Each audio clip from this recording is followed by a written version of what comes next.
There was once a game I treasured more than any other. A medieval fantasy RPG of infamous difficulty. It broke countless players with its unforgiving mechanics. But to me, it was art, brutal, immersive, and beautiful. Why did I love it so much? Because I ended up living inside it. Not during the timeline of the original game but 500 years after its final ending.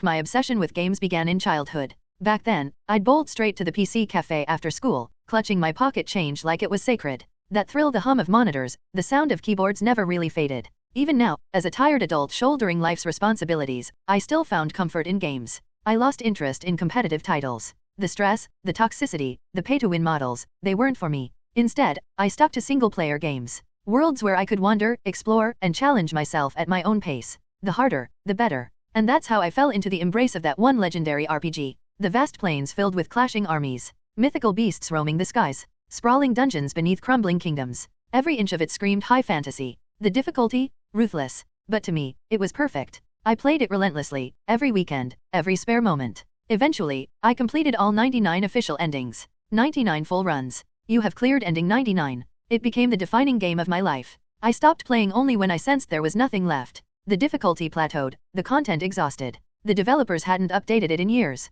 So, on that final day, I watched the ending 99 credits roll. For once, I didn't skip them. I let the final melody wash over me like a farewell. Then, a message appeared. Do you wish to commence the next playthrough? I froze. There's a 100th run. No one ever spoke of this. Maybe it was a hidden update. A bug? A test? Before logic could stop me, I clicked yes. The screen went black. And so did everything else. I opened my eyes. The air was cold and damp. The floor, stone. Shadows danced on walls lit faintly by glowing minerals. I sat up, my body strangely heavy. Looking down, I saw armor. Familiar armor. This is my starting gear. It was unmistakable. The gear given to the wandering knight, the class I always chose. Balanced in offense, defense, and health, the knight was my go-to. And this armor, scratched, worn, but reliable, was what he wore from the very beginning. I staggered to my feet. Everything felt too real, the echo of my footsteps, the metallic scent of old blood, the gritty texture of the stone beneath my hand. This place. I know it. The trial shrine. The dreaded tutorial zone.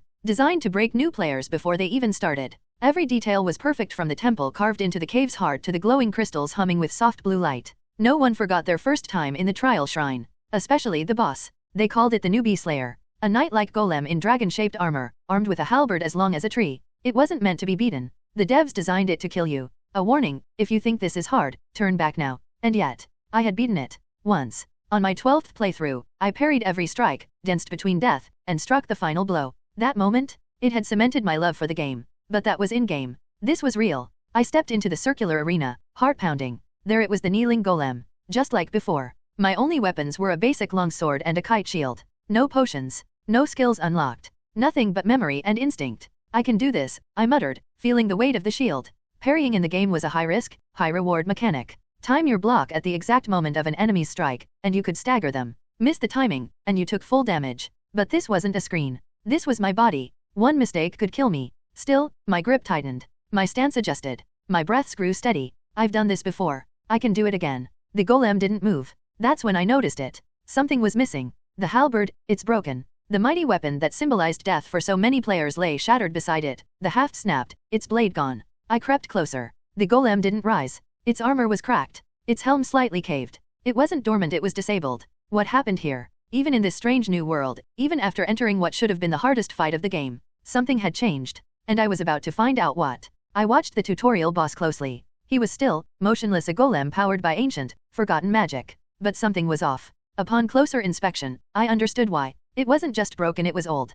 Cracks split across its once formidable armor. Corrosion had eaten through the plating. It looked like it had been abandoned here for centuries. I exhaled, a mix of relief and unease settling in my chest. I was glad I didn't have to fight it. But if it was truly broken, would the elevator behind it still function? Stepping past the dormant boss, I found the chamber beyond, an altar, crowned by a dusty stone slab. It looked untouched, unused. Still, I stepped onto it. The stone trembled beneath me, then slowly began to rise. Thank God it works. In the game, this moment was triumphant. The ascent was slow and dramatic, revealing the world outside. Rolling green hills, forests stretching endlessly, snow-capped mountains in the distance. A world filled with wonder and wild magic. Even after all the trials of the tutorial dungeon, this view always made it worth it. It was the hook that made players fall in love with the game. I braced myself for that same awe, and then ding! The elevator jerked to a halt. What? I reached up.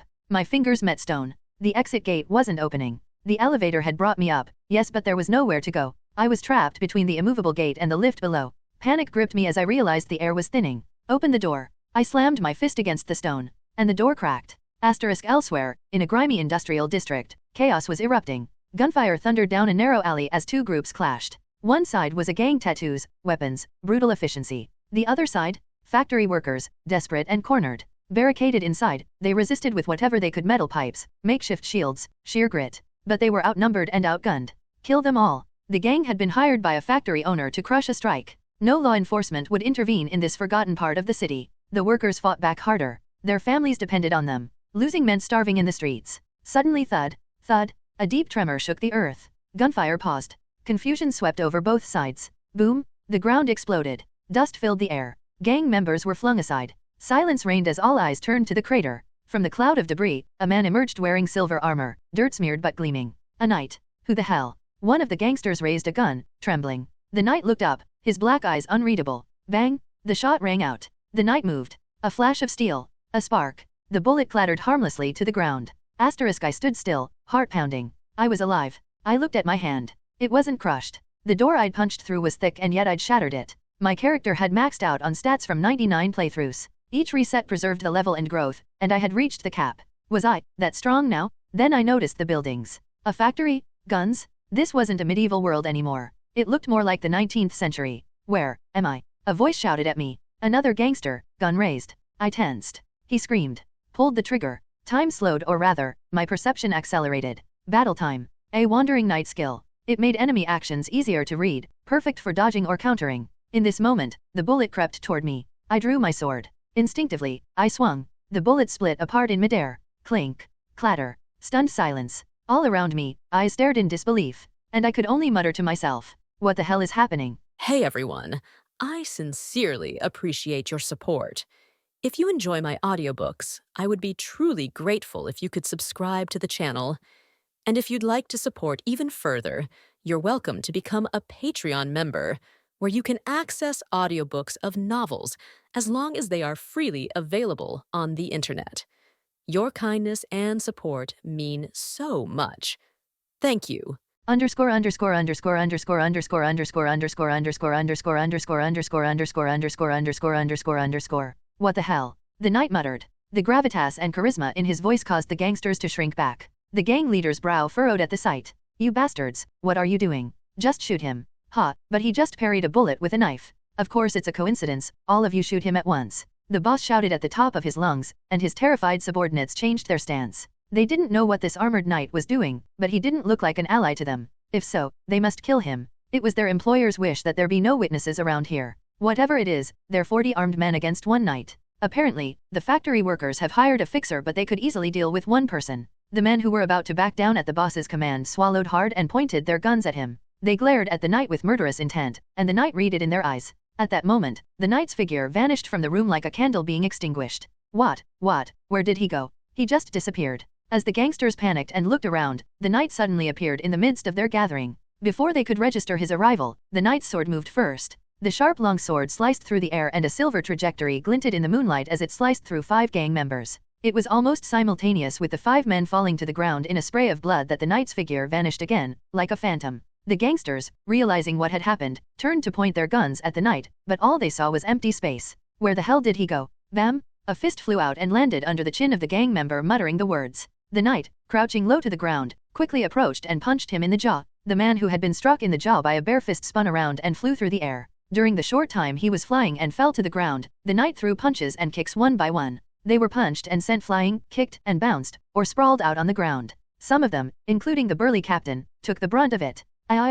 The gangsters, realizing the situation too late, opened fire on the knight. They were so panicked that they couldn't even aim properly, but the distance was so short and the bullets flew past the knight's forehead. The knight stared at the figure, then flicked his upper torso lightly. The bullet didn't even hit him, instead hitting the other gang member beyond him. What the? The gang member was speechless as he saw the knight dodge the bullet that was almost under his nose, and the fist clamped over his mouth made it impossible for him to speak, even if he wanted to. Assholes, surround him and shoot. The leader gave the order, and the gangsters surrounded the knight in a circle. When the knight couldn't see a way out, he lifted one foot and stamped on the ground. Boom! With a single stomp of his foot, his body flew more than 5 meters into the air, leaving a footprint on the ground. It was a simple leap, but it was so high that they thought he was flying. The gangsters were stunned by his physical ability to leap over the encirclement with a single stomp, even though he wore heavy armor all over his body. His silver-gray armor glistened in the moonlight as the leaping knight landed in the center of the gang's gathering. As he landed, he stomped his foot on the head of one of them, crushing it as he stared up at him. At the same time, he didn't stop swinging the sword in his hand. One after another, the sword light flashed as silver flashes and red solid lines intersected. Each stroke resulted in death. The gangsters fell in a spray of blood, 5 dead in the blink of an eye, but the knight moved on, seemingly untiring, to find his next prey. It was ironic that 40 men with guns were overwhelmed by a single man with a sword. He was like a tiger in a sheepfold. Ah, my arm. What the fuck is this? We didn't talk about this. Gang members screamed and died. Some of the gangsters fought back with gunfire, but it was futile. The knight swung his sword like a ghost, slicing through the bullets as they flew through the air. Sparks flew and severed bullets littered the floor. Then he lunged at the man who had fired at him and swung his sword at him. Run away! I don't want to die. At the horrifying sight, the gangsters dropped their guns and fled in all directions. The boss didn't even think about the workers he was hired to kill, as he was scared to. In fact, he wanted to get out of here more than anyone else. Ever since he'd seen the Mad Knight slicing up his men, he'd sensed something was amiss. Even with the money from the client, it's not enough to pay for his life, so he should flee immediately. Kuo, I can't move. The boss quickly realized why his body wouldn't listen to him. The knight who had caused all this was now looking at him. This must be what it's like to face a giant beast in the mountains. He couldn't move a finger or an eyelid. At that moment, the knight moved. They were more than 20 meters apart, but the distance was meaningless to the knight. The knight took a step forward and appeared in front of him. The boss, who had somehow managed to twist himself around until then, managed to open his trembling lips and shout something. Help! Before he could utter the words, there was a flash of light and the severed head rolled helplessly across the floor. The workers watching from afar gulped. Far from rejoicing, they found it hard to accept what was happening. The gangsters had attacked, leaving several dead and wounded, and the factory they had barely managed to hold was about to be taken from them. Then a knight appeared out of the ground, and with one swipe of his sword, he sliced through the gangsters, killing them all. It is said that God sends saviors down from the sky to help people, but what do you call a knight in armor who comes out of the ground? An angel? A demon? Of course it doesn't make sense. At that moment, the knight turned around. The workers sucked in their breaths as his gaze met theirs, a ghastly gaze that was the aftermath of battle. They wondered if he would suddenly swing his sword at them. Given the merciless way he had killed the gangsters, it was not out of the question. While the workers were still on edge, the knight spoke up. Where am I? Where am I? Even as I asked the workers, I was deeply perplexed. I have many questions, so I calmly organized it in my head. First of all, my ridiculous physical abilities. I can understand breaking down a stone door with my bare hands and climbing through the ground, but to see an incoming bullet and cut it down with a sword? I've never even practiced kendo, so there's no way I could perform such a neat sword play. This must be due to the influence of my current physical body, the wandering knight character I was developing. That leads directly to the second question. I've killed people, dozens of them at least. Even serial killers don't kill like this. Sure, it was technically self-defense because they attacked me first, but self-defense is one thing, killing someone is another. And yet, I was fine. No panic, no shock, just calm, like I did what I had to do. This is where I realized one thing. I was me, but I was not me. Or, more accurately, I had assimilated into the wandering knight character I've developed in the game. And the third and final question was this. I ask you once again, where am I? What I was going to say was, where am I? But this body was speaking in an arrogant tone, like something out of an old historical drama. What kind of language is this? I asked in amazement. Can't you hear me? When I tried to force myself to correct my tone, my body rebelled. At that moment, I remembered the characteristics of the wandering knight birth. Every birth has its own characteristics. Thieves are given meanness, barbarian warriors are given simplicity, and priests are given faithful. Among them, the wandering knight has chivalry, nobility, and high-mindedness. Chivalry is, of course, the romanticized version of knights in the Middle Ages. Nobility is a background setting that comes from being born a wandering knight, but in general, only nobles could become knights, which is the background setting. And in the case of high-mindedness, it meant the personality of this wandering knight. It was just a basic setting in the game, but now that it's a reality, it's something that applies to me. That. One of the people who had been watching me from afar slowly approached me nervously. He was a man with a face covered in dirt, looked to be in his 40s, and had a haggard complexion as if he had been through a lot. But his eyes were bright, and it was clear that he was the leader of the group. The middle-aged man inclined his head toward me first. First of all, thank you for helping us. My name is Bill. My name is Ozian. Ozian was the nickname of the playable character I was playing. I wasn't really trying to help you, I just drew my sword because they attacked me first. It was my knightly duty. There's that tone again. As if I wasn't the only one who felt strange, the middle-aged laborer was also looking at me in a strange way. I tried a few more times to correct his tone and gave up. It won't change if I force it, and I'll work on it slowly later. What matters now is where I am. I'll ask a third time. I hope you won't try my patience any further. Where am I? Is this your first time in Tirna? Tirna. No matter how much I think about it, no name comes to mind. When I asked because I really didn't know, the man had a strange look on his face. He looked at me in disbelief, as if to say, "You really don't know this." The stare was quite painful, but at this point, I decided to be brazen. "Talk to me." I step forward, and he looks confused, but explains everything he knows. Tirna is the name of the city I'm standing in now, and it's called the City of Gold. He even said that it was the birthplace of the Industrial Revolution and the future direction where the most steam machines were developed.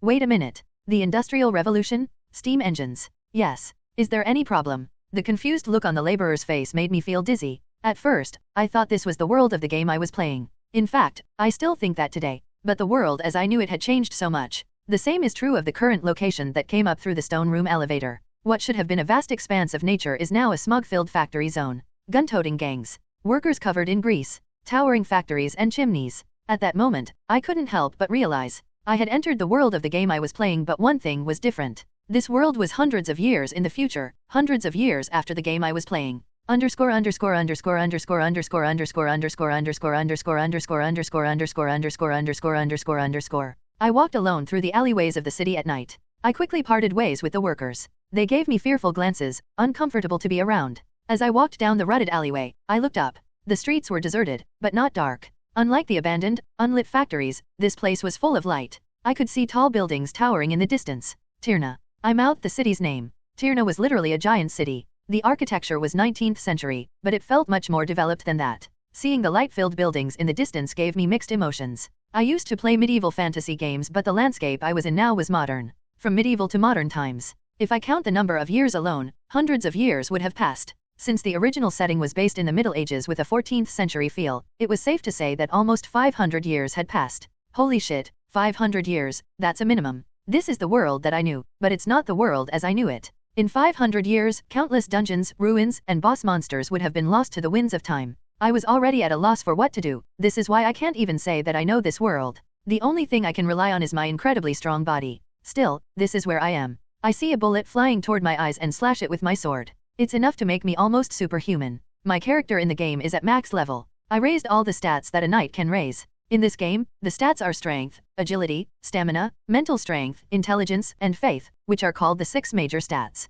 Strength is, unsurprisingly, physical strength. The higher your strength, the more damage you can do with melee weapons and the easier it is to wield heavy weapons and armor. Naturally, it is the primary stat of the Wandering Knight. Agility is mobility and dexterity. Among weapons, there are some that require a lot of skill, and among skills, there are some that require dexterity, so agility is also essential for melee characters. Stamina obviously refers to maximum HP and it also affects endurance. In this game, you have an endurance gauge, so it's hard to keep attacking or running non-stop. If you have high health, it's much easier. Mental strength, on the other hand, is MP, or mana. In addition, it increases your resistance to ailments, mental attacks, and elemental attacks. Intellect is used by wizards and warlocks to increase the power of spells and magic. I'm a knight, so I can't increase this stat due to my natural limitations. Faith is one of the 6 major stats, and it is the stat that clerics and paladins are responsible for. However, Wandering Knights can also increase this stat, and I increased it to the limit. All stats can only reach a maximum value of 99 and my character's 6 major stats all reached 99 except for intelligence. Well, at least I'm not going to get killed in an argument on the street. But I can't let my guard down. People are one thing, but monsters are another. This is a crazy game where even if you are at max level, you can get killed by random mobs on the side of the road if you make a mistake. And the question is, what do I do? There must be a reason I was sucked into this world. In other words, there's a way back. I had to find the cause and reason. With a knife. In a city of steel and machinery, steam, and gunpowder. Hiss. At that moment, the roaring sound that pierced through the belly of my armor made me stop walking. I realized that I hadn't put anything in my mouth since I came here. Not even a sip of water. In-game, there's no hunger system, so there's no need to eat, but the real world is different. I was hungry and thirsty. Even a max-level character is useless if he starves. Especially with a body full of muscles, even the slightest movement burns a huge amount of calories, making him demand a lot of food. For now, let's eat. Asterisk. A bar in Tirna. Ding! The bell on the door swung open and a customer walked in. Silence descended on the noisy tavern. The noisy tavern turned from clinking oak barrels full of ale to the chattering of the crowd. Normally, this would have been just someone who came to eat or drink, but this visitor was too unique. The visitor was a knight in full armor, a rare sight in this day and age. With each step, they could hear the clinking of iron. The only part of his head that wasn't covered by a helmet was his face, and his fair skin, black hair, and handsome appearance reminded them of a master from a well-to-do family. The armored young man, Ozian, plopped down on a stool in front of the bar table. Everyone stared at the sight. Some wondered if they were too drunk to be seeing things. Ozian pulled out the money he'd extorted from the gang. Hey, boss. Here's the order. The moment he opened his mouth and spoke with his charismatic aesthetic, everyone in the bar realized this was real. What the hell is that? A knight? Or a knight-obsessed lunatic? A lunatic who wears armor in this day and age. The tavern was a hangout for mercenaries and fixers who did dirty work. As a result, there were some people who looked at the knight and tried to analyze him, or showed hostility towards him. Ozian also looked back at the customers at the bar, perhaps feeling their hostility. Sigh. He showed off the sword at his side to some people who were glaring at him. This one carries a sword. You're not going to get away with this, Ozian said with a gesture. In response, some of the mercenaries who were glaring at him drew pistols from their waistbands and placed them on the table. We have guns. What do you say? They were saying that. Ozian casually turned his head to face the front, as if he didn't want to bother with them. Ozian didn't bother to tell them that he could parry bullets with his sword, or that he could see and dodge incoming bullets. He didn't need to, and no one would believe him if he did. But the mercenaries who drew their guns snickered, as if Ozian's gesture meant something else. Ozian knew it, but he didn't question it, just waited for his food. Here's your food. In front of him was a smoky, marinated lamb, toasted bread with butter and cheese, and vegetable soup. Ozian gazed at it with rapt attention, then lifted his head to look at the bartender. Where's the alcohol? Isn't alcohol supposed to come with the meal? Ozian said the words, but he didn't mean them. This was exactly what his body would do if he wanted a drink. But despite his arrogant tone, the older bartender didn't seem to mind at all. Which one would you like? The strongest one. I see. With that, the bartender pulled out a bottle of liquor with a skull-shaped mark from a teacup full of bottles and poured it gently into a clear glass. Ozian swallowed hard at the sight of the scarlet liquor. He reached out and took a sip of his first drink in this hard world. Brother, you're eating something delicious, why don't you let us join you? The three mercenaries who had laughed at him a moment ago came to stand near him, smiles on their lips.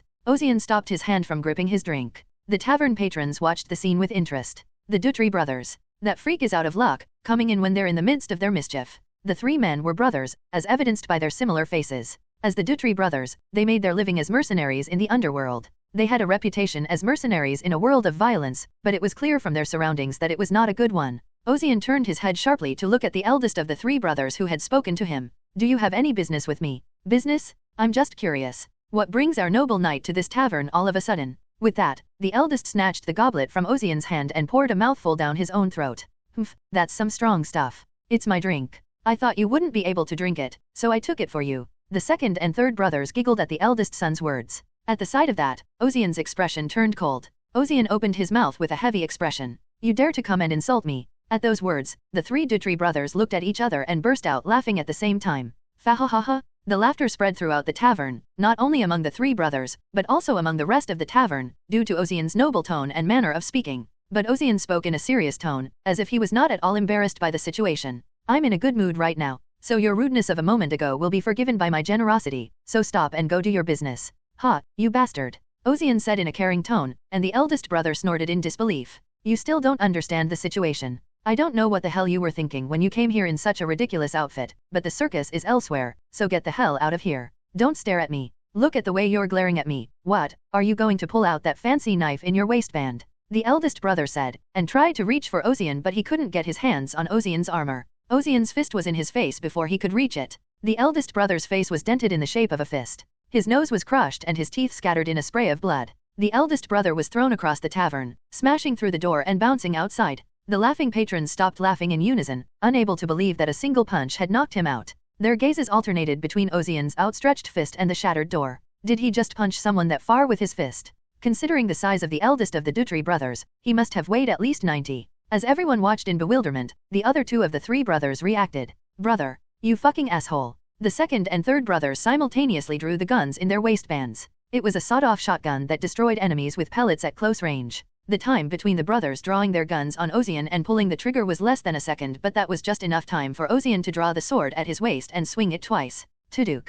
Tuduk. Huh. What the? The second and third muttered dazedly as they looked at the gun that had been cut off and littered the floor. The section of the gun that had been cut off was smooth, as if it had been cut with something sharp. While the brothers were still trying to process the sudden reality of what had happened, Ozian, who had sheathed his sword back on his waist, punched. Pow, pow. With a clean 1-2 straight punch, the second and third, who were hit in the face like the eldest brother, were sent flying and bounced out the door of the tavern. The tavern was once again plunged into silence. Everyone was stunned and awed by the unbelievable physical prowess that Ozian had just displayed. After the spectacle, Ozian turned to the bartender, who was staring at him, and spoke softly. Those three should pay for the broken door. The bartender, who hadn't shown any emotion, nodded with a dazed expression. Underscore underscore underscore underscore underscore underscore underscore underscore underscore underscore underscore underscore underscore underscore underscore underscore. The tavern's interior sank into a chill as if it had been doused in ice water, but Ozian, the person involved in the situation, was enjoying the food. It was so good that even the people who had ordered the same food were wondering, was that dish really that delicious? However, they were soon forced to abandon such light-hearted thoughts. A fight broke out. Fighting inside taverns is a common occurrence, but this was no ordinary tavern. It was a trading post, a place where back-alley fixers and mercenaries came to buy and sell information. Naturally, it had its own underworld rules. Fighting was allowed, but not inside. If you had to fight, you had to do it outside. Of course, even with that, there are still occasional confrontations and fights. They were flexible and let them off the hook to a certain extent. But when a knight came out of nowhere and beat up 3 people, it was hard to be flexible. It was unprecedented. The Dutry brothers were the first to argue, but it was Ozian who struck first. The heads inside the tavern rolled quickly. According to the rules, Ozian could be attacked by everyone right here and right now and still have nothing to say. Even if he came here unknowingly, there was no excuse for ignorance in this industry. If you didn't know, you deserved to die. However, the mercenaries hesitated because of the unbelievable strength Ozian had just displayed. I didn't see him draw his sword. Ozian blows away the eldest, and then takes on the second and third. Before they could draw their guns, Ozian swung his sword. They couldn't see when he grabbed the sword or when he swung it. All they saw was a sawed-off shotgun that had already been cut down. He tossed that eldest Dutry brother like a rag doll. How the hell is he physically capable of that? It was Ozian's unbelievable physical abilities that made everyone hesitate. They thought he was just a weirdo with a bad haircut, but his skills were real. Naturally, the people inside the bar couldn't help but have a common thought. That guy, is he a body-enhancing mutant? If he's a mutant, he's dangerous, but if we don't go through with it, we're breaking the rules. As the guests deliberated, some of them slowly put their hands on their waistbands to calm themselves. They realized that it might be possible to shoot him from a distance without approaching him. At that moment, Ozian, who had finished the lamb and gulped down the soup in one gulp, set his plate down with a clatter and opened his mouth. I'm warning you, I hope you don't pull out your gun. The mercenaries who'd been reaching for their guns flinched at the words. Ozian spoke as if he knew their intentions even though he didn't look their way. I beat up those 3 men just now because they insulted me first and tried to argue with me. I let them off with a punch, but if you draw your weapons here again, you can expect no mercy from my sword. Ozian's warning, his demeanor, the way he said he'd let his previous behavior slide, could be taken literally as a bluff. However, the distinctive urgency in his voice made it impossible for anyone to mistake his words for bluster. Gulp. The mercenaries swallowed, rolled their eyes, and looked at each other. To do or not to do? They seemed to be debating who would shoot first, or if they would all just walk away as if nothing had happened. In the end, though, the decision tipped in favor of enforcing the rules. Ozian sighed as the animosity slowly began to boil over, like bubbles rising from the surface of the water. He never thought he'd see blood here again after such a delicious meal, but running away was not chivalrous. Ozian readied his sword, and just like that, the atmosphere reached a fever pitch. I personally recommend not drawing your guns. The sudden voice turned everyone's gaze to a table in the corner of the tavern. A young man sat in front of it, quietly sipping wine. The dark-eyed man smiled softly at the countless stares that flew his way. Unlike the rough-looking, dirty-dressed men in the tavern, the young man wore a neat, wrinkle-free suit. No matter how you looked at him, he was far from a man of fists and violence. The young man gently sipped his wine, then set the glass on the table and spoke. You could all draw your guns, but you won't be able to touch a hair on his head. At first glance, those words were enough to scratch the pride of the mercenaries here, but no one got angry at those words. On the contrary, some of them seemed surprised and sincere. Ozian also looked at the snowy-eyed young man with curiosity. The other mercenaries were listening intently to the man who seemed to be far from violent. A man of action. At least he had a name in this business. Ronan Roland. One of the mercenaries who had been listening spoke up. Ronan Roland. The dark-eyed young man who was called that smiled and replied. Yes, Mr. James. Is that true? It's hard to accept, to be honest. Not that we're taking you at your word, of course. It's just that. I understand, you're asking if it's credible. At Ronan's words, the mercenary named James nodded. Everyone's attention naturally shifted away from Ozian and toward Ronan. Because I just heard some interesting news. What news? You know about the recent strike in the 43rd precinct. James' reaction to the question was that he didn't know. Then some of the mercenaries who had heard about it said they had. You mean the cotton mill strike? Well, that'll make it easier to talk about it. Apparently, a worker was seriously injured in that factory, and the employer kicked him out without compensation, so the workers went on strike. What does that have to do with what's happening now? Well, you'll see when you hear more. To make a long story short, the employer didn't let the workers go on strike. He threw money at them and hired gangsters, some dangerous ones. Gangs. Someone muttered something, and Ronan nodded as if he was right. Yes. A gang of 40 men attacked the laborers in the night. The laborers fought back, but it was no use, because they had guns, of course. So what the hell does that have to do with what's going on right now? Well, they say that those 40 gangsters were defeated by one man who came out of nowhere. Ronan looked at Ozian as he said that. The gazes of the people in the tavern also turned to Ozian. They say he was wearing armor and wielding a single sword, and he was unbelievably invincible against over 40 gangsters. They say he parried bullets with his sword and dodged bullets flying into his eyes. The men gathered in the tavern squinted at the words. The mercenaries knew better than anyone that Ronan would not lie about something like this, and the information he brought back was never less than reliable. Everything Ronan said now was the truth. All eyes turned to Ronan, then back to Ozian. Ozian ignored their stares and stared at Ronan. News travels fast. The words confirmed Ronan's words. Ozian was quite surprised, to say the least. He hadn't been without his peripheral vision, but he had to admire Ronan's intelligence for realizing what had just happened so quickly.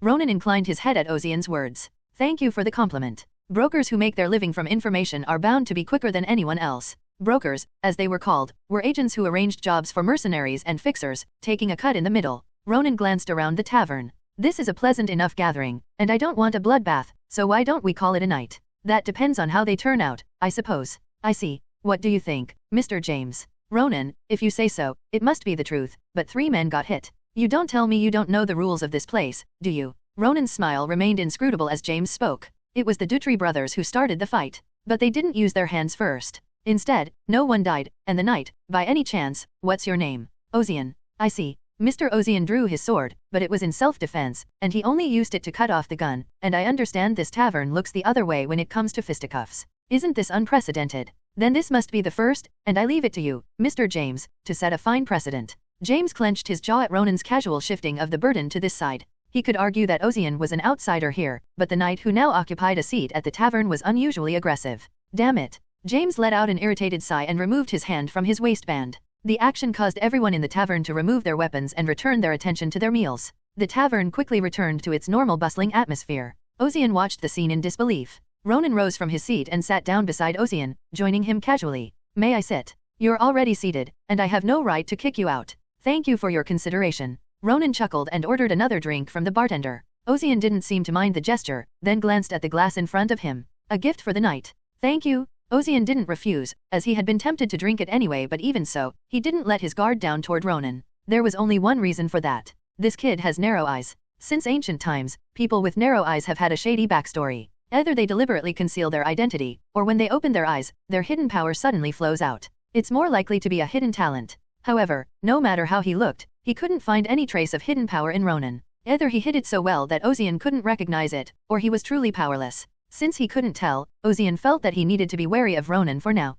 Of course, he was genuinely grateful for the help. But that was one thing, this was another. So what do you want with me? Did my actions seem too obvious? One drink is not enough. Then I'll have to order more. With that, Ronan winked at the bartender. The bartender casually placed the bottle in front of Ozian. Ozian raised an eyebrow at Ronan's blatant behavior. You're trying to bribe me with alcohol. It's ridiculous. Who in the world would be bribed with alcohol? With that, Ozian downed the liquor in one gulp as if to show that it was only the first drink. Good. However, the words that came out of his mouth were anything but that. The liquor was too good. It was strong, but the knight's body, which craved alcohol, was so receptive to it. In real life, he avoided drinking soju at drinking parties, but this knight's body could drink strong whiskey, rum, etc. like water. More importantly, this body loved to drink. Ozian casually looked at the empty glass, then grabbed the bottle beside him and poured himself a drink. Let's hear it. Underscore underscore underscore underscore underscore underscore underscore underscore underscore underscore underscore underscore underscore underscore underscore underscore. The man who helped me after an argument in a bar, Ronan Roland, was what we call a middleman, or broker.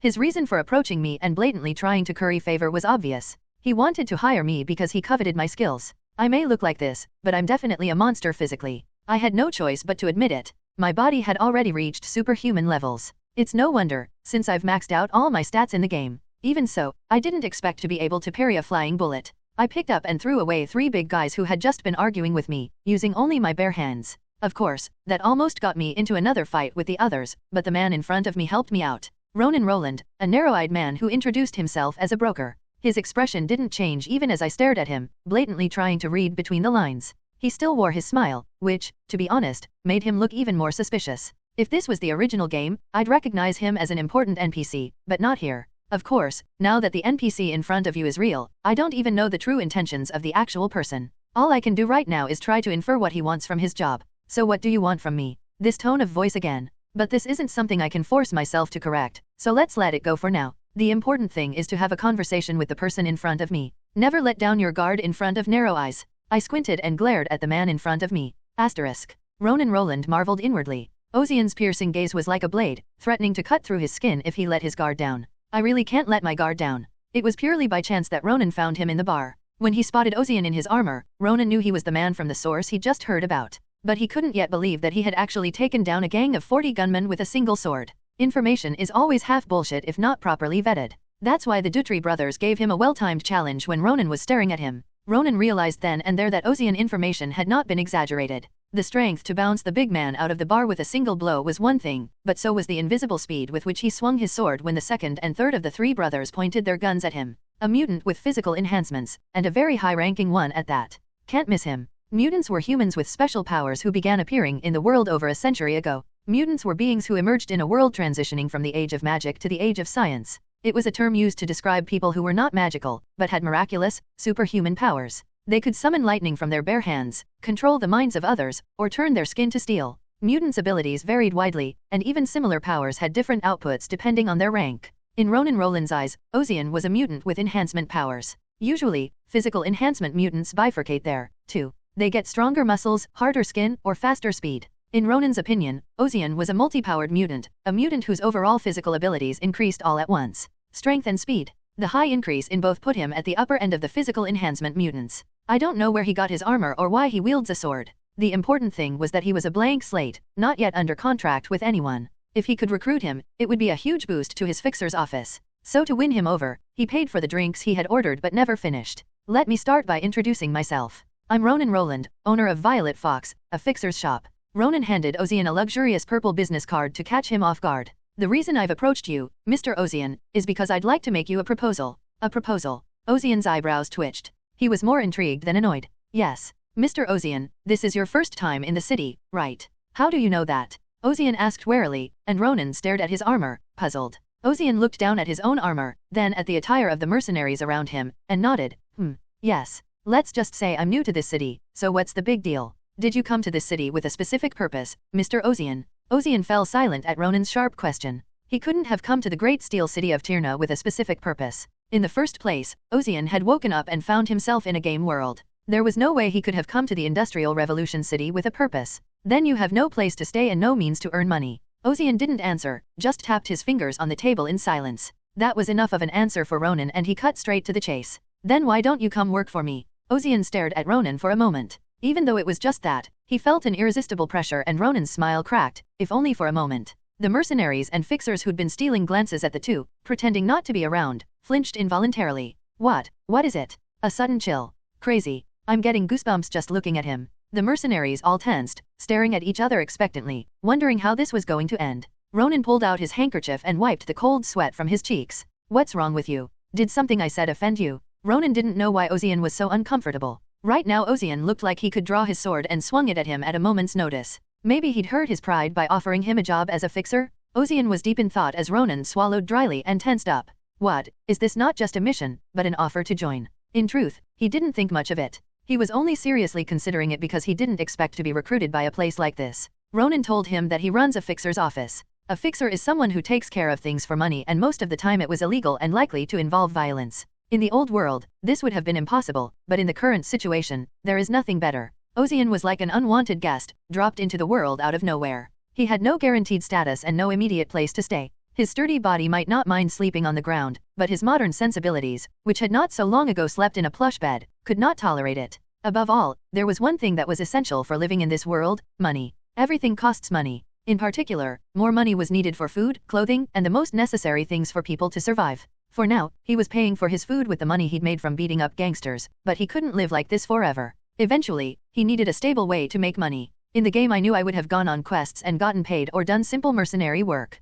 But the world was completely different now. All Ozian could do now was swordplay, using his ridiculous physical abilities. And there was no way to make money at it, other than, coincidentally, Ronan's solution in front of him. Ozian should have taken him up on his offer, because it seemed like the right thing to do. There was only one reason he didn't. Ronan wasn't being suspicious. I promise you, Mr. Ozian, we'll give you the best treatment in the business. Ronan's bold offer didn't faze Ozian at all. If anything, he was even more suspicious of Ronan. The best conditions in the industry? No matter how great my physical ability is, how can you suddenly trust someone like me? In fact, Ronan's attempts to be nice made him feel even more suspicious. Now that Ozian had already become aware that he was suspicious, it was difficult for him to trust Ronan. Naturally, Ozian's eyes narrowed, and Ronan had to swallow hard under the increased pressure of wariness. All he could do was to keep a smile on his face. What? He didn't like even the best treatment in the business. The tension reached a crescendo, and even the mercenaries watching from afar clenched their fists in cold sweat. Ozian opened his mouth. Your proposal is interesting, but it's late at night, so we'll save the details for tomorrow.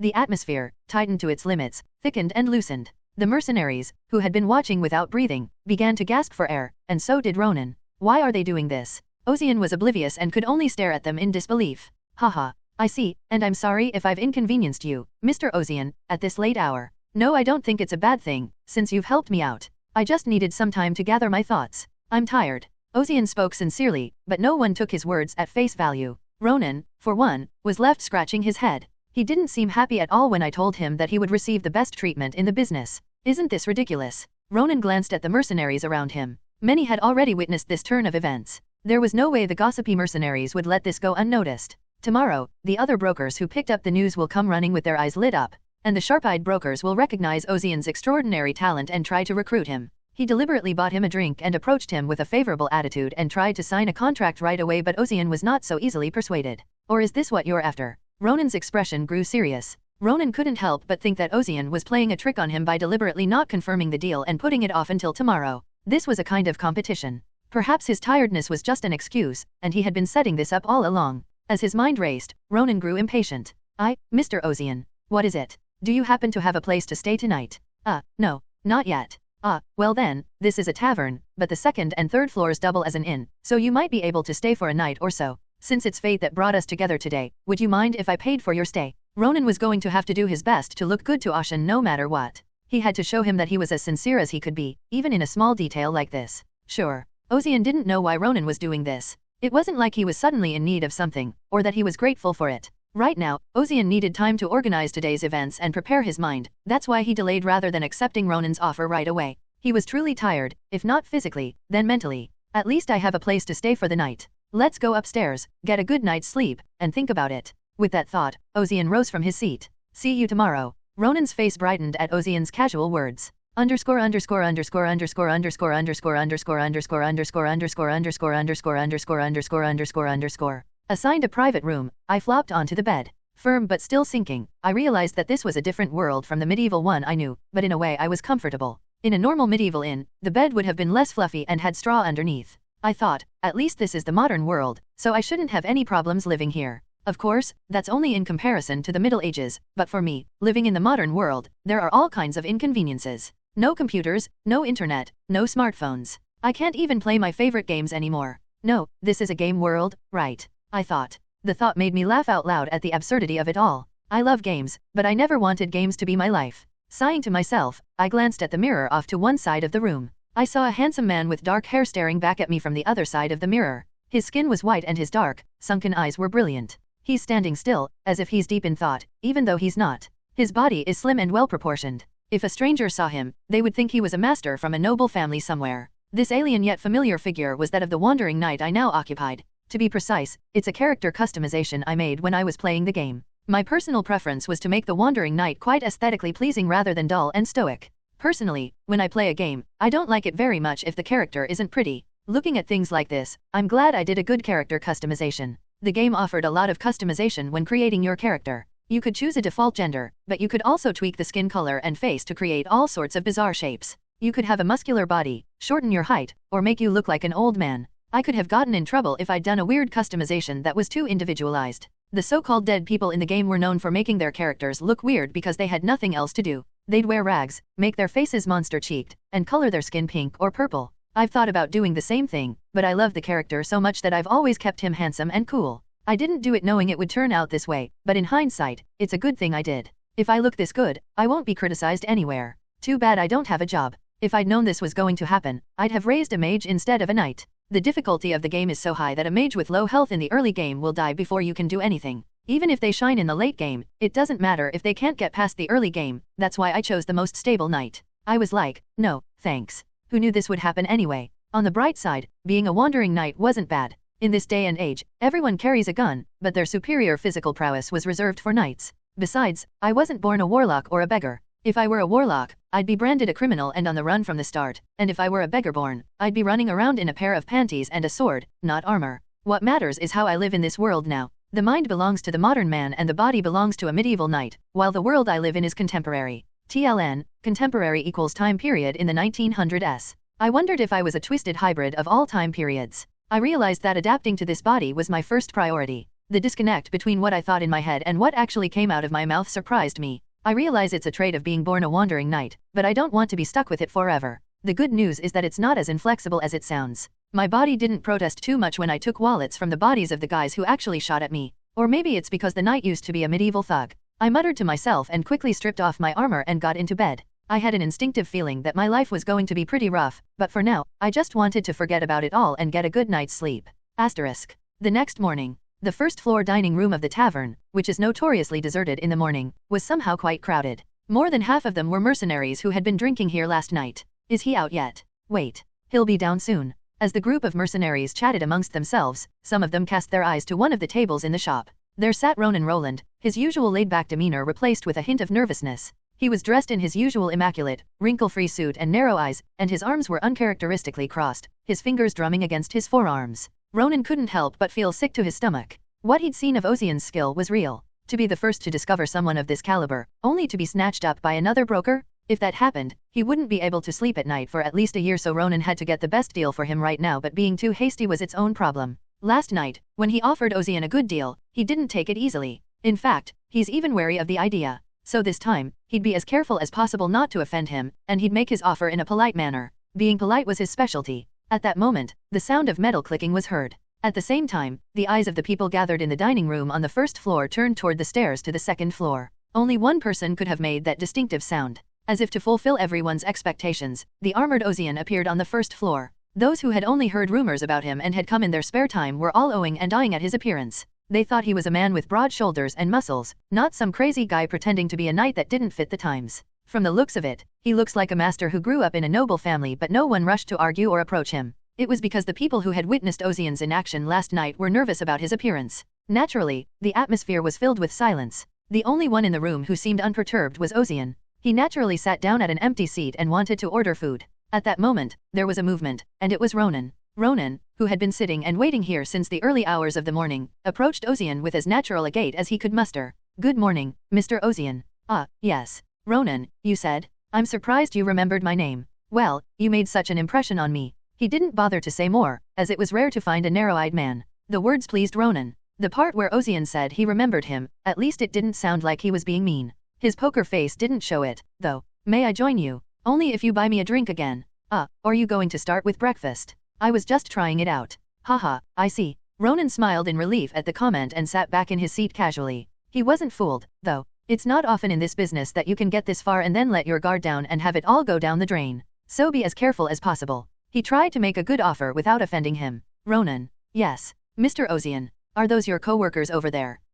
Ronan's gaze shifted to the tavern's entrance. The door had still not been repaired from the previous day's brawl, and through it he could see a group of people walking toward him, their backs to the streaming morning sun. There were 3 of them in total, each with a distinct personality. One was a ghostly, brown-haired woman in a dress. She wore a white beast's shawl around her neck, but she looked like she was in her 20s and felt as old as her 40s. The other was an impeccably dressed, ash-haired elderly gentleman. The older man in the frock coat wore rimless glasses and held a cane in one hand. All of them had the appearance of luxury. The last one was a free-spirited-looking man. He wore leather pants and a t-shirt that fit his legs, gongs in his ears and lips, and his hair was a slightly fluorescent blue that looked like it had been dyed. His uncovered chest was heavily muscled from exercise. Ronan's expression hardened slightly as he recognized them. They were headhunters who were in the same industry as Ronan, and for quite some time now, they have been clashing with each other and competing to steal people. "I guess they're uninvited guests," Ozian said at Ronan's subtle reaction. Of the 3 who approached Ozian, the ghostly woman was the first to speak. "Nice to meet you. Are you the righteous knight who showed up last night?"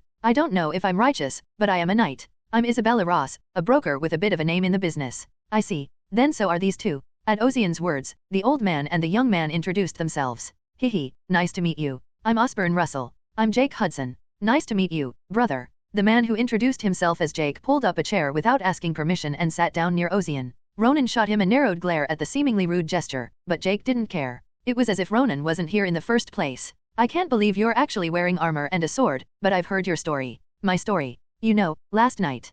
People said you wiped out a gang with a single sword. How'd you do it? I don't know how. I just swung the sword. Can you prove that? Ozian's eyebrows twitched momentarily at Jake's words. Ronan looked surprised at the sight, and Osborne and Isabella took a wait-and-see attitude without interjecting. Jake Hudson was a broker who had recently risen to prominence out of nowhere. Some say he has a large mafia-style crime syndicate behind him. Jake Hudson's growth has been nothing short of spectacular, and because of his success, Jake's civility is hard to come by. To some, it was a nice touch, but to those who had established themselves in the industry, it was poison, and still is. He doubted the ability of the person he came to recruit. It was a word that could never be uttered without coming with the intent to fight. Ronan checked Ozian's condition. At least as Ronan had seen last night, Ozian was not one to shy away from an argument or a fight. Proof. Ozian's expression remained unchanged. He wasn't angry, nor was he smirking. He just stared at Jake with his usual expressionless face, but with a sharper edge to his eyes. You say funny things. Why should I? Underscore underscore underscore underscore underscore underscore underscore underscore underscore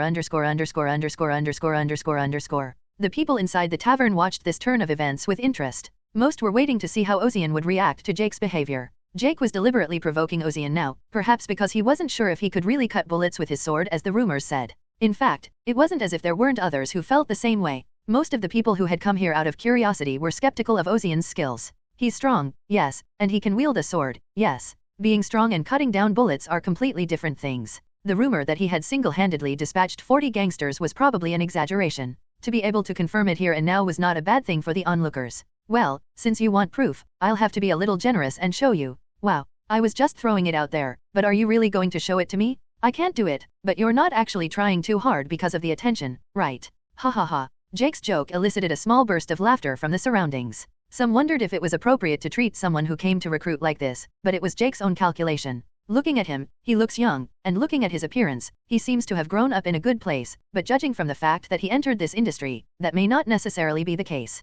Jake's eyes analyzed Ozian sharply, despite his smirk. From the armor to the sword, are you planning to make a name for yourself by doing something that stands out on purpose? You used your head, but it shows too much. This isn't such an easy place. Jake's assessment of Ozian is that he's just a kid who dresses like that to get attention. But judging by the way he fought the gang and the way he reacted, he must have some skill. It wouldn't be a bad idea to recruit him to the team after fully understanding his abilities. If it bounces, it bounces. Give him some money and a girl and he'll bow down and come in. Most of the young people Jake saw on this floor were like that. They wanted fame, and they wanted to make a lot of money. People who cannot overcome their hot blood and think they are special. Jake could read their desires, and he used them to keep them beneath him. Ozian, Jake realized, was probably no different. So you're going to check it out. Jake flinched when Ozian asked with a sinking gaze. Jake's smile cracked slightly as he realized he'd let his fear get the better of him. Asshole. Jake straightened up and shook his head. No, of course I won't, because I'm just a broker, and brokers don't get into fights, they do what brokers do best. What? Well, I brought a guy, just in case.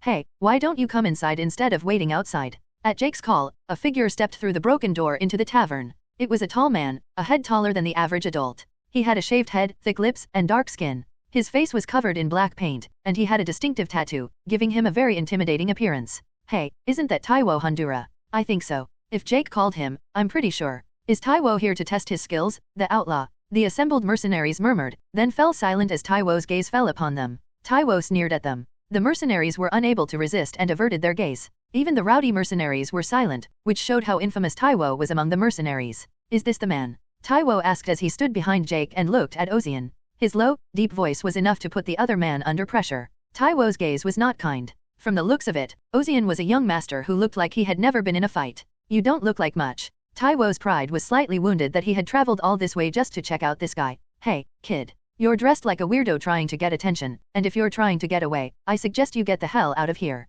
Taiwo growled in an intimidating manner, blatantly ignoring Ozian. Jake didn't stop him, he wanted Ocean to be terrified of Taiwo. This was how Jake attracted people in the industry, using the whip of overwhelming power to crush egos and cajole them with the carrot of money and women. That was Jake's way of getting people to sign contracts. Some people didn't fall for it, but it didn't end well. It's a famous anecdote that a fixer who once refused Jake's offer outright ended up floating down the river the next day. That's enough, Ronan said. Any more disrespect than that is not good. Ronan protested and started to walk away, but Taiwo shoved his face into Ronan's. What? Maybe I'm hard of hearing, but can you say that again? Ronan's normally smiling face wiped the smile off his face. Ronan was about to open his mouth again when Taiwo's half-threatening words seemed to indicate that this was no ordinary bet. I'll leave it at that, I've got my own business to attend to. It was then that Ozian struck first. Taiwo's gaze snapped back to Ozian and this time, he looked surprised. You're going to take over for me? You've got some pride. So, you want to test my skills, how do you propose to do it? Ashen said and stood up.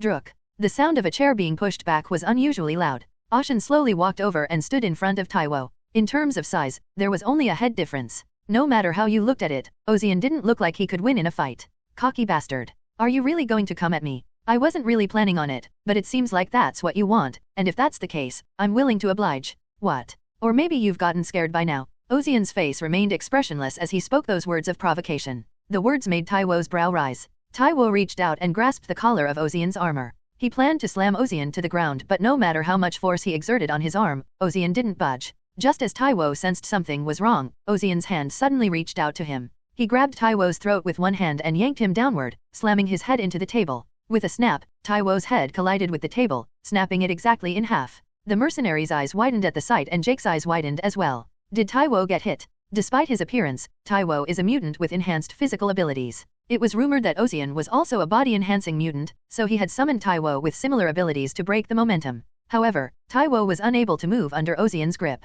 In fact, he even punched him in the face. The two headhunters, including Ronan, were stunned. Ow! Taiwo jerked up from the shattered debris. Red blood trickled down his torn forehead. Taiwo swiped at his forehead with his hand and his eyes rolled back in his head. I'll kill you. He had originally intended to show the difference in strength and intimidate Ozian, but the moment he saw the blood, he changed his mind. Taiwo truly meant to kill Ozian. He stretched out his arm toward Ozian, maximizing his power as a mutant. The distance was close enough that he didn't need to draw his gun. Taiwo was confident enough to tear the other man apart with his bare hands. His hands were about to grab Ashen's head, but Ozian's fist moved and caught Taiwo under the chin. Taiwo saw it, but he willfully ignored it and continued on his way. His body was harder than a rock now that he had strengthened his body, and Ozian would only crush his bones if he punched. Pfft. Taiwo was dazed by a huge impact that shook his brain and his outstretched hands went limp. Ozian recovered his outstretched right hand and balled his left into a fist. Then, with all his strength, he threw it at Taiwo's head. Pong! A loud and enormous sound resounded, hard to believe that a fist had struck a human body.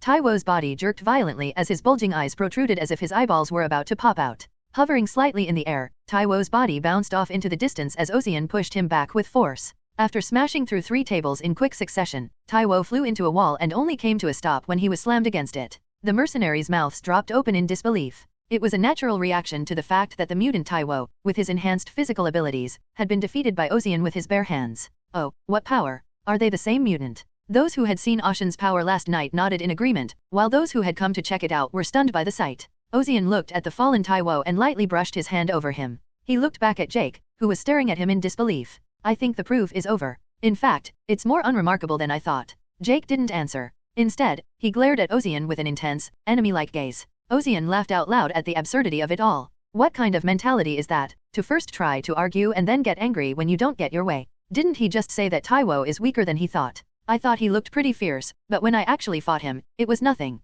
The momentary grip wasn't bad, and I felt a strange resistance when I punched him in the jaw, but that was it. It was just a matter of applying a little more force than I was used to. Ozian gave Jake a cold stare. Jake tried to control his expression, but there was nothing he could do about the cold sweat running down his cheeks. Now that all his plans had been thrown out the window, he had to do something else. Yes, you're definitely good, Jake said in a jovial tone, a smile tugging at the corners of his mouth once again. But unlike his tone, his eyes weren't smiling at all. Do you mind if I take that fallen fellow with me? I think he's broken something, and I'd like to get him tended to as soon as possible. Is there anything there? Me? What? You asked for proof, and I gave it to you, so of course you should show me something in return. Jake's face crumpled as he realized the implications of Ozian's words. Or you're not just going to smile and talk your way out of it. Jake rolled his eyes and tried to think of a way to get out of this. Ozian was not to be outdone, and he stood casually in the way, blocking Jake's path.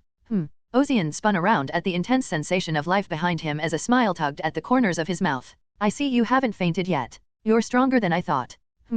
Taiwo gasped as he rose to his feet and glared at Ozian. His eyes belonged to someone who had already made up his mind. Taiwo drew a pistol from his waistband, but it was too large to be called a pistol. It was a personal pistol, a modified version of the elephant gun, a hunting rifle. The bullets were large in caliber, causing a massive recoil when fired, but it was the perfect weapon for Taiwo, a physical enhancer. However, it's not a weapon you'd want to take out just anywhere, as it's too powerful for human use, especially not in a tavern where the rules apply. Even for an outlaw, it was out of line, but Taiwo didn't care about that now, nor did he want to. Juju. Taiwo stuttered through his broken jaw and pulled the trigger. A huge bullet that could shatter an elephant's bones burst into flames and shot toward Ozian. The subsonic bullet was about to reach Ozian, but his hand moved like lightning, clutching the sword at his waist. Skok!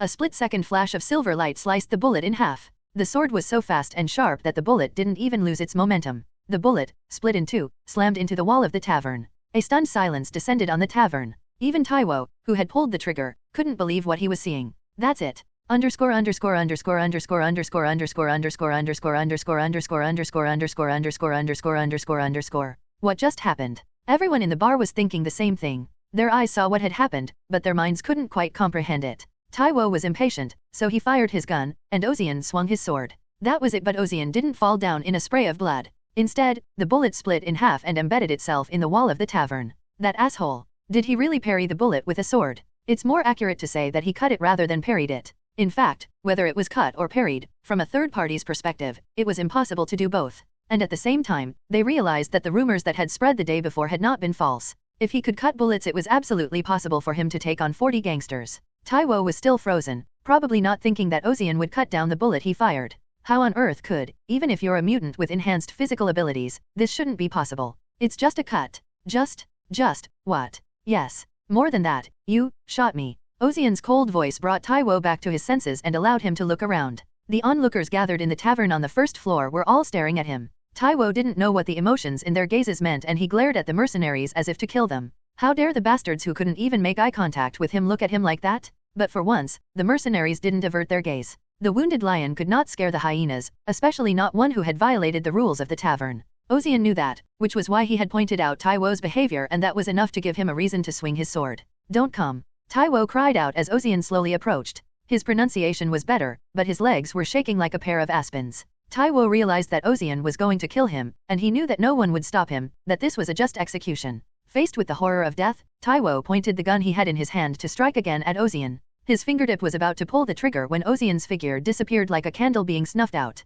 Where is he? Taiwo's eyes darted around, searching for Ozian, but Ozian suddenly appeared in front of Taiwo's nose. Before Taiwo could open his mouth to scream, Ozian's sword plunged into him. Carer. Taiwo let out a gasp of pain. The last thing he saw as Ozian was killing him was his partner, Jake. Jake couldn't bear to look at those eyes asking him to do something, so he turned his head and looked away. At that sight, Taiwo's face distorted in despair and he soon lowered his head. Ozian drew his sword, which he had embedded in Taiwo's brain, and with a single swing, the blood on the blade dripped onto the floor. Ozian turned to face all eyes on him and opened his mouth. As you can see, he disregarded the rules of this place, drew a gun and fired it, so I asked for a reasonable price for that offense, and I don't think you'll have any complaints there. No one spoke up to challenge Ozian's statement. Instead, there were only nods of approval, as if Taiwo had died a good death. Satisfied that the situation was settled, Ozian turned back to Jake. Do you still need more proof? No. Then you'd better get the hell out of here, because I don't want to see the blood of a dishonorable man once more. The words were blatantly insulting, but Jake couldn't let it anger him. He scooped up Taiwo's fallen body and made a quick exit from the tavern. Ozian watched him go, then turned back to the bar and sat back in his chair. Okay then, let's start talking again. Isabella and Osborne's eyes, which had been scrutinizing him a moment ago, now held an undisguised greed. Now that they knew the rumors of bullet cutting were true, they were even more greedy. But greed is greed, and it made them more cautious. Ozian killed Taiwo, the fixer in Jake's office. Recruiting Oshin meant that they would eventually have a great power, but it also meant gaining Jake's enmity. Jake himself is by no means a fearsome person. He's very capable, but he has an overly high ego and a bad personality. He's resourceful but not much more than that. What scares them more is the massive organization behind him. With no idea what they were up to, Ozian was a very unwelcome addition to their organization. Ozian was not unaware of the complex emotions in the eyes that looked back at him. I think I've already decided who I'm going to make a deal with. Oshin's gaze shifted to Ronan. Ronan Roland. The man hadn't changed his demeanor since he'd argued with Jake and killed Taiwo. Are you sure you're okay with me? Isn't that what you've been waiting for since last night? Well, yeah, I guess so. Ronan nodded instead of arguing. Despite the setbacks, none of them were enough to sway Ronan's resolve. I promise to give you the best treatment in the industry. Ozian and Ronan shook hands. Although it is only a provisional contract at the moment, it appears that this deal will never waver. In that case, would you like to go straight to my office? Office? Yes. It's a bit far from here, but since you'll be stopping by often, it wouldn't hurt to see it first. Sure. Ozian nodded and rose from his seat. Ronan was about to follow him out the door when a voice stopped him from behind. Congratulations, Ronan. You've recruited quite the talent. Ronan paused as he turned to leave and gave a slight bow to Isabella, who was giving him a subtle look. My, it was just a stroke of luck. Did you forget that luck counts as skill in this business? Anyway, I'd like to congratulate you again, and tell you to be careful. When Isabella said be careful, she meant Jake. Now that Taiwo is dead and he was humiliated in front of so many people, Jake will go after Ozian at any cost. And also after Ronan, who had recruited Ashen. Be careful. Jake is a snaky man, and while he smiles on the outside, few people are as twisted in the gut as he is. I know that. I'm glad you do. At least I think pretty highly of you in this business. Though I'm suspicious of you because you're always smiling and I can't tell what's going on inside. Oh, that's hurtful of you to say. Isabella snorted in disbelief. Hurt? Stop making ridiculous remarks that don't even work. Seriously. Ronan didn't understand why people didn't take him at his word. If he smiled, they were wary. If he struggled, they didn't believe him. Maybe it's because the world is so harsh. Ronan removed his hat from his head and held it to his chest, bowing his head slightly. I appreciate your concern, but this is a path that I and Mr. Ozian will have to bear alone from now on. I will take your advice to heart. Yes. Good luck. Hihi, I hope to see you often, Ronan. Yes. Goodbye, too, Mr. Osborne. After exchanging a few casual pleasantries with the industry people, Ronan placed his hat back on his head and walked out of the tavern. Outside, Ozian was waiting for him, arms folded. I apologize if I kept you waiting. I thought I should say hello. I can wait long enough for you to say hello. Well, I'm glad to hear that. Oh, by the way, I was wondering if you wouldn't mind if I stopped somewhere before going to your office. I don't mind, but where are you thinking of going? The clothing store. A clothing store? Why there? Ronan stared at Ozian's armor wordlessly as Ozian gave him a look that said he really didn't know. Ozian lowered his head to look at his own armor, and then realized. The armor was so comfortable that he had forgotten. Asterisk. Stepping out of the clothing store, Ozian gave his outfit a subtle glance. Brown leather pants that are easy to move around in and a white dress shirt. A simple vest worn over it and a frock coat worn on top. It was better than armor, but Ozian found the outfit uncomfortable to say the least. Ronan, on the other hand, took one look at Ozian and nodded in satisfaction.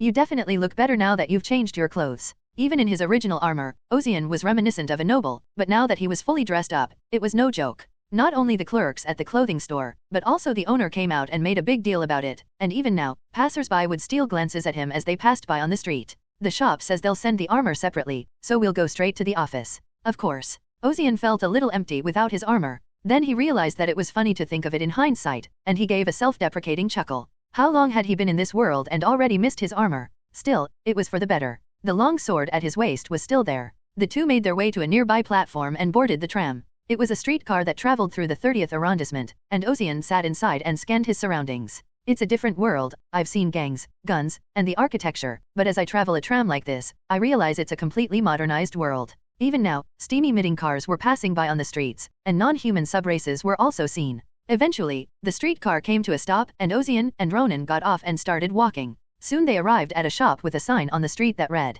"This is our fixer's office, Violet Fox. Please come in." Ashen was expecting something different from a fixer, but it didn't look much different from the other buildings on the street. As he followed Ronan inside, the bell on the door rang with a tinkling sound. Ho ho. The interior of the building was cleaner than he expected. Wooden tables and chairs along with a couch off to one side and picture frames on the wall. Brass pipes hung from the ceiling and walls, and a dim light emanating from the ceiling's back illuminated the interior. Classical music played softly from a gramophone on a wooden table. Against one wall was a long shelf, lined with bottles of various liquors. Was this also a tavern? It's a side business. Fixers do a lot of different things, so we run them together as restaurants and taverns to gather customers and get information. Ronan led Ozian upstairs to his office on the second floor. Sitting down on the couch, Ronan immediately handed him a contract. Here's the contract. Read it over and let me know if there's anything you don't like about it. Taking the contract from Ronan, Ozian schemed it quickly. He didn't know what the terms were in this industry, but objectively speaking, they weren't bad. Beyond not bad, it was honestly incredibly good treatment, even by modern standards.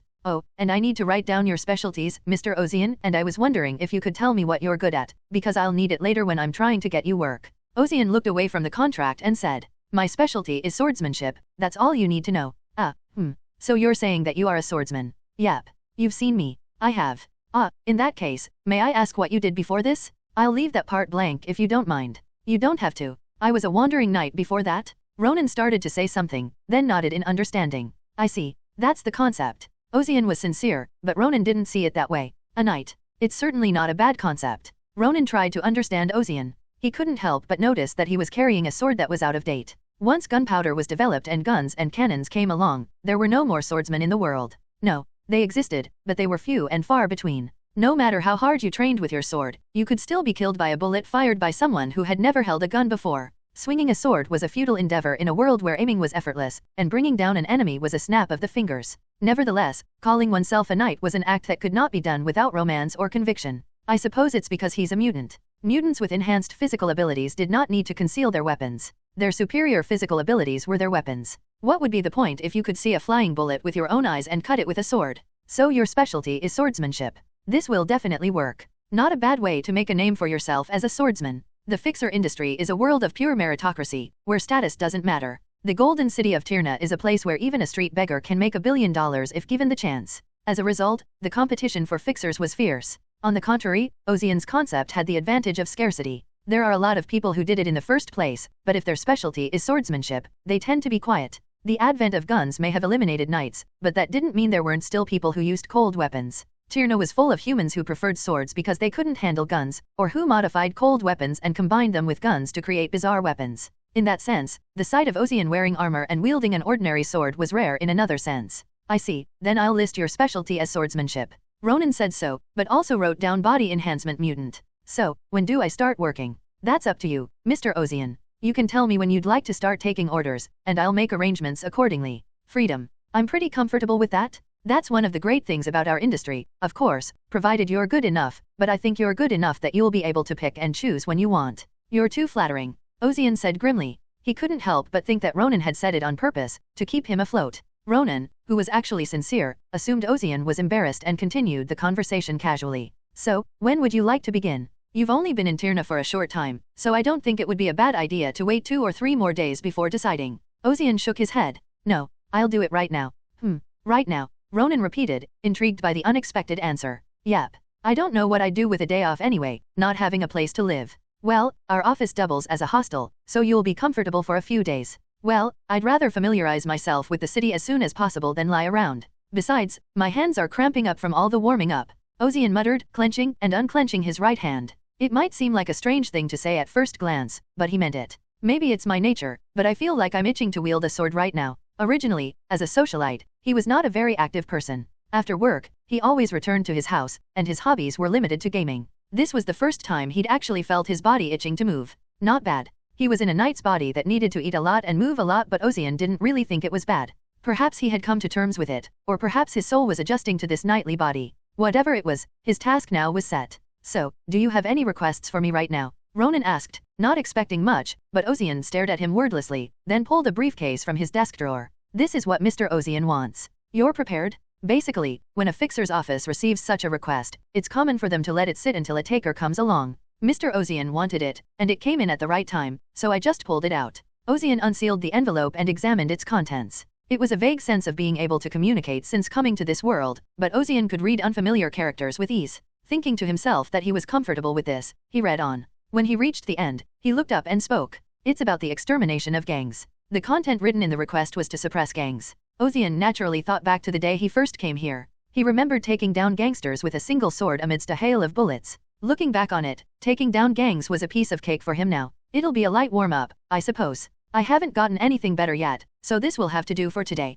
I don't care because I'm the one who brought up the idea. I'd rather ask you about District 47, which is listed here. Yes, what do you want to know? I'm afraid I still don't know the geography of this city. Can you give me a brief explanation? Sure. Ronan nodded and proceeded to explain. Tirna is a huge city. Not just a city, but a city-state, made up of many villages and small towns that have been joined together and merged into one. Ozian nodded. The impression he'd gotten of the city on the ride to this tavern was that it was endless. And this Tirna is still growing in real time. It's swallowing up the fishing villages and towns outside the city, clearing forests, and adding new sections. It's like a living, breathing thing. Yes, it is, which is why they also call it the City of Greed. The City of Greed. The greed of the people within the city and the greed of the city itself is endlessly devouring the world outside. It was a fitting name for the city, both inside and out. Tirna grew so large that the city was divided into districts. Like the 47th district here. Yes. The numbered districts now number up to 50 in total. Hearing that, Ozian thought to himself. The numbered districts meant that the characteristics of the city would vary from district to district, and Ozian's guess was right.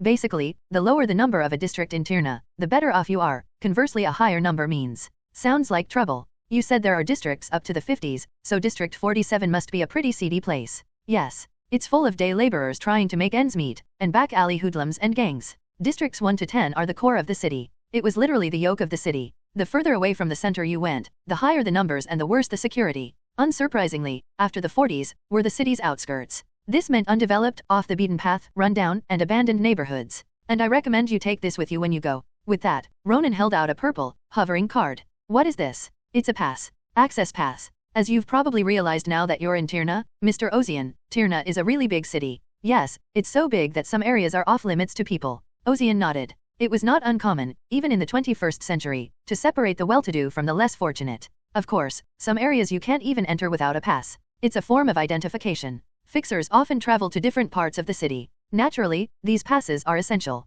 So with this, I can get around anywhere. Ronan waved his hand with a smile. Not really. It's a simple pass, so you can only get in and out of the 30th and 40th districts. If you want to go further in, you need a more proper pass, and that pass is. So either I have to prove myself worthy, or I have to spend more money. Ozian's insight was sharper than he'd expected, and Ronan nodded, slightly surprised. Yes, that's right. I see. Ozian rose to his feet. You're leaving right now? Yep. The map is enclosed here, so I shouldn't have any trouble finding my way. Good luck.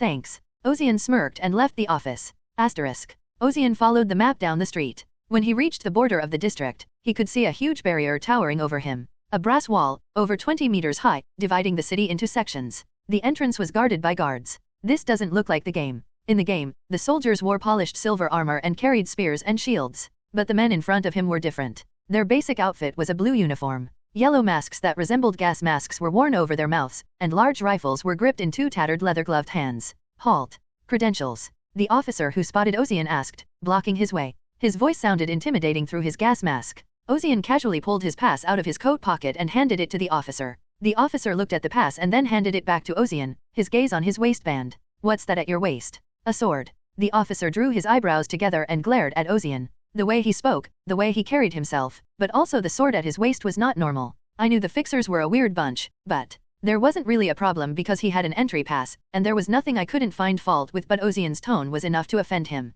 You. The trooper called out to Ozian, intending to conduct a more detailed inspection. He clamped his mouth shut inside his mask as Ozian stared back at him with dark eyes. A cold sweat trickled down the officer's cheeks. He tried to say something, but his head went white as he met Ozian's eyes. You.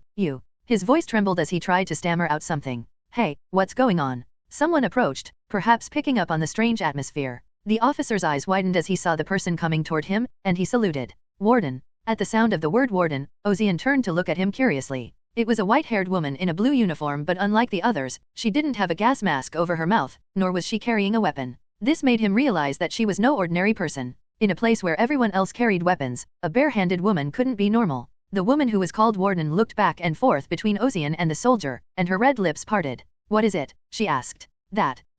When the guard stopped speaking, the warden violently stepped on the guard's foot with her booted foot as the guard swallowed a desperate groan from inside his mask. Cold red eyes stared down at the squirming trooper. There will be no third time. At the same time, the warden's gaze sharply scanned Ozian's body.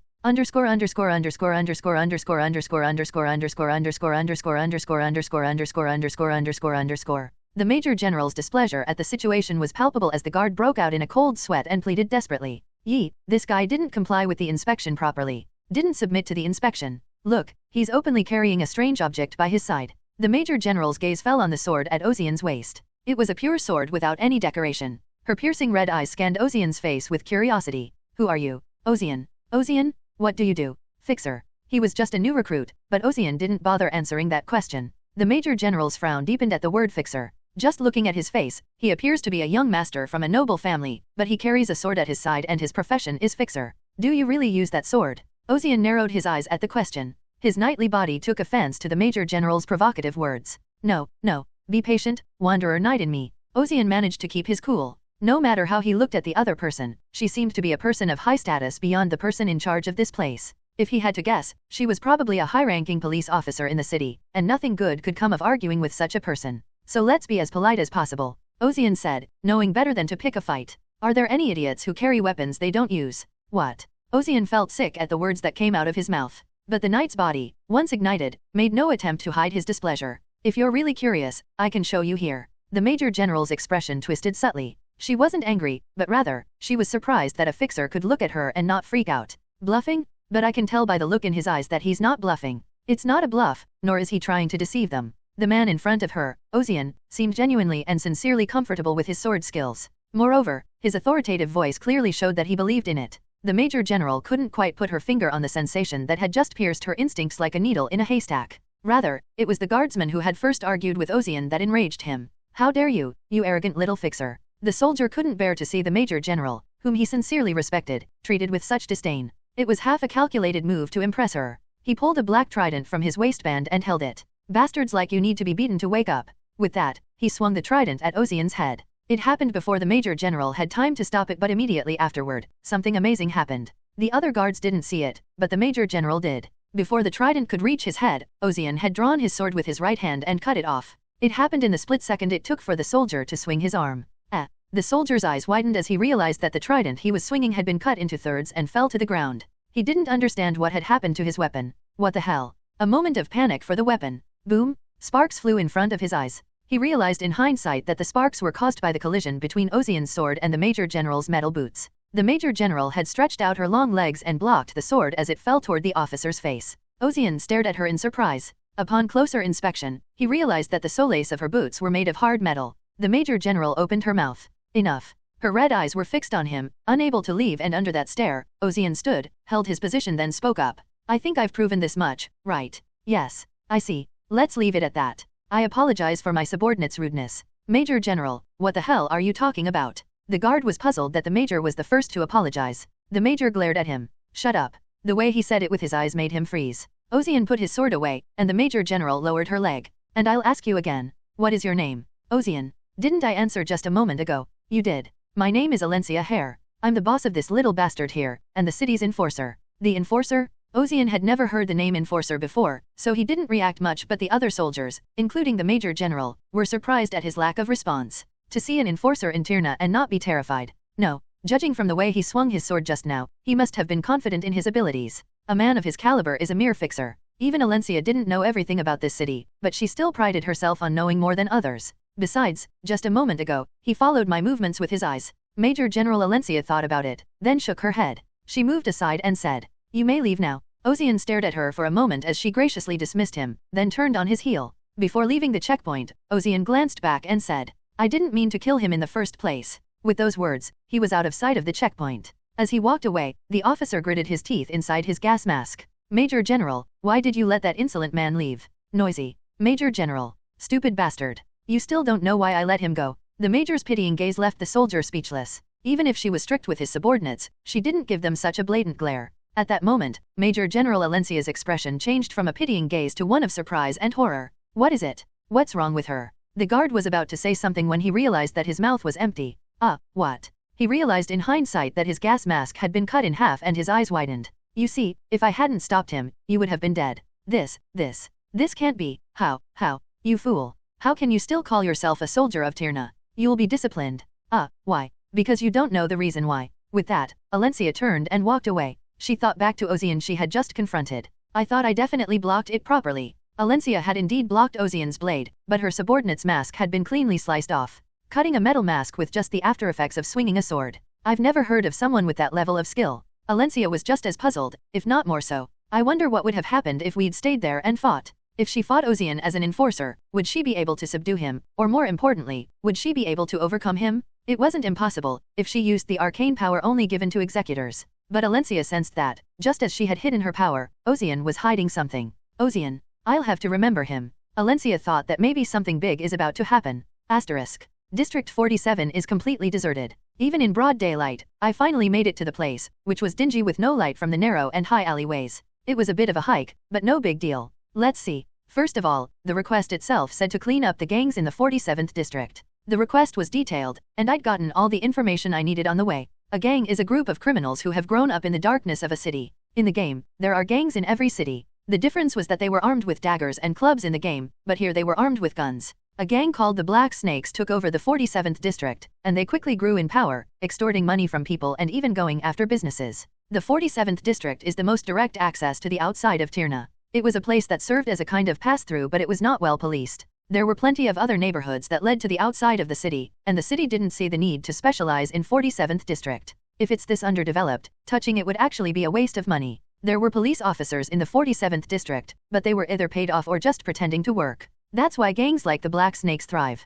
Perhaps because their livers were swollen as they increased their power, they ended up attacking the trucks that the company was transporting. The companies that use the 47th district are small to medium-sized businesses at best. They've decided they're not worth the trouble. Tirna is a huge city. It's so big that it's divided into districts, each of which is like a city in itself. How many buildings are there in the city and how many streets are there? It's no wonder it's easy to hide in such a place, but I was used to this kind of situation. Even in games, when you try to complete multiple quests, you're often met with unkindness. When you get a quest, there's no system that tells you where to go with arrows. You had to navigate and figure it out on your own. Quests with unknown destinations and complex structures that made it difficult to locate NPCs. The back alleys of the city in particular were the perfect place to waste time with nothing to do. Many players got tired of these quests and left the game, or moved on to other, simpler quests, but I wasn't one of them. In the game, there are a lot of NPCs that don't interact with you, so it's hard to ask and find things. This is real life, not a game. So even if I just talk to a bum on the street, there's information to be gained. With that in mind, I decided to look for someone nearby who might know something. Boom! A bright red apple rolled toward me with the sound of something breaking. I picked it up and turned my gaze to the source of the commotion. If you're going to do business here, you're going to pay. Did you think we wouldn't find you if you moved and ran away? You realize we have a tight hold on this place, right?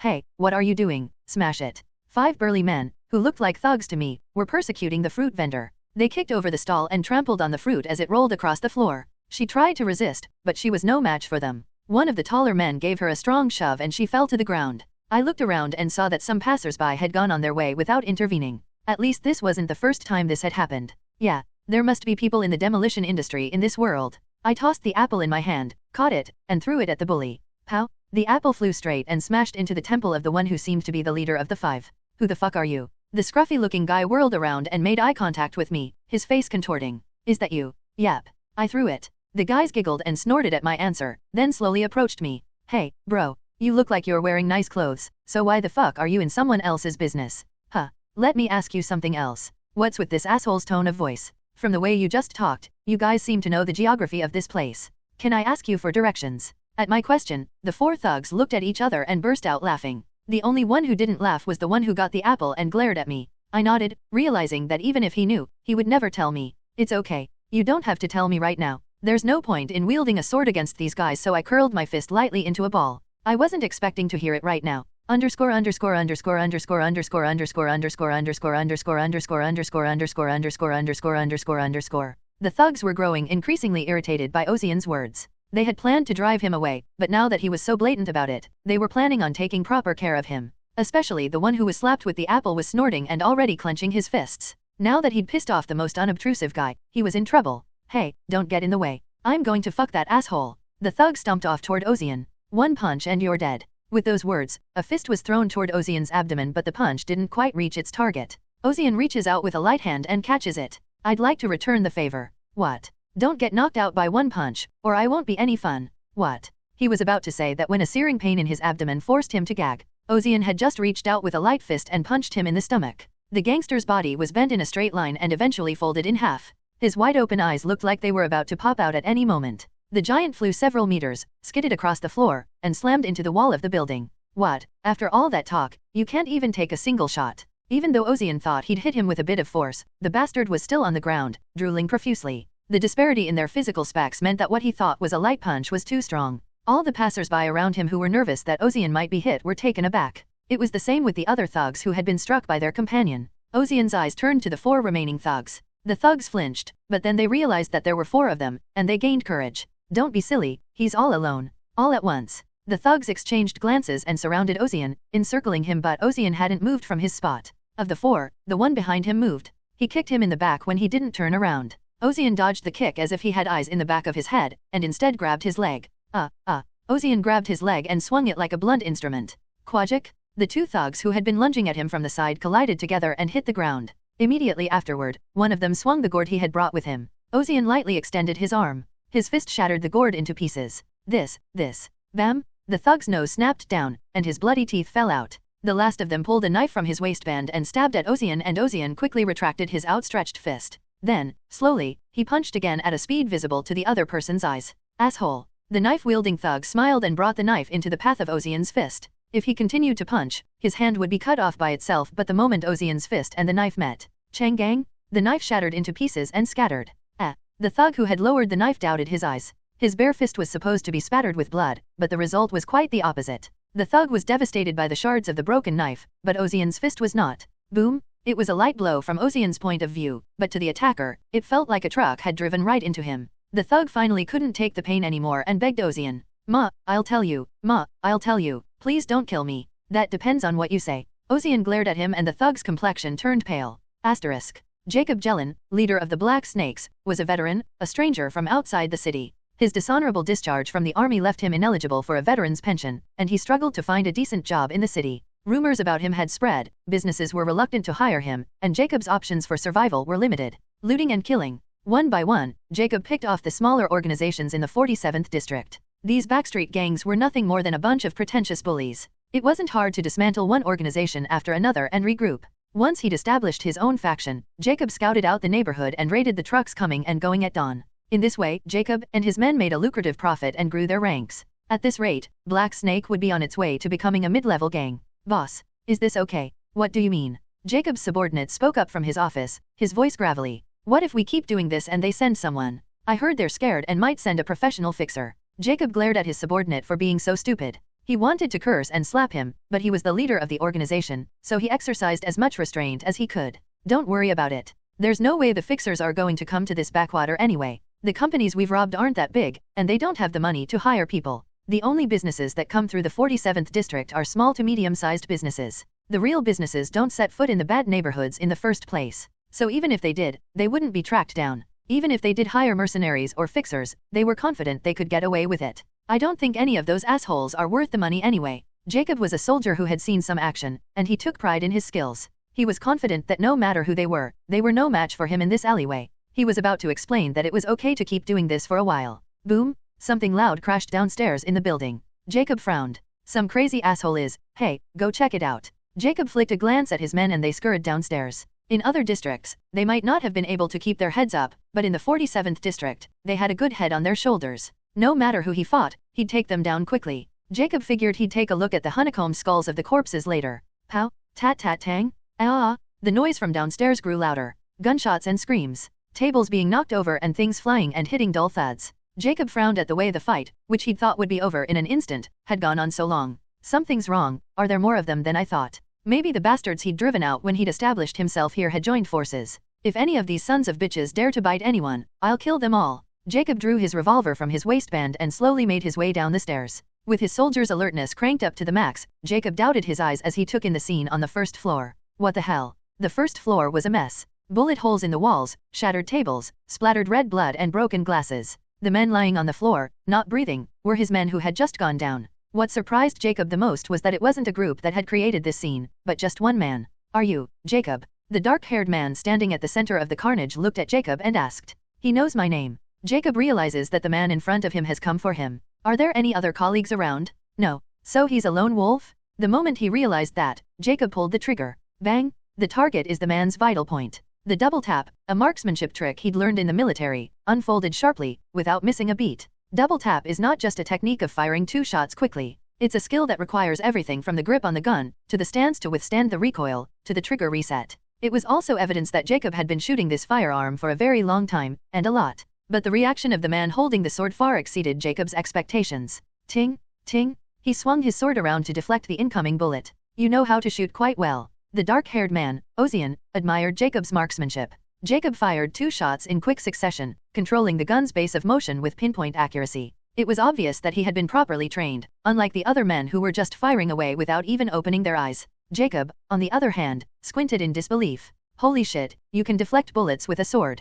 I can't believe he's using a sword as a weapon, but deflecting bullets with it? It's impossible, unless you have ridiculous vision and the physical ability to back it up. The first thing that came to Jacob's mind was an enhanced human. But Oshin's body showed no signs of any procedure. That left only an enhancement mutant and a very high-ranked one at that. Why would a mutant of that caliber? Asterisk. Ozian stared at Jacob. His scarred, harsh appearance and the smell of alcohol from earlier. He had to ask just to be sure, but he recognized Jacob as the leader of the Black Snake Gang. Ozian remembered the purpose of the request. To clean up the Black Snake Gang's recent rampage in the 47th district. And by cleanup, they didn't just mean dismantling the organization, they meant nipping it in the bud. He's just killing and robbing people anyway. No harm in killing him. Jacob recognized the emotion in Oshin's eyes. It was a look he'd seen time and time again on the battlefield, a look he'd seen many times in enemy soldiers. The will to kill. Jacob tried to convince him to stay alive, somehow. Flash? There were a few flashes before Jacob realized he couldn't hear his own voice. Jacob tried to reach out for Ozian, but he couldn't. Red lines began to form across his body, and then his body collapsed to the floor in a crumpled heap. Ozian stared down at the red blood soaking the floorboards, then glanced around the room and saw that there were no more to take down. Let's grab a few things for evidence. Jacob had just come down from the second floor, so his room must be on the second floor. With that thought, Ozian went upstairs and opened the door to Jacob's office, narrowing his eyes at the two men inside. One was a slender young man, the other quite a large man. Both wore black trench coats, with iron masks over their faces and bowler hats on their heads. Who are you? The moment Ozian asked, the burly one opened his mouth. You're not Jacob. Who are you? Underscore underscore underscore underscore underscore underscore underscore underscore underscore underscore underscore underscore underscore underscore underscore underscore. When Ozian didn't answer, the masked man shook his head. Sure. It doesn't matter who you are, we need to get rid of the witnesses. Get rid of him. At those words, the Hulk moved. There was the sound of something pulling on a ball, and then the big man shot out like a cannonball and lunged at Ozian. It grabbed him by both shoulders and threw him against the wall. Flying, Ozian spun in midair and landed on the ground before crashing into the wall. Immediately afterward, the big man lunged at him and slammed into his shoulder. Ozian crossed his arms in defense, and the big man landed a body blow on top of him. Thud. Quayo. Overwhelming mass and immense strength. The giant pushed Ozian back like a bulldozer, smashing through two walls. Brick fragments rained down and dust rose. That power that would have made an ordinary person blood clot long ago, but the big one suddenly realized that his body wasn't moving forward. Instead, he felt an enormous pressure on his shoulder that pushed him back. I asked you who you were, and you just attacked me out of the blue. That's not polite. Ozian said as he entered into a struggle with the big man. He lunged at him, throwing him around and slamming him with his shoulder. He was surprised at how fast he was, given his seemingly dull exterior, and was slow to react. Even considering that, Ozian's body was unscathed. Despite having smashed through two solid walls with his bare hands, Ozian doesn't feel any sore spots. It's my body, but it's damn strong. Even as he thought this, Ozian continued to analyze the enemy before him. The behemoth showed no emotion as he withstood his strength, and even pushed him away. At least this wasn't the amateur he'd faced downstairs just moments ago. The big man pushed down on both legs. The floorboards cracked and split, but Ozian still didn't flinch. Instead, the big guy was slowly pushed back. When he realized this wasn't going to work, he leaned back slightly.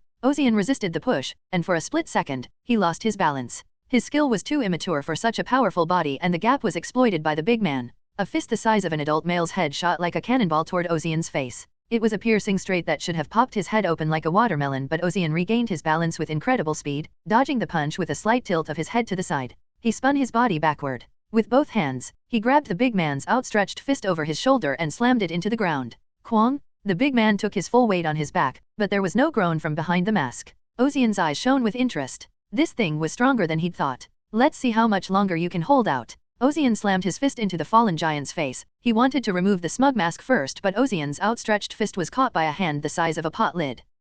As Ozian looked at him in surprise, a change occurred in the big man. Pure white steam flowed out from the gaps in his coat, and such a reaction could not have come from an ordinary human body. Ozian's eyes widened slightly at the pressure that threatened to crush his fist. His strength had just increased even more than before, and the deafening sound of spinning wheels, pumps pumping, was coming from inside the giant's body. You're not human. Before Ozian could finish his sentence, the creature's upper half rose as if it had been thrown off. Without letting go of Ozian's fist, it twisted around to face him once more from the front. Inside the slightly torn forearms of his coat, he could see arms of steel, not human. The hulking figure glowed a reddish-eyed glow from behind its mask. Asterisk. The tall, lanky masked man sat in a chair in Jacob's office and waited. He'd come to see how far Jacob's business had expanded, but the timing was bad. Jacob had been killed by some fixer. It's a shame, but it was one of those hands I was going to discard anyway. The fixer was unlucky to face us on a day like today. He must have been pretty good to wipe out the Black Snake gang single-handedly. The behemoth that Ozian was fighting now was not something he could deal with. An automaton, a self-driving doll, especially built for combat, extremely strong and powerful.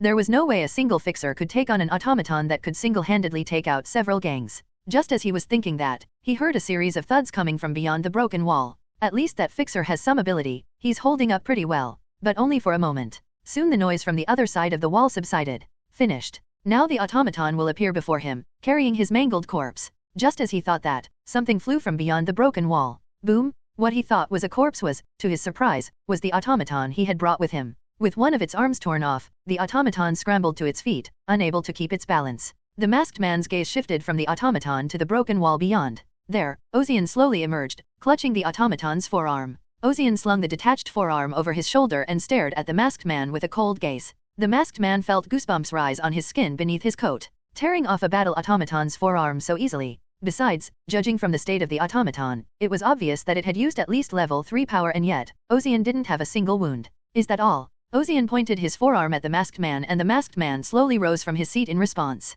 At first, he thought he was just another fixer, but now that he saw him again, he realized he was no ordinary man. If you have a hidden hand, I'd be happy to see it. And the ease in his tone. Only a strong man could have such an attitude, and it made the masked man break out in a cold sweat. In reality, Ozian was genuinely curious. As the world advances, so do robots. Automatons were robots to him. He knew it was a very advanced world compared to the game world, but he didn't expect it to have bipedal robots. Moreover, when the automaton first moved, he didn't feel any discomfort. They were so well made that he couldn't tell them apart. I don't know what the hell they are, but they must have some connection to the Black Snake gang to come here and attack me. At the very least, if he could capture them and interrogate them, maybe he could get some more information out of them. That's when the masked man spoke up.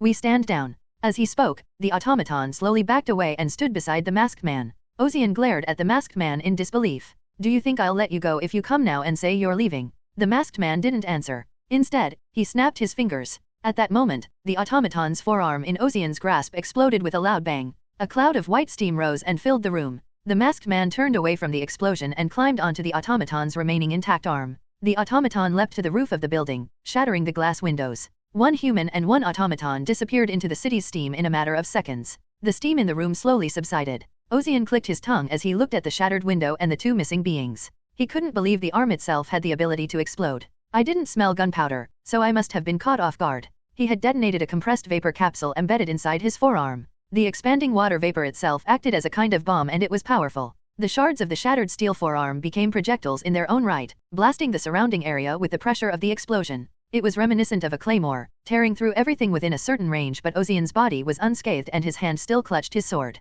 He had deflected all the shrapnel from the exploding forearm with his sword.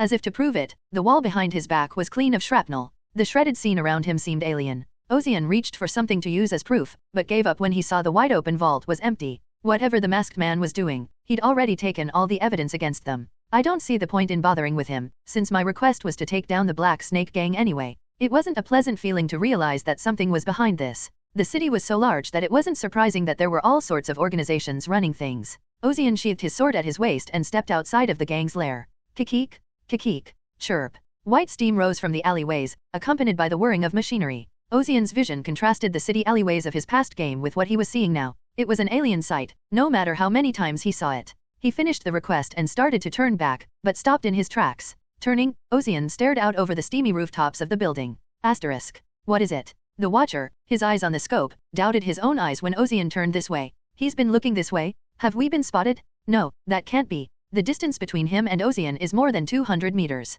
Even this side of him was cloaked, and the white steam from the brass pipes around him made it difficult to distinguish things. It seems impossible that a man could have spotted him on the roof of a building. Maybe it's just a coincidence. For a moment, the observer thought of fleeing, but then he suppressed his anxiety and tried to confirm Ozian's appearance through the scope again. However, he couldn't help but panic. What the hell? Where did he go? The figure of Ozian, who was standing in the alleyway just a moment ago, was nowhere to be seen. The observer felt a sense of unease. His first thought was to quickly get away, but then he felt a cold touch on the back of his neck. Don't move. The Watcher panicked. The cold metal was unmistakably the sword Ozian had been carrying at his waist. What the hell? How long? It hadn't been that long since he'd lost sight of him. However, in that short time, he had covered more than 200 meters and taken up position behind him. He was even on the roof of a building. You were watching me just now. What's your purpose? The way he said it, he knew he was being watched. For a moment, he looked back at himself through the scope, and it wasn't an illusion. Cold sweat trickled down the inside of his gas mask. You won't answer me? Good. The moment Ozian was about to apply force to his sword, the Watcher shouted. Wait. Underscore underscore underscore underscore underscore underscore underscore underscore underscore underscore underscore underscore underscore underscore underscore underscore. The Watcher immediately raised his hands in a sign of surrender. Whoa, calm down. I'm sorry for watching you just now. With that, the Watcher slowly removed the gas mask stuffed over his face. As he removed the leather cap and goggles from his head, his rich ivory hair spilled out. Ozian opened his eyes in surprise. It was a woman, and a very beautiful one at that. I'm not your enemy, I'm trying to help. Believe me, I do. Really, I do. Because I didn't sense any sign of malice in your gaze. At that, the Watcher's eyes widened in disbelief. Yes, I'm glad. My name is Lorraine Punk. Ozian. Yes, Ozian. Do you know why I was watching you earlier? To see if I did my first assignment right, and if not, to help me out. Lorraine's eyes widened at the answer that flowed from Ozian's mouth. You knew. I had a vague idea. Ozian may have the ability to see and deflect bullets, but having the ability is one thing, but having the experience to put it to use is another. Even the most talented can die the moment they let their guard down. In Ronan's position, it would have been normal to stop him when Ozian said he would fulfill the request immediately. Nevertheless, Ronan granted Ozian's request and she was a safety measure, just in case. This is true. I got a kick out of it. Lorraine clucked her tongue at Ozian's unexpected insight. Ronan said he'd only been in Tyrna a short time. The way he talks, he sounds like a veteran, like he's been around for years. He didn't say much, actually, but I wanted to come and see you, though in hindsight I think it may have been in vain. More than that, I'd like to ask, didn't you see a strange man running away just a moment ago? A strange man. The ones with the masks and coats. Oh, I saw them. They smashed a window and disappeared in a flash, but I didn't think they were from the gang, so I let them go. I see. Lorraine asked, sounding slightly concerned. What? Did something happen? Nothing. What was it? Just that there's a shady group behind the Black Snake gang. We ran into each other, and they tried to kill me to destroy the evidence, and when that didn't work, they just ran away. That's not a big deal, is it? Lorraine stared at Ozian in disbelief. What did he look like, or did you find out who he was? I don't know. He wore a mask when we fought, and he wouldn't talk to me. But I do know this. One of them was a machine in human form. A machine? Oh, an automaton. Ozian nodded. Lorraine remembered the image of him as he fled.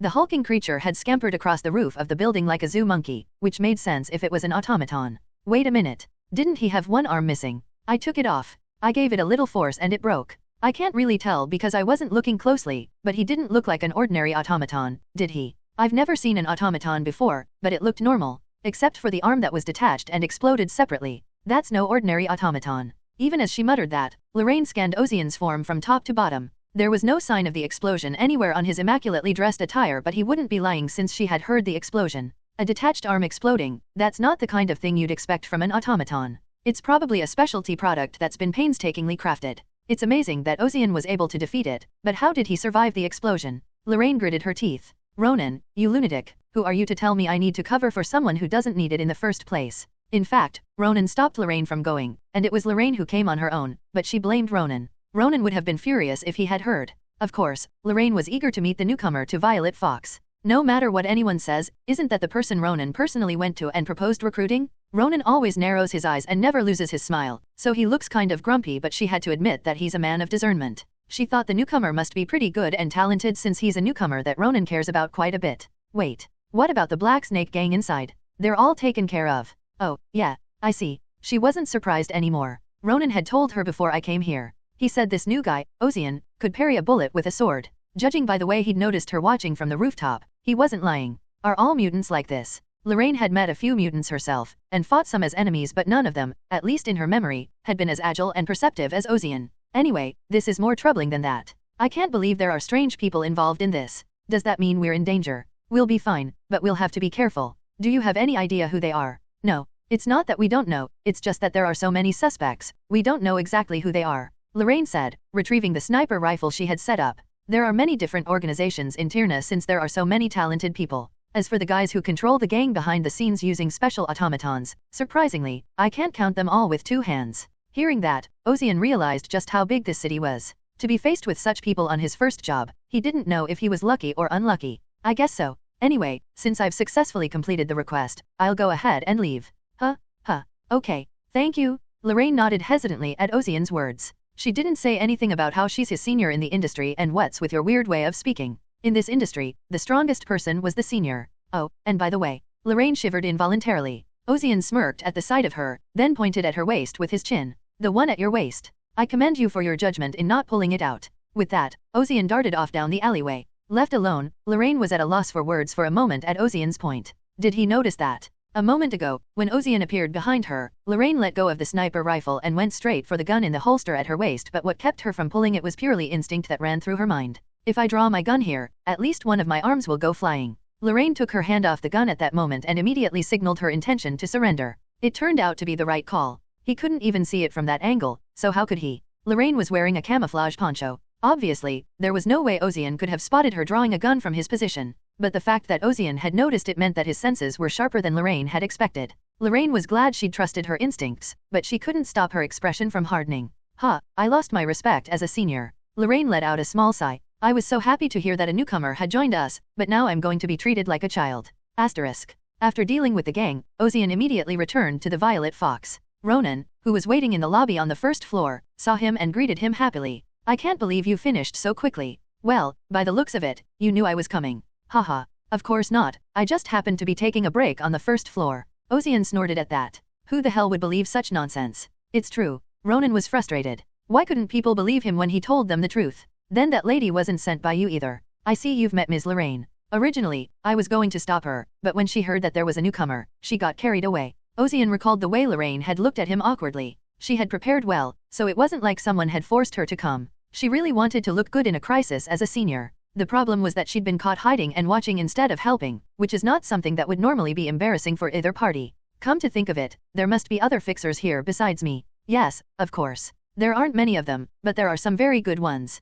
Is Lorraine one of them? She's a bit of a hothead, yes, but she's also an excellent sniper, and she's ex-military. I see. I don't see them much now, they're all busy, but you'll meet the others someday. They're all good people, you'll get to know them. Ronan smiled lightly, then cut to the chase. I think you've done what you were asked, but judging by your reaction, something must be wrong. You know that. Just that you seem to want to say something. Oh, and I apologize if I was too rude. Ronan bowed his head slightly to convey his apology. Ozian smirked and shook his head at the sight, then proceeded to explain what had happened to him at the gang's hideout. When he was done, Ronan put his hand to his chin in confusion. His eyes were still glassy, but it didn't show. There was a group of people controlling the gang behind the scenes. Moreover, to use that kind of automatons, it wouldn't be on a normal scale. Do you have any idea who they are? Ozian asked, a little hopeful that Ronan might know something, but Ronan shrugged. I don't know, but I have a guess or two. I see. You sound openly disappointed. There are so many organizations in this Tirna, and I don't know everything. But there are times when I can make a guess. A guess. Yes. From the sounds of things, the mysterious organization was working behind the scenes, supporting the Black Snake Gang, and naturally, some businesses were affected. Indeed. Ozian nodded, and Ronan clapped his hands together. Actually, I also vaguely heard the news, and it is said that the companies that requested us have received an acquisition offer from one company a month before the request was made to us. A takeover offer. Yes. It was basically a big company trying to swallow up a small company to grow its size. Naturally, they turned it down because the client didn't have the vision to go along with it in the first place. The acquisition fell through, and then this happened. So what you're saying is that the company that wanted to buy them did this out of spite for being rebuffed. Something like that, actually. It's a common occurrence in Tirna. All the businesses in the city are trying to outcompete each other. Tirna is a developed city, but inside, it's more like a wild jungle. Most companies are not only looking to protect their own position, but also to take over others. However, they couldn't cross the line. If they did, they'd face the mace of the city government. So the fights between companies became more covert and ugly. Like this one. They maneuvered gangs behind the scenes to cause material damage to the other company. That sucks. As Ozian listens to the explanation, he is both surprised and convinced by the savagery of the city. Corporations sometimes secretly support criminals to do their illegal work, or they raise them themselves. Ronan explained that some of Tirna's more prominent private military companies, PMCs, were created by large corporations to get things done their way. Perhaps the men that Mr. Ozian was facing were sneaky agents of those companies. When Ronan finished, Ozian smirked. You said you didn't know, but you know everything. It's not a certainty, it's just a guess based on circumstance and clues. Despite his words, Ronan sounded half convinced. Then it's dangerous, isn't it, since we've lost our pretense with them? You wouldn't have to worry about that. I don't think they'd hold a grudge against Mr. Ozian, the fixer, even after they tried to kill me. But Mr. Ozian won, so they'll find another way. Another way. Ronan cupped his chin between his clenched hands. A sharp gleam flashed in the corners of his narrow eyes. That would be to make a request to Mr. Ozian. Underscore underscore underscore underscore underscore underscore underscore underscore underscore underscore underscore underscore underscore underscore underscore underscore. Huh. Ozian couldn't help but chuckle at Ronan's comment. What you mean is that you are planning to get rid of me by making a very dangerous request that I cannot solve. Ronan shook his head, mildly denying Ozian's speculation. It's the opposite. The opposite. What I was saying was that they were purely considering Mr. Ozian's abilities and were making the request. But I interfered with their work. That's how you proved yourself. Ozian suddenly understood what Ronan was trying to say. I see. Even if they were interrupted, if their opponent was really good, they'd still be able to. Yeah, they just flip their attitude like the palm of their hand. Isn't that the nature of corporations? A corporation is a group of people who are only in it for the profit. If you're a fixer they can pay to hire, they'll neatly forget what happened in the past and join hands. That still didn't make sense to Ozian. He thought that even a corporation could not help but act with mixed emotions. Isn't the corporate world the most vindictive place in the world? When Ozian looked unconvinced, Ronan explained. Of course, if there's public defamation, a corporation will retaliate, because they care about their image. Public honor. Ronan nodded, realizing that Ozian was getting straight to the point. What Mr. Ozian experienced this time was an unofficial, shadowy incident at the company. There, he has no reputation to be tarnished by being interrupted. On the contrary, if they try to use that as an excuse to mess with Mr. Ozian, it would be like confessing that they are plotting bad things behind people's backs. I see. I understand. Even with that in mind, the business of this world seemed to run quite rationally. Or rather, beyond that, they were so rational that you wondered if they were human beings with blood in their veins. Even those who had turned against them were the first to reach out when the opportunity arose to bring in new power. The corporations are more powerful than I thought. It made sense in his head, but in his heart, they were too calculating. Normally, he'd be emotionally furious and want to retaliate in some way. In the grand scheme of things, it was a good thing for Ozian, but watching it, he couldn't help but feel indescribably uncomfortable. Business doesn't care about honor. It only cares about practicality. All they care about is profit. That's why they've become more than a medium-sized company in the harsh world of Tirna. Is that what a mid-sized company is like? Oshin wondered what would be considered a large company in Tirna. It's actually good for Mr. Ozian, because he might get a new client, and if this goes well, a permanent one. What's a permanent client? It's like a regular client who literally only goes to one person. That doesn't sound like a very appealing option. Fixers are freelancers, they can work when they want to, and sometimes they can't, and it's usually the latter. The industry is pure meritocracy. If you don't have the skills, you don't get the work. Clients want to work with experienced people, not newbies, but if it's a beginner, then they want a promising one. They're also better than experienced people because they're younger, and their prices were lower. So, most of the time, clients will specify the talent. In the industry, it's called a named assignment. Usually, veterans who have built up a reputation and have a nickname or something like that will qualify for these assignments. Once you've successfully executed on those assignments and built up your credibility, the next step becomes possible. Corporations, Tirna City, Magic Tower, associations, etc. When a large organization applies for an important assignment, they choose only one fixer. Such a request is called a fixed request. This is a request that can only be fulfilled by a special A-rank fixer among the many fixers in Tirna. It was the beginning of stability, which is a fixer's dream. If you go further, you can even work for the organization that placed the order and wear their business card. You can retire as a fixer and become an external advisor to companies. You can make a lot of money and have a stable income. It's the standard path that every fixer wants to take, but Ozian wasn't too happy about it. A life of doing what you're told, I can't imagine it. Belonging to an organization gives you security, but it also takes away your freedom. A life of subordination where you have to do what you're told. To a wandering knight who longed for freedom, nothing could be more terrifying. Anyway, you don't need to worry, Mr. Ozian, everything will be fine. I wasn't really worried. Then I'm glad to hear it. Ronan smiled wryly. I can't wait to see when a corporation will suddenly put in a request for Mr. Ozian. Are there any other suspicious organizations besides corporations? Suspicious organizations. Just tell me what kind of people are in this Tirna. That shouldn't be difficult. Ronan explained that there were fugitives from outside the city, veterans, criminal organizations growing in power from within the city, and cults. Ozian nodded in understanding as he listened. Most of the people I knew are gone. In the game, there was no shortage of enemies, unholy warlocks, heretics who worshipped foreign gods, corrupted taint monsters, and more, but as the world changed, so did they. Now, new organizations have emerged, befitting the new age. Ozian was suddenly curious. So, what happened to the organizations and boss monsters in the original game? In the game, there were some beings that could resist the passage of time. Ancient wraiths, sealed demons, cursed dragons, and spirit beasts. There was a good chance they were still alive. Or maybe they were exterminated along the way, but I'm not sure since I'm still adjusting to the new world. The factory was built where the secret dungeon was in the game. The dungeon was inside a mountain, which had been pushed into the mountain. The dungeon, the monsters inside, all the rewards and so on were likely gone, too. I'll have to get some information on this before my next request. For now, gathering information was essential. Once that was done, Ozian's knowledge would be valuable once again, even after all these years. Asterisk. Arriving at the place Ronan had written down, Ozian stood in the doorway and looked up at the building. It was a tenement house in the crowded 39th district. This was where Ozian would live from now on, and his room was on the 3rd floor. From the outside, it looks a lot better than I thought. Tenement houses were originally reserved for people who didn't have much money. They were mainly inhabited by florists, clerks, laborers, coachmen, and engineers. Many of them even shared the same house because of the high rent. Fortunately, Ozian was able to live on his own without a roommate, thanks to Ronan's accommodations. This is where having a middleman came in handy. He takes care of all the hassle. It also helped that Ronan is a very capable person. He said that I could save more money and buy my own place later. As long as he had a place to sleep, he didn't really care. That didn't mean he didn't like money, of course. More money is always better. The room on the 3rd floor was colored in light brown and subtle brass. The interior was furnished with all the necessities of life, from the leather sofa to the rug on the floor to the carved curtains on the windows. Surprisingly, in this day and age, there was even a refrigerator. Something tells me this is better than the studio I was living in. After I got my first job, I settled into a studio near my office for a quick commute. The studio was cramped in the capital, and the rent was murderous. After paying the rent and management fees, I didn't have much left over from my salary. So naturally, I couldn't imagine any other life, and when I came home, I burned the weekends playing games. Above all, this is just a house, a place to stay. Looking at the house, life seemed better than the one I lived before.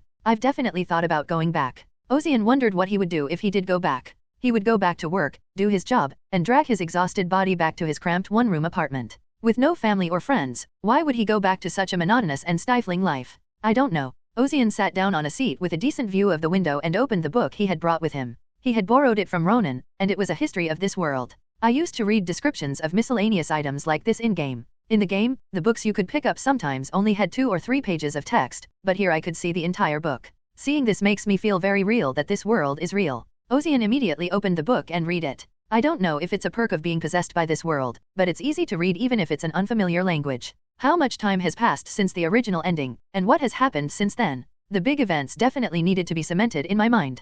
A few pages into the book, Ozian's eyes lit up when he came across an interesting passage. The invention of machinery and the discovery of new uses for ether water. Ether water was a new energy source that had become indispensable in the world since the Industrial Revolution. It was also something that hadn't existed at all in Ozian's time. It's like oil in this world. The difference from oil is that ether water is exactly what it sounds like, water. It's just that it contains a higher concentration of energy than normal water. Ozian studied the entry on ether water in detail. Ether water was discovered 400 years ago. It all started when an adventurer discovered a huge underground cave and discovered the ether water flowing within it. Ether water is underground water infused with so-called mana. It was also known as water from the gods. The book was accompanied by black and white illustrations. They were pictures of miners being doused from head to toe with ether water gushing from cracks in the earth. After the development of the Industrial Revolution, people used it in steam engines. With its high concentration of energy, the ether water meshed with the steam engine to produce tremendous efficiency and became an indispensable energy source for the world. Thus, the world of mystery and magic entered the age of machinery and industry. The white steam rising from the city was the vapor of the ether water. The ether water changed many things in the world. No longer were carriages pulled by horses. Instead, the roads were paved with white, steamy automobiles. Railroads and steam locomotives replaced the big-top processions. It was said that airships in the sky stretched out into the world, and that the development of transportation had united all races. Ozian scratched his head. The world had changed, but it had changed too much. But still, the biggest change in the world is this. Turning the page, Ozian stared at the entry. At the top of the page, in large black letters, it read, "The Fall of the Knights. Underscore underscore underscore underscore underscore underscore underscore underscore underscore underscore underscore underscore underscore underscore underscore underscore. The Fall of the Knights." For Ozian, the phrase was both provocative and intriguing. Although it was only a job in the game, Ozian was the knight from the quote. Now that the game was real, being a knight was a big part of his identity. That knight had fallen in the long years between the game's ending and the present world. Ozian was naturally both unhappy and curious. I can't believe knights would disappear. In retrospect, it made sense.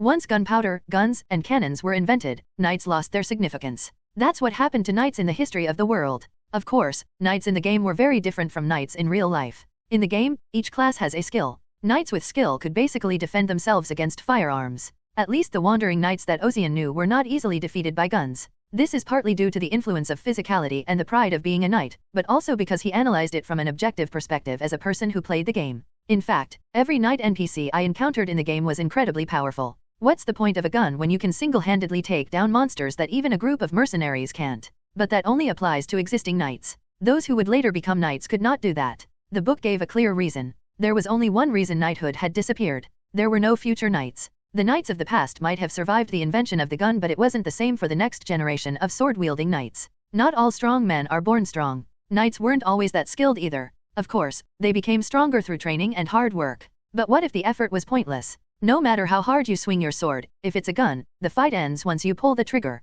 Guns and cannons, on the other hand, have improved over the years. They became faster to load, more powerful, and had longer ranges. In such a changing world, who would want to wield a sword and walk the path of a knight? This is not just a problem for knights, but for the barbarian warrior class as well, as it should be. Ozian flipped to the next page and narrowed his eyes at the illustrations inside. The black and white illustration showed a fallen knight bleeding to death. Underneath it, it read, "The Death of Demi-Lion. Demi-Lion Balzac." A knight and semi-aristocrat, he was said to be the most talented knight of his time. With the development of firearms, knights were on the precipice of history. Demi-Lion's presence was the knight's only hope. Some even said that he might bring the dying art back to life. Until one day he was suddenly murdered. His murderer was not a knight of high rank, nor a wizard with a vast circle, but a bandit with a gun. Demi-Lion, who was considered one of the most talented of his generation, had been gunned down while chasing down a group of defeated soldiers who had turned to banditry. Well, Ozian sighed as he read the details in the book. Demi-Lion, who was leading the charge, was so careless that he didn't even wear a helmet because he thought the bandits were just bandits.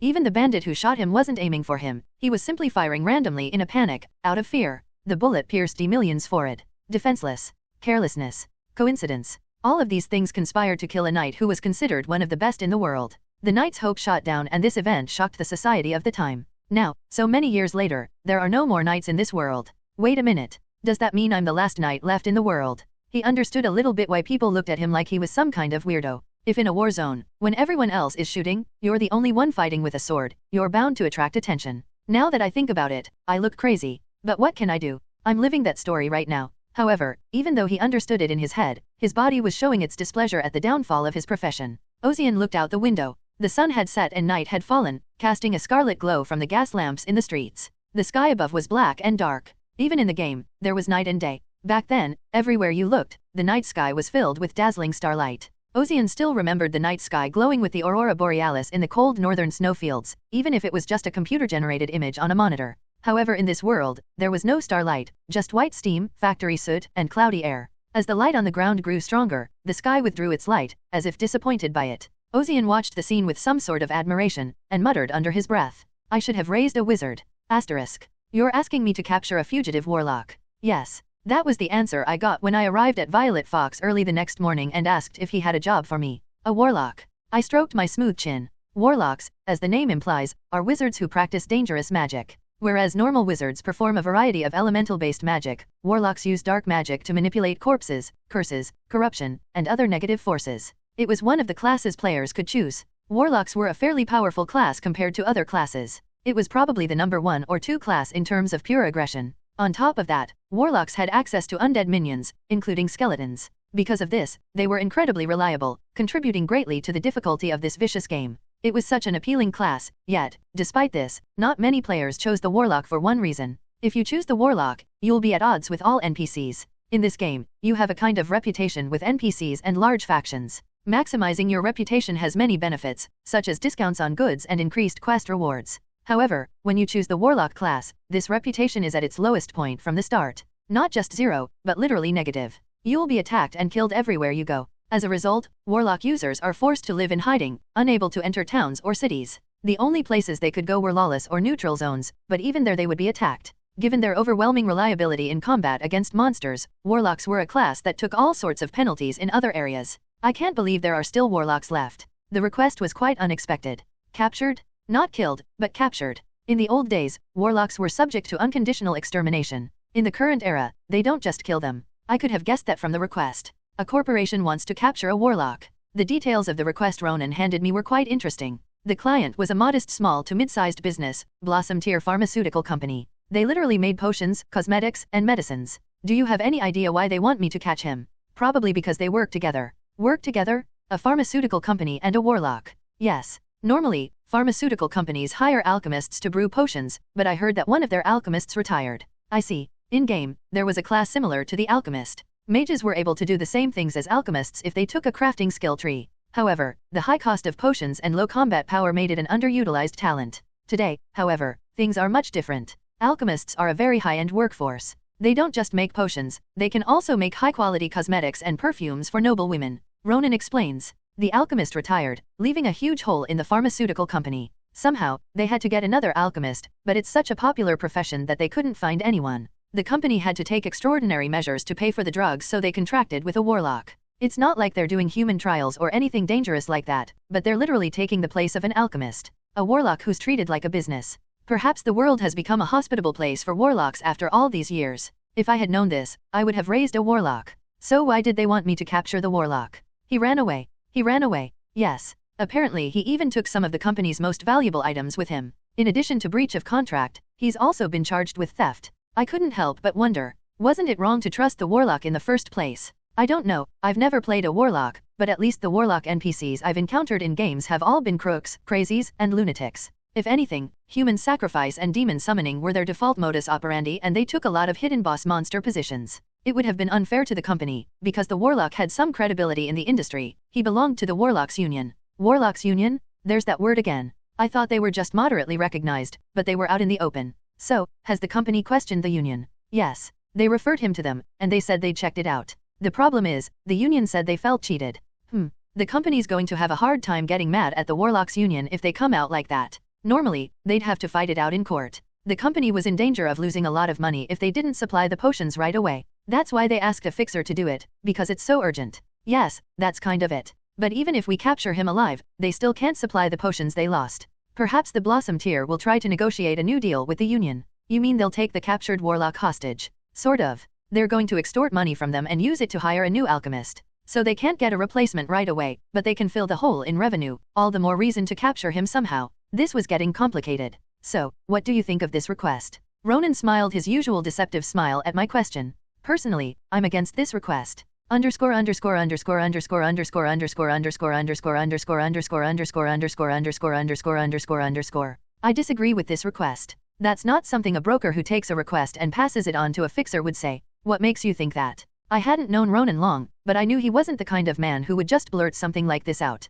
My guess was that there had to be a reason. There are two reasons. Ronan snapped his fingers, one by one. The first. The math doesn't add up. You mean the commission fee? Yes. I'm new to the industry, so I don't know that much, but based on the remuneration listed here, it's pretty good, isn't it? Compensation, 30 million. On top of that, the company would provide additional support for potions. In the game, potions were a very precious commodity. They may not be as rare now as they were then, but that doesn't make them any less valuable. For this amount of money to capture a fugitive warlock, I honestly thought it was worth a shot. The reward itself is certainly a good one, but we have to keep in mind that we're dealing with a warlock. What's wrong with that? Well, for one thing, if we're dealing with a warlock, it's not like we're just going to play nice with him and get the recipe back, is it? Right. He stole the company's recipes, so he must have some sort of agenda. There was no way he was going to give them back just because they asked him to. Then we'd have to at least assume a fight with the warlock, which is something most fixers are reluctant to do. Why are they reluctant? Because it's dangerous. I immediately understood why Ronan had said that.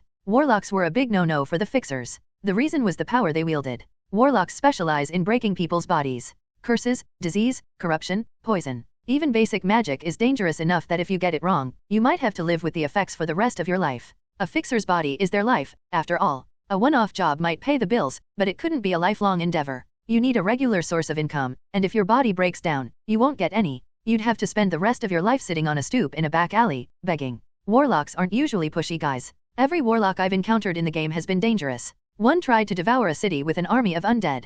Others performed demonic descent rituals in underground caverns to open the gates of hell. From the ruins of a swamp, he sought to overthrow a neighboring kingdom by infecting the entire swamp with disease. Obviously, no ordinary warlock would do such a thing, and once in combat, they were no pushovers. As someone who prided himself on being a veteran of the game, I've seen my fair share of game-over gray screens. In hindsight, Ronan wasn't entirely wrong. If you fall victim to the warlock's curse, you could be permanently scarred, not to mention laid up for days. I suppose so. Warlocks are generally avoided unless you've fought them many times.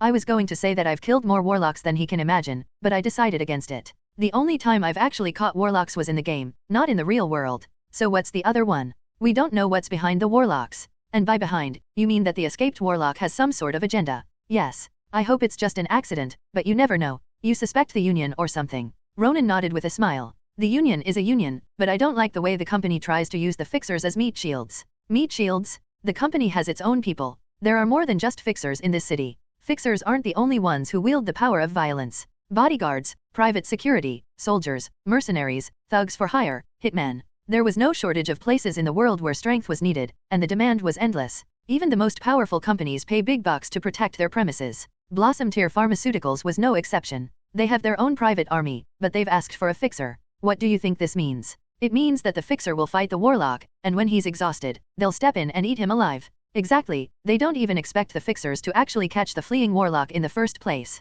They think it's all about stalling him for a bit, draining his strength. I realize that the fixer industry is complicated. You're trying to get a job, and the client is ready to take advantage of you. There's no insurance or welfare for this. Are the after effects of fighting a warlock usually that bad? There's almost a 60% chance you'll never recover. That's lower than I thought. That's only if they've somehow managed to ward it off with medicine and healing. Otherwise, I'd say it's over 90%. 90%. And that's assuming you fight and win. If you fight and lose, 90% is nothing. You just die. It's worth a shot. What? It's worth it. I don't understand what you just said. Do you mind explaining a little more? You said it's dangerous to capture a warlock, and the client wants to use me as a scarecrow to observe and then intervene. Exactly. Then think of it the other way around. Why don't we just capture the warlock quickly, without risking anything, so they don't have time to intervene? Of course, who wouldn't? But I was strangely confident that I could do it. Given my physical abilities, it wasn't impossible. Mr. Ozian. Let's say it's possible. Not supposed, but possible.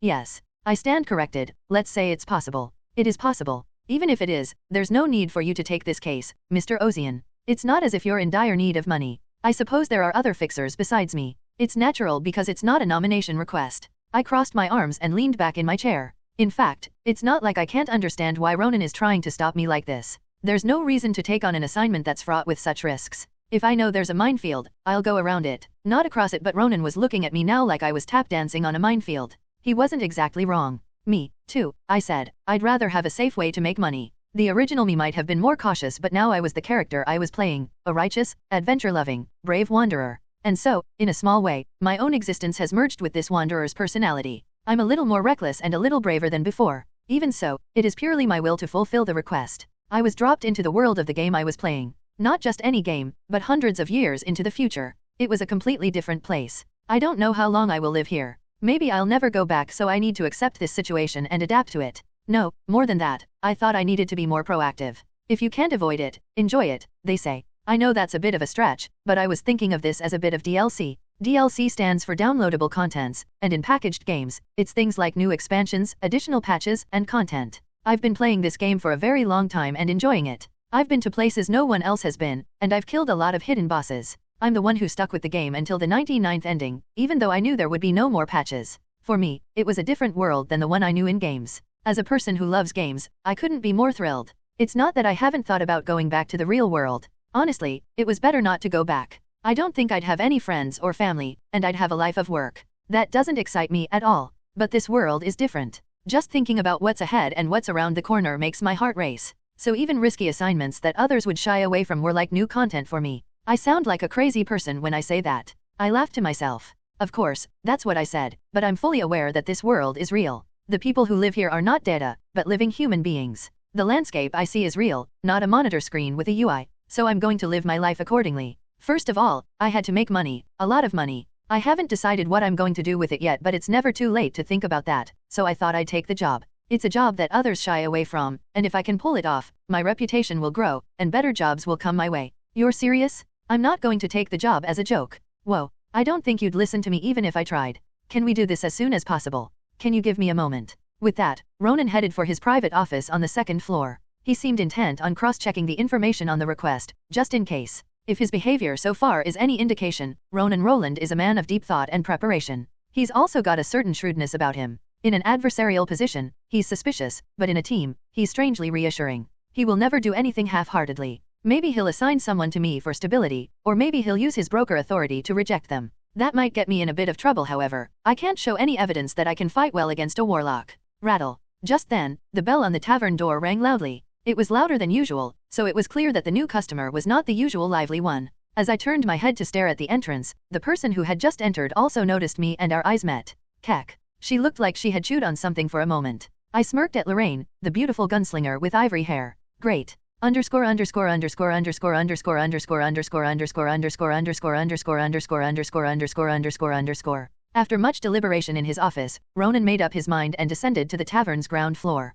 He was about to tell Ozian to take someone with him when he saw Lorraine and closed his mouth again. Ozian greeted Ronan as he descended the stairs. Hello. Ms. Lorraine is here. Lorraine was strangely subdued, when normally she would have been asking for a drink in broad daylight. Instead, she was sitting a bit more spaced out than usual, watching Ozian's eyes. It was obvious, no matter how you looked at it, that there was something between them, and Ronan could easily see what was going on. She tried to set the tone as the senior, and got her ass kicked. Poor Lorraine said for a long time that it would be nice to have a newcomer, even though the industry doesn't really recognize seniority. She just wanted someone to take care of them. But Violet Fox doesn't take fixers lightly. Ronan carefully vetted them before offering them employment, which is why the brokerage had so few fixers compared to other brokerages. Perhaps Lorraine knew this, and it made her even more desperate to have a newcomer. She was so thirsty that she was halfway to giving up. Lorraine wanted to show her seniority and establish her authority, but this newcomer was far beyond her wildest dreams. That's why I told her to be careful. This is all Lorraine's karma after all, Ronan thought, turning to Ozian. I was going to say that it would be a good idea to take the job on the condition that you have someone with you. I see. Well, since you've found such a fine guide, I suppose there's nothing I can do to stop you. Lorraine's pride was wounded at that, and she glared at Ronan. Hey, you blind bastard, who says I'm his guide, do you want to die? Lorraine spat out her words out of Ozian's sight, but Ronan turned his back on her. Lorraine cringed at the sight, but she couldn't protest out loud. She was too afraid of Ozian next to her. So, are you leaving right now? The sooner the better.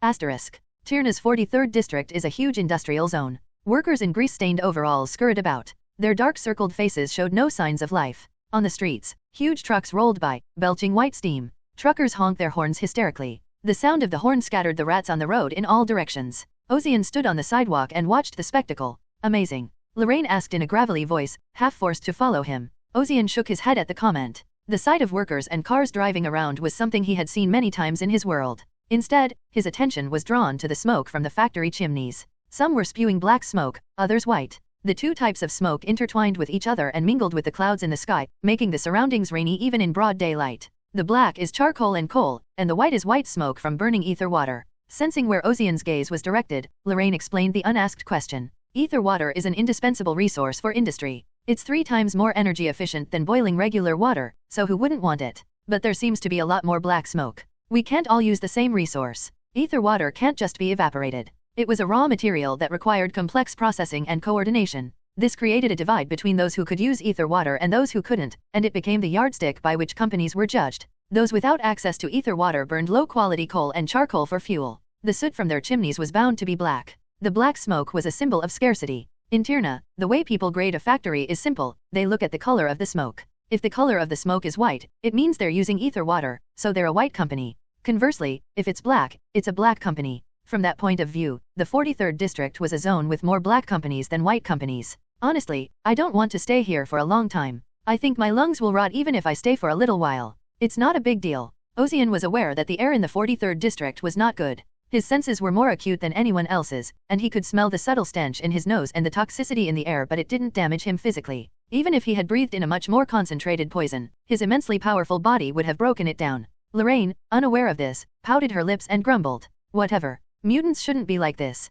You have no idea how a normal person feels. Mutants. Ozian responded to Lorraine's grumbling. Why are you calling me a mutant? Ozian didn't understand. It was said that mutants arose after the discovery of ether water. Mutants didn't exist in the game. It had been some time since humanity had discovered ether water and used it in various magical industries. In the meantime, the world has seen the birth of individuals with unusual constitutions. They were able to perform physical feats or breathe fire without the use of magic. The advancement of science and environmental pollution caused the human genes to mutate, creating a new species. The world called them mutants. Ozian was bothered by the fact that people around him thought of him as a mutant. Lorraine's eyes widened in disbelief at Ozian's question. We call a mutant, what do you call yourself then? I'm not a mutant. What? What does that mean? Everyone seems to be mistaken, but I am an ordinary human being. A normal human being slicing and dicing gun-toting bastards with a sword? That's a joke even a passing dog wouldn't laugh at. It's not a joke. If it's not a joke, then what is that ridiculous physical ability? Lorraine asked, and Ozian didn't have a straight answer.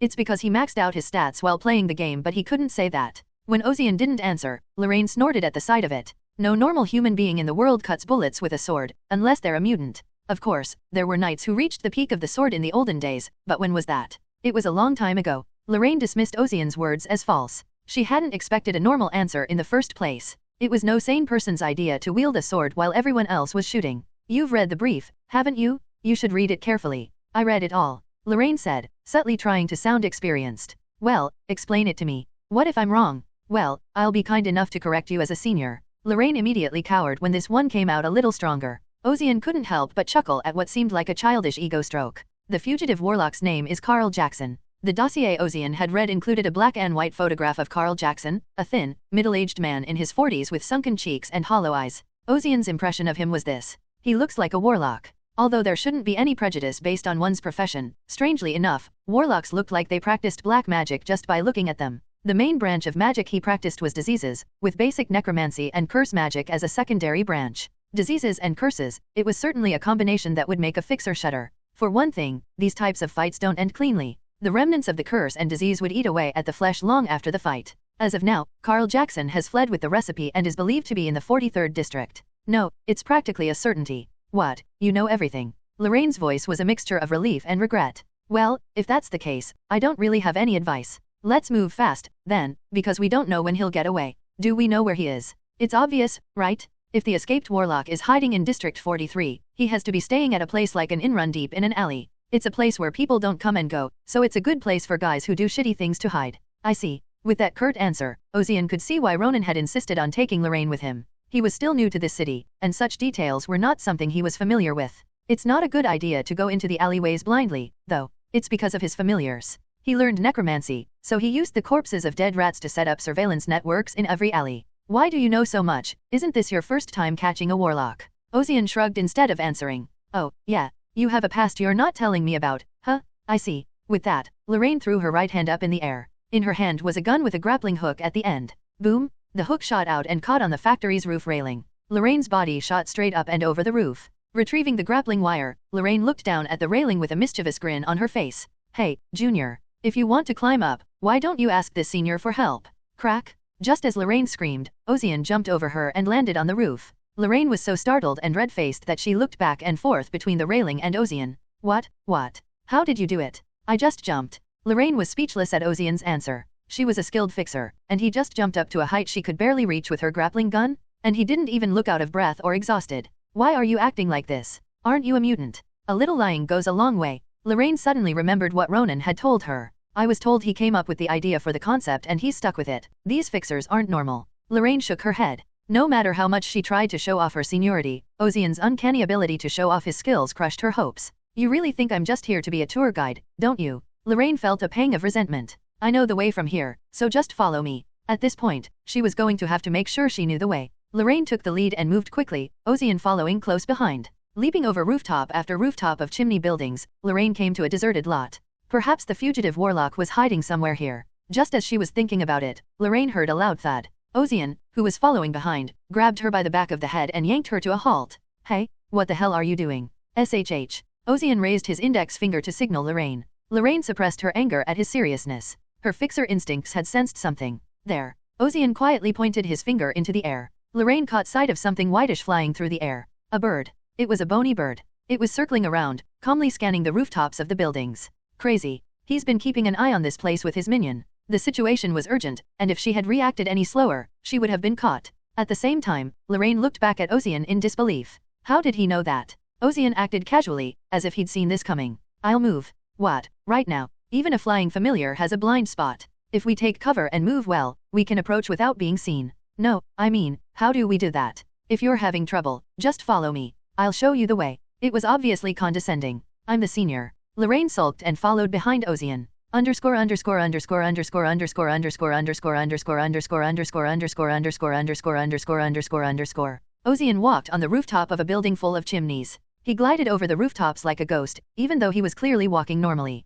Lorraine, trailing behind him, couldn't help but marvel. How does he never get caught? It wasn't just one of the warlock's minions watching the air. There were 5 of them in all, circling the perimeter periodically, keeping an eye out for potential intruders. It would be nice if there was some sort of pattern, but the bird's movements weren't particularly organized. Lorraine, who was well watered in the fixer world, thought this didn't seem right, but Ozian was insistent on leading the way. The recklessness of his behavior was not only remarkable, it was to be applauded. Once they were completely out of sight, Lorraine looked back in disbelief that they had actually succeeded. The warlock's bird has poor vision. Ozian, who had been walking ahead of her, spoke up. Lorraine flinched, wondering if Ozian had seen through her for a moment. If you go to a higher altitude to try to overcome that, the opposite happens, objects become smaller, making it harder to spot enemies. You're forced to stay at a certain altitude. It couldn't be so far away that it would appear too small, and it couldn't be so close that it would have a narrow field of view. If you're always moving at a certain altitude, you naturally know the extent of the terrain they can see. Once you know that, it's easy to dig in. Ozian explained how he had managed to slip past this surveillance network without being detected.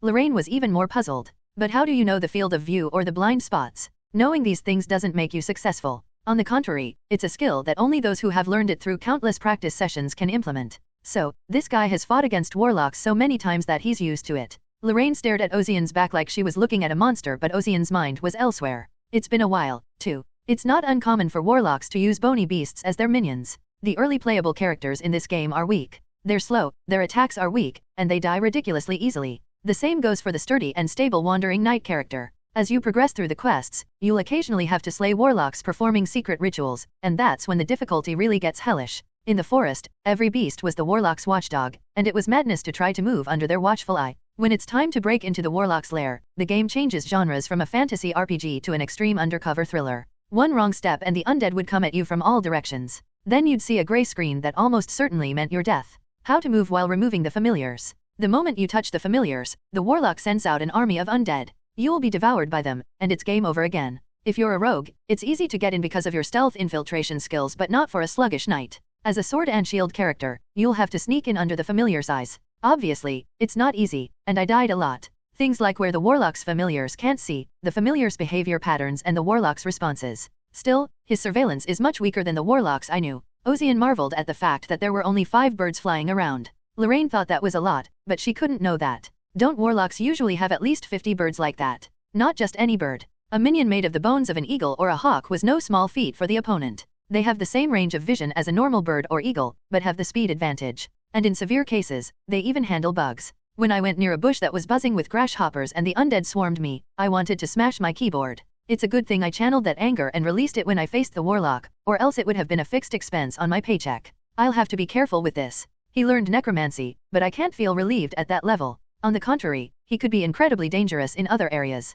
It's a disease, so it's probably going to use an AoE attack. If I give him time, we'll be at a disadvantage. Eventually, the two arrived at their target, the fugitive warlock Carl Jackson's makeshift hideout. Lorraine pulled a small brass telescope from her waistband. She identified a building and nodded. There he is. Carl Jackson. I've got him. Yeah, I see him too. You can see. Lorraine sized up the distance between Ozian and Carl Jackson's hideout. As a sniper, she'd never been criticized for her eyesight, but compared to Ozian's, she felt inadequate. What floor is it? 4th floor, 2nd window. He's sitting in the corner. She asked, just in case, and got a precise answer. Something about being around you makes me feel so shabby. That's because you're not disciplined enough. Discipline is bullshit. So what are we going to do? He doesn't seem to have noticed yet. The easiest way is to surprise him. Surprise. Yes. Though we'll have to be a little cautious about what else that filthy warlock might have done around the house. Ozian's head snapped to one side as he said that. What is it? What's going on? We have an unwelcome visitor. What? Lorraine looked back to where Ozian was looking, wondering what he was talking about, but there was nothing to see but the rooftops of the buildings billowing smoke. Asterisk. Warlock Carl Jackson locked himself in his room, keeping a tight vigil on his surroundings. Shit. I moved too fast. It was all well and good stabbing Blossom Tier Pharmaceuticals in the back and running off with the recipe, but the chase was too fast and I couldn't get far, and he was stuck in Sector 43. He needed to get out of Tyrna, or at least to the 50s districts, where they couldn't follow him. I'm sure they're out there right now, looking for me with lights in their eyes. He's hiding now, but it's only a matter of time before they find him. Fortunately, so far there's been no sign of pursuers. At least, that's what the scouting familiars had told him. Carl Jackson was relieved to hear that, but it was immediately followed by a feeling of self-doubt. Holy shit. If only I hadn't gotten into debt with that stupid gamble. Carl Jackson had joined the Warlocks Union and earned the title of Warlock, a lowly but trustworthy rank. If he had made the most of his major, he would have been able to live a decent life. The problem, however, was that while he was certainly trustworthy on the job, his personal life was a different story. Carl had gambled and lost money at a private gambling house, leaving him with a huge debt that he couldn't pay from his job. Even warlocks who slept off the backstreet thugs had debts, and when they fell into debt, they had to pay the thugs who came to collect.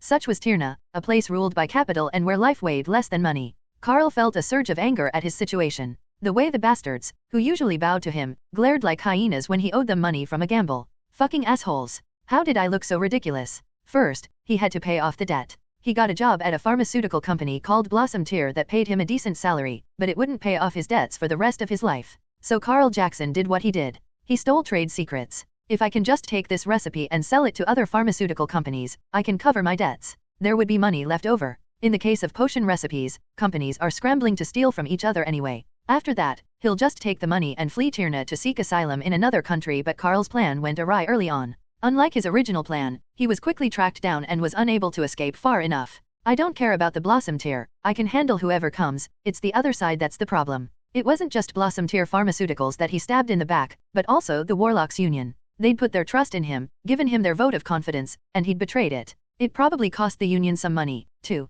If he were to be caught by the Union, he would be better off dead. As a fellow warlock, he knew better than anyone what they would do to him. What went wrong? Until he ran away, he had an unfounded confidence that he would do well, but in reality, he didn't. Carl regretted his actions in hindsight, but regret is always too late, no matter how soon you do it. Whoa, let's get some sleep. He hadn't gotten much sleep on the run. Judging by the lack of response from the familiars, the pursuers hadn't gotten this far. Just when he thought he might be able to rest for a while and was about to breathe a sigh of relief, the bony head of a rat in the corner shattered with a loud crunch. Carl jumped up from the couch. Holy shit. The trap he'd set in the alleyway, just in case, had been triggered. That meant his pursuer was this close. Asterisk.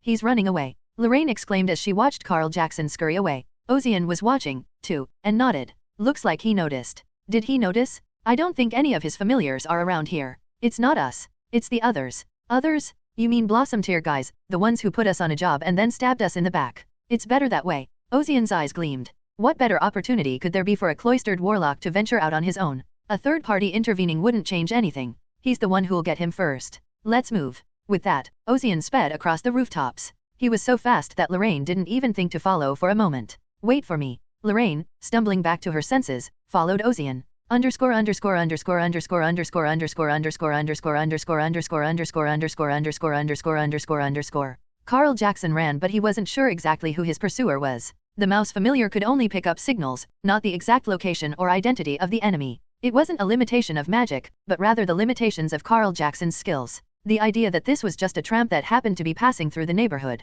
was dismissed with a sigh. There was a certain kind of bastard who came to this backwater at this time of night. He checked the reagent vials and other items in his arms and headed deeper into the alleyway. It was killing him to run with a body that had never been used to exercise. Once I get into the sewers, I can hide. As Carl tried to navigate the entrance to the underground, a group of people blocked his path. Over there? It's Carl Jackson. Grab him. Shit. Carl instinctively realized they were his pursuers, out to get him. They must be from the Blossom Tier he'd fled. Assholes. Carl pulled a vial from his pocket and threw it. The broken reagent bubbled on the floor, spreading out in a cloud of smoke. Get back. Take cover. The pursuers turned pale and backed away. They must have thought it was a poisonous fog or a disease spell. Idiots. Carl sneered at them inwardly. It's just a smoke screen to deceive the eye and does no harm to the body. But the ones who don't know about black magic think it's a dangerous attack. This is easy. Carl grinned at how well things were going. Just then, another pursuer appeared from the front and he even had a sword in his hand, a rare sight these days. What the hell is this one? There was no need to use the reagent vial for one.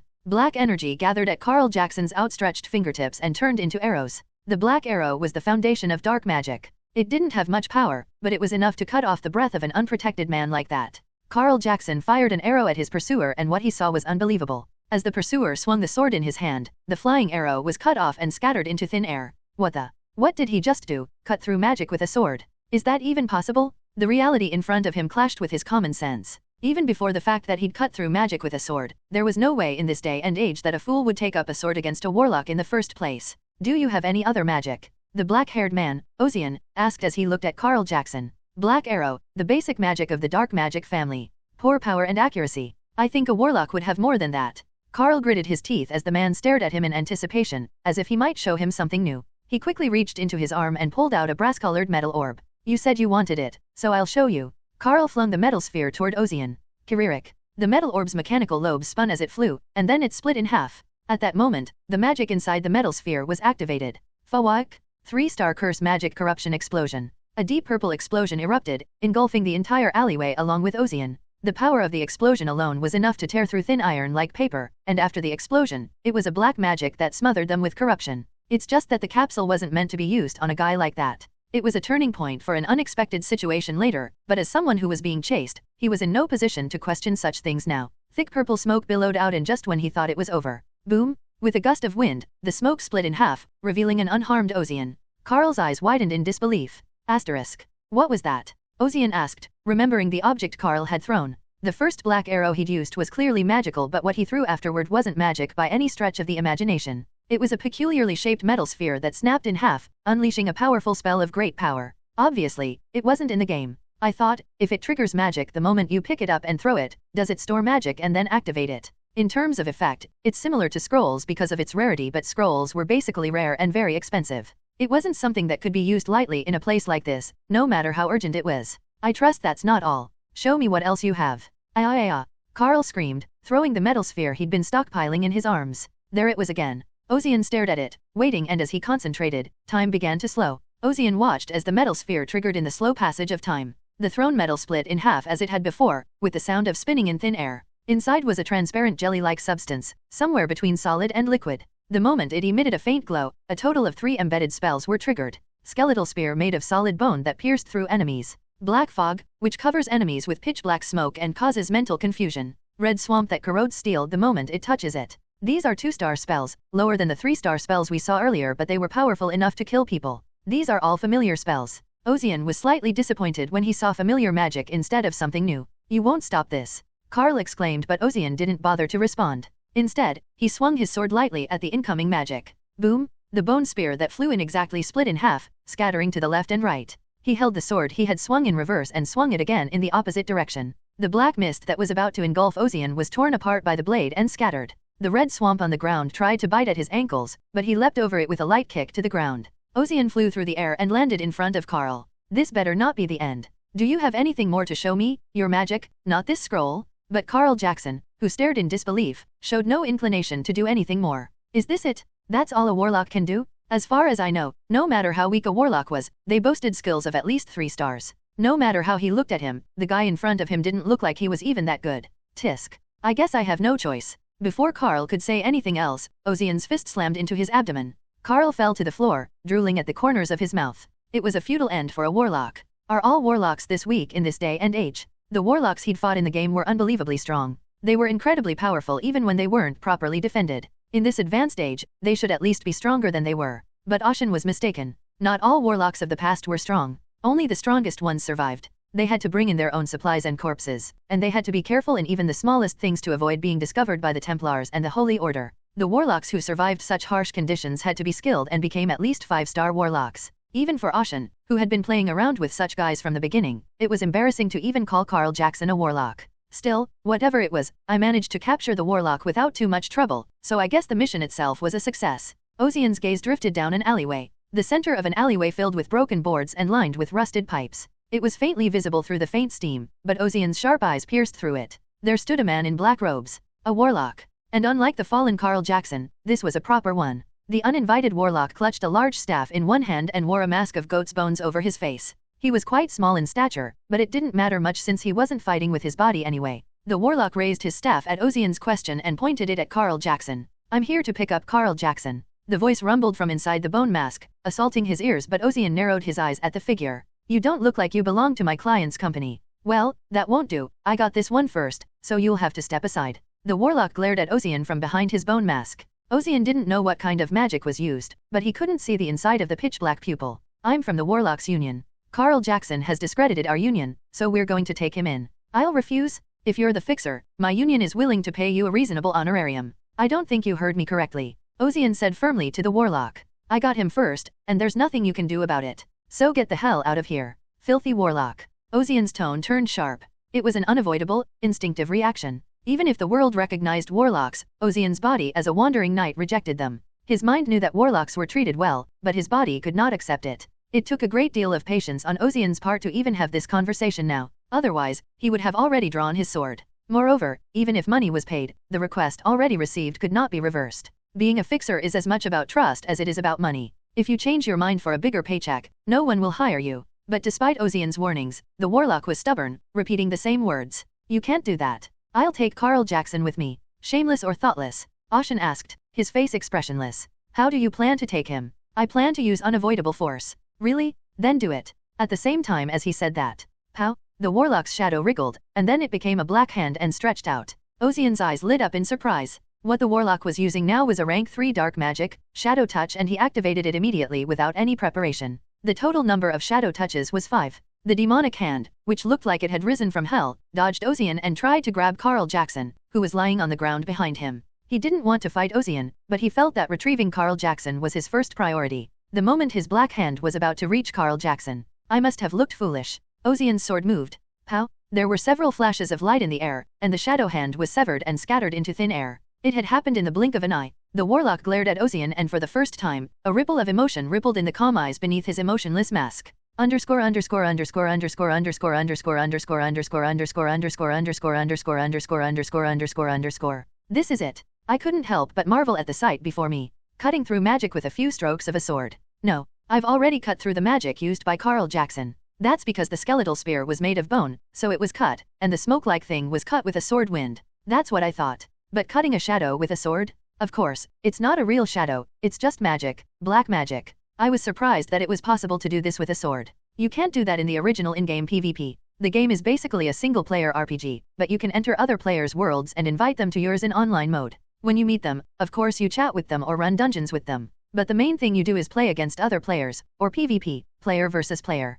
As the game's lore goes, I boast a high PvP ranking. Number 1 in Wandering Knight PvP rankings. Not to brag, but I've never met anyone better than me. I played a lot of PvP. That was a fun memory, too. The problem is, I don't know if the word got out or what, but no one came to my world even when I invited them. So I would just barge into other people's worlds and just kill them. If you force your way in, you have to take quite a few penalties, and I've never lost a game with those penalties. I didn't do it for long because it was boring. Anyway, when facing a mage in PvP, a knight had only two options: block or dodge. Blocking wasn't a good option. You can block magic with a shield, but you lose health. In the game's numbers, there is no such thing as 100% resistance. So against mages, you had to work hard to dodge their attacks. But now that it's a reality, a new approach is possible. The best defense is offense, they say. I like that one. I pointed my blade at the warlock in front of me. Asterisk. The warlock responded to Ozian's taunt. His voice gained a bit of strength in its dullness. I'll be right there. The warlock lifted the staff in his hand and struck the floor. Thud. A hand shot out of the warlock's shadow and lunged toward Ozian. The shadow's touch was like a tidal wave, filling the narrow alleyway. Within expectations, Ozian was unimpressed and prepared to swing his sword at the approaching shadow's hand, but just as he was about to make a well-timed swing, the shadowy hand changed.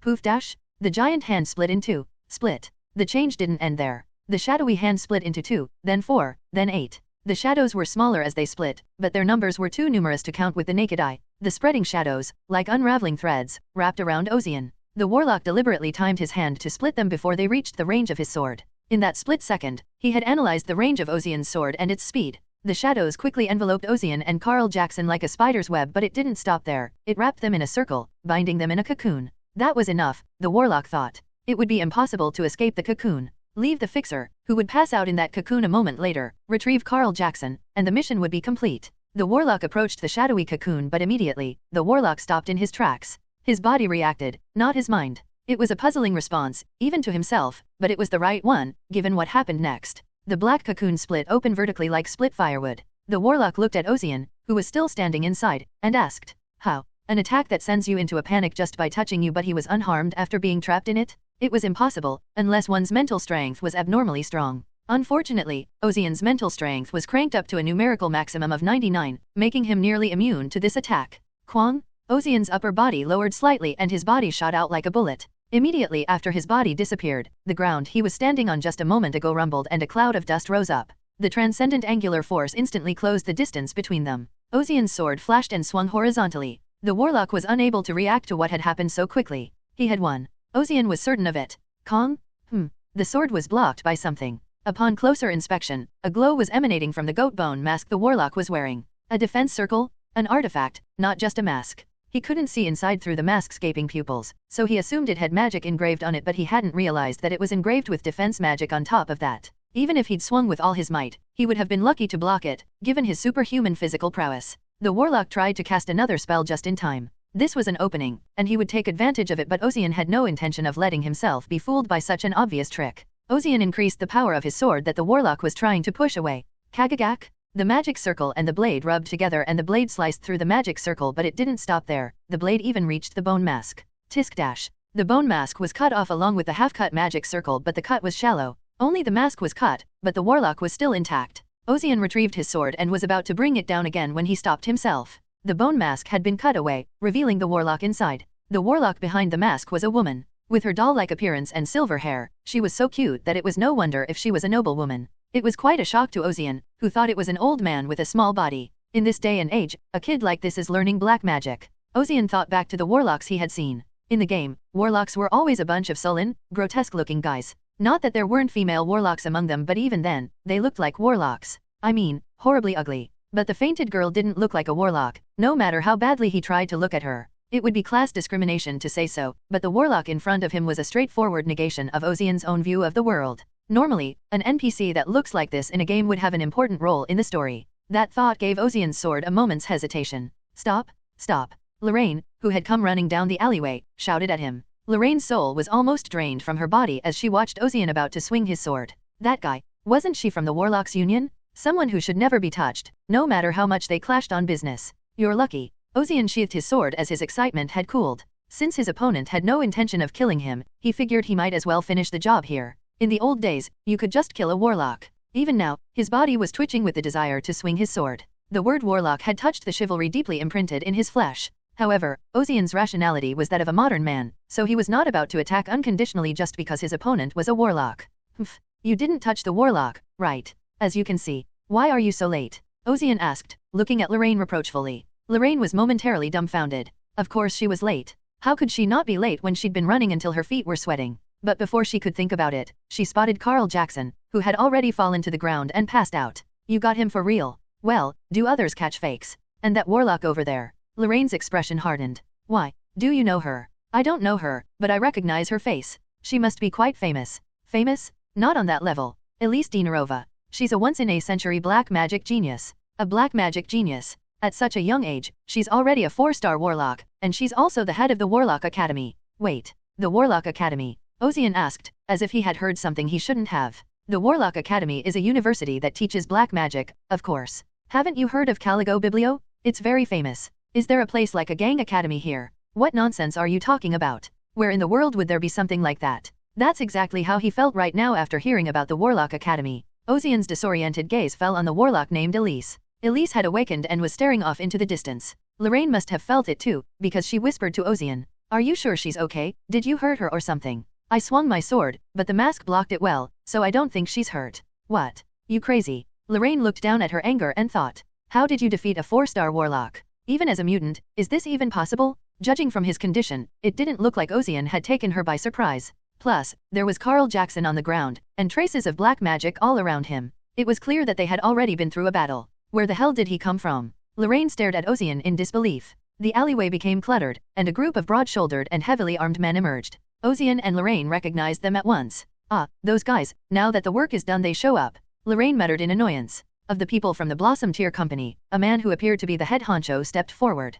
The fixer. His tone was high pressure and his gaze was condescending. He made no attempt to hide the fact that he was looking down on her. Lorraine bristled slightly, but held it in while Ozian was still. Are you a fixer? He asked. Yes. He said yes, because he was the one who had gotten the assignment in the first place. The corporate team leader looked at him and gave him a look that said, what is this guy? He was a little embarrassed that he had stood up and spoken up, even if he didn't want to bow down. His gaze swept over Ozian from head to toe. How did you do it? Did you get lucky? Ozian's attire was in no way suitable for fighting a warlock. He wore plain leather pants, a shirt, and a vest. How could a fixer hired to be an arrowman capture the fugitive Carl Jackson? He was carrying a capsule with level 3 black magic in it, so we decided that our team was too much for him. That's why they sent a fixer to consume the capsule for them. The fixer was successful and the team leader, who decided that a good thing is a good thing, said, well done. We'll take Carl Jackson with us now. We'll send the money straight through the broker. Behind the team leader, his men began to carry the unconscious Carl Jackson away, if Ozian hadn't stood in their way. What? The team leader glared at Ozian, demanding to know what the hell he was doing.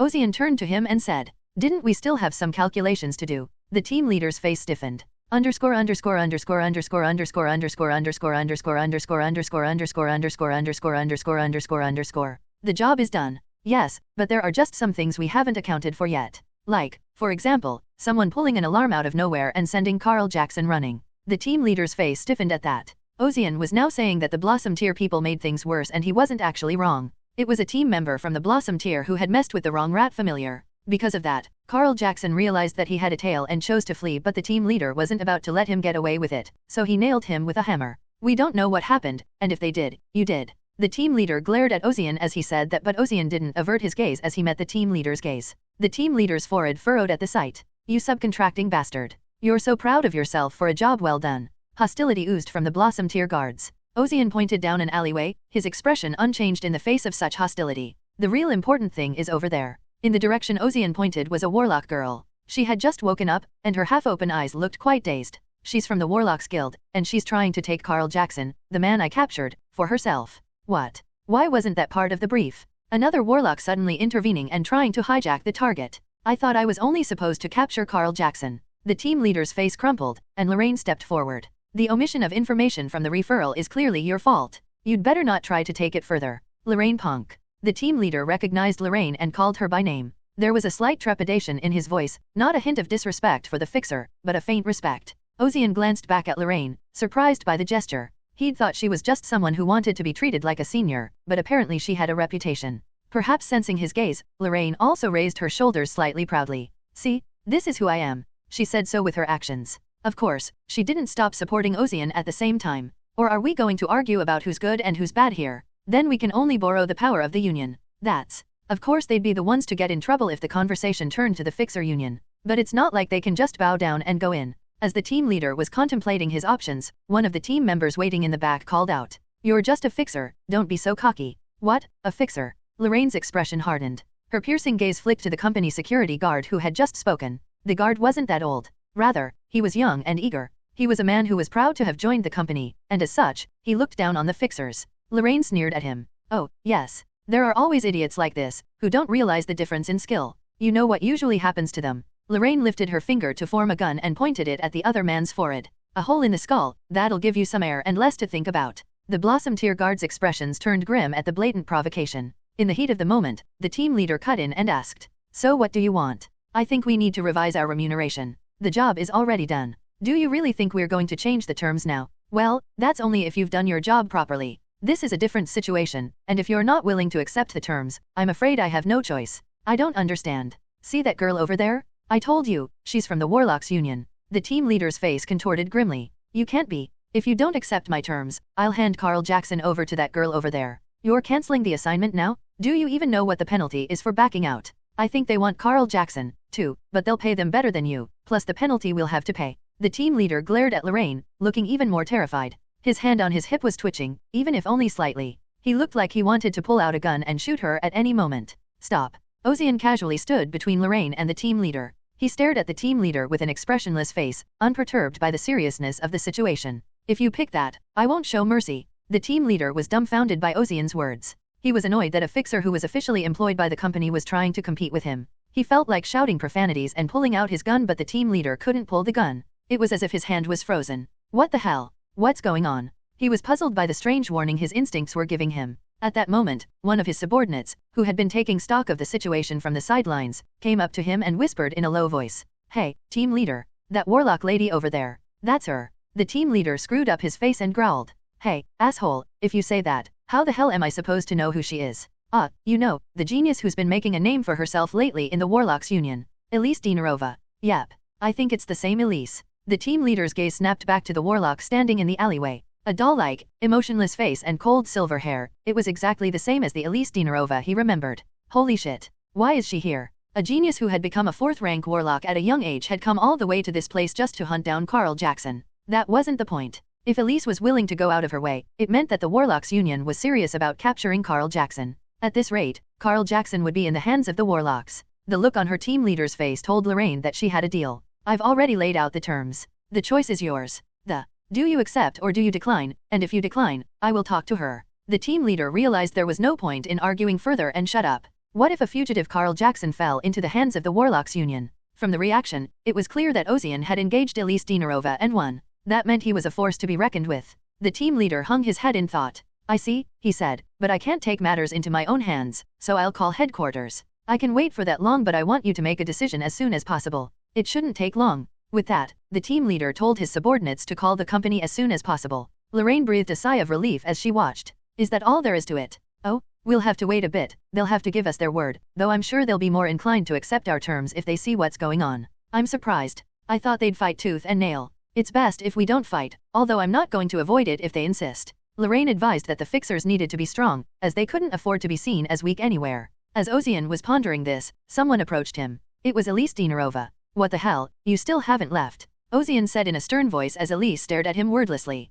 If Lorraine hadn't stopped him right then, Ozian would have slit her throat a moment ago. Even he, face to face, would not know that he had nearly killed her. Nevertheless, Elise approached Ozian. Her curiosity outweighed her fear of the man who might kill her.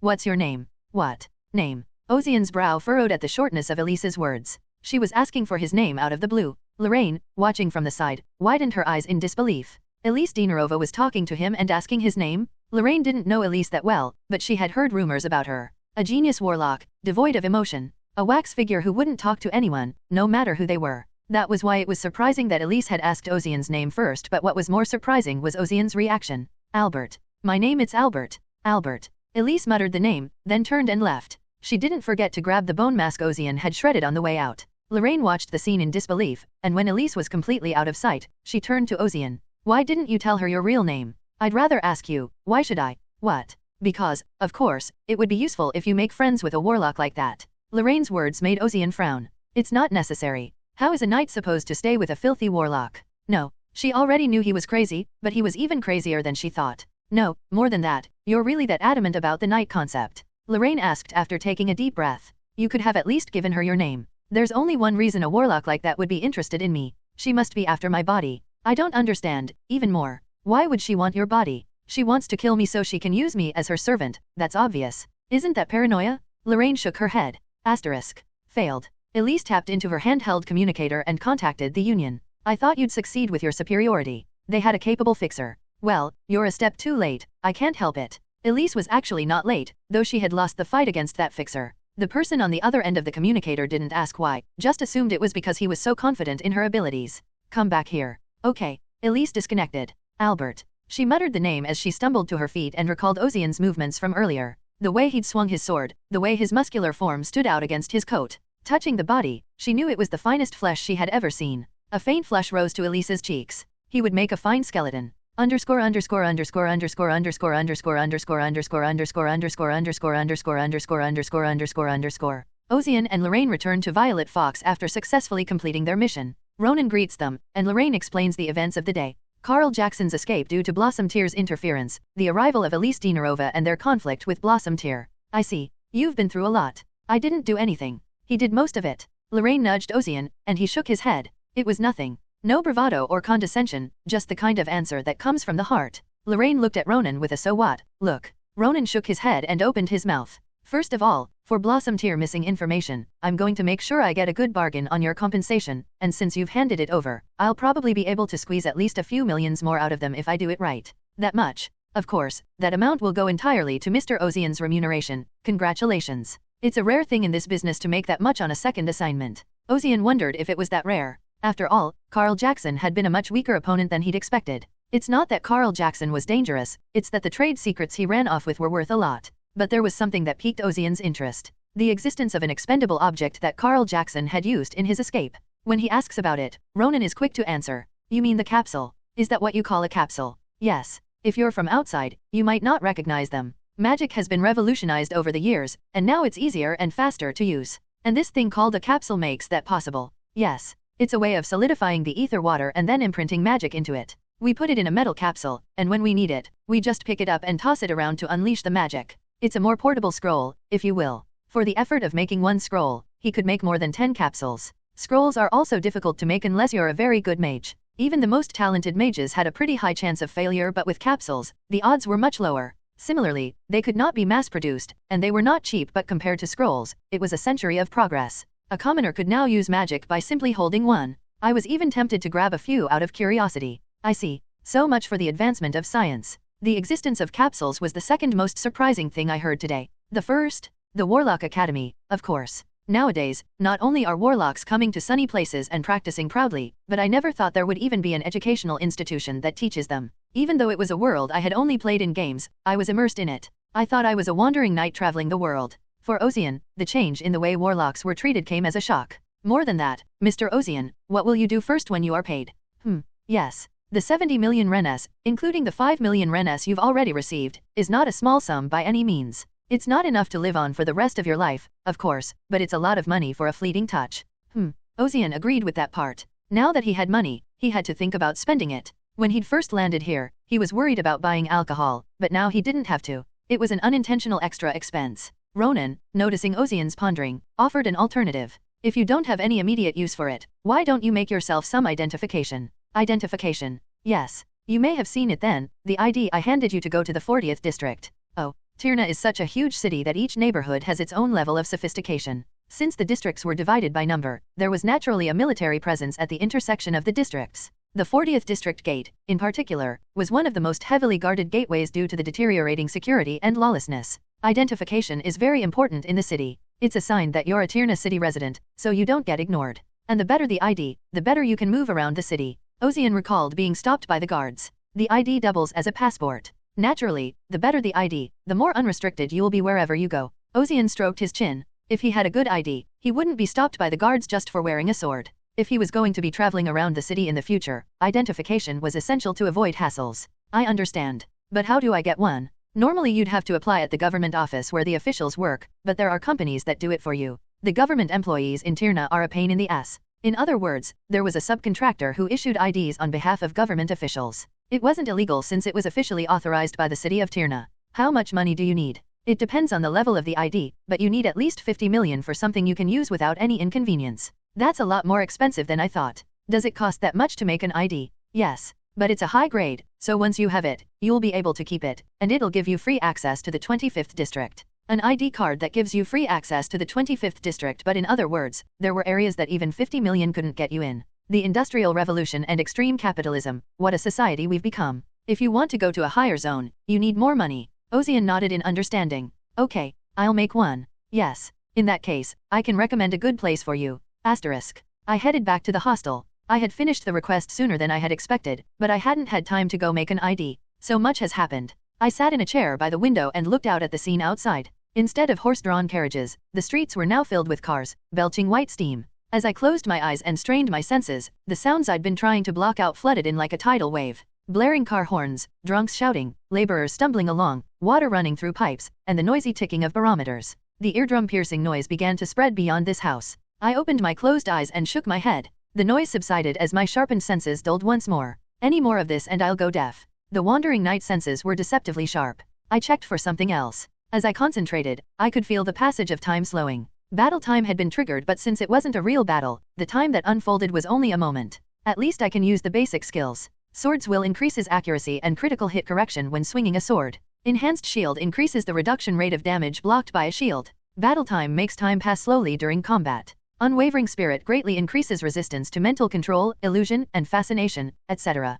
I found that skills unlocked in the early stages like sword will and battle time could be used without too much trouble. The problem came next. Full-fledged specialized skills aren't available yet. Skills in the game are divided into basic skills and specialized skills. In the case of basic skills, they're naturally given by default. However, as is often the case in games, most classes have cool skills with fancy effects. These are the specialized skills. In order to learn specialized skills for each class, you had to level up and unlock talents. You could do quests, have NPCs of other classes teach you skills, or buy them. Of course, since I was a max level knight, all specialized skills should have been unlocked. The stats were imported, but apparently the skills weren't unlocked. Or maybe I just didn't realize it. In the game, I could just press a keyboard button and the skill would unlock, but in the real world, that's not the case. Considering that I was able to use skills like battle time naturally meant that some skills weren't unlocked yet. In that case, there would be conditions for unlocking, but there was no way to know what those conditions were in this situation. Leveling up is a no-no. How can a character that's already max level up more?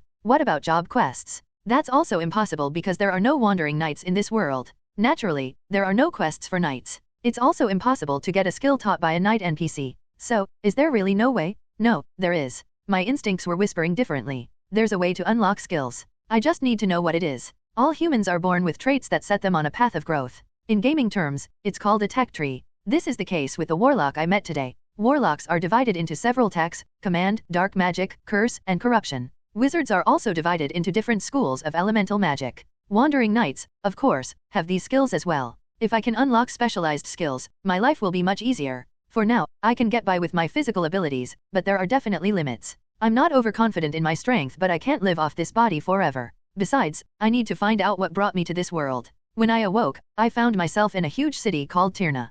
Could it be a coincidence? Perhaps, deep within this city, there were secrets I didn't know about. To do so, I needed a higher status, and to get it, I needed to earn more money. I have a long way to go. I stood up and flopped down on my bed. Tomorrow, I would have to get my ID card first thing in the morning, so it would be better to sleep early. I closed my eyes, and my languid mind immediately drifted into a deep sleep. When I opened my eyes, I saw an endless meadow and a beautiful night sky. It was a beautiful starry night. On a not-so-dark sheet of indigo blue drawing paper were a whole bunch of sparkling dots of different colors. The cool night breeze glided across the grass and tickled my cheeks. I'm mesmerized by the vivid colors of the Milky Way across the sky. I don't even wonder why I'm here right now, but I walked slowly, as if drawn by something. I'm wearing a plain shirt and cotton pants, the kind you wear to bed, and, of course, no shoes. The feel of the grass against my bare feet with each step is unfamiliar, but I realize that it's pleasant. After a while, I saw a mound, so I climbed to the top of it. The higher ground gave me a better view of the surrounding landscape. It was a vast meadow with no trees, just grass, and at the end of it, stretching all the way to the horizon, was the Milky Way. I looked up at the stars, and in that moment, the stars whispered to me, "Guide." It seemed to be a man or a woman or a child, or an old man, or an unknown voice. Wanderer of the world, wedge of the world, opponent of the law. There was a ripple on the calm waters like an echo echoing up a mountain's spine. The voice came to me like a tide and went away like an ebb. You build up your karma. Underscore underscore underscore underscore underscore underscore underscore underscore underscore underscore underscore underscore underscore underscore underscore underscore. Build your karma. Those words stuck in my mind like a stake and seemed to define the path I should take. I opened my mouth, but no voice came out. I couldn't speak, so I looked at him and asked, What happens when I accumulate karma? The starlight was silent. Instead, the sky behind me changed. The sky to my right turned a clear, cool bluish color while the sky to my left burned an intense, brilliant golden color. The sun and moon were rising in a sky full of stars. If you do that, you can handle our power. At the same time, a dazzling celestial glow enveloped the world. I awoke and looked around. I was in my room. Outside the window, the first rays of sunlight were streaming in. Wow, now that the game is real, I get to experience all of these strange things. Asterisk. Ronan had recommended that I visit Tirna's 35th district. The 35th district is where most inventors and engineers live. That's why I saw a lot of strange things on the street. Steam engines that emit cool compressed steam, tiny mechanical dolls that move by themselves when you wind them up, alloy pipes that allow more compressed steam to be distributed, and a giant mechanical clock that turns like a water wheel. Bang, bang, technicians with greasy hands and spanners in one hand sweat as they tighten bolts and nuts. In the other, they test the machines they've built to make sure they're rolling properly. The streets were filled with the sound of pounding iron, shouts of straightening, and the roar of steam. Making things, fixing things that broke. It's not like a factory full of workers, it's full of life, a heat that goes beyond that. As I walked down the street, my attention was drawn to a strange sight off to one side. In the middle of the street, a gruff-looking man with a grin on his face was having his arm repaired by a mechanic. His arm was made of machinery. A mechanical arm? That's what the world has become. The repairman looked at the mechanical arm through a magnifying glass, making fine adjustments with screwdrivers and assemblers.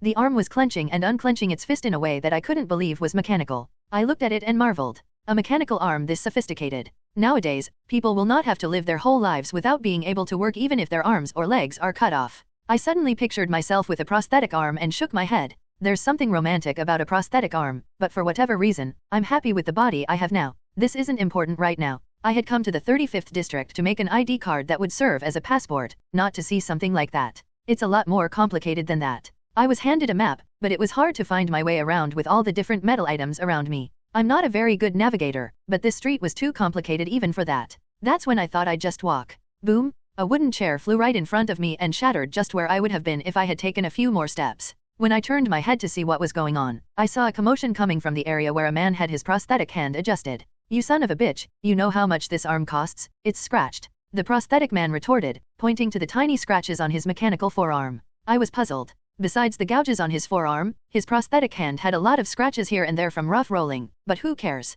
Still, the way he shouted so brazenly, he must have something up his sleeve. Enough, I want the money for the repairs. 10 million ran. I'll let it go.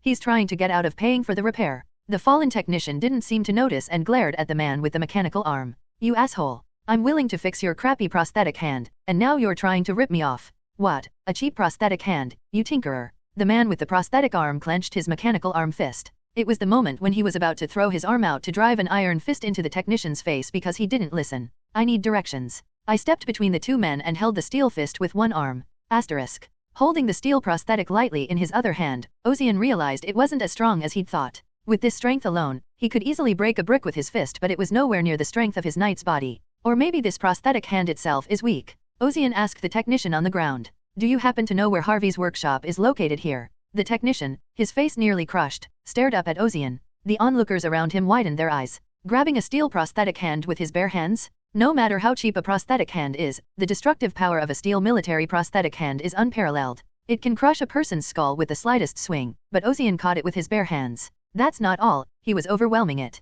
The shivering prosthetic hand's inability to push Ozian's hand away was proof of that. Who the fuck are you? Are you in cahoots with these assholes? The man whose arm was grabbed tried to force Ozian's hand away, but surprisingly, his steel arm did not budge. Yee, let go of me, you crazy bastard. You know how much this is worth. Do I need to know how much? Oshin tightened his grip on the mechanical arm. With a clank, the army surgeon's fist curled. The onlookers and the prosthetic man widened their eyes at the unbelievable sight. The man's bare hands were crumpling the steel prosthetic like paper with pure brute force. It was an unbelievable sight to behold. Ozian released his grip and the man stepped back. The steel prosthetic hand was completely distorted, and there wasn't even a hand left. It was as if he had been put into a press and his hands had been squeezed into a circle. Heek. The prosthetic man stumbled backwards and fell on his ass. Ozian smirked at the man. I didn't put much force on it, and it broke, so it must be cheap. Next time, get something more expensive and sturdy. Under Ozian's gaze, the prosthetic man didn't look back and continued on his way. The craftsman from the nearby workshop laughed at the sight and whistled at the same time.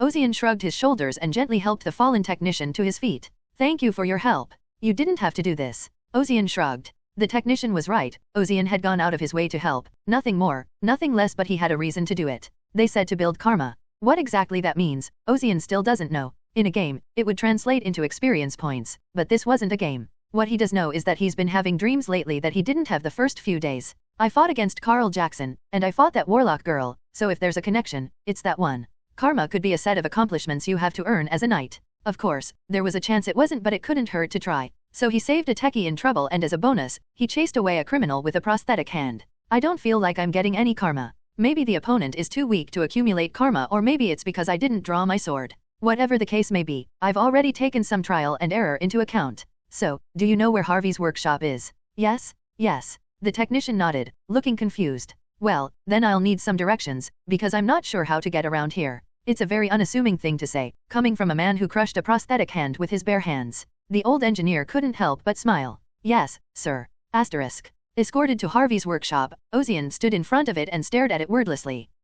It was good to be here, but despite the name, Harvey's workshop looked more like a general store than a workshop. Other places have shutters up and a large space with people milling around and tinkering with machines, but there was none of that here. It's not full of loud noises, nor is it open. In fact, the neighborhood was strangely quiet. Still, Ronan had recommended the place, so Ozian entered the workshop, trusting that he wouldn't have any problems. I've never seen you in this place before. There was an old man sitting at a stall inside, wearing strange-looking goggles over his eyes. Ozian asked, "Are you Harvey?" "I'm Harvey, the owner of this workshop." "Who are you, and how did you get here?" "Ozian. Ronan recommended you?" At the mention of Ronan's name, the old man, who was about to lose his temper, nodded grimly. "I see. That name held so much meaning." Harvey scanned Ozian's body and frowned at the sword at his side. "What's that thing at your side?" "A sword. Have you never seen one before?" "Do you think I'm asking because I've never seen a sword in my life?" Harvey frowned and shook his head. "No, never mind. I shouldn't have said anything to the guy Ronan sent. Well, if you've come all this way, I know what you want. You want some identification, I assume."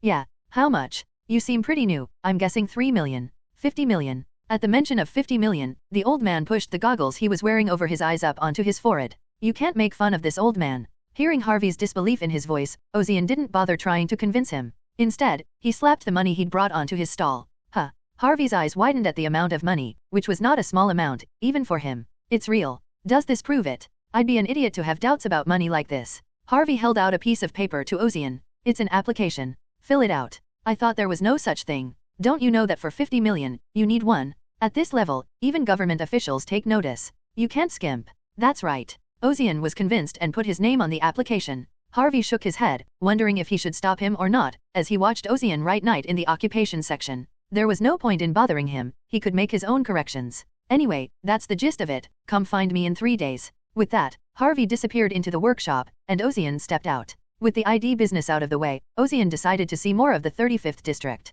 "Hey, look, that's him." That's when he heard a familiar voice. He turned to see what it was, and a huge hulk of a man stood menacingly in front of him. "Is that you, the one who molded my brother's arm into this shape?" Naturally, Ozian's gaze shifted to the Hulk's side. There was the man whose prosthetic arm was completely shredded by Ozian. "Did you do this to my brother's arm?" he asked, his already gaunt face contorting even more frighteningly. The ruffian next to him also raised an eyebrow, but this one had the face of a bandit leader. He didn't have a beard, but he had long sideburns and his muscles were quite large. However, there was something else that caught my eye, the huge arm over his right shoulder. The bully next to him was also wearing a prosthetic arm, but at least it took the form of a human arm. However, the giant's arm was much more massive and alien. "He carries a cannon," I thought. Instead of 5 fingers, it had only 3, and a cylinder fired from a wired shoulder, spewing out a trickle of white steam. It was a design that seemed to have abandoned everyday practicality in favor of specializing in blowing things up. "That guy, isn't that Blood Fist Frank?" The rumors were true, he's got a modified industrial golem arm. The people on the workshop street recognized him and chattered quietly amongst themselves.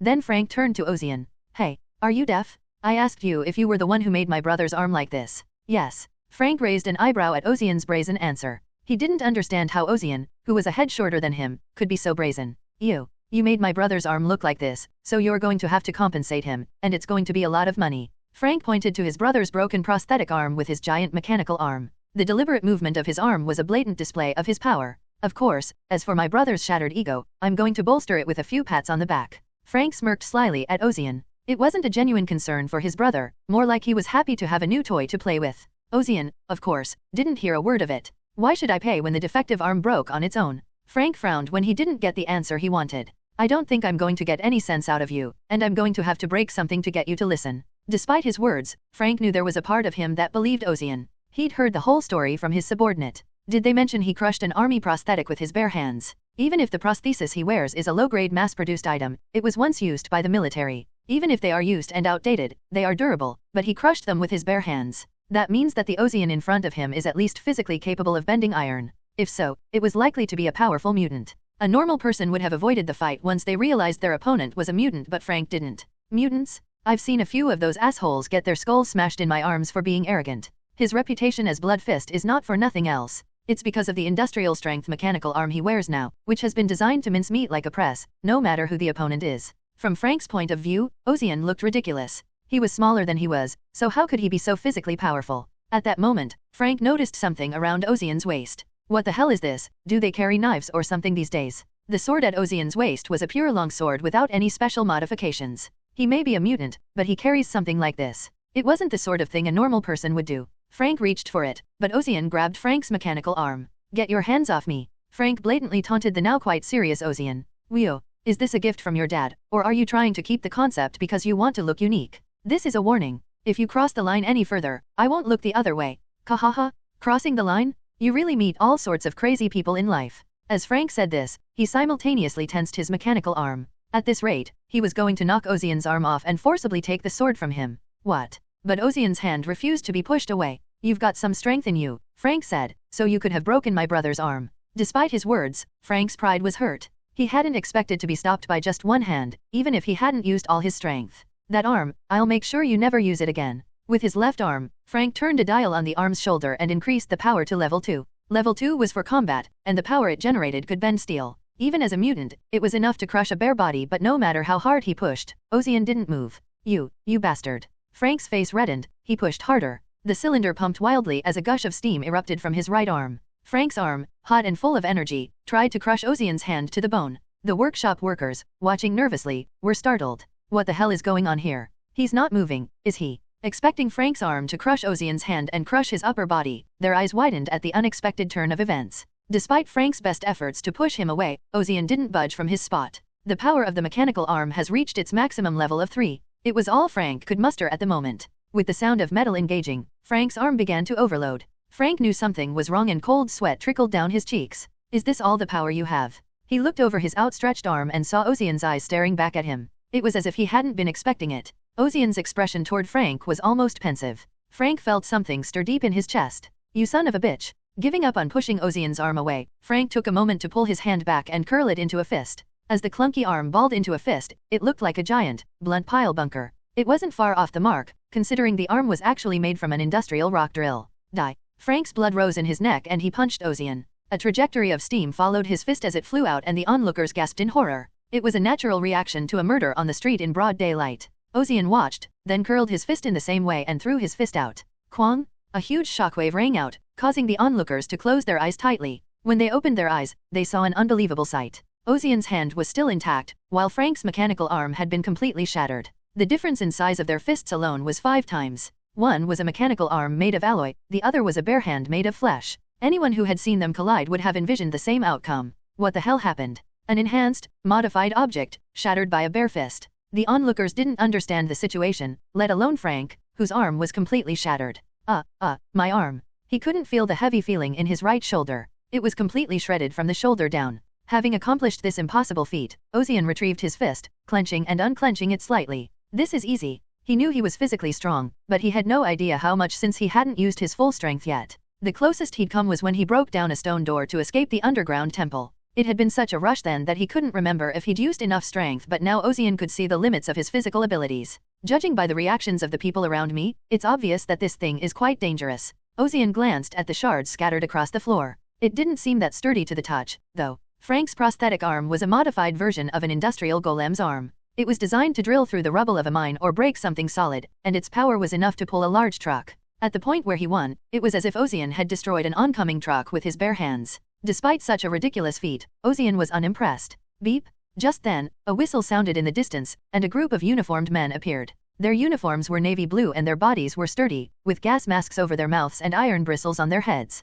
They were the guards in charge of security in the 35th district. Hey, what do you think you're doing? Ozian stared at them in disbelief. The guards in the 40th district didn't even turn up their noses at anything that happened in the 30th district, so it was strange to see them respond to such a disturbance. A total of 3 officers came to the scene, but they were surprised to see what was going on. Bloodfist Frank. Frank was a well-known fighter and mercenary in the area. He had no ordinary prosthetic, instead he wore an industrial arm to show off his strength, but the same Frank was now crouched in the middle of the street, and the mechanical arm that was his symbol and pride was nowhere to be seen. There's no way that the debris scattered around. The officer remembered the call that had just come in. Bloodfist Frank had gotten into an altercation with a young man, and he was afraid someone might get killed. So he arrived at the scene, and what he saw was quite the opposite. Who the hell? The trooper spotted Ozian standing there, and the moment their eyes met, he couldn't help but freak out. Oh, Ozian recognized him, too, and a faint smile crossed his face. We meet again. Did you get a new mask? A cold sweat broke out down his back as he remembered that a few days ago, his mask had been cut off in an argument with Ozian. The officer broke out in a cold sweat and steadied his breathing. Just out of curiosity, was it you who broke Frank's arm over there? The officer turned to Ozian and asked as solemnly as he could. You. Ozian's eyes narrowed and the soldier spoke up. He realized in hindsight that he didn't need to speak up, but it was too late. Ozian nodded in satisfaction. This is not right. The soldier knew his behavior was wrong, but there was nothing he could do about it. Everyone felt the same fear of the powerful. The people who watched nervously around him were puzzled by his treatment of Ozian. Wasn't it the soldiers who were harsh on the innocent? But this one seemed to be cowed by Ozian. For the record, I did not break his arm. Ozian spoke with brazen confidence, not even averting his gaze. That thing broke itself. Do you think that makes sense? What do you think? The guard was trying to fight Ozian's shameless attitude, but the moment he saw his eyes, his shoulders slumped. Part of him wanted to walk away, but his sense of duty as a soldier prevented him from doing so. The arm, how did it break itself? The output just increased on its own and then fell apart. It must have been broken from the beginning. A defective product. Yeah, like your mask. The soldier's eyes widened at that. He quickly touched his mask with his hand and breathed a sigh of relief when he realized it was still intact. Still, the memory of the day was vivid when he closed his eyes. So, what are we going to do? The officer still hesitated, unable to decide between this and that. Just then, 2 other soldiers approached him. Senior, I think we've got the situation sorted out. Besides, according to eyewitness accounts, it was all Frank's fault. Really? The soldier's face brightened as he heard the words. Then we'll just have to take Frank, the troublemaker. Yeah, well, yeah, but can we leave the other guy alone? You said Frank caused the trouble, so we only need to take him. The junior nodded nervously and he didn't know why his senior was suddenly so happy. Now that we've arrested the troublemaker, we'll take our leave. Be careful not to get involved in incidents like this in the future. Not wanting to lose face in front of his superiors, the soldier said the words and quickly left. Ozian smirked as he watched the soldier's back. Next time we meet, I'll have to ask him his name. Asterisk. Hoo, I heard the story. I heard you completely destroyed Bloodfist Frank's arm. That's pretty impressive. Ronan's first words to Ozian upon his return to the Violet Fox were those. He sat back in his seat, his eyes wide and his grin not the least bit suspicious. Where did you hear that again? Ronan tilted his head slightly to the side at Ozian's wary question. How many witnesses were at the scene at the time? Isn't that rumor enough? Ronan scratched his cheek in embarrassment. Strange how people are so wary of anything he says. What the hell is wrong with them? Didn't I tell you, I have to do this to be a broker? Besides that, what happened to your ID? They told me to wait a few days and pick it up. Well, that's good, because you probably don't have any money in your pocket right now, and I was wondering if you'd like to take a request. The naturalness of it all was so great that it felt like an advanced trade secret that I had to live with. I suppose that's what you're after, but let's hear it. This time it's not just any job, it's a big one. A big job. Are we going after a group of warlocks? Hoo, that would be a big deal, but thankfully, no. That's a shame. So, what's the deal? It's a group job. And since it's a group, the minimum number of people will be at least 20. So, of course, it's a big job. Ozian's eyes lit up with interest. What is it about? A group of thugs have taken over a thermal power plant in the 43rd district, which provides power to the 39th district, and there's an emergency in the area. Ozian suddenly had a question. Why is the 39th district's power plant in the 43rd district? Don't they usually put it in their own district? Because thermal power plants emit a lot of pollution, and they make the air very cloudy, so the people of 39th district complained to the 39th district office to stop the power plant from coming in. All neighborhoods are alike. Ozian nodded, feeling a twinge of appreciation. I see. Yes. That's why power plants tend to be built in rundown areas where land is generally cheaper, and there's no one to harm no matter how much fuel they burn. Of course, people live in the 43rd district, but the city doesn't treat poor people who don't pay their taxes as people. And these places have been occupied by gangs. Yes. They just stormed in 2 days ago, and they're demanding money, and if they don't get it by a certain date, they're going to shut down the power plant, which is a big deal, even if it's just for a few hours. It's a hostage situation. This time, the client was a company that operates a power plant licensed by the city of Tirna, but Ozian found that a bit odd. Is it okay for a company to be in charge of a facility as important as a power plant? I thought the city would be in charge of that. It's a public utility, after all. Of course, Mr. Ozian. Think about it. Tirna is a large city. How many power plants do you think it would take to provide electricity, gas, and other such things to such a large city? It's not an easy question to answer for Ozian, who doesn't know exactly how big Tirna is, but considering that one district is the size of a small city, the number of power plants required would be staggering. So usually, the power plants involved in this request are operated by companies that have a special license from the city of Tirna. The city can't manage everything, so they subcontract to companies. But when it's taken over by an outside group like this, their credentials are inevitably questioned. Did the corporation do a good job of protecting the plant?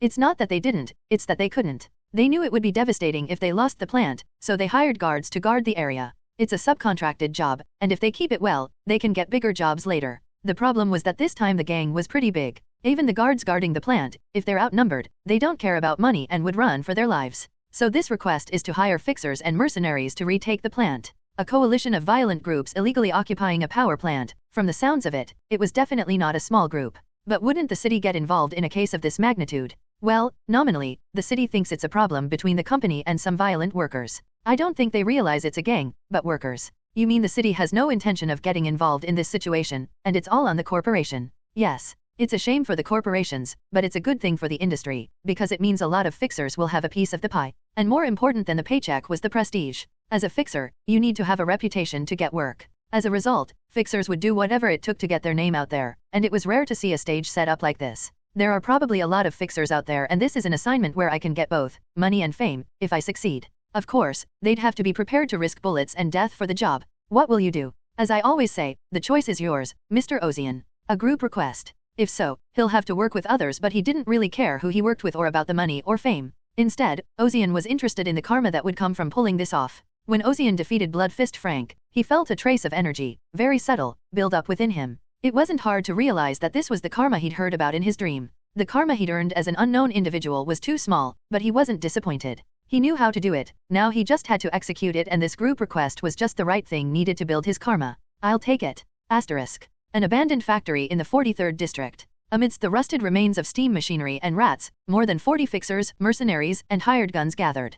Quite the gathering. How could I miss such a big event? I heard that all the gangs in the neighborhood have united. Are you sure you're going to be okay? Won't this be a recipe for trouble? I'm fine, and I don't think the gangs in the 40th precinct are all that great. They're just going by numbers, and this isn't a small group of people. That's true. Even as the mercenaries talked, they didn't neglect to analyze their opponents with sharp eyes. See that guy over there, the one with the gun? Twin pistols with the initials K, red hair slicked back. Is that the gunslinger kid? They say he shoots so fast you can't even see it. The number of people who got hit between the eyes by that gun is more than double digits. What about that big guy? That's Jonathan Lunsell, steel-skinned. He's a mutant, and he can turn his skin into metal. Shit. All the big boys are here. This was the problem with big commissions. Even though they had their own names and were confident in their skills, there were many other people who were even worse. There's Anna the sniper and David the puppeteer. All the crazies of the industry are here. Is this a business convention for crazies instead of a request? Hey, if that's the case, there's one guy here you should be most wary of. Who's that? You know that guy over there, sitting still, eyes closed, praying.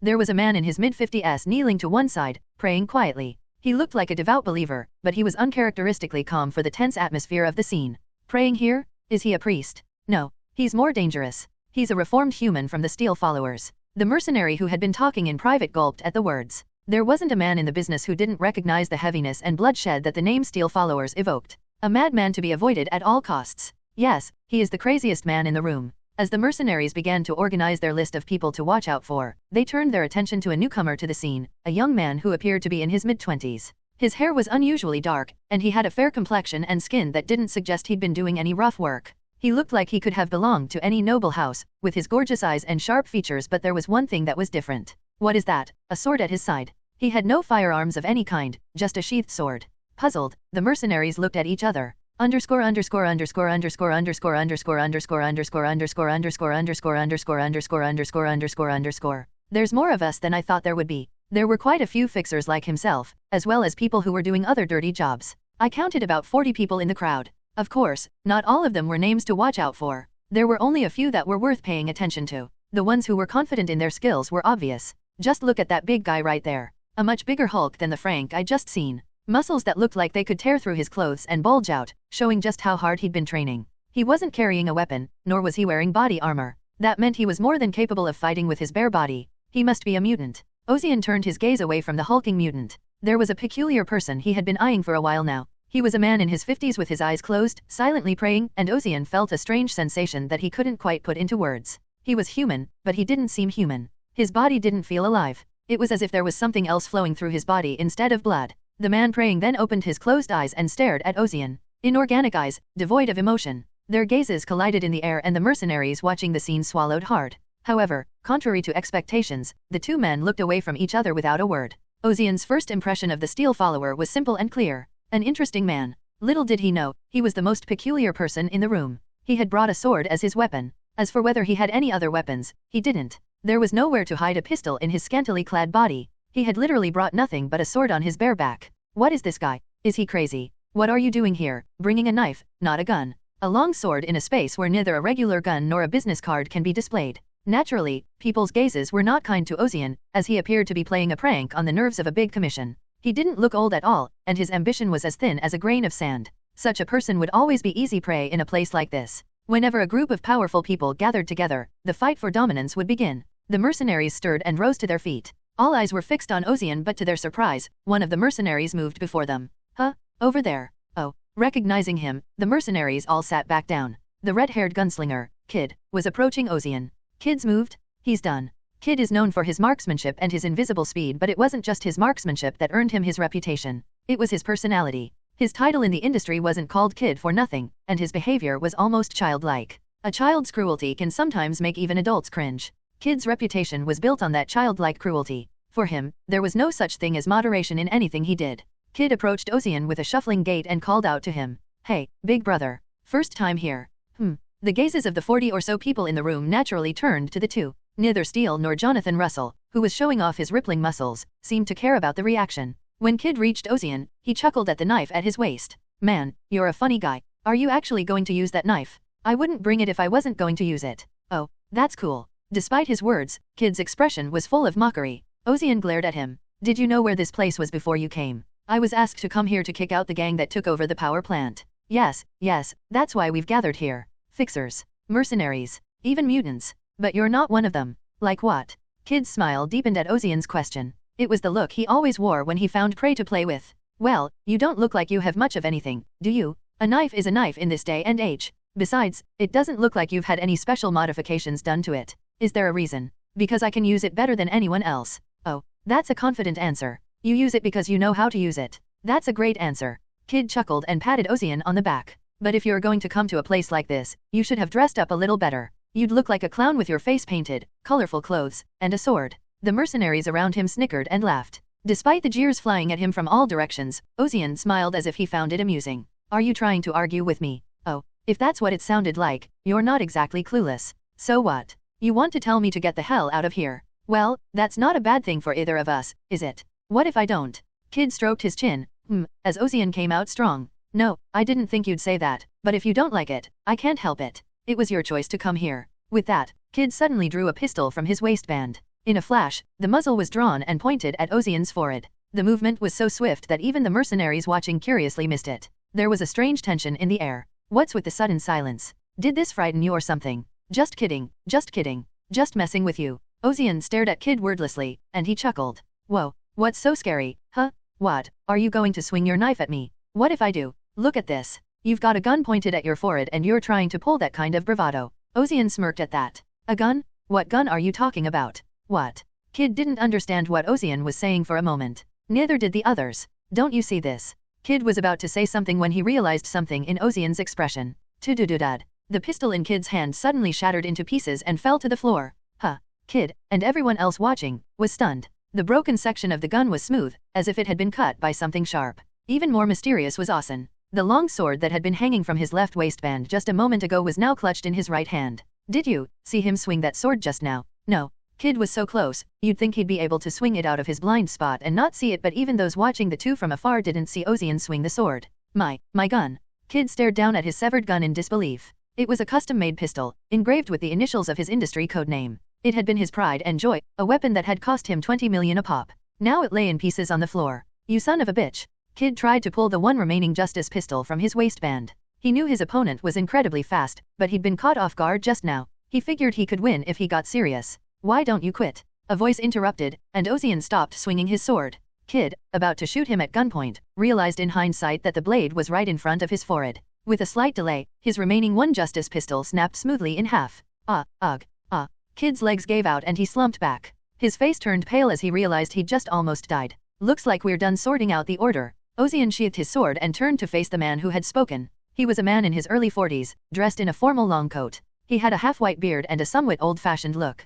Quite a sight, my dear. You must be the rumored Ozian. Do you know me? How could you not know that you destroyed a gang hideout with a single knife? Moreover, you recently captured a warlock who escaped without much trouble. Ozian looked at the man in surprise. Normally, most people would have dismissed the rumors of a sword-wielding man as bullshit, but not this man. Look at me. My name is David Rosier. I'm a fixer too. The mercenaries who recognized him at his introduction whispered. Commander David is here. Holy shit. A veteran of the business. Ozian spoke up, his senses picking up on the mercenaries' small talk. Quite the celebrity. A shameful fame in the face of a sudden supernova. David said, and clapped his hands together in two small claps. Then the two hulking figures behind David shifted and approached. Ozian's eyes lit up as he took in their appearance. Automatons, right. Dressed in a black suit and a hat on his head, it was obvious that it was an automaton. Its face was made of dull steel with no features. The automaton dragged the cowering kid to his feet and threw him outside the abandoned factory. No gunslinger without a gun would take this job, and rightly so. Kid, already out of his mind, was unable to resist. Ozian watched the scene carefully. He had heard that such a delicate task was difficult for an automaton, but not for David's automaton, and it was easy to see why. Thread. There was an invisible, very thin thread between David and the automaton. The thread was energized, and it was clear that David was controlling it himself. That's some fine-tuned control. Ozian understood at once why David's name was prefixed with Commander, but it was the automaton that got on his nerves.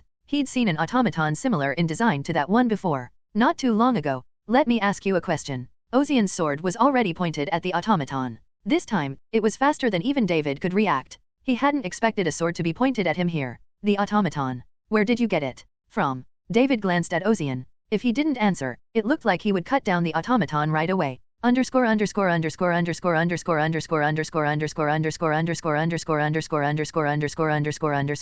Why do you ask? Because I remember seeing something similar. David, sensing Ozian's questioning momentum, said in a calm tone. Whoa, calm down. I don't know what you're misunderstanding, but I'm not who you think I am. How do you know that? When you've been in this business long enough, you start to notice things that stretch even when you don't want to. You, I assume, have been involved in a fight with someone who deals with automatons similar to the ones I deal with.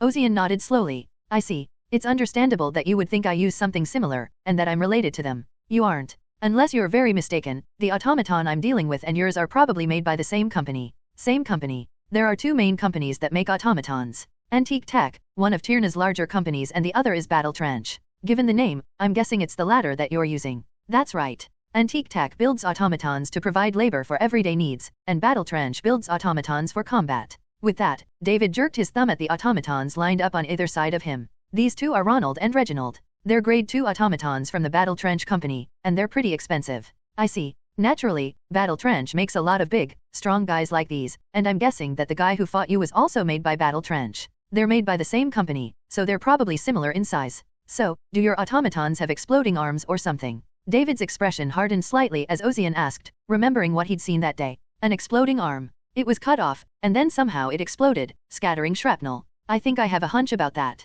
Anything with that kind of capability is Class 1. No, more like a special class that leaves no evidence. Is it common for people to use something like that? Not that common, but not completely absent, though. As he said that, David pulled his pocket watch out of his breast pocket and checked the time. Well, we're running late. Time to get moving. More on that later. Ozian agreed with David, since he had come for a request. For now, at least it was confirmed that David was not connected to the men he knew. Now, then, I think everyone who was supposed to come is here, and we can get on with the business at hand. David asked after the initial commotion had subsided, and everyone rose to their feet and grabbed their weapons. Gunslinger Kid's elimination was a surprise, but in a way, it was a good thing, because now everyone would get what they deserved. If anything, he was the problem. Most of them glanced over and squinted at Ozian. He'd toyed with Kid with invisibly quick stabs. Besides, from what David had said, he was obviously quite capable. I haven't heard his name before, so is he a rookie? He's a rookie, and he's that good. The world is so unfair. Kid's share of the money coming in was too good to be true. A man of Ozian's caliber could easily take out a gang with a knife, and that would mean less money going to them. Leaving the factory, the group of mercenaries and fixers set their sights on the power plant in the distance. There was no set plan. There was no way that a group of faces that had seen each other for the first time in a long time would be able to work together. Besides, if they did, they'd have to decide how they'd split the profits and who would take the risky front line. They'd end up fighting amongst themselves before they even started. What they need is someone with a strong voice. Well, I'm not going to tell you to follow my orders now. We don't know what's going to happen in the field anyway. David's direction was for everyone to act individually, but to provide support in times of crisis. The group nodded, agreeing that it made the most sense. After all, they're a ragtag gang. Although they are united and have a large number, they are not few either, and they're better at fighting than the gangs. Some of them can single-handedly wipe out a small gang, so if a fight breaks out, the gang won't last long. I'll assume you've agreed and move on. I was planning to finish the job quickly and collect my reward. In a narrow alleyway, a hidden gang that had been preparing in advance began firing pistols. Tat tat tat. Hostiles up ahead. Take cover. It was a surprise attack, but no one in the room panicked, and they moved in unison.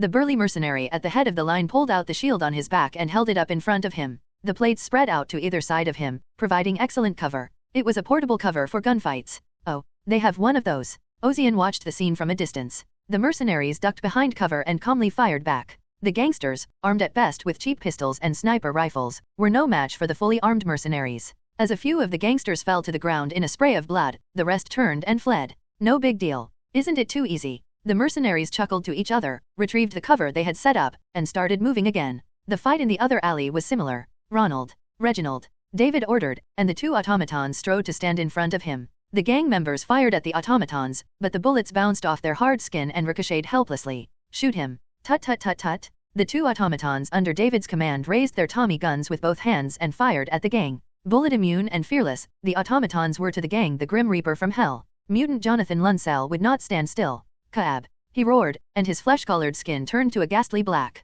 Now covered in steel, Jonathan launched himself at the gangsters, charging at them. The gangsters were surprised and opened fire, but Jonathan didn't flinch. He lunged and slammed his shoulder into a gang member, who bounced away. You son of a bitch! One of the taller gang members pulled a knife from his waistband and stabbed Jonathan in the side. The dagger broke without making a single gash in Jonathan's skin. The gangsters looked at the broken dagger and then fell to the ground from Jonathan's fist. Jonathan charged like a raging bull, smashing through cover and throwing gang members to the ground. Ozian watched the scene from a distance, arms crossed. This is why it's so hard for me to get involved. For the most part, the fight consisted of exchanging bullets from cover. Jonathan was the only one to get in close, but only because he didn't mind taking a bullet. The mercenaries behind him were also firing indiscriminately, not caring if he got shot. In fact, Jonathan was hit in the back of the head by a bullet, but it didn't seem to hurt him. If you want to get in on the action, I can't stop you. It was then. Look out! Someone shouted, and a second-story window in the alleyway rattled open, revealing the gangsters' upper bodies. An ambush.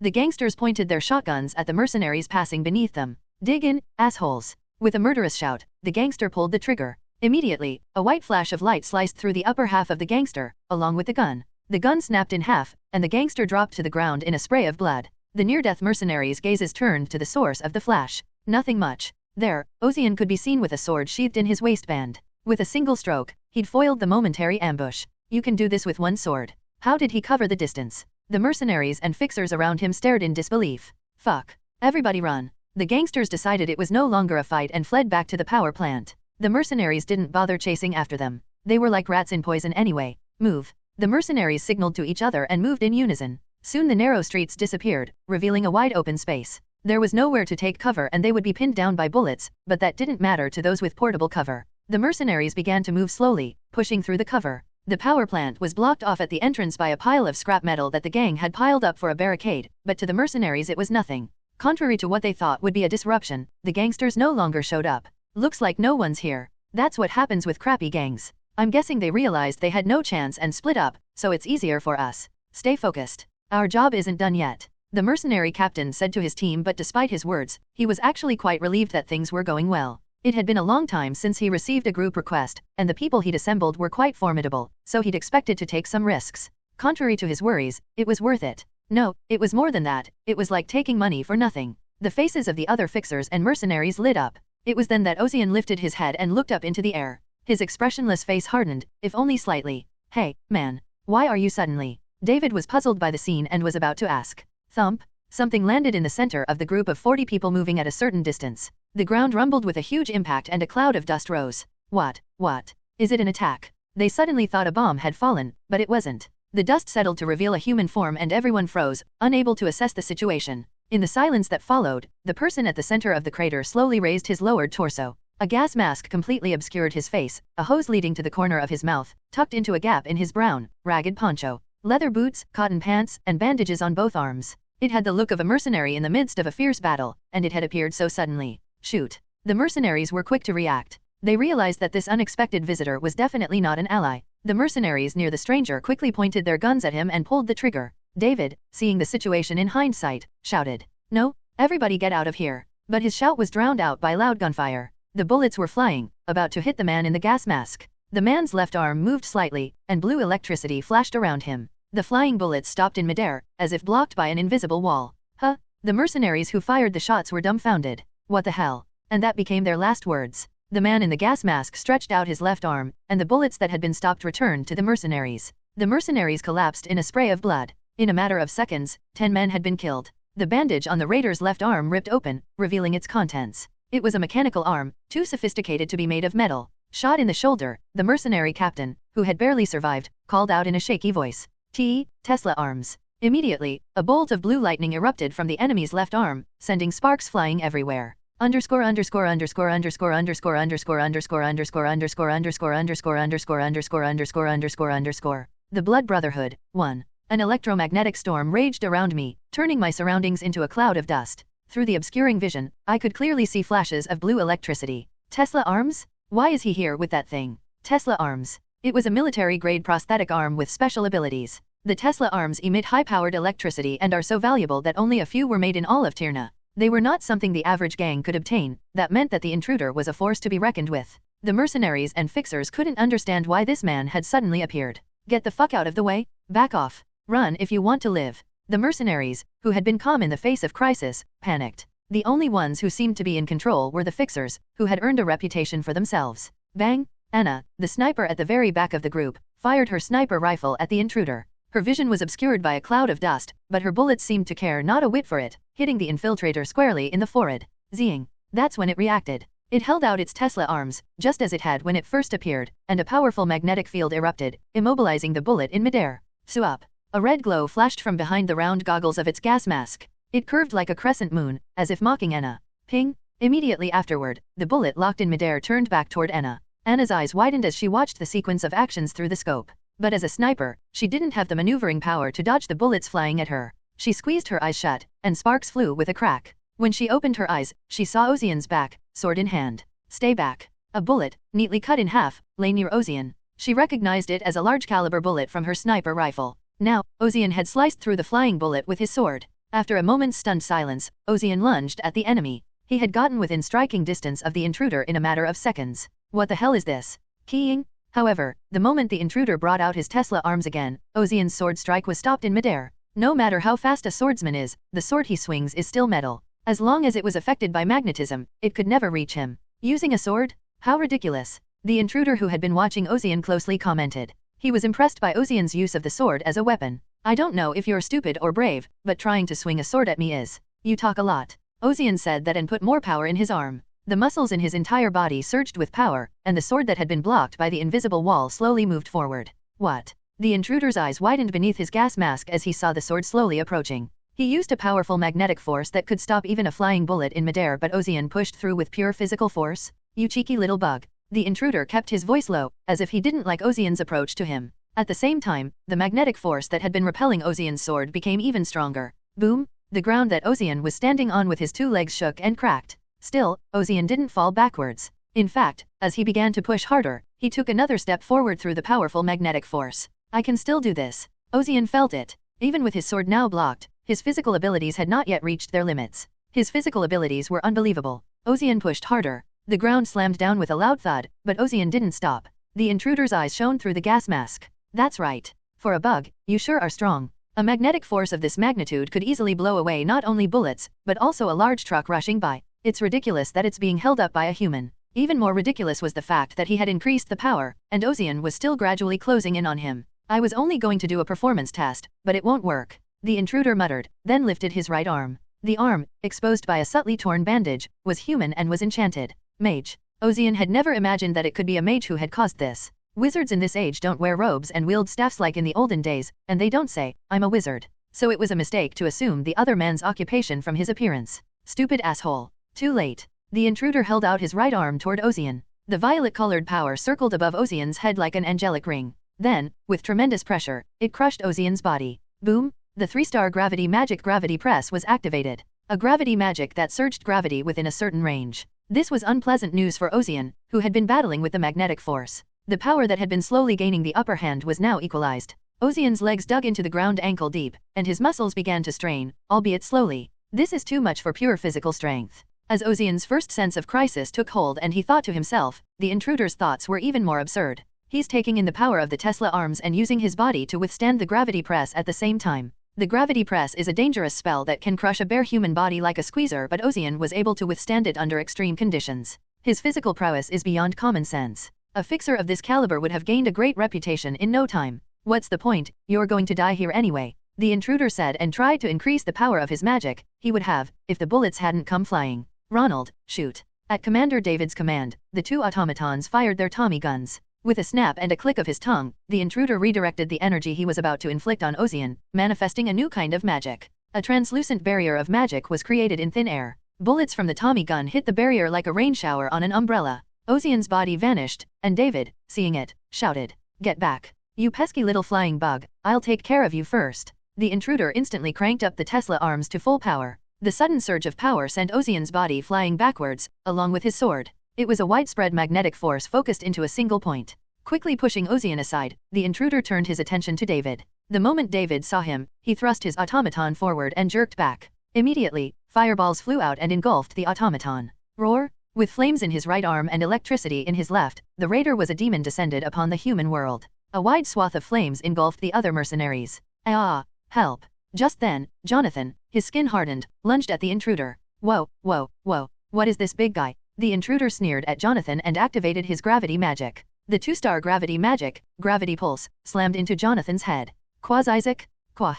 The steel skin that had repelled bullets peeled off like bark. Jonathan's body bounced back like an otter and hit the ground. The mercenaries lost their fighting spirit at the sight. The Tesla arms alone were daunting, and he was also a mage. The ease with which he used magic of that power, he's at least a 4-star mage. He'll be treated as an elite force wherever he goes. They'll all die here. It was David who shouted at the mercenaries who froze in place at the thought. What are you doing? Evacuate inside the power plant. David shouted as he lifted a wounded mercenary to his feet. With their way blocked, the mercenaries had no choice but to flee into the power plant. The intruder sneered at them. You think I'm going to let that happen? He extended his Tesla arms and pointed them at the fleeing mercenaries. I'll just generate the electricity and zap them all at once, he thought. Crackle. But it didn't happen. Feeling the strain on his left arm, he glanced at the Tesla arms and cursed. Damn it. That asshole. A trickle of white smoke was coming out of the Tesla arms. It was overheating from excessive power. He gritted his teeth, remembering Ozian. In a fight that would normally have been a one-sided affair, this one had pushed the Tesla arms past its power limit.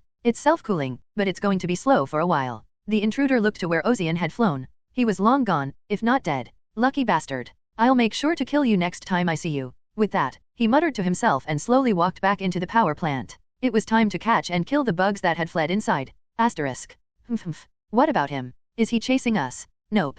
He's not coming. I think he ran off. Holy shit. How many do we have now? Those who fled into the alleyway took a head count. There were 5 of them who escaped unharmed. Boom. Just then, a huge Jonathan dropped out of thin air. The mercenaries gasped at the sight, drew their guns, then lowered them as soon as they saw who it was. It was Ozian who had brought Jonathan to them. He brought back a hardened behemoth in one piece. I think he just took on a Tesla arms before. How much power does he have? Anyway, 2 more returnees brought the total number to 7. Holy shit. Tesla arms users, I've never heard of that. Who the fuck is that? As the mercenaries chattered amongst themselves, it was Anna, the sniper, who answered. I've heard of him. There was a recent raid on a military warehouse, and some important supplies were stolen. Wait. I heard about that, too. It was the Blood Brotherhood. It was all over the newspapers, so everyone knew about it, but the people who did it were very famous. The Blood Brotherhood? Are they dangerous? Ozian asked, and the mercenary replied with a bemused but kindly tone. It's a terrorist organization of only a handful of powerful men, and they're vicious and insane. Every single one of them is stronger than most organizations, and they're made up of all kinds of dangerous people. They're red-tagged in Tirna. So you're saying he's part of the Blood Brotherhood? Something like that. Damn it. Why would a bunch of crazies like that be in a place like this? The problem is the request. If that crazed terrorist maniac showed up, they wouldn't be able to fight him alone. Where's David and his automatons? They're inside. He must have gone after the ones who escaped. They've been found. Or they're about to be. Despair. Frustration. Fear. The mercenaries shuddered at the sight the intruder had just shown them. Anna, the sniper, was the first to regain her composure. I should probably get going. What? What about the job? Failed, of course. You should be grateful you survived. Oh, and by the way, you said Ozian, thank you for saving my life. I owe you my life. Instead of answering, Ozian pointed to Jonathan, who had passed out. If you're going to go, help him up and take him with you. You're not going? Anna asked curiously, reading something in Ozian's words. Yes. What are you going to do by staying here? Save the others. The mercenary's eyes widened at the unexpected words, including Anna's. Underscore underscore underscore underscore underscore underscore underscore underscore underscore underscore underscore underscore underscore underscore underscore underscore.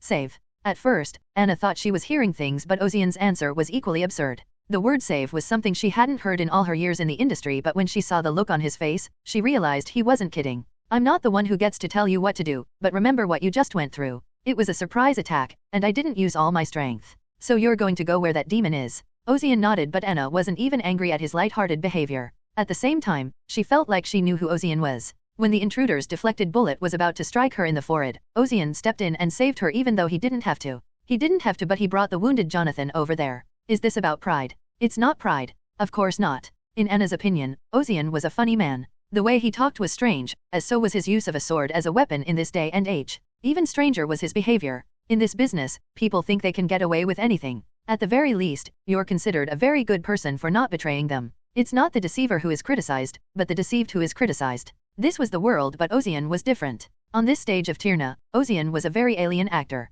From his behavior to the atmosphere he gave off, it was as if he didn't belong here, so she couldn't help but ask him. Then why do you want to go? As they headed back to the power plant, Ozian pondered Anna's question. Rationally, Ozian had no reason to go back there at all. It wasn't like he was desperate after the fight he had just lost. It wasn't that he was deliberately trying to build up his karma by fighting, but that wasn't the decisive reason. It was just, I have to help. Help. Yeah. Ozian thought back to the fight earlier. The trespasser's surprise magic had dealt him a significant blow. If he had taken more time, he might not have died, but he would have been seriously injured. That's when David came to his aid. He stepped into the fight to support Ozian even though he knew he was no match for the intruder. Then why don't we just count ourselves lucky to be alive and walk away? We barely escaped with our lives. David's help is no reason to save him. You can't give him recognition and expect it back. And you can't regret it. This bleak world has always been that way, but Ozian saw David tending to the wounded while everyone else abandoned their colleagues to save themselves. As a veteran of the industry, he must have realized the futility of his actions, and yet he saved a man's life while on the other side was a terrorist, a man who had killed countless others, trying to kill him.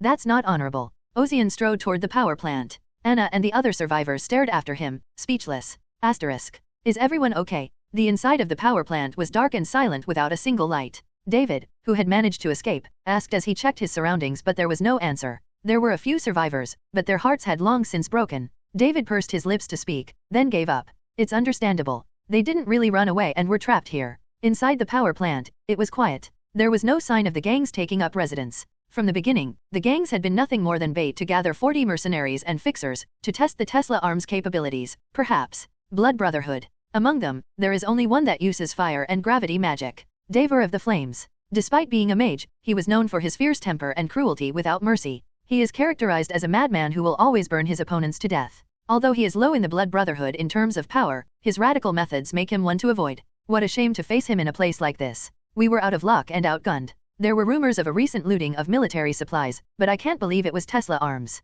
Davor had lost an arm in a mysterious incident in the past and used a prosthetic to replace it, but the rumors didn't mention him using Tesla arms. The sudden appearance of this man, the fact that he was wearing Tesla arms, and the fact that his compound had recently been raided.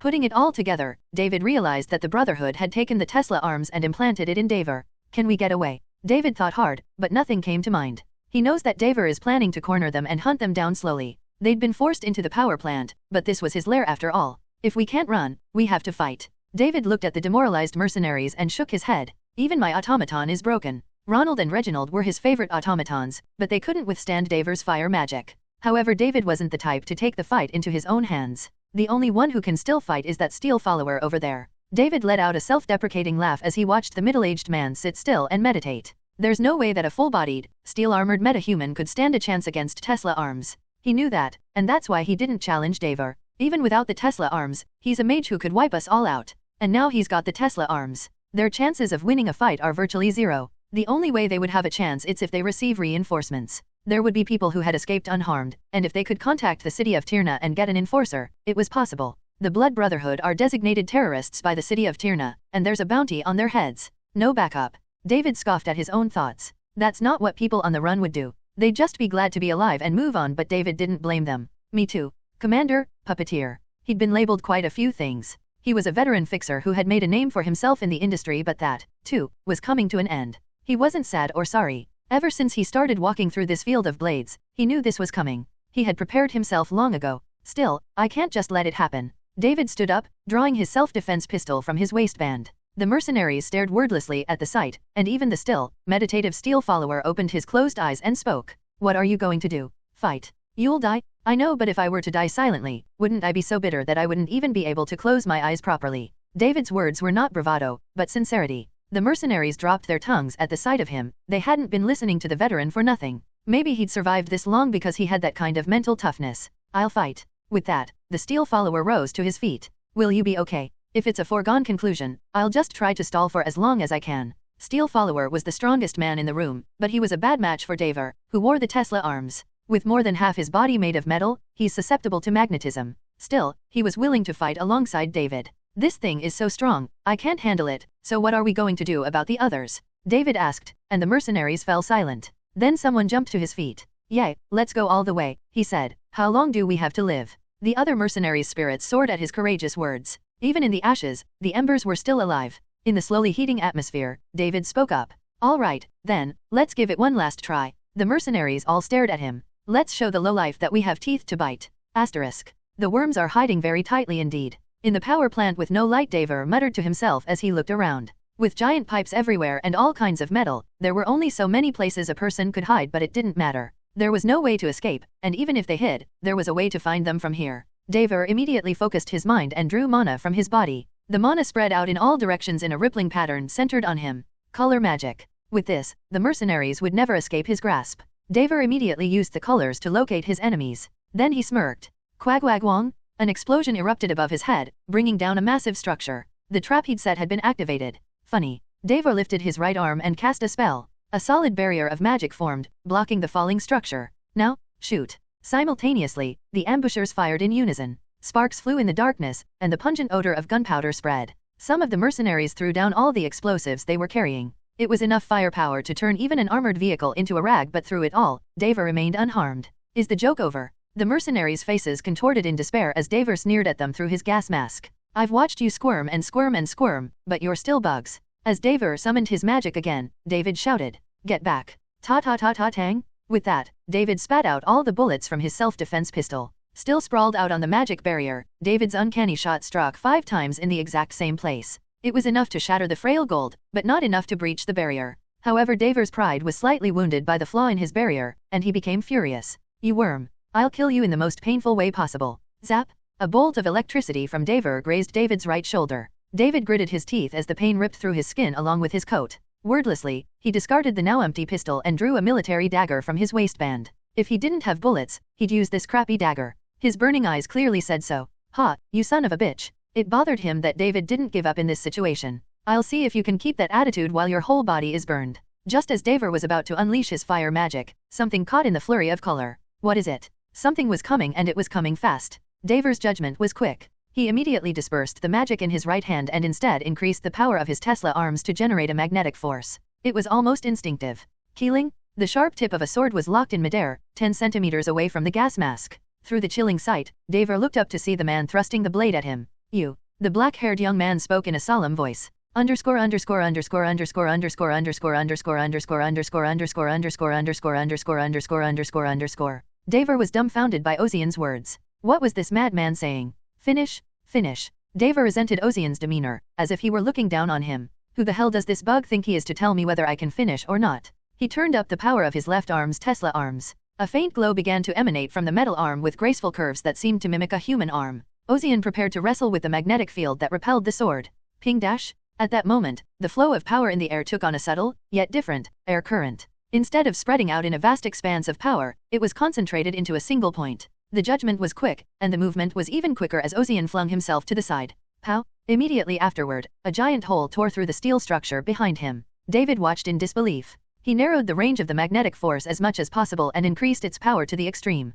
The Tesla arms were rumored to be the stuff of legend. It was a conglomeration of science and technology, with the addition of etheric water to martial arts. However, the actual performance of the Tesla arms was underestimated by the world. In addition to generating powerful electricity, it also manipulates magnetic fields, and its range and power can be adjusted. For someone who normally uses guns and gunpowder, this would be a disaster. But Ozian is even more incredible than that. This time, instead of using force to repel the magnetic field aimed at him, he responded with evasion. The move was clearly the right one since the narrowed range had increased its power, and if he'd tried to fight it as before, he would have been pushed back. How did he dodge? Every time Daver throws out his arms, Ozian sees it coming and ducks like a ghost. It wasn't that Daver was slow. The speed with which he activated the Tesla arms was such that even David, a longtime battlefield veteran, could barely keep up, and yet Ozian was dodging it all. It was an unbelievable move.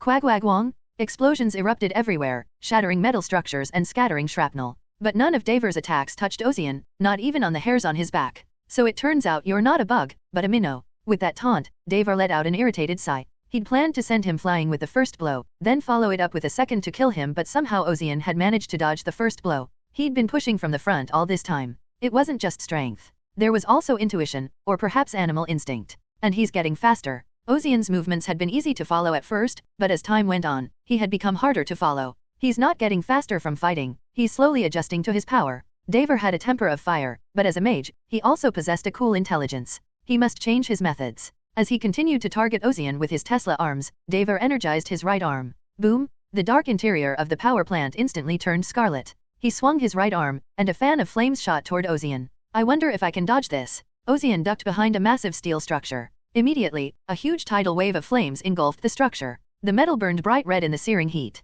Unable to withstand the melting point, it melted around the edges. It was fortunate that the attack was widespread and not concentrated, or the structure would have melted together. With that judgment, Ozian moved quickly from cover. A giant hole had been blown through the center of the half-melted steel structure. This was the target of Daver's magnetic pulse. Ozian didn't stop moving, gathering his thoughts. It's not good to fight from the front. At first, he tested the power of his opponent's Tesla arms in a power struggle. He decided that pure physical strength could not overcome the power of the Tesla arms. If he applies a wide range of magnetic power, I will be able to push forward by giving strength to the sword, but if he narrows the range and increases the output, it will be difficult to withstand it. Because the other party also knew this, they refrained from using their magnetic power indiscriminately and focused their efforts on this area. How to deal with it then? Luckily, Ozian had a body with tremendous physical strength. Despite being outgunned, this body's strength wasn't just strength. It's a battle of speed. The odds were stacked against Ozian. All he had was a sword. He may be physically superior, but his opponent is far more vicious than that. Tesla arms, with its absolute dominance over metal, was Ozian's natural enemy.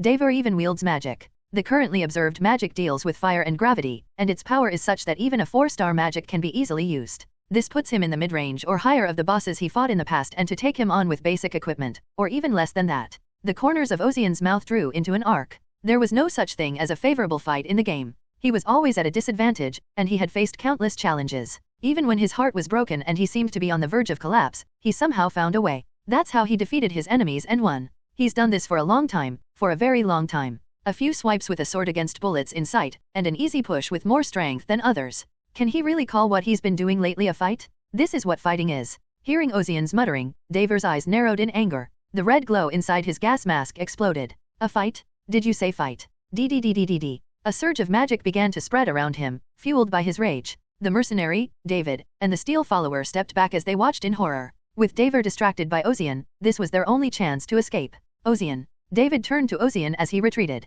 At that moment, their gazes met. Ozian flashed him a wry grin, and then he was gone again, a shimmering speck in the distance. David saw the smile and shook his head. Not going to make it. He steeled himself and focused on escaping the power plant. Asterisk. The darkened interior of the power plant was illuminated. It wasn't because someone had restored the missing power. The power plant was bathed in bright light, caused by a single entity. The bugs are all fleeing.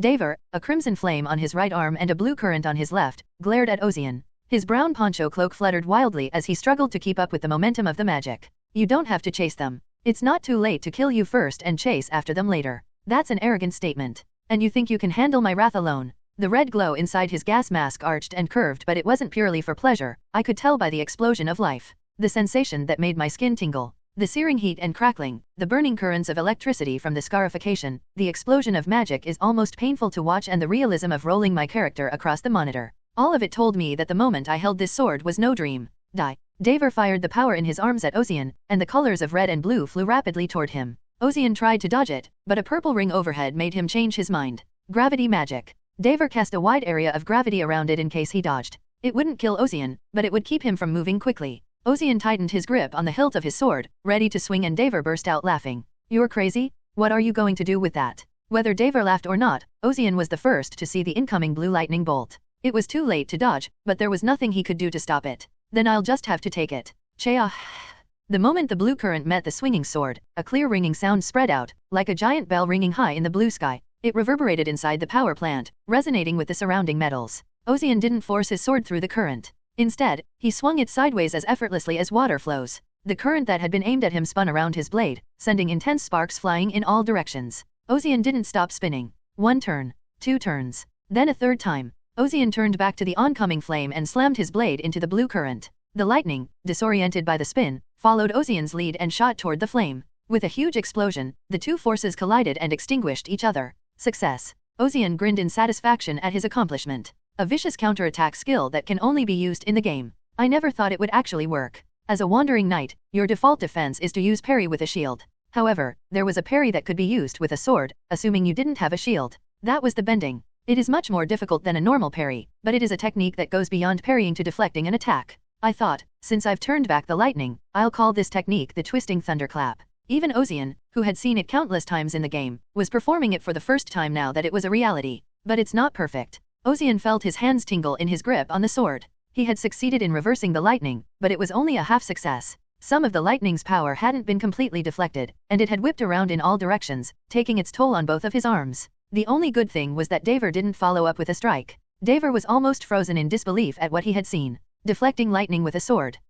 What the hell? Such a feat was the stuff of ancient legends, long since lost. Who the hell are you and where did you learn that skill? Davor wasted no time in asking. Yes, I suppose it makes no difference. I was serious about killing you before, but this time I'm going to do it right. Davor clapped his Tesla arms with all his might. Boom! An enormous magnetic force erupted from Tesla arms and enveloped the area. Countless shards and pieces of metal shattered and fragmented rose up in unison and converged on Davor, centered on Tesla arms. It was like watching a school of sardines made of steel. Ozian smirked as he forced his hand to keep his sword from dragging. This was a little too much. Come on. Dodge or block this one. Clang! Tesla arms turned toward Ozian, and a tidal wave of metal rushed toward him. Shards of steel filled his vision in a blur as Ozian pushed himself up with both legs and leapt off the ground. A swarm of steel piranhas grazed beneath his feet, but the wreckage immediately swerved and aimed for him. Ozian leaped again, stepping on a steel pipe bent and jutting out from the battle. The debris chased after him, tearing through the air. Kagagak! The power plant's vents, outer walls, and pillars exploded in sparks. Then a steel beam the size of a man's torso shot out, aimed at Ozian's back. Ozian twisted in midair and swung his sword.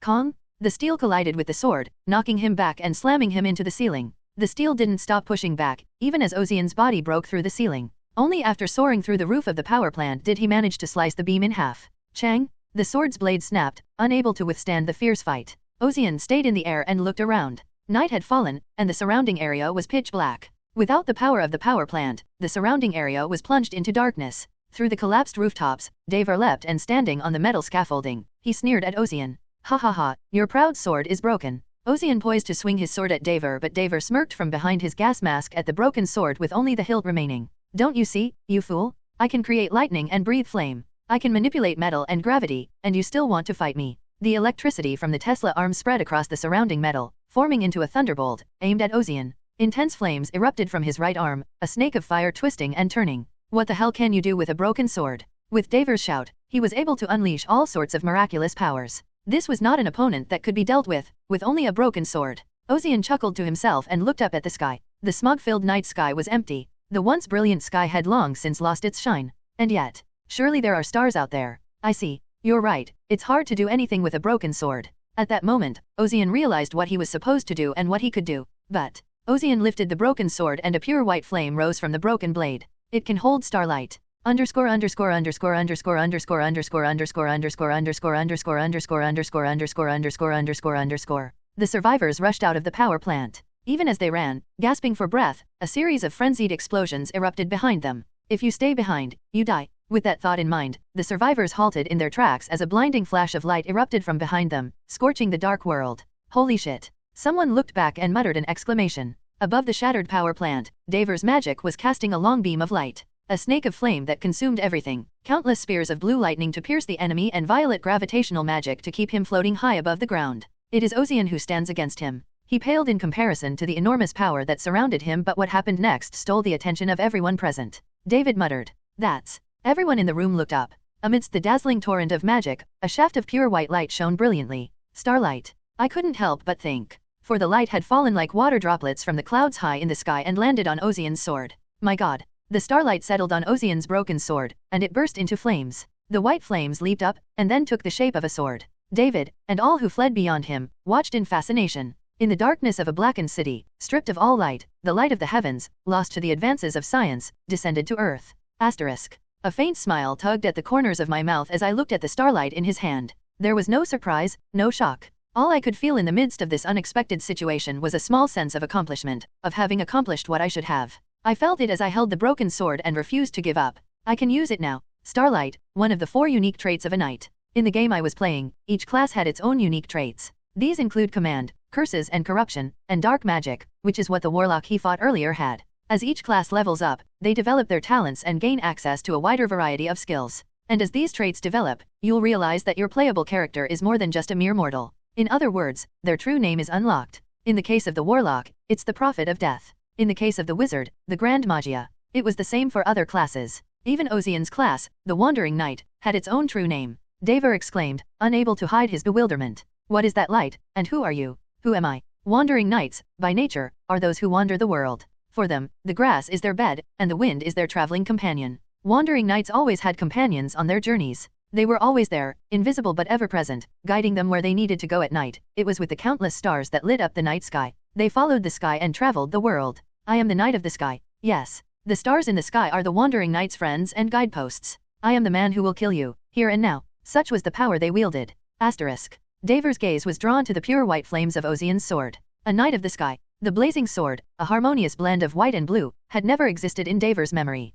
Nor did the name Knight of the Sky, it was all new to him. But what puzzled Daver even more was that the sword of light in Ozian's hand was not a fake. False. A fake. A trick. His mind raced through the myriad possibilities, but deep in his chest, an instinctive ripple ran through him. That fire is dangerous. So run, run, run, run. Daver gritted his teeth, realizing in hindsight that he had meant to back away. I'm afraid of something like that. He glared at Ozian with narrowed eyes. The sword of light in his hand is certainly menacing, I won't deny that. But it is a sword, after all. A sword that can't do damage unless it touches. The starlight sword in Ozian's hand is less than 2 meters long. Compared to the magnitude of the magic that Daver was now conjuring, it was ridiculously underpowered. He admitted that he had a trump card, but it was impossible for him to lose. I don't care if you're a knight of the sky, I'll burn you alive. Daver unleashed the flames in his right arm. A snake of flame coiled along his forearm, its gaping maw leaping toward Ozian. It was huge enough to swallow Ozian and all the starlight that had fallen to earth in one bite. Daver had no doubt of his victory. This is the most powerful attack he has at his disposal.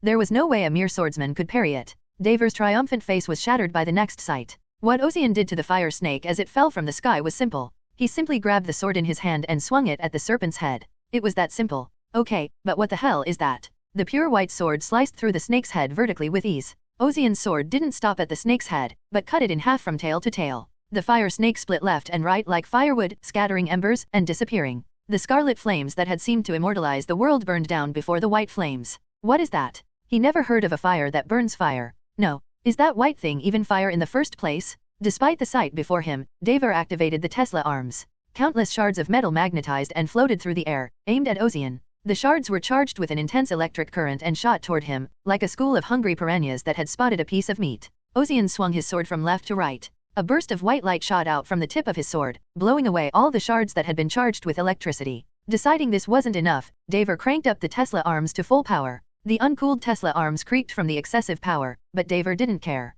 He had a gut feeling that he had to kill Ozian here. At the same time, he gathered up the tiny shards of debris flying through the air and formed a cage around Ozian's body. Die. He trapped Ozian in a prison of blue electricity, intending to electrocute him. Immediately afterward, a pure white sword pierced through the blue prison. The sword swung vertically, horizontally, and diagonally, spinning endlessly. The prison shattered into pieces as Ozian stepped on one of the scattering shards and charged toward Daver. Don't be ridiculous. Kugigigang. The roof of the power plant lurched, and then huge chunks of metal floated through the roof. The debris was enveloped in a violet glow. The wreckage was too heavy to lift by itself, but gravitational magic had reduced its weight and pulled it up.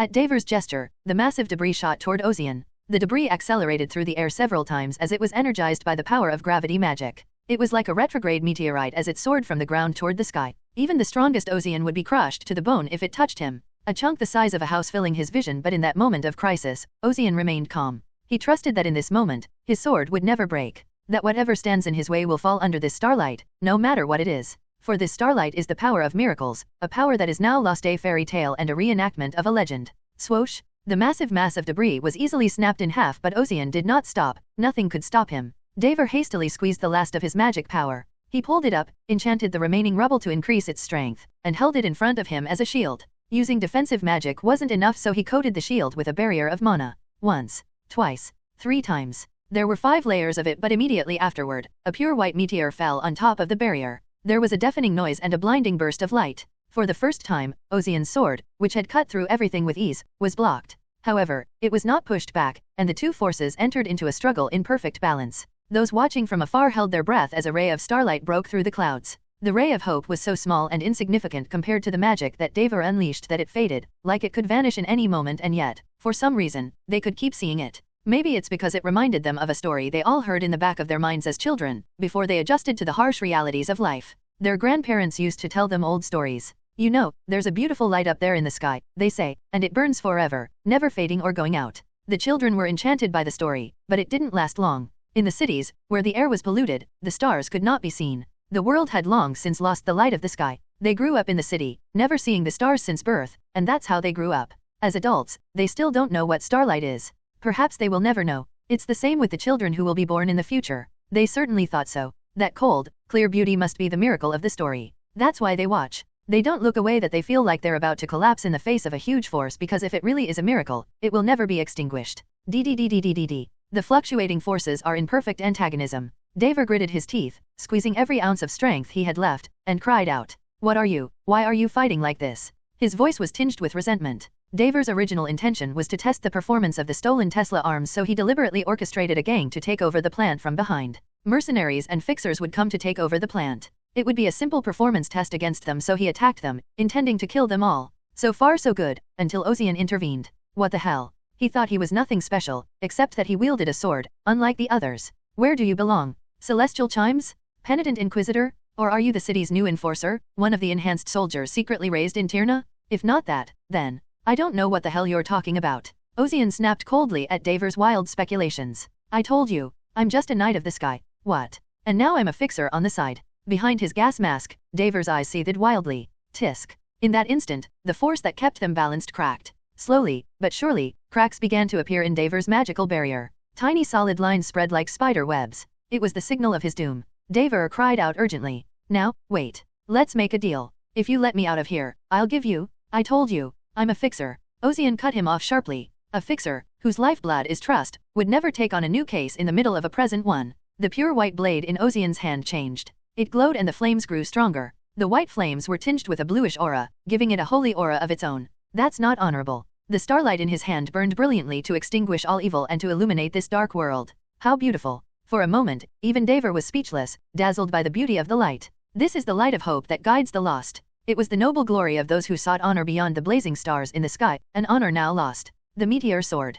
Paching, the light of the heavens poured over the broken barrier and engulfed Dever. Underscore underscore underscore underscore underscore underscore underscore underscore underscore underscore underscore underscore underscore underscore underscore underscore. Landing on the ground, Ozian looked up. The ceiling of the power plant had huge scars, as if it had been cut with a huge sword. He could see the smog-filled night sky above the gaping hole. A little too much. Ozian scratched his cheek. Even with the gangs out of the way and the blackness, it wasn't exactly the kind of sight his clients would appreciate. The only good news was that the core of the plant was still intact. Even with that in mind, it's going to take a lot of work to fill in that giant hole.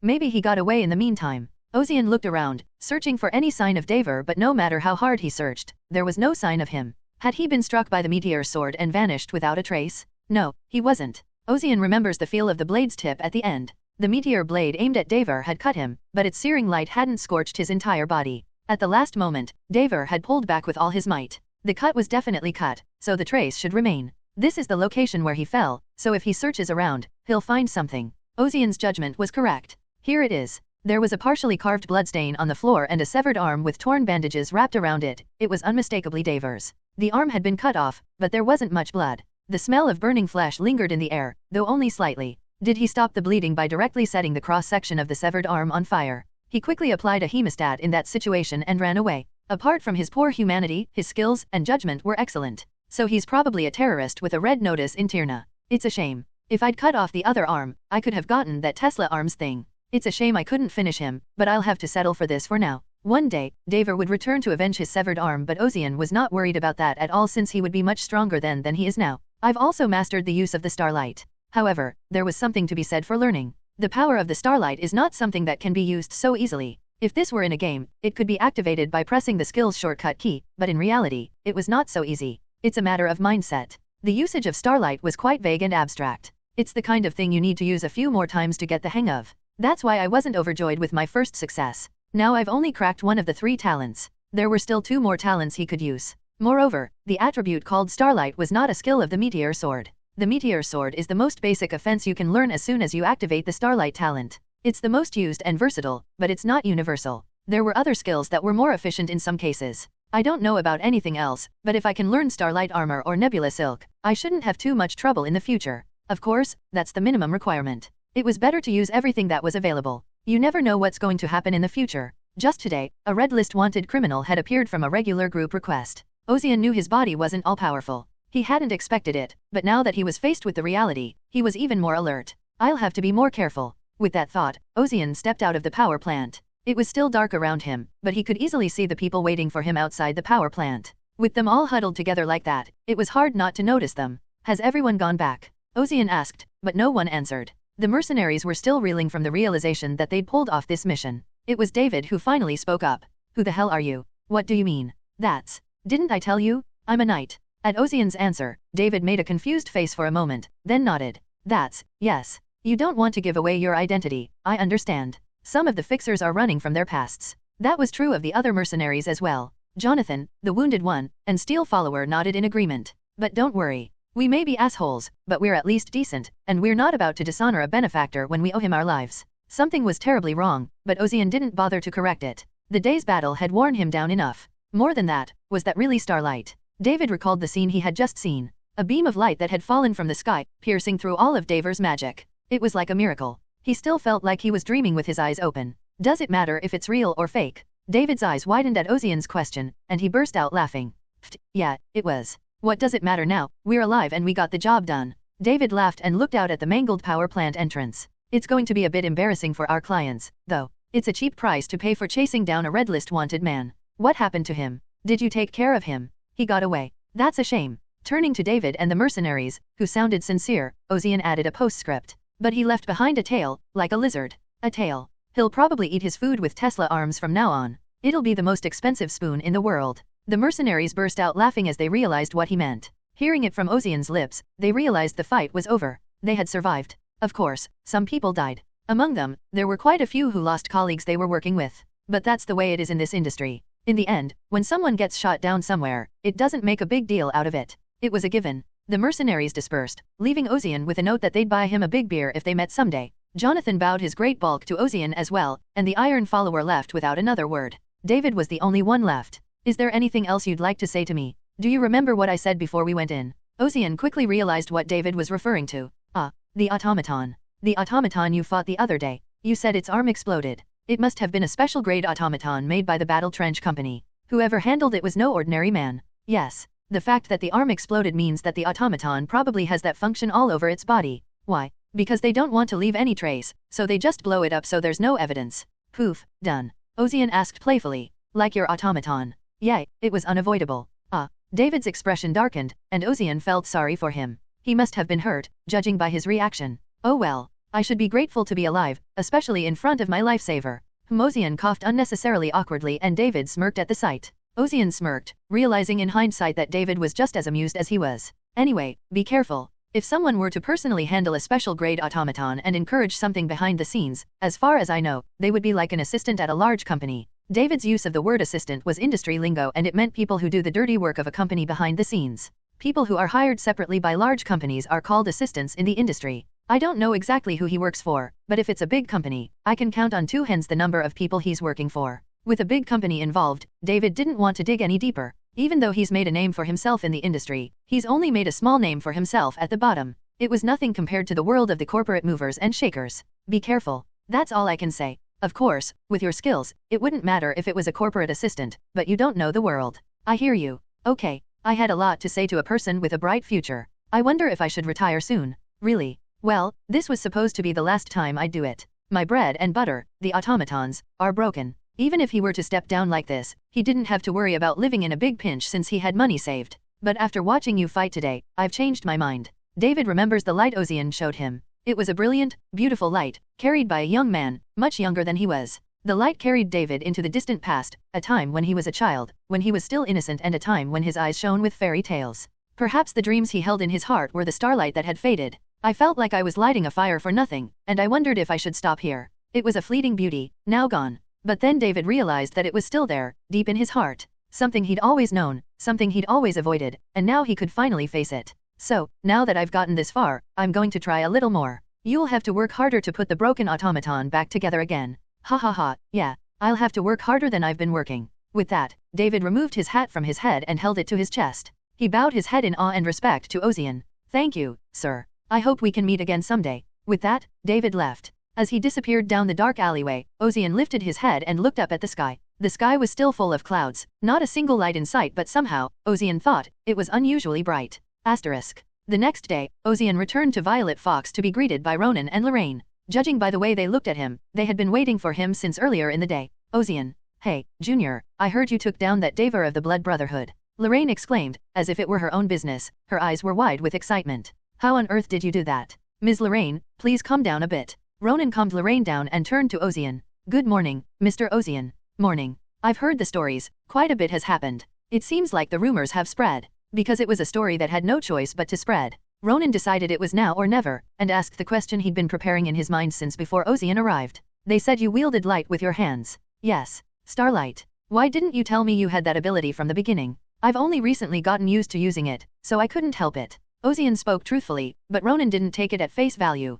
I see. We'll leave it at that. It's true. That's also a theory related to the night. It's the past, right? Of course I understand. Why is it that people don't believe him when he tells them the truth? As Ozian was pondering this sequence of events, he heard a commotion from the second floor. He glances over to see what it is, and Ronan shakes his head in confusion. By the way, Mr. Ozian, you haven't met with them yet. There's another fixer from our company in my office right now. Huh? Ozian's eyes shone with curiosity. Underscore underscore underscore underscore underscore underscore underscore underscore underscore underscore underscore underscore underscore underscore underscore underscore. Now that I think about it, Lorraine was the only fixer I ever met at Violet Fox. Actually, when asked if Lorraine was okay as a senior, she wasn't like that at all. What? Why? Perhaps sensing Ozian's gaze, Lorraine overreacted. Ozian shook his head as if it was nothing and turned to Roland. So, do I have to say hello when we meet? Probably not necessary. Ronan smiled, a little embarrassed, but Ozian didn't ask why. It didn't take long to realize why, as a crashing sound was heard from the stairs on the second floor, and soon a person appeared through the stairs. Is that you, the big new guy who just moved in? His voice is deafeningly loud and feral. Ozian looked at the other person, seeing amber eyes staring back at him. He was a handsome young man with a fairly sturdy build. His skin was brown. It seemed to be a natural color, not tanned from years of living outdoors. His hair was darker than his skin, with a slight brownish tinge that distinguished him from the black-haired Ozian. His fangs peeked out from between his white teeth, adding to his ferocity. And there was one thing that caught Ozian's eye, the boots on his legs, which were old and scuffed, but looked like they were well worn. I've heard rumors, you kicked the crap out of that Blood Brotherhood guy, you must be pretty strong, he said, and pointed a finger at Ozian. Let's have a bout. Ozian looked back at Ronan as if to say, what the hell is this? Ronan sighed and shook his head, as if he'd seen this coming. Hey, can't you hear me? Let's see who's stronger. Mr. Diolan. Ronan turned to the brown-skinned man, Diolan, with a wry smile. I hope you will be polite at first, or I'll be in trouble. Diolan cringed at the strange pressure emanating from that smile. You'll be quiet, won't you? No, that's... Oh, no. Perhaps I didn't make myself clear enough, Mr. Diolan. I'm begging you? The words were a request, but it didn't sound like it. The man who was acting like a wild wolf just a moment ago shrank like a puppy in an instant. Thank you as expected. I communicate well with Mr. Diolan. Talking? Not threatening? As Ozian stared at the scene in disbelief, Lorraine explained further. This is Diolan here, a fixer for Violet Fox and a pretty big name in the business. He got in here before me. He was your senior. Yeah, you don't think so, do you? Because as you can see, this guy's a total bully, and he never has a quiet day. No, when did I? Diolan opened his mouth to argue in frustration, but fell silent when Ronan glared at him again. Lorraine should have been more senior than him, but he'd been working here for a long time. But I can tell by the way he's built that he doesn't have a normal training regimen. He doesn't seem to have any weapons, and he doesn't use guns. There are so many things lurking in this city, wizards, warlocks, mutants, and subraces. It's hard to tell how someone fights just by looking at them. If it looks like that, it could be a mage. Let me get this straight, is it true that you managed to defeat the Blood Brotherhood guy? Diolan stared at Ozian, his amber eyes shining. His amber eyes glowed, and his gaze was filled with a sense of triumph for the strong. It was something Ozian sensed since he'd first challenged him to a fight, but it was clear that he had a very belligerent streak. You're not wrong. I defeated him, but he got away. That's pretty impressive, and you did it with a sword? Did you use some kind of special artifact? Just an ordinary sword. As if to prove it, Ozian drew the sword from his waistband. Diolan's expression, filled with anticipation, was quickly replaced by disbelief. Is it broken? Broken? Yes. The fight took its toll. An ordinary iron sword, really? Diolan stared at the broken sword in disbelief, then clicked his tongue in disappointment. Shame about the weapon. Diolan exclaimed curiously, not wanting to appear weak at first. Ronan glared at him from the side and he froze. I was just kidding. Ronan was no ordinary man, even in Ozian's eyes. Isn't this the image of a traitor who may suddenly stab you in the back? The fixers gathered in Ronan's office. At this point, he was even curious to see how strange the other fixers were. Why don't we all take a seat? Ronan casually changed the subject and the four of them sat down at the round table. Diolan joined them, casually. So, what exactly happened? Ronan has already heard the news, but he knows it's still not as good as hearing it from the man himself. Ozian tells him what happened to him that day. He was in the middle of taking down the gangs when Dever attacked, using the Tesla arms he had stolen from the military. Tesla arms. At that point, Ronan was honestly surprised. What is that? Diolan interrupted, but his face showed that he really didn't know. Lorraine narrowed her eyes. It's a special grade prosthetic hand created by a joint venture between the corporations and the military. It uses refined ether water as a raw material and is infused with magic, allowing an individual to unleash the power of a battalion. It was rumored to be in the works, but I'm surprised it was ever completed. Apparently it was taken away during final testing. Such a precious thing, stolen by terrorists. Of course, the Blood Brotherhood were no ordinary terrorists. Worse than that, Ozian had taken down such a Dever. How on earth did you do it? I just swung my sword. You said it glowed, can you still show us? I'm afraid not. The starlight was pulled out in that moment of desperation. It was his first time using it, so he couldn't just pull it out whenever he wanted yet. Lorraine stuck her tongue out in frustration and Ronan, too, looked troubled. The Blood Brotherhood has gotten involved. This is disturbing. Is there a problem? I'd be lying if I said there wasn't. They're pretty well organized, with Brotherhood in their name. Now that you've messed with their youngest, I'm sure his older siblings will want to rip you apart and feed you to the dogs. That's a noble way of putting it. Do you think they'll be that aggressive? Siblings bicker with each other every day, but when a younger sibling gets beaten up outside, they're more furious than anyone else. The words hit him like a ton of bricks as Ozian remembered Dever's skill. He was obviously a great wizard, capable of performing 4-star magic without difficulty. To think that he was the youngest member of an organization. He couldn't imagine how powerful the leader of the Brotherhood would be. This is going to take more than just starlight. He didn't mean to be lazy, but he had one more reason to open the rest of the talents quickly now. Still, I don't think the Brotherhood will make any moves right away and this will be noticed by the city of Tirna, so even if they do, they won't be moving quickly, and the military will be gritting their teeth to find them. That's a good thing. I'd like to offer my belated congratulations. I'm glad you were able to pull this off. Of course, the original intent of the group assignment had been blown out of proportion. The opponents weren't gangs, and parts of the power plant had been destroyed in whatever war they were fighting. Quite a few mercenaries died along the way. Still, we managed to secure the core facility, and in the end, we were able to retake the power plant. Ozian, of course, was the biggest player there. Mr. Ozian's reputation has risen considerably after this. Has it? Not yet in Tirna as a whole, but in this part of the industry, it's already hot, and I'm sure other names will start to take notice.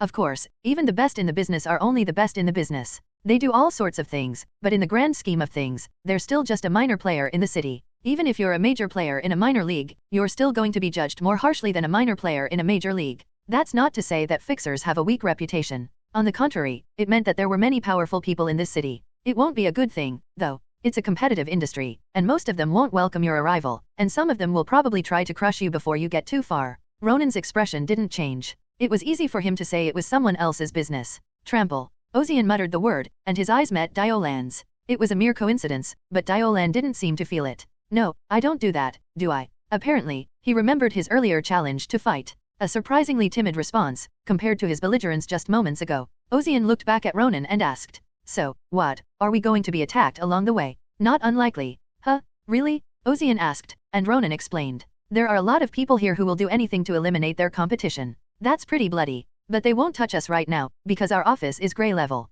Grey level. Another word I'd never heard before. Ozian asked what it was, and Ronan explained. The fixer industry is so vast that it stretches all over the city. To control it, the Brokerage Alliance was created, and under it, the fixer offices were given their own grades. The gray color is also a rating given by the Brokerage Alliance. Yes, because there's a lot of different things that fixers do, and we need to categorize them. There are 3 main categories of fixer offices: black, white and gray. The white ones are the ones that do honest, legitimate work, like finding people, gathering information, or helping the city with its business. And the blacks are the opposite, then. Exactly, they do the opposite, they do the dirty, illegal stuff. They're not much different from gangs, in fact, they're just as dangerous, if not more so. So grays are. They're both, they don't lean one way or the other, and they don't discriminate in their referrals. But there aren't that many gray offices. They do everything, but the moment they lean one way or the other, they become white or black. Being white doesn't mean you're not doing bad things, and being black doesn't mean you're not doing legal things. It's all a matter of degree. The gray office, in a sense, was almost a special title that could only be earned by a place that balanced both. I see, that's why they're doing so well in the minority. If you're doing both legal and illegal work, you're going to have a lot of competition around you. And yet, Violet Fox is doing just fine. That's thanks to the resourcefulness of the firm's owner, Ronan Rowland. Beyond that, the skill of his fixers is nothing to sneeze at. If it rolled in the minority, it was a sign of strength. In any case, you've made quite a bit of money on this one, so congratulations again. Thank you. So what are you going to do with it now? It's a lot of money, but you can't keep it all the time, so you might as well take it to the bank. So you have a bank you recommend? Yes. You even took a fee for introducing me. Ronan shrugged, but I had no intention of blaming him. In the first place, being a broker was a profession that made money through such things. First things first. Ozian patted the scabbard at his side. I need a new weapon. Underscore underscore underscore underscore underscore underscore underscore underscore underscore underscore underscore underscore underscore underscore underscore underscore. Ronan looked at Ozian's broken sword and nodded in approval. A new weapon. Hoo, it certainly seems necessary. So I'm asking, do you know of any forges that specialize in swords? A forge that makes swords. Ronan stroked his chin, thinking. Swords are made everywhere. But usually they're everyday knives, then industrial cutters, then daggers for firearms. Ronan glanced at Ozian's sword. He remembers the shape of it well. They don't usually make swords like yours, Mr. Ozian. If you ask them to, they'd make one, but you wouldn't expect it to perform as well. Ozian didn't ask why not. As far as he was concerned, no one in the world could make a longsword. Sure, they might be able to imitate it. But a sword doesn't perform the same just because it looks the same. The length of the sword, the center of gravity, the condition of the blade and the strength of the iron, there were many things to consider. I'm sorry, I don't know what to say. As a collector of information, I don't deal in this sort of thing. Forget it. Ozian thought for a moment. Ronan was a broker, but in this business, he was also an information merchant, a go-to source for information. And Ozian had yet to meet anyone as knowledgeable as Ronan. There is no information. All information is graded. What no one knows, but would make a huge impact if known, what many people want to know. Information is valued accordingly. In that sense, the information Ozian wanted wasn't even in the information market. A sword. I've only been to gun shows, so I don't know. Lorraine shrugged. Her primary weapon was a firearm and swords were a distant second. Naturally, the three's gazes turned to Diolan. Then they simultaneously turned their heads away, as if to dismiss their interest. The common thought was that he wouldn't know anyway. I know. The answer came out of Diolan's mouth unexpectedly. What, you do? Lorraine asked in disbelief, and Diolan raised an eyebrow in disbelief. What's with that reaction? Shouldn't I know something? It's surprising that you know where a sword maker is in this day and age. I'm rather surprised you don't know. It's an old place, but it's still pretty famous. I'd think everyone would know. Where is it? Eldon's Hammer Forge. A name Ozian had never heard before. Ronan and Lorraine, however, seemed to recognize it. Ah, there. Do they sell old-fashioned long swords? What? Old-fashioned? Ozian cringed at the thought of his weapon being insulted. His head didn't think much of it, but the knight's body didn't hide his discomfort. Humph. Lorraine noticed, too, and broke out in a cold sweat, avoiding Ozian's gaze. Diolan watched in amusement as Lorraine, who had never been his favorite, became quiet in front of Ozian.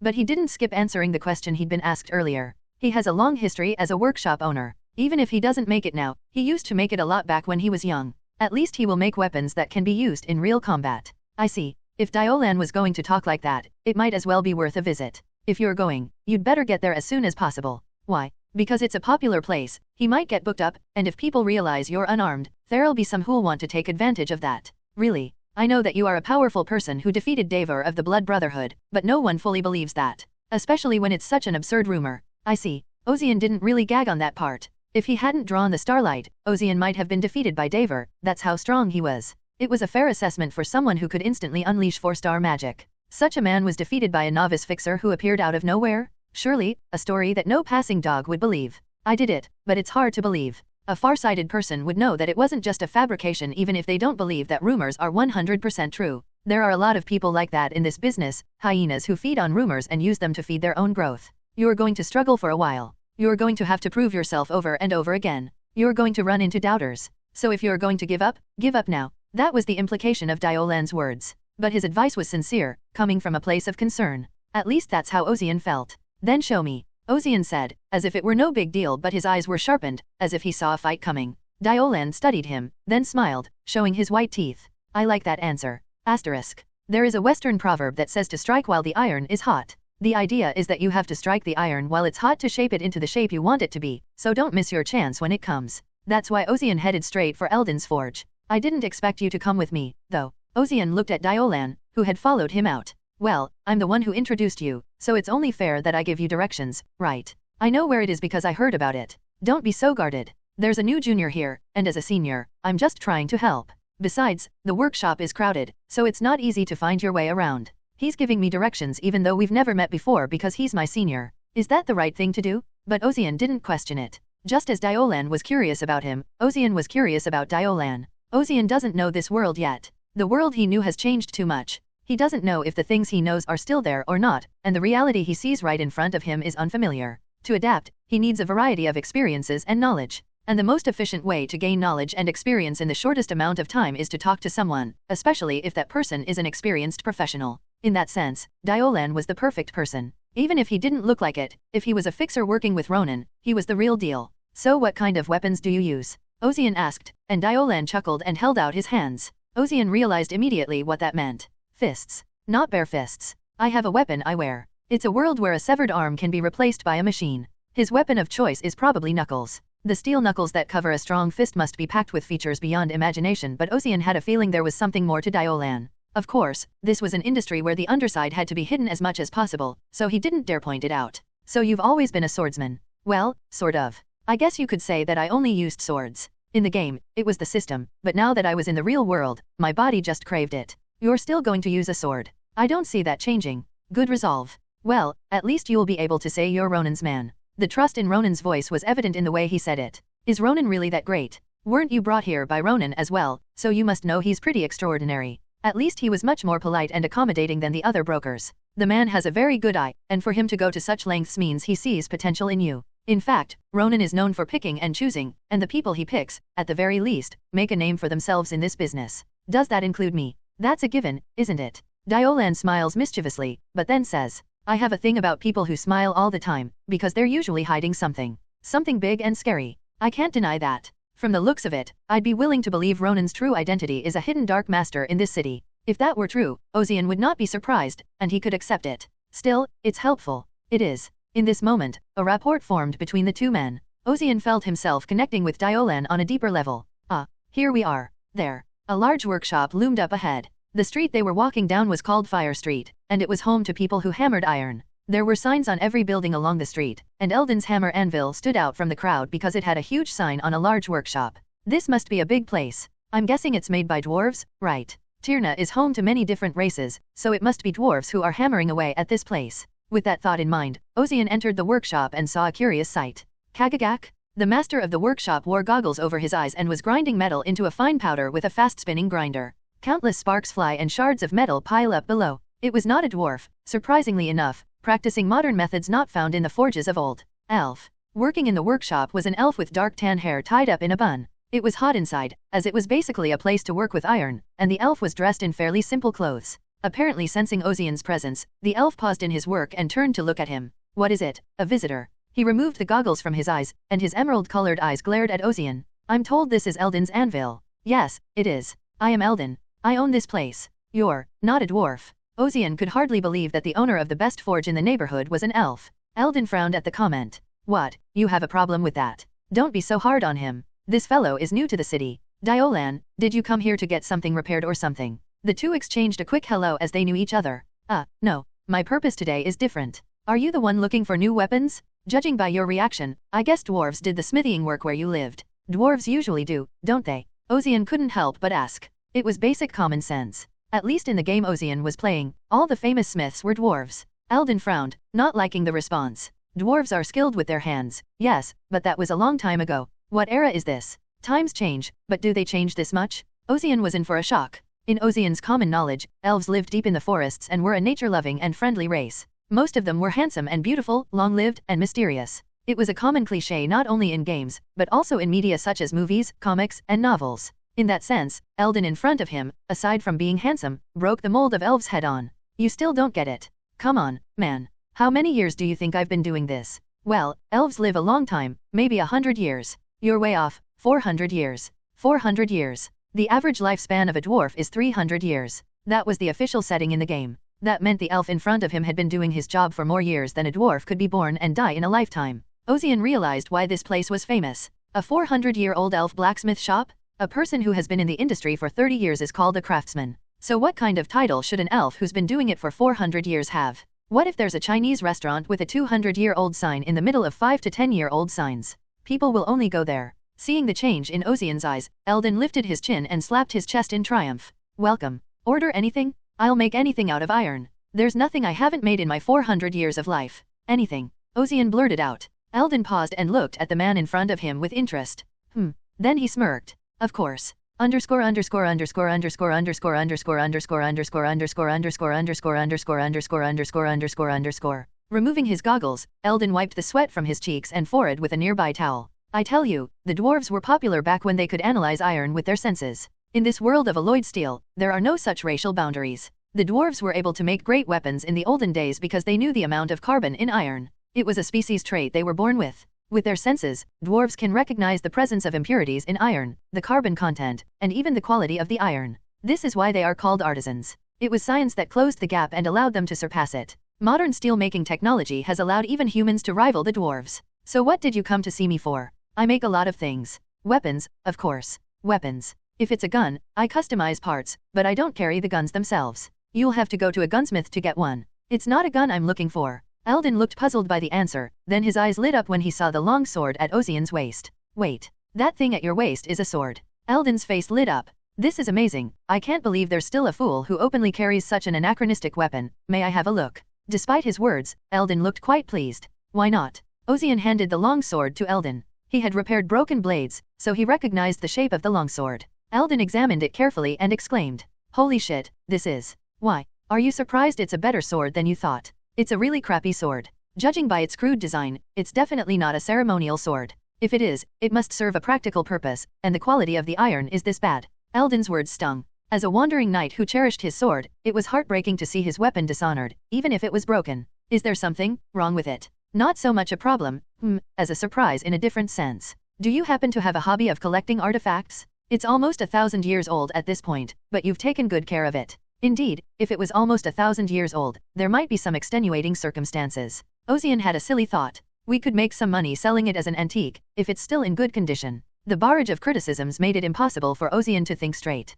A wandering knight is a knight who wanders the world, but the backstory is that he once came from a very prominent family. As a wandering knight, you start out with a longsword, which was a common weapon of the time and was considered a mid to high level weapon in the game. That's about what a plain longsword without any add-ons would be worth. It was pretty much the pinnacle of pure vanilla stats weapons. But 1,000 years later, with the advances in steel making, metallurgy, and metalworking, Ozian's sword is an anachronism, a relic that will never be used. A longsword made of such low-grade carbon steel in this day and age, when iron can be mixed with any element in any proportion. Even the kitchen knife used by the fishmonger down the street is stronger than this. Had Ozian's mind not been of the 21st century, he would have challenged Eldon to a duel right then and there. As it was, the wandering knight's body was reacting in a furious rage. Patience, wanderer in me. Ozian had to suppress his body's desire to rampage as much as possible, so he didn't even open his mouth. If he tried to say something, he felt like he'd slip into a racial slur. So I suppose it's safe to say that you're in the category of geeks, too, by asking me to create a new weapon like this. Ozian opened his eyes, which he had closed for a moment to cool his temper. You mean, there are quite a few people like me here? Of course, just like the one next to you right now. Diolan shrugged lightly at the point. Can you call me a lone visionary ahead of his time instead of an eccentric? You're already talking out of your ass. Eldon gave Diolan a light pinch, then studied Ozian's features. His skin was white, his hair dark. His long, shoulder-length hair was well-groomed and dignified. He had a handsome face. Even Eldon, an elf with a high sense of aesthetics, thought so. Are you the heir to some high noble family? He had a certain nobility that could be felt just by standing still. Considering the kind of clientele he primarily catered to when he made and sold weapons, Ozian was completely out of place. So when he first saw him, he thought he was some noble family master. Who the hell is this guy? Eldon thought to himself. Ozian felt a new curiosity in Eldon's words. Am I not the only one who uses this type of weapon? Cold weapons? Of course there are so many people in this city. I can't imagine there isn't one who would want to use their own special weapon. But I've heard of no one using a sword. That's right, too. No one wields a pure long sword. Even the cold weapons have their own modifications. Modifications. Not a firearm, not a cold weapon, more of a warm weapon, if you will. The word still didn't make sense to Ozian. He had a vague idea of what it was, but he needed to see it for himself. Can I see those things, by any chance? Well, why not? It's why I made them in the first place. Let's open up my collection for a change. Eldon was unnecessarily proud of his artifacts. And naturally, people like this want someone to see their creations. Eldon led Ozian and Diolan to the storeroom attached to the workshop. He called it a storeroom for simplicity's sake, but it was more like a weapons rack. Ozian's eyes lit up as he looked at the weapons on display. The weapons here were all of different shapes, but they all had one thing in common: they were cold weapons. Swords, spears, axes, knuckles, tonfa, halberds, maces, and more. Just as the saying goes, if you're going to get a gun, go to a gunsmith, but all of Eldon's creations are things people wouldn't use in this day and age. Of course, that's just Ozian's opinion. Eldon's weapons were well known in this part of the world. Would you like to take a look? What is this? Ozian asked, lifting a baton in one hand. The handle was over 30 centimeters long and quite thick. At the end was a black iron ball the size of a child's head. It looked like a mace, but it was too short. Oh, that's the Morning Star. Morning Star. Give it to me. Ozian handed the self-proclaimed Morning Star to Eldon. Taking it, Eldon opened the door to one side of the warehouse and headed inside. The interior was shaped like a firing range, a place to test the weapons he had developed. Watch this. With that, Eldon pointed a blunt iron ball at a steel plate about 20 meters away. Just as I wondered what the hell he was going to do, a spike jutted out of the blackened metal. HOH. Is that how they usually hide and then reveal them? But the surprise was yet to come. This is what this weapon is all about, Eldon said in a confident voice, then flicked a switch on the handle. Poof. Immediately, the iron ball fired like a cannonball. A shell popped out of one side of the baton, and at the same time, white compressed steam erupted. Thud. The sound of the iron ball hitting the iron plate resounded throughout the space. Ozian suddenly understood why that handle was so thick. It was filled with propellant and wire to launch the iron ball. The wire connecting the handle to the iron ball was pulled taut, and the iron ball returned to its original position. The pointed spikes disappeared. It is possible to retrieve it. Ozian struggled to comprehend the sight before him. He thought it was just a mace, but it was actually a Morning Star, and it even fired like a cannon? At this point, it wasn't even a Morning Star, it was a shooting star. Rather than being surprised by the science, I was surprised by the extraordinary sense of creating a cold weapon in this way. If you're going to do this, you might as well just shoot it. This is normal since I have picky customers. Then how about this? Eldon brought over a spear that stood on one side. It was, unsurprisingly, dotted with attachments.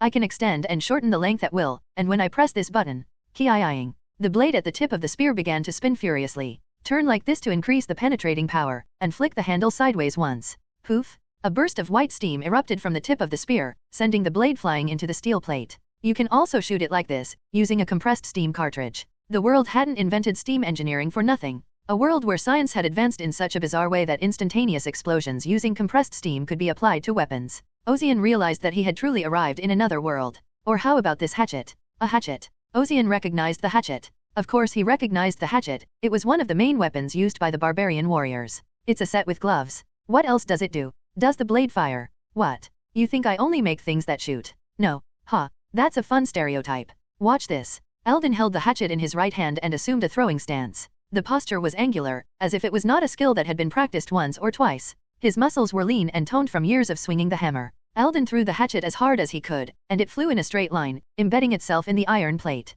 Just as Ozian was wondering why he threw that thing, a scarlet light emanated from the seams of his metal gloves. The axe shuddered against the steel plate, then spun and flew out, landing on Eldon's glove. What do you think? That looks kind of useful. It used magnetism to retrieve the throwing axe. The handle of the axe was made of a special material. Ozian remembered the Tesla arms of Daver, whom he had fought. Those gloves were obviously made with similar science to the Tesla arms, with thermal plates, of course. It's similar to the rune of recovery used by the northern warriors. Barbarian warriors use axes, and of course there's the art of throwing weapons. They can also imprint their weapons with various effects through rune imprinting, one of which is the rune of salvation. What? You know about that? It's kind of like that, only easier to use. Rune carving is a nearly lost art. Lost. Well, the barbarians of the north are a bunch of bastards who like to fight all the time, and they don't really communicate with the outside world. No wonder they regress rather than advance in technology. I don't know how they are now. Eldon explained that the technology was a scientific reconstruction of what had been lost. What about the armor I make? There's a wide variety of it, a combination of science and magic, with varying prices, of course, with magic being much more expensive.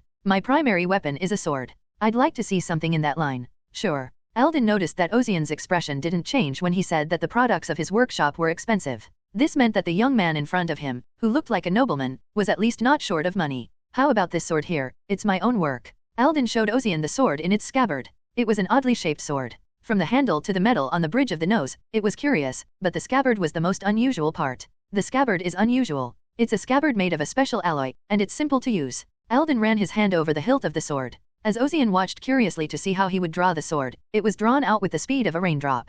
Pow! Eldon didn't draw it with pure arm strength. White steam exploded out from under the scabbard, and with the recoil, the sword was pulled out and swung. A method of exploding compressed steam and using the recoil to draw a sword and swing it. It was the so-called steam swordsmanship. Underscore underscore underscore underscore underscore underscore underscore underscore underscore underscore underscore underscore underscore underscore underscore underscore. Wouldn't it lose its original speed due to friction between pulling the sword out of the scabbard? While it may look cool and impressive at first glance, it's actually the ultimate in inefficiency. You lose a lot of kinetic energy between drawing the sword from the scabbard. This is why the techniques we call baldo and iaido are not practical. In fact, it specializes in assassination by catching the opponent off guard and then drawing and swinging. Don't worry about that. It's frictionless. With that, Eldon slid the drawn sword back into its scabbard. Surprisingly, the sword went in easily without any friction with the sheath. To make it frictionless, I've applied a tiny magnetic force to the space between the scabbard and the blade. It's called magnetic levitation, and it maximizes the acceleration from the steam blast. Eldon explains that the magnetic force isn't that strong, so there's no repulsion, just an empty space between the scabbard and the blade. In other words, the scabbard is not so much a scabbard as it is a runway that allows the sword to be swung quickly. It was a very strange sword, a mixture of magic and science. What do you think? Do you like it? Ozian didn't answer Eldon's question. He merely stared at the sword, his face expressionless, unsure of what to think. What is it? Does he not like something? Eldon broke out in a cold sweat at the strange pressure Ozian was exuding. He'd shown him his sword, but maybe that was too much. Maybe he'd be angry that he'd been insulted. But that wasn't what he felt inside. That's cool. A real, usable sword drawing technique. It even combines science and magic from a different era. It was a conglomeration of elements that stirred up a lot of romance. The knight's physical body was just as pleased. A new sword for a new age. It wasn't so much that it was a sword, but rather that my hands were itching to wield it. But I won't be able to. It would be futile. Ozian's body can swing a sword faster than the acceleration gained from a burst of low compression steam, so that feature was useless. If he were to buy one, it would be more for display than for use. I just want a sturdy sword with no other features, Ozian said, suppressing his disappointment. Eldon, whose tension melted away at the words, smiled broadly and nodded. So you're a pure blood, too. Pure blood. Didn't you know? Pure, unadulterated cold-bloodedness. That's what they call a pureblood nowadays. It's half admiration, half mockery. I see I'm not the only one who uses pureblood weapons. I told you, this place specializes in them. The fancy ones over there are customized for new customers, and my specialty is more of a pureblood weapon. As he spoke, Eldon studied Ozian's height, the distance between his shoulders, and the length of his arms. Still, his mouth never stopped talking. This city is filled with all sorts of weirdos. There are those who use swords like you, but none who use pure-blooded swords like you, and they usually fall into one of two categories. They're either just a show-off, or they're incredibly skilled. Eldon nodded slightly as he finished his measurements. In that sense, you, who have come to me to forge a pure-blood weapon, must be one of the latter. Eldon seemed to regard this as the latter. Ozian didn't reply, but his gaze conveyed the sense that it was important. Eldon shrugged and asked, "Anything else you want for the sword?" "Nothing. Like I said, as long as it's sturdy, that's all that matters." "Well, don't worry. I'll make you a sturdy one that won't break. How am I going to pay you?"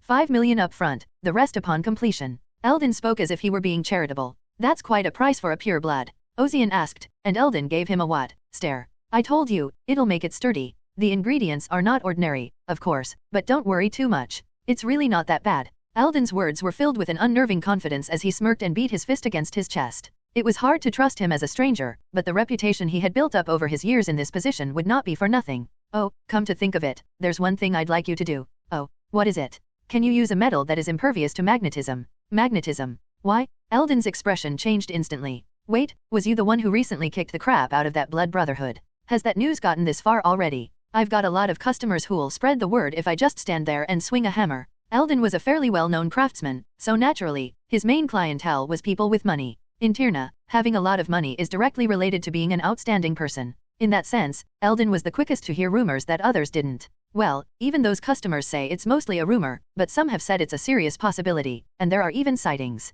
Do you really believe the rumors? I didn't at first, either, but the way you've been acting, it's not entirely out of the question. Eldon crossed his arms and studied Ozian. A man full of majesty, charisma, and something indescribable. His eyes are the color of the night sky, and you can't tell what he's thinking. Even for an elf whose aesthetic standards have been transcended, this man is considered handsome. A man of such mystery cannot be ordinary. This sword could not possibly be broken. Tesla arms, quite a curious thing. Even as he spoke, his voice was almost nonchalant. Eldon's face fell when he heard that. Fascinating? That's not something to be taken lightly. It's a specially crafted item that was created by the military using all of the latest science and magic, and you're just going to call it fascinating. Eldon had a bit of a tinkerer's temperament, as evidenced by his pounding on the steel. For him, the Tesla arms were something to be admired, something that no individual craftsman could afford to build, something that was made on a budget. Contrary to Eldon's sentiments, Ozian asked in disbelief. For something so precious, it was taken away so easily. No, that's how great the Blood Brotherhood is. With that, there was only one thing Ozian could say back.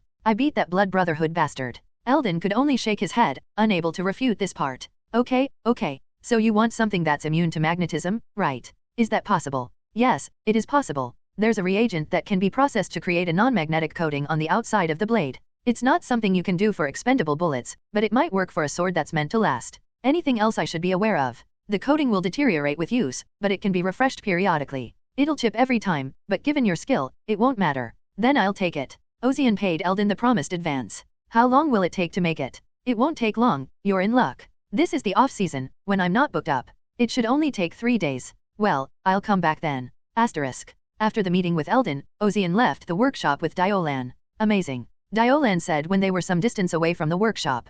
Ozian stared at him. What is surprising? Eldon's demeanor. When Ozian still stared at him in confusion, Diolan made an AHH sound. You really don't know anything about this city. Is that a problem? No. As long as you're good, it doesn't matter. But back to the subject at hand, Eldon, he's not normally such a friendly elf. He has a very dirty temper. Dirty. Ozian thought of Eldon. Aside from being dirty, there was nothing wrong with his demeanor. If anything, he was flamboyant, which he liked. Definitely. If he thought about it, every single elf NPC in the games he played had a broken personality. That's why players always clicked their tongues when they saw them, calling them filthy cons. But not Eldon. Not everyone is like that. Eldon is a craftsman, and he has a lot of pride. No matter how much money you have, he won't make a weapon for someone who isn't good enough. Is it that bad? Sure, he'll sell them, but they're commonplace, and Eldon's custom orders are different. He doesn't usually bother with anyone who isn't completely proven. I can't believe he'd take you on, though. It's a real testament to your credentials. Good thing you introduced me to such a place. Diolan chuckled mischievously at Ozian's point.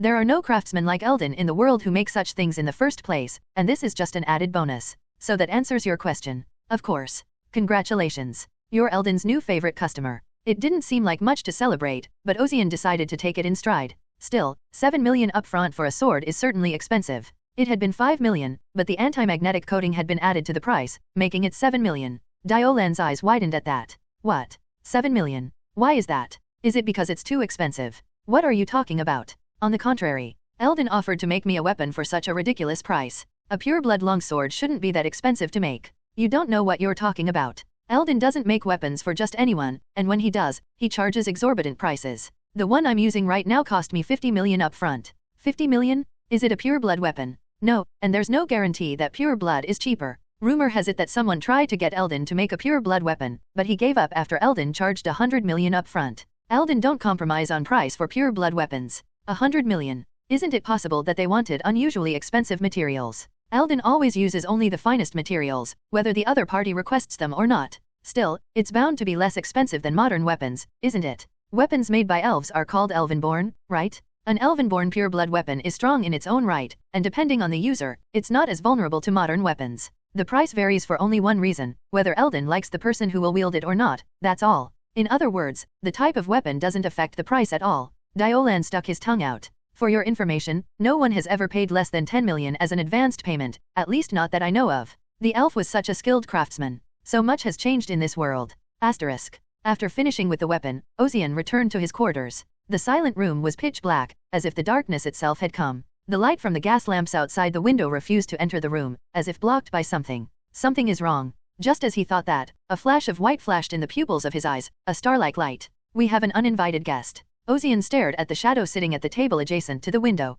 The shadow glanced over, as if waiting for him, and Ozian instinctively realized that this was a powerful man. At the same time, he realized who it was. I thought the Brotherhood was called the Brotherhood and the leader was the eldest brother, but it turns out you're the eldest sister. At those words, a shadowy figure with long, flowing hair greeted him with a twinkle in its red eyes. Hello. Underscore underscore underscore underscore underscore underscore underscore underscore underscore underscore underscore underscore underscore underscore underscore underscore. Ozian did not return the greeting. He merely glared at the unwelcome visitor with a wordless, cold gaze. I wish you wouldn't stare so hard. The voice was sweet, with a hint of laziness. Ozian slowed his pacing. His steps on the carpet were very confident. He took a seat across from his uninvited guest. His red eyes widened at the sight of the black shadows. You know who I am, and you're not afraid. You have great courage. Should I be afraid? Ozian asked in a tone that was meant to be provocative, but despite the words, his thoughts were quite complex. I never thought I'd face them like this without a sword. I'm so unlucky. Ozian lightly clenched and unclenched his hands under the table. As a knight, he shouldn't be without a sword.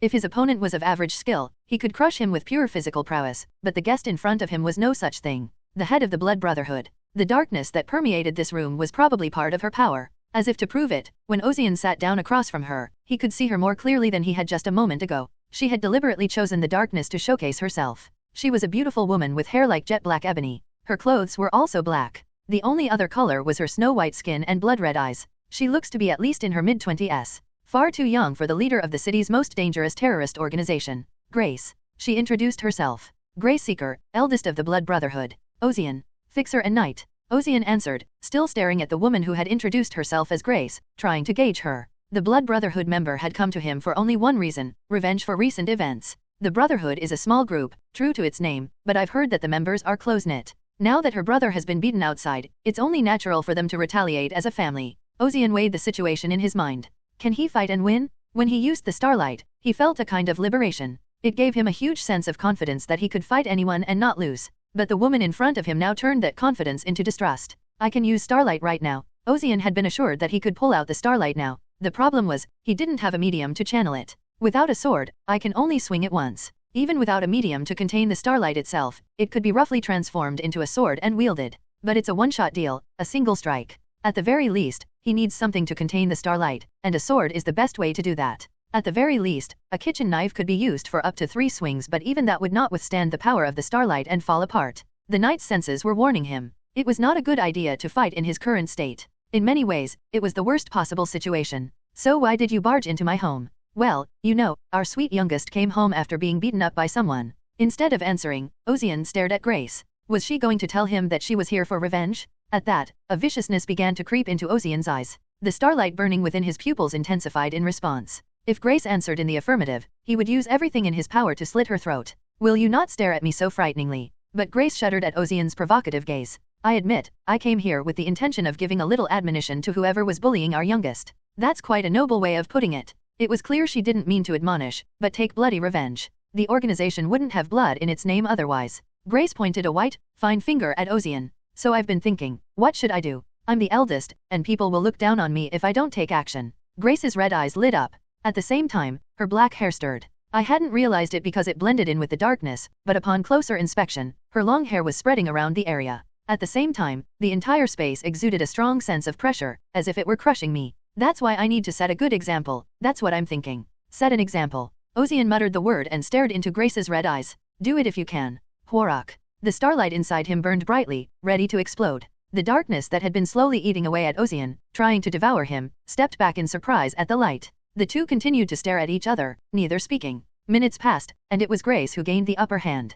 I'm kidding. Why are you staring at me like that? You're scaring me. With a mischievous laugh, Grace dispelled the darkness in the room. Soon the room was filled with scarlet light from the window. I'm just here to say hello, and since our youngest caused such a scene, someone has to step in, and it's just my role as the oldest sister. With that, Grace slowly rose from her seat. Her every move was graceful and filled with a color that mesmerized the opposite sex. Grace's beauty played a part in this, too, but Ozian was not to be mesmerized. With beauty comes danger. In his eyes, Grace was a black rose soaked in blood. A rose is also an archaic expression. That's a flower that eats people. If you approach it unaware, you will be eaten. Grace smirked at Ozian, who sat still in his seat. It was a pleasure meeting you. Next time, I hope we can say hello properly. If you want a proper greeting, you should bring a visiting gift. A cocky tone, like he was talking down to her, but Grace didn't take offense to it. It was rather natural for Ozian to speak like that. Where did this person come from? Grace chuckled to herself and walked away. Her hair moved like threads, wrapping around her body like a cocoon, before disappearing into the floor. The chill tension that had filled the room dissipated.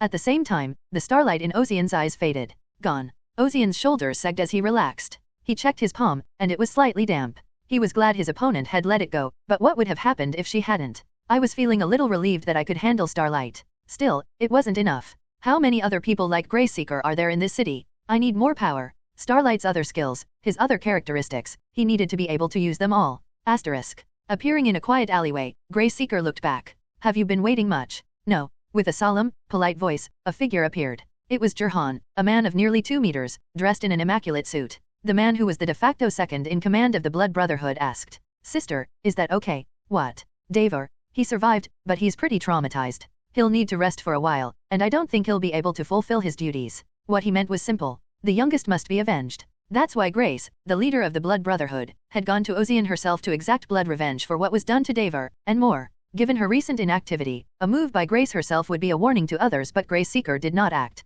She faced Ozian, spoke to him, and then quietly retreated. This was uncharacteristic of her, which made the large man all the more curious. Why didn't she kill him? It's a shame about Davor, but he's still alive, so that's all that matters. I see. At the terse answer, Grace asked, "Why don't you ask me why?" "Because if you made that choice, there must be a reason." Funny. Grace pouted her lips, making it sound like she was pouting. But even as she acted the part, her red eyes continued to dwell on the dark-haired man she'd seen just moments ago. He said Oshin. The first time Davor had returned with his arm severed, Grace had vowed revenge. It wasn't emotional anger. Davor was the cute youngest, but he had always been the bane of his older siblings' existence. His older siblings resented him, but Grace, the eldest, had only come to Oshin out of necessity. But the man she saw, there's something about him. He'd won with a single sword against Davor, who was wearing a stolen Tesla arms. In his panic, Davor said Ozian had used a strange light. He said a star had fallen from the sky. I didn't know what the hell that meant, but now that I've seen it, I know. A pure white glow, rising from the darkness she had created. At first, Grace wondered how to kill him, but then she realized that she shouldn't.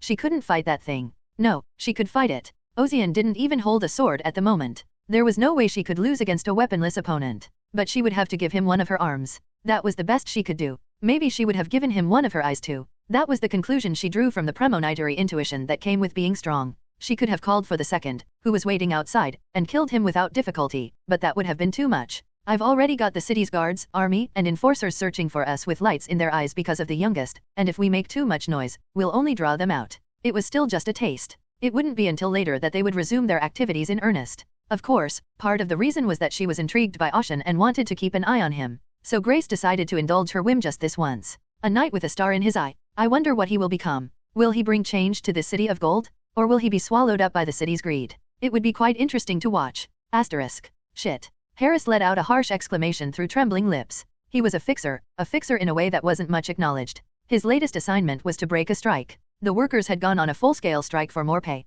It was unlikely that the uneducated workers would suddenly go on strike. He knew that the labor union was behind the strike, so he hired a mediator and a contractor as a last-ditch effort. The workers' experience with fighting was limited to punching each other in dingy bars, so he figured a few shots in the air would scatter them like a swarm of cockroaches. But you didn't tell me there was such a thing. Harris's gaze fell on a giant machine moving at the entrance to the factory. A brassy behemoth over 4 meters tall, spewing pure white steam from exhaust ports on its shoulders and back. Steam suit. Also known as the Full Metal Ogre, it was a mounted, reinforced exoskeleton weapon powered by the ether water. Mere guns were no match for the heavily armored behemoth. Several of the mercenaries who had already rushed forward fell to the ground in a pool of blood, instantly dead. It seemed that the labor union that called for the strike had planned and encouraged this. Should we retreat? Just as Harris was about to ask himself that, he saw the back of a man's head as he walked toward the steam suit at a leisurely pace. Harrison muttered to himself. What the hell was that? It was a dark-haired man in a neatly pressed frock coat. He had an air of aristocracy about him that seemed out of place. Harris suddenly realized he was the same fixer he'd been hired to help. His name was Ozian? It was surprising to see him strutting toward a steam suit many times his size, but even more surprising was the weapon in his hand. Underscore underscore underscore underscore underscore underscore underscore underscore underscore underscore underscore underscore underscore underscore underscore underscore. Clang? Chee-it? The cylinders spun furiously, white steam billowing from the steam suit's back. The steam-armored pilot sneered inwardly at the fleeing mercenaries and fixers. To those who could only shoot pea-sized bullets, the steam suit was the equivalent of an armored vehicle. Of course they wouldn't dream of fighting. Now all I have to do is keep my position appropriately. As the pilot thought this, he saw someone coming towards him. It wasn't sneaking up on him, either, but striding toward him as if he were out for a walk. When he looked up, he saw a young man with dark hair, neatly dressed, a noble-looking man who looked like he was about to die. In addition, he was carrying a kitchen knife in his right hand. A kitchen knife? Is he crazy? The pilot thought about shooing him away, but then thought better of it. Let's not let our guard down. Especially now, with the union backing them and calling for a strike, they needed to be extra sure of their work. In that regard, the steam suit pilots were professional and committed to doing their job. Tisk. Steam suit's fists, both arms disproportionately large for his size, opened and pointed at Ozian. Just as it was about to clench and turn him into a mashed mass of meat, Ozian's hand moved. Shriek. A flash of light flashed in the air, and the kitchen knife danced soundlessly. At the same time, the steam suit's outstretched hand shattered into pieces. No, what the? Harris's eyes widened as he watched the spectacle from start to finish. So did the steam suit's pilot, who watched the whole thing through a gap in his shattered chest armor. The arm, made of a specially reinforced alloy, had been sliced off like a radish. Even worse, what Ozian was wielding right now was a kitchen knife, the kind you'd use to slice and dice ingredients. A kitchen knife that looks like a kitchen knife, but is actually the sword of the century? Aside from panicking, the pilot moved his other arm. Clang! A hatch in the thick forearm of the steam suit opened, and a giant stake popped out. It was a pile bunker, capable of puncturing even the armor of a sturdy quadrupedal tank. Originally, it was intended to use close-range weapons to target pilots of the same steam suit. It was absolutely not an object to be used on humans, but the pilot, who felt an instinctive sense of danger, did not have the time to think about such things. The pile bunker's massive pile shot out in a blast of evaporating ether water, but instead of shrinking back, Ozian leapt into the steam suit's arms. His hands moved again in an afterimage, swinging with invisible speed. A fine solid line covered the entirety of the steam suit's other arm, including the pile bunker. The arm of the steam suit was cut off in sharp sections, and the massive steel pile was no exception. Man, they didn't tell me there was a monster like this. While the pilot panicked, Ozian swung his kitchen knife at the giant body. Boom! The knife couldn't pierce the steam suit's armor. The arms could be sliced through the joints, but the body was different. It had thicker armor to protect the occupant. Even so, the pilot felt a chill run down his spine as he saw the knife marks etched into it, but that was okay since the attacks couldn't reach him. The pilot's eyes widened in disbelief at Ozian's behavior. Ozian didn't step back when his attack was blocked. Instead, he tightened his grip on the handle of the kitchen knife with both hands. The moment the forearm muscles in his forearms flexed, the blade dropped vertically from the sky toward the ground. In that instant, the steam suit pilot saw a burst of pure white light from the tip of a kitchen knife. The knife penetrated the armor smoothly, without jamming. Kuo! The steam suit split in half and fell to the side, with the pilot inside. A cloud of dust rose, and the mercenaries and fixers who watched wondered if they were dreaming. A man had sliced the steam suit in half with a kitchen knife. Had he said it as a joke at a bar, they would have laughed at him for not being funny, but now it had happened. Harris stared at the man who had performed this miracle, his mouth agape. It was the same for the fleeing mercenaries. However, Ozian eyed his kitchen knife with disgust. He had just used the Starlight sword, and the blade had completely deteriorated. It was barely retaining its shape. Furthermore, his wrist was a little sore from the force of the swing. It must be the weapon. It didn't make sense that a kitchen knife would slice through a steam suit and end up with a slightly chapped wrist, but Ozian seriously thought he wasn't good enough. It was the weapon, to be sure. It's certainly sharper than the first long sword I was given, but it's not the best. As much as he didn't want to admit it, the kitchen knives of the current era were far superior to the sword he had used before. However, due to its smaller size and different sword standards, the blade had been completely destroyed by a single Starlight strike. Not bad for a consumable weapon. Still, it was a bit much to have to carry a kitchen knife to every fight. Shaking off the distraction, Ozian turned to the several pairs of eyes glaring at him. I've taken care of the troublesome ones. Now you can take care of the rest. Harris nodded, his face a mask of disbelief as he snapped back to reality. Ozian watched as the site was quickly cleared. The striking workers were being subdued and dragged away in shovelfuls. In a way, it was a pity, but in reality, it wasn't. These guys are the ones who took over a well-run factory by inciting other co-workers for their own benefit. The situation was different from the workers that Ozian first encountered. They didn't burst out because they couldn't truly endure hardships. It was because they were greedy, even though they had enough and they had a union behind them.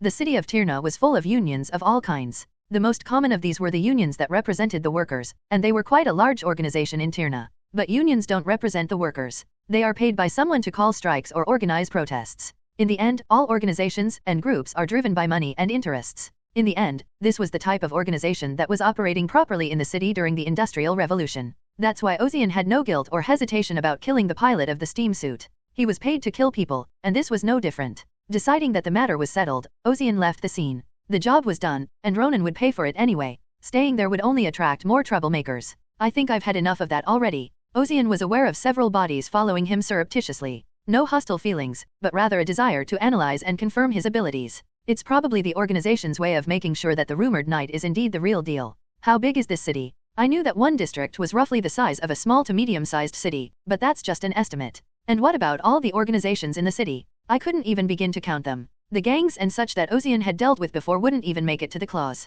How big would the criminal organizations be? How powerful would the conglomerates be? And what about the city council? Even the Blood Brotherhood wouldn't dare to operate openly in this city. He felt ashamed of himself for walking around in such a place, trusting only his sword. So I must be stronger. Meeting Greyseeker made him realize that he's not good enough. Even if he didn't have a sword at the time, realizing defeat was not a good feeling. I need to become stronger. It was not only for the primal purpose of survival, but also to prepare for whatever he might do in the future. Ozian knew he could become stronger by unlocking the remaining talents. The answer was there. But what does it take to unlock a talent? Fight. I need to get stronger by fighting more powerful people. At that thought, Ozian's heart sank. How could he, who was just a common citizen not long ago, seek to fight? He wondered if this was the effect of the wandering knight's body, but it was ridiculous. Perhaps this was who he was meant to be. The real him, cowering in his egg, blocked by the walls of reality, had begun to raise his head through the body of a knight. So, this is not enough. The steam suit was a novelty, a breakthrough, but it was easily sliced by a kitchen knife. It wasn't bad to earn money by taking down easy enemies, but Ozian didn't like it.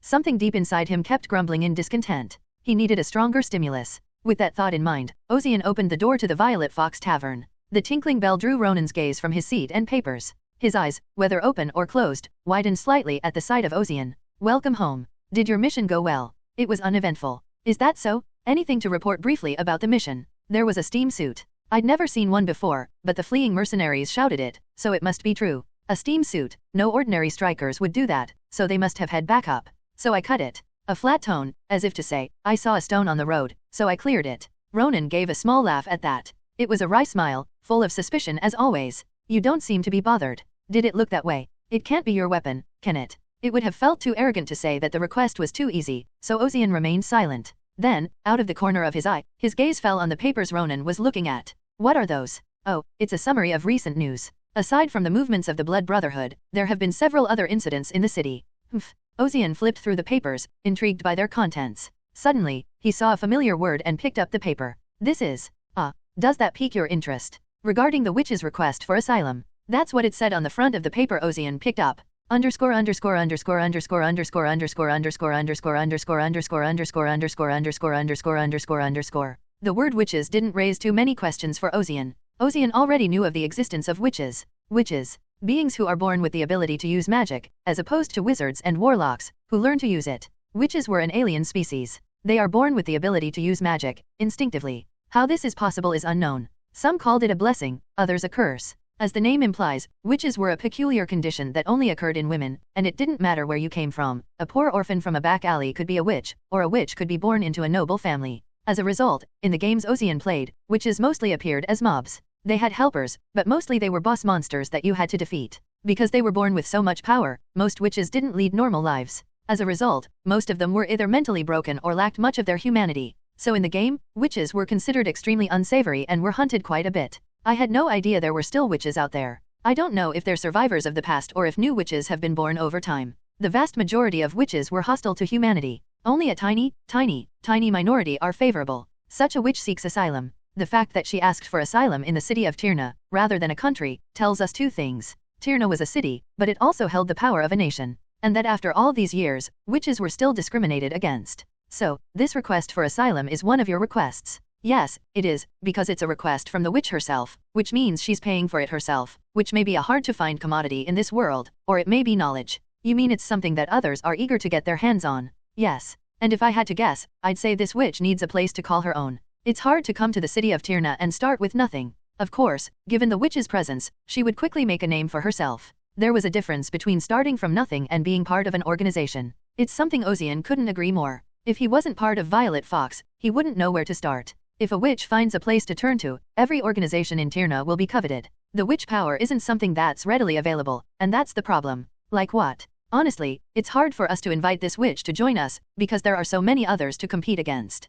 Are you coveting the witch's power? Let's call it greed for talent, rather than power. Ronan smiled his usual suspicious smile as he said that. A witch as a fixer, that's fun to imagine, isn't it? Ronan meant it innocently, but it was enough to make Ozian wonder what she was up to. But a request for asylum would imply that the witch is currently being hunted by something, and she wouldn't make such a request otherwise. Ronan snapped his fingers at Ozian's comment. You've seen exactly that. You see, this Tyrna is a free city. Anything is possible if you have the skill and the money. But not out here. Unlike Tyrna, where the city itself has been granted independence, the outside world is still under a monarchy. As a result, even after so many years, the past has remained. Hostile discrimination against witches was one of them. There's still a witch hunt out there. It's not as bad as it used to be when they burned them at the stake, but it's nothing to laugh about. From a witch's point of view, she must be coming here to live. Ronan asked with a knowing look. Do you know much about witches, Mr. Ozian? Well, a little. Ozian played it cool. He didn't need to tell Ronan that he'd killed the most witches in the game. Still, I'm curious. I wonder if the passage of time has changed the witches.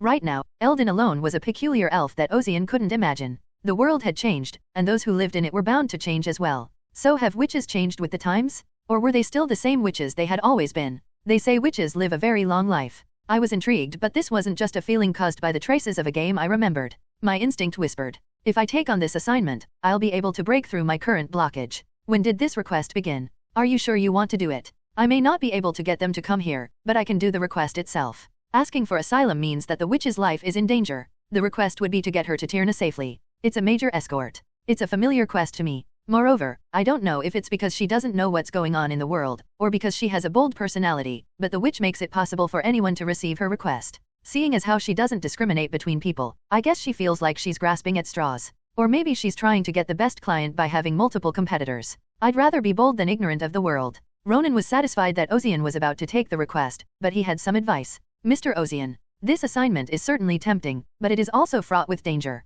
Risks. A witch's presence is certainly enough to make her coveted by many organizations, but I wouldn't take on this assignment with just anyone, for those who track her are quite terrifying. Ozian nodded in understanding. If the witch was asking for help, they must be more than she could handle on her own. Who are they? The Holy Kingdom of Petra. Ozian nodded, recognizing that there was such a thing. Religion was present in the game he was playing. Ilwa, the god of light and order, gold, and benevolence. The country founded by believers in Ilwa was the Holy Kingdom of Petra. Considering that there are actually gods in this world, and that divinity and prayer do work, the influence of the Holy Kingdom of Petra cannot be ignored. And, unsurprisingly, the Holy Kingdom of Petra condemned the existence of warlocks, witches, and demons as heresy. I would have thought that this would have diminished over time, but apparently not. The idea that Holy Kingdom Petra was targeting the witch who was a client meant that he might end up fighting against them. Even worse, the rumors are not good. The Holy Kingdom of Petra is said to be sending one of the 12 Holy Fathers this time. The 12. That's the name of the body directly under the Holy Kingdom of Petra. There are 12 of them in all, each with a different role, and of course they are the best and brightest in the Holy Kingdom of Petra.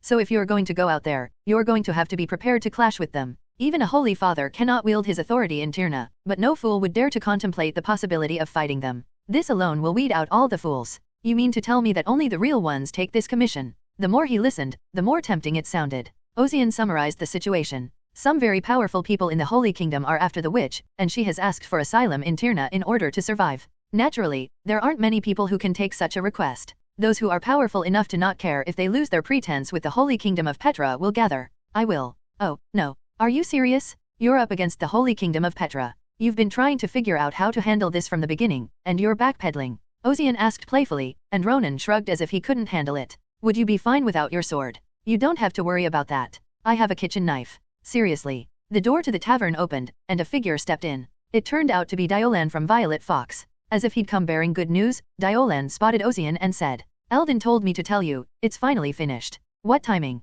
A sword made for an interesting commission. Perhaps this is fate. Here, take it. Eldin held the sword out to Ozian. Ozian took the sword from its scabbard, looked it over, and then locked eyes with Eldin. Eldin's eyes were filled with heavy dark circles. It was obvious that he hadn't slept well in the past few days. But despite his physical fatigue, his eyes were filled with a fire in them like never before. He felt satisfied that he had made a sword like this. It was a dirty job, but it turned out much better than I originally expected. Why don't you draw it? Sure. Ozian drew the sword from its scabbard. A pure long sword, untouched by any magic or science, emerged. The blade was surprisingly neat, sharp, and clean. Ozian stared at the blade in the clear reflection of his own face, then gripped it and steadied himself. It was neither heavy nor light, and the weight was well balanced. Above all, he could not help but realize the moment he held it. This was a sword made for him and him alone. Excellent. Ozian could only praise it so highly. Eldin, who had gone to the trouble of making it, pouted his lips as if that was all there was to appreciate. Anyway, I made it, so I think I'll rest now. I see. I can rest easy about this commission.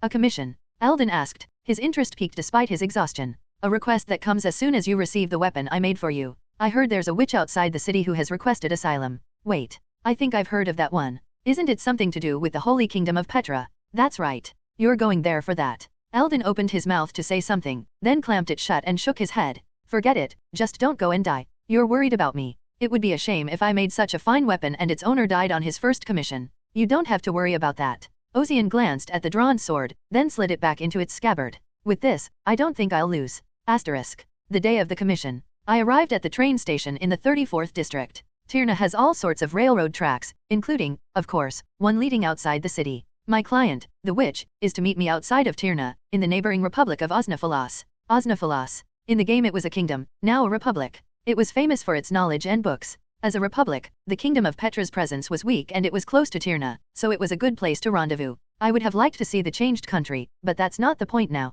I felt the sword at my waist and glanced around. I thought all the chaff was gone, but there are still so many. There were quite a few people gathered near the stopped train. They were all those who had accepted the witch's request for asylum. In other words, my competitors. The first to catch my eye was a group of black suits. The mafia. Underscore underscore underscore underscore underscore underscore underscore underscore underscore underscore underscore underscore underscore underscore underscore underscore. The moment I saw them, I couldn't help but think. They were dressed in immaculately pressed suits, and their hats were pressed down on their heads. There were about 30 of them. All of them were quite large, and it was clear that they were using their bodies. But it was the man in the center of the group that caught my eye. They all wore dark navy blue suits and flat caps, commonly referred to as buns, except for one. He wore a form-fitting white suit and a white bowler hat on his head. He even wore rimless glasses on his face. At first glance, I noticed that the hair at the base of his neck was dark gray. Unlike everyone else's rugged appearance, the man in the white suit had fine lines and a clean appearance. He looked like a secretary or a bookkeeper, whereas the others were fighters. He's definitely up to something. He was the most ridiculous-looking person, but he was definitely not to be underestimated. I naturally looked at other people. As is typical of Tirna, a city of all kinds of humans, the people waiting had strong personalities. What caught my eye in a different way was a group that looked like a biker gang. There were about 10 of them. Their clothes were leather and funky, with scratches all over their hair and dyed in deep pinks, greens, and blues. It's easy to tell what kind of group they are just by looking at their studded gloves and boots. It wasn't a style you'd see in the city, and they were clearly from the scrapyards of the late 40s districts. And the ones standing there, they're pretty small.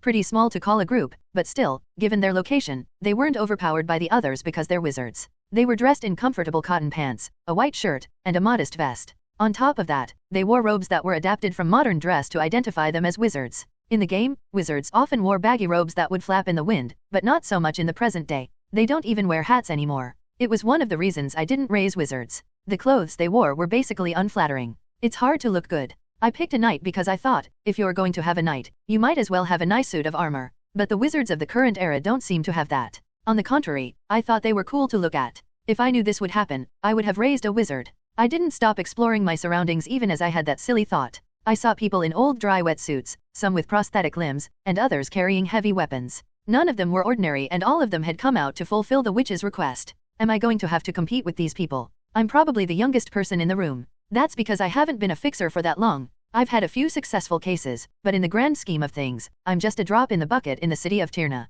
So I'm always up for a challenge. A puff of white steam roared out of the stationary train. At the signal that it was about to depart, people waiting at the station began to board the train. Some people were loading something into the baggage car at the end of the train. I checked the ticket Ronan had gotten me. It said my seat was in second class. Second class. In a world of capital, even on trains like this, there were classes. First class, second class, third class, and baggage car. The first class car was an entire carriage of the train. It occupied the front of the train and was decorated like a hotel, so naturally, only the wealthy could afford it. The second carriage is what we would call a regular seat. It's not that good, though, and you can only sit in it. Still, it's better than third class. There's no room to sit down in third class. It's literally all standing room only, and most people in this city are crammed into the third class car when they take the train. The entire carriage is crammed with people, with no room to stand, and you endure the rattling train until you arrive. In a world where sleeping on a clothesline is called lodging, it's a fitting metaphor. In that sense, I'm lucky to have a seat. This is where Ronan's meticulousness and thoroughness comes into play.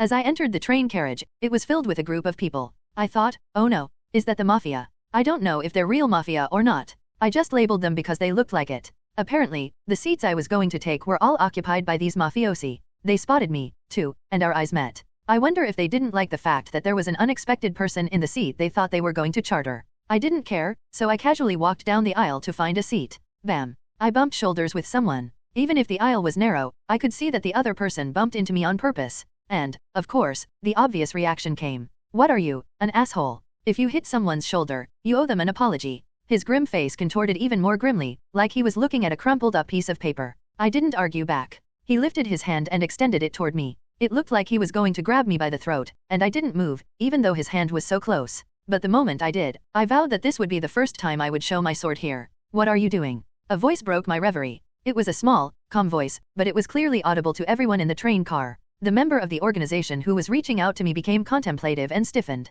I looked at the voice's owner with impassive eyes. It was him, the man in a white suit and glasses. I asked you what are you doing, didn't I? Well, that's because this person bumped into me and didn't apologize, sorry. No shouting on the train. These were all very moral and common sense statements, but in this situation, they also sounded pretty far-fetched. But the gang member understood and immediately backed off. The other members of the gang, who had been expecting a fight, sat back in their seats, tense as ever. I realized how strict he usually was with his gang members. I looked at the man who stepped in front of me and he looked at me. We were both silent, each of us probing the other. But the silence didn't last long. It was the man with the ash-black hair that spoke first. I apologize, sir. My staff was rude. It was a polite tone of apology, so I responded in kind. It was just a small thing. I see. The other person didn't seem to notice my tone. That's to be expected. He didn't look favorably on me to begin with. I didn't introduce myself. My name is Balad Ozian. I apologize again for the rudeness of my staff. With that, Balad stormed out of the room. His tone and demeanor were polite, but his eyes were quite vicious.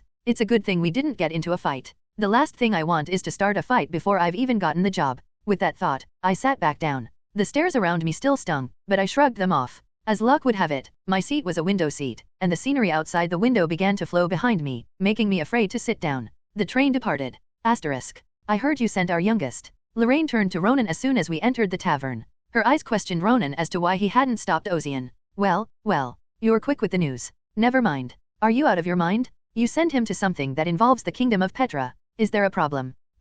Problem? Of course there is. Ozian's new to the business. He's strong and he'll be treated well wherever he goes, but you know what? Brute force isn't everything in this business. Lorraine slammed her palm on the table. Yeah, and look at the people who got involved in this. The School of Witchcraft and Wizardry is one thing, but the North Blinders, one of the crime firms, they're involved, those nasty mobsters. I know, you know. Lorraine's eyes widened in surprise. Ronan twirled the ballpoint pen in his hand lightly in his fingers as he organized his papers. That's not all. There are also the enhanced humans from the Bleeding Edge, and the runaways from the scrap heap. You send our youngest to a place like that. Is this something that someone who didn't even treat him like the youngest in front of me would say? Ronan's point made Lorraine speechless. Ronan gave a small laugh at that. Despite her behavior, Lorraine was worried about Ozian. He may be stronger than her, may have an air of intimidation, but he's her co-worker in the same office. I had a calculation that it would be possible, but more than that, Mr. Ozian himself said he would go, and that's his will. It's not something that I can do anything about. Your role is to hold the reins in case. Exactly. If it's dangerous, I grab it. The only reason I didn't grab it is because I didn't think it was necessary. You didn't want that witch? Ronan shrugged lightly at Lorraine's pointed question. I'd be lying if I said I didn't covet her. She kept quiet and stayed on the outside until now, and then she asked for asylum. There must have been something going on, but more important than that is Mr. Ozian. You knew about this, and you sent him. Mr. Ozian is growing at an unbelievable rate, one that even I cannot predict, and that makes him dangerous. Ronan spoke in a more subdued tone. Success is good, who wouldn't want that, but sometimes the pain of failure is necessary. That's not what a normal broker would say. The average broker wants to see the fixer succeed, not fail. After all, the success of the client is the success of the broker, but Ronan was more worried about Ozian's future. You can only be successful for so long before your brakes fail. If you fall at that moment, you'll never get back up, so it is better to experience failure now than later. Lorraine, realizing Ronan's intentions, stuck her tongue out. You know, you're quite the character. You really hurt my feelings when you say that. You're being presumptuous, on a subject you don't even think about. Ronan's shoulders dropped sullenly, as if he were hurt.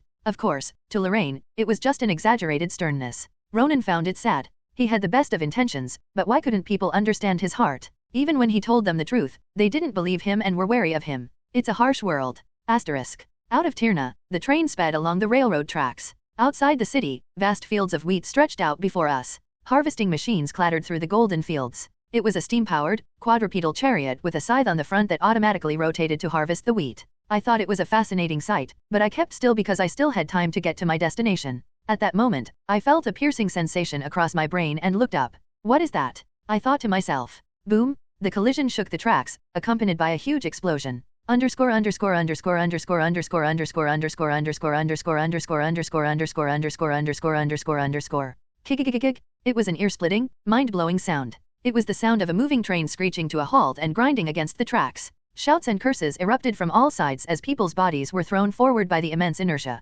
Holy shit, what the hell? Get up. North Blinders mobsters slammed their heads into the front seats or slumped forward. In the midst of the chaos, only Ozian remained glued to his chair, as if defying the laws of physics. When the train came to a complete stop and the commotion subsided, the mobsters moved in unison to assess the situation. Head count. It's not an outside raid. There's no follow-up attack. I hope no assholes got hurt in this. They quickly shook off their confusion, as if they weren't a unified organization for nothing. Ozian realized what had just happened. They didn't attack the train directly, but the tracks. The train stopped with an explosion, indicating that someone had sabotaged the tracks. Luckily, the train hadn't been derailed, but it was a big deal that it had stopped running. At this rate, we're not going to make it to our destination city. Boom! Just then, a roaring sound echoed from outside. It was the noise of scorched air colliding with the atmosphere. All eyes turned to the translucent windows. Keho. Goodbye, idiots. Screaming and speeding past outside were the bikers we'd seen before boarding the train. Colorful hair, tattoos, leather, and funky style, they were the junkyard bikers of the late 40s districts. What the hell is that? Ozian stared at their machines in wonder. It was a peculiarly designed motorcycle that looked like it had been lifted straight from a giant squirrel's wheel. It was a mono-wheeled bike, with the rider stationary and only one large wheel spinning rapidly. Boom! The mono-wheel bikes spewed black smoke from the exhaust pipes sticking out the sides. A dozen or so bikes, each with 2 riders, roared past the stopped train, mocking the bikers. You fucking junkyard bastards. You plan ahead and destroy the tracks. The bikers had prepared their bikes as if they knew this was going to happen. It was obvious who was responsible for the explosion. I wondered why they all rode so close to the carriages. Did they plan for this? Before boarding the train, Ozian recalled that the bikers had loaded something piled into a large cloth into the luggage compartment. Apparently, it was the mono-wheel bikes they were riding now. It was clear that they were preparing themselves for the ride and leaving everyone else stranded in this remote location. Just then, the door to the first carriage opened and in walked Balad, dressed in a white suit. Brother, we're in trouble. Didn't I tell you to call me Mr. Director outside? Balad shot him a sharp look of displeasure, and the gang member, realizing his mistake, apologized hastily. I'm sorry, Mr. Director. What is the situation? The scrap heap bastards destroyed the railroad tracks and left first. They even took the monowheel with them, so I guess they're pretty determined. Tisk. Since they can't fight us outright, they're going to try a trick. It was a bad situation, but there was only a hint of irritation in Balad's voice. What do you have? Just in time, Balad snapped his fingers and gave his men instructions. Bring out what you have prepared. Yes. Balad's men quickly exited the train. Ozian couldn't stand to be stuck on the stationary train, so he too stepped outside and saw an interesting sight. Balad's men made their way to the front of the train, to the first-class car, and in unison, they pushed aside one wall. The wall of the first carriage slid open with the ease of a sliding door, revealing its contents. Vehicles. It wasn't just any vehicle, but a large military jeep that could seat several men. There were 4 such vehicles, 2 in each of the first-class compartments. It was unbelievable that they secretly put a car in the first-class compartment, which costs a lot of money for just one person. I couldn't believe it when I saw it. I wondered if they had prepared for this kind of situation from the beginning. Usually, the first-class carriage is where valuable guests ride, so it is built quite strongly in case of an attack from the outside. Naturally, that kind of strength doesn't make it easy to open the outer wall. They've modified the front of the train itself. At least as far as Ozian knows, Tirna's trains are maintained by the Railroad Management Committee. The Railroad Management Board was a city-sanctioned public agency in name only. To have a train in their charge modified, especially a first-class carriage for valuable guests, was probably the result of a lot of lobbying. Tirna was the city of gold, and there were few things that didn't cost money. To even prepare something like that means they vaguely expected things to turn out like this. At that moment, 3 shadows swept across the sky above Ozian's head. A gale of artificial wind followed in their wake. Mages. One of the 3 mages generated wind and flew through the air like a bird. At that rate, they'll reach their destination soon enough. They're all moving in their own ways. Ozian realized that the people involved in this were not like the city fixers he had seen before. Just look at what the scrapyard bikers had done now. They destroyed the tracks. If there weren't other gang members on the train, they would have destroyed it. Let's go. Let's catch up to those junkyard bastards. By this time, Balad's men had finished boarding the cars, and with a roar of engines, they were off. Less than 5 minutes had passed before the train was stopped by the destruction of the railroad. The sight struck Ozian with a new realization. To do anything in the city of Tirna, one must be prepared at all times. I see, he thought, I've been solving everything with force. Indeed, fixers are a profession that relies heavily on force. Ozian's physical prowess and knightly prowess were a gift in this industry, but there were moments when brute force was not enough. Like now, when he was unintentionally stranded far from the city. Now he understood why Ronan had such a strange reaction when he'd entrusted him with this assignment. I've still got a long way to go. Ozian shook his head. What's done is done, so he decided not to beat himself up too much for his complacency. The important thing is not to make the same mistake next time. What he needed to do now was figure out how to get out of this situation. It's been a while since I've been out of the city, and if I stopped here, it means I'm halfway to my destination. He's in the middle of nowhere with not a lot of traffic around. It's an awkward place to go on, but it's also an awkward place to go back to Tirna. Maybe that's what they were aiming for. One by one, the people in the second carriage began to come out and assess the situation. They looked at the broken tracks with serious faces and discussed.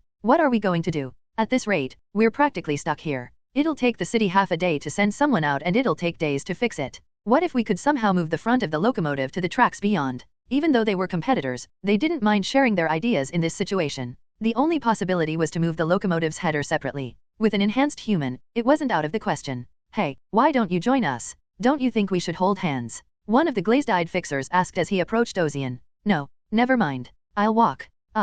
Okay. The attitude was so determined, the fixer found himself nodding. He glanced at Ozian's outfit. It didn't seem like it would help much to join them anyway. Walking on foot is one thing, but a sword at your waist, a sword. What's wrong with his head? With that thought, he started to back away, but decided it was better not to encourage him one more time, so he turned around. It bothered him that his senses were strangely focused on Ozian. What the hell, where did he go? There was no sign of Ozian, who had been pacing around a moment ago. In the brief time he'd been distracted, he'd disappeared. Did I see something? The man's face turned pale, as if he had seen a ghost. Asterisk. Several cars raced along the railroad tracks and over the long plain. Mr. Director, I see the junkyard bastards over there. The mono-wheeled bikes of the bikers leading the pack were close enough to be seen with the naked eye. They were fast, sure, but nothing compared to the jeeps the North Blinders had prepared. The steam from their vehicles was pure white. It was the evaporating ether water that fueled their vehicles. The mono-wheel bike's exhaust, on the other hand, was breathtakingly black, which meant incomplete combustion. It was the result of using a low-grade fuel that contained a small amount of ether water mixed with various reagents.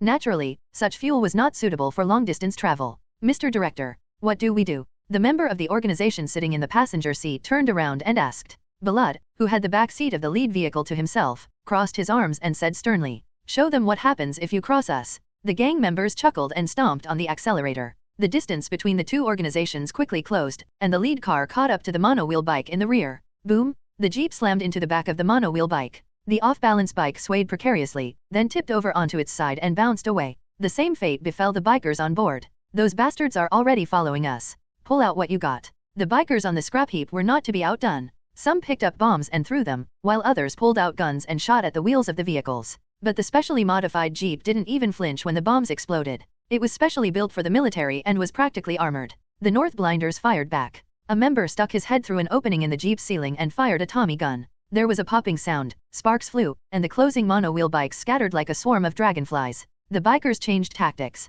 Switching to weaving in and out of traffic, using the mobility of the mono-wheel bikes, they waited like ghosts to attack, keeping their distance, but if they saw an opening, they'd close in and shoot. Those bastards. The bikers shouted all sorts of taunts and insults at the jeep. Even in a criminal organization, there's supposed to be a sense of decorum, but they had none. It was low class. Seeing this, one of the blinders loaded a magazine into his Tommy gun. He rolled his eyes, ready to give them the gift of bullets as they approached, when something surprising lit up in the corner of his vision. What? It was a human. It was definitely a human, running on two legs across the ground. It was definitely a person, running on two legs, and what seemed like a long way away was getting closer by the second. Then it was gone, speeding past a jeep and a mono-wheel bike. Was I dreaming? He asked himself, feeling dizzy. The sight was too unreal for his rational mind to comprehend. A human catching up to a speeding car on two legs? How could that be possible? But it wasn't a dream. The faces of the bikers were also filled with astonishment, as if they had seen something unbelievable, and the gunshots that were continuously exchanged as if to keep each other in check stopped for a while.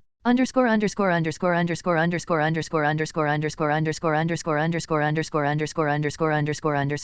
Ozian kept running. The wind whipped at his skin, but he didn't stop. He was a little out of breath, but considering how far he'd run, even that was surprising. I felt that I was stronger, but my stamina is incredible. I'm sure my stamina gauge was maxed out by the end of the run. But even so, it was amazing to run on two legs the distance a train would have to go. He even managed to catch up to a group of jeeps and motorcycles that had set off earlier. His body was running with the wind at his back. Every time he passed by, the tall grasses along the road were swept away by the wind and laid flat on their sides. He ran like this for 10 minutes. Ozian reached the city of Sadnafal, the city of the witch's contact. Sadnafal was one of the major cities of the Republic of Osnafalas, and the closest to the golden city of Tirna. It was also one of the most heavily traveled. Most people who wanted to go to Tirna would pass through it. A city where you can do anything, regardless of your status, as long as you have the ability and money, seems like a land of opportunity. It was inevitable that those who wanted to go to Tirna would pass through Sadnafal. Naturally, Sadnafal served as a great conduit, a place where many races came and went. The number of people wandering around in front of him is hard to fathom. This was where Ozian needed to find the witch. First, the witch chose the train station as a meeting point. Heading straight for the station, Ozian stops in his tracks when he sees a group of white robes exiting through the station entrance. Priests of the Papacy of Petra. TLN, I'll also use the term Papacy of Petra to refer to the Holy Kingdom of Petra. The Petra Church members who came out of the station talked among themselves and then dispersed in small groups. We're too late. The fact that they came out means that Petra's church has already tracked down the witch and confirmed the station. But judging from their serious expressions, they must have missed the witch. We still have a chance. The question is, where did she go? This city was new to Ozian. He's been here many times in the game, but it's been so long that the city has changed. The basic layout of the city might be the same, but it was hard to tell what was in which section. If I leave it like this, they'll find her first. The Order of Petra hadn't been hunting heretics for long for nothing. They had a knack for finding heretics in hiding, and the men now roaming the streets were undoubtedly skilled at it. But the fact that they'd split up and scattered rather than move in a confident manner made it clear that their client, the witch, had done something. She wasn't just being chased helplessly, either. It's a race against time. I need to find her and take her away. In the worst-case scenario, a conflict with the Order of Petra would be inevitable. Ozian thought so as he strode forward. The man standing at the entrance to the alleyway, unfolding a newspaper, looked puzzled as Ozian approached him. Ozian spoke to the man with the nicely trimmed mustache. Tell me the location of the witch the Order of Petra is after. I don't know what you're talking about. Who are you and why would you suddenly ask such a question? You'd better stop trying to fool me. You've been watching me from the beginning. Ozian had been feeling the eyes on him ever since he came here. He'd let it go because he had no enemies. It's probably one of the organizations that runs this city, a group that thrives on information. That's why he needed them now. Looks like this is the end of the line. Bring me to your superiors. The man's expression changed, as if he were wearing a mask. With one hand, he still held the newspaper open, and with the other, he drew a pistol from his waistband. But before he could, Ozian's hand moved. You're going to do this in front of everyone. Before I knew it, Ozian's hand grabbed the man's muzzle. The man tried to struggle, but Ozian's grip on the muzzle didn't budge. Ozian smirked at the sight, then tightened his grip. Snap. The long muzzle bent into a U-shape, pointing at the man. If you want to shoot, you can shoot. The man's eyes flickered. He was trying to figure out how to handle this situation in his head. Should he obediently lead Ozian to where the branch leader is, or should he try to keep the secret until the end? The man chose the latter. He looked over Ozian's shoulder and chuckled. You're an idiot. If you knew who we are you wouldn't have messed with us. Ozian knew why he was acting like that. It was the way the gang members were moving toward them. Each one of them had blended in with the others. But when they showed their true colors, people on the street moved aside without thinking. This seemed to be a fairly common occurrence in the city, as no one thought to stop them or alert the police. Yeah, that's good. I don't like to waste time with unnecessary conversations either. What? He was about to ask what the hell that meant, but Ozian's fist slammed into his face. He had to control his strength. Otherwise, his head would have exploded, not just his teeth in a storm drain. You bastard. Die. All around him, the man's companions turned and charged. Ozian looked at them and unclenched his fist. Looks like I don't even need to draw my swords for you guys. A one-sided scuffle ensued. Asterisk. Ozian dragged the bloodied man to stand in front of an iron gate. Is this it? Yeah. The man with a busted lip and broken teeth replied with a mangled pronunciation. Ozian stared at the iron gate in front of him. A sturdy-looking gate like this in a deserted alleyway gave him the distinct impression that this was an important place. Well done. Pfft. Ozian punched him in the head, knocking him out cold. Ozian stopped himself from knocking on the door. There was no sign of life on the other side of the door, so he lowered his gaze for a moment, staring at the floor. They're quick on their feet. Ozian muttered to himself and lifted one leg. He slammed it down with all his might. The ground vibrated loudly with a thump, and then it gave way. The shattered remains of the ground trickled downward, and Ozian went down with it. Asterisk. When the ceiling suddenly collapsed, the busy people in the basement stared at the falling debris, wondering what had happened. That included Rixler, the head of the intelligence organization here.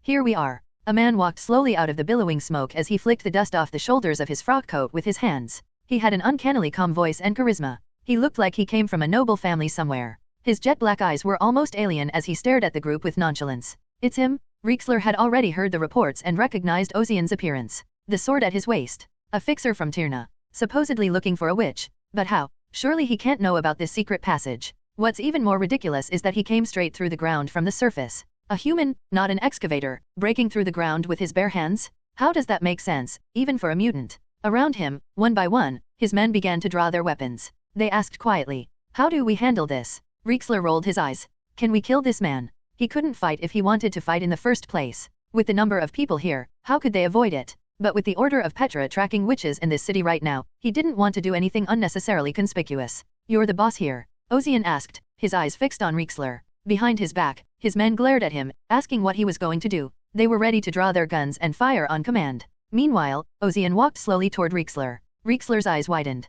He had seen a vision of something forming behind Ozian's back as he approached. A cold sweat trickled down Rixler's cheeks as his hands clenched into fists, damp with sweat. A monster. He was a monster. The moment he recognized it, Rixler's mind was quick. Stop moving. He shouted to his men and they all froze in place at the words. Rixler turned to Ocean and asked politely, "What do you seek? If you don't know why I've come, I'll be disappointed. The witch has headed for the slums south of the city. She hasn't been there long, so if you leave right now, you should be able to catch up." A hint of satisfaction flickered across Ozian's expressionless face. Rixler tried to look relieved, but Ozian's suddenly outstretched hand was met with a questioning glance. "Why is this? Compensation? What? You tried to attack me, and if so, you'll pay for it. I told you the information. That's the price of running away. I know it was my man who unilaterally acted. You were the one who held me at gunpoint when I legitimately asked for a deal. From the subordinate's point of view, it was loyalty, but it came full circle. In the end, Rixler was forced to hand over a substantial sum of money to Ozian. Ozian left satisfied, and as his men watched, they approached Rixler and asked,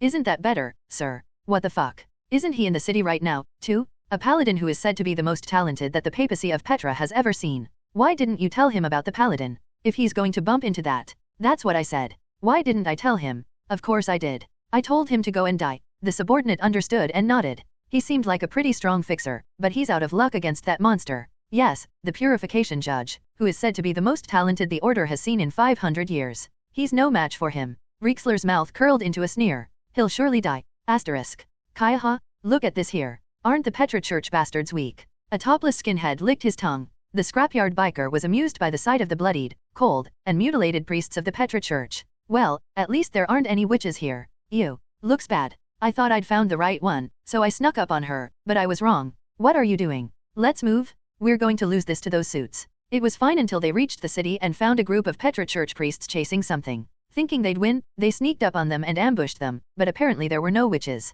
"What? There's one left?" his subordinate asked, and all the biker's eyes turned to one side. His outfit looked like that of a paladin of the Order of Petra, except the robes were gray instead of white. "Paladin? That's a different outfit. Never mind, just kill him. We're running out of time." "Ugh. I didn't put the neutralizer in for this." The skinhead, whose muscles were bulging roughly, drooled and approached the paladin with difficulty. On each of his shoulders were ampoules of a purple drug. "Consider yourself out of luck, paladin. Isn't that the way it is in this world?" His drug-enhanced body was a head taller than the paladin. Then the paladin, his face obscured by a deeply pressed hood, asked, "I ask you as a faithful servant, heretic, do you have the heart to repent?" "Repentance? You're a laughing stock. Why would we do that, you asshole?" the skinhead said and stretched out his hand. Immediately, a wave of gold swept through his hand. Nothing remained where the gold had disappeared, not even his outstretched arm. Huh. The skinhead was puzzled. His right hand had disappeared neatly down his forearm. It was a drug-enhanced body, too. The paladin's harsh voice rang in his ears. "Then this is where I purify you all."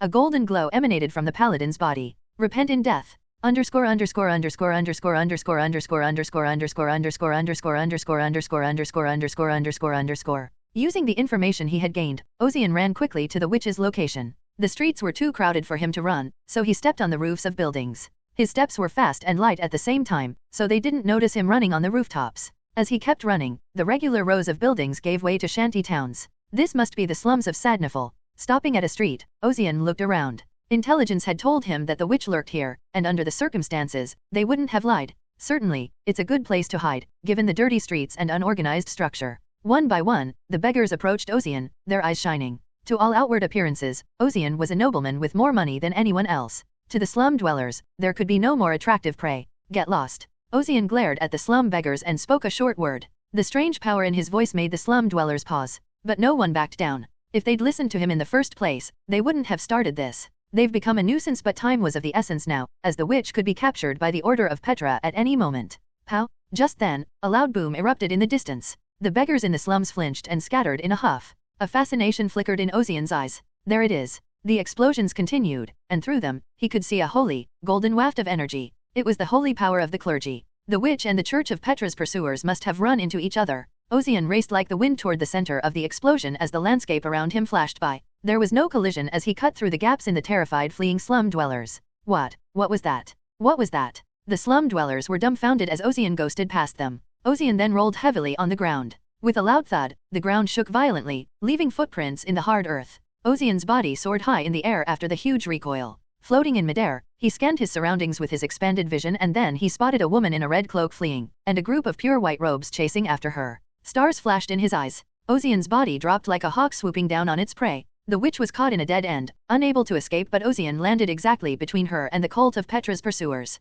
Boom! A cloud of dust rose as if a bomb had gone off, and the ramshackle shacks in the neighborhood shuddered. Eventually, the dust cloud settled and Ozian's figure appeared. The fleeing witch's eyes widened and so did the pursuers. Who are you? The paladin at the head of the pursuit mustered up the courage to ask. He was a man in his mid-40s with a thick neck and jaw, and his steely gaze turned toward Ozian with hostility. At those words, Ozian's eyes snapped to the paladin. The paladin stumbled backwards at the sight of the pure white fire in Ozian's eyes, and so did the other priests and knights. There was an intimidating feeling that made even their infinite faith in God shake, even though it was only for a moment, but the pursuers shook off their fears and sought to surround Ozian. Ozian looked at them and put his hand on the hilt of his sword. Should I draw it here? Out of the corner of his eye, Ozian glanced at the witch behind him. Wrapped in a red cloak, she cowered in her seat, terrified. If we fight, we'll get caught. Besides, it wouldn't do me any good to enter a conflict with the order. Ozian took his hand off the hilt again. The blade was freshly forged, but it wasn't time to use it yet. Excuse me? What? Ozian immediately walked over to the witch, apologized, and hugged her. Just as the paladins were about to shout out what he was doing, Ozian's body soared into the air. Did he fly? Was he a wizard? But the snowy-eyed paladin quickly realized it wasn't that. No, that's just pure angular momentum. He can soar like that after picking up a person and running in place? Is he a mutant? Or an enhanced human? Either way, it was clear that the man was from Tyrna, City of Sinners. The Order of Petra called Tyrna the City of Sinners. Tyrna favored ability and money, so witches, warlocks, and criminals of the century were welcome in Tyrna. Moreover, through their enormous funds and power, they boasted an influence that went beyond complete independence from surrounding kingdoms. It is a well-known anecdote that the mayor of Tyrna responded to repeated warnings from the Church of Petra with a snort. What the hell, get after him, we can't let the heretic escape. The pursuit party raced after Ozian. Ozian kept running. The complex geography of the shanty town didn't bother him. Like the wind, he could just run across the rooftops. If he wanted to, he could collapse the shanty houses he stepped on. But Ozian concentrated as hard as he could on his steps. Then, as if a feather were falling, he began to run upwards without a sound. The witch, who had twisted in embarrassment at first, now stood still and watched the spectacle. As they rose and fell through the air, she found herself unconsciously clutching the hem of Ozian's coat. But her eyes, hidden beneath the crimson hood, remained fixed on Ozian. Baffled, horrified, and relieved at the same time. Once out of the slums, Ozian pulled into a deserted alleyway and set the witch down. Can you walk? Yes, yes. The witch's legs didn't seem to have much strength, but she didn't fall. Ozian could finally get a good look at the witch's features. Her hair was blonde, slightly wavy, it was short, barely reaching her shoulders. She wore a hooded red cloak, which gave her an air of mystery. The witch who asked for asylum, am I right? Ena. I'm Ena Grund. And you? Ozian. Fixer and Knight of Tyrna. Ena's eyes narrowed at that. Introducing himself as a knight to a witch, she thought it was some kind of joke to break the ice, but his expression was so serious, she couldn't tell. Whatever it is, thanks for saving me. Where are your other companions? None. What? Ena turned to Ozian, wondering what that meant. Did you get separated on the way here? No, I was alone from the beginning. What? Ena had a headache. She was grateful that Ozian had come to her rescue in her moment of crisis. But alone? From what she'd seen of him, he was very capable, but still, he shouldn't be alone. Is there a problem? Of course there is. Don't you know who you're up against? The Church of Petra. Maybe all we have to do is get out of this city without fighting. It's not that easy, especially since there's a monster in the city right now. A monster. You don't seem to know from your reaction, but there is one. Still, you got here before anyone else, so you must have a way out of this city, right? He'd come this far, so she figured he'd have some sort of plan. But that hope was crushed. There isn't.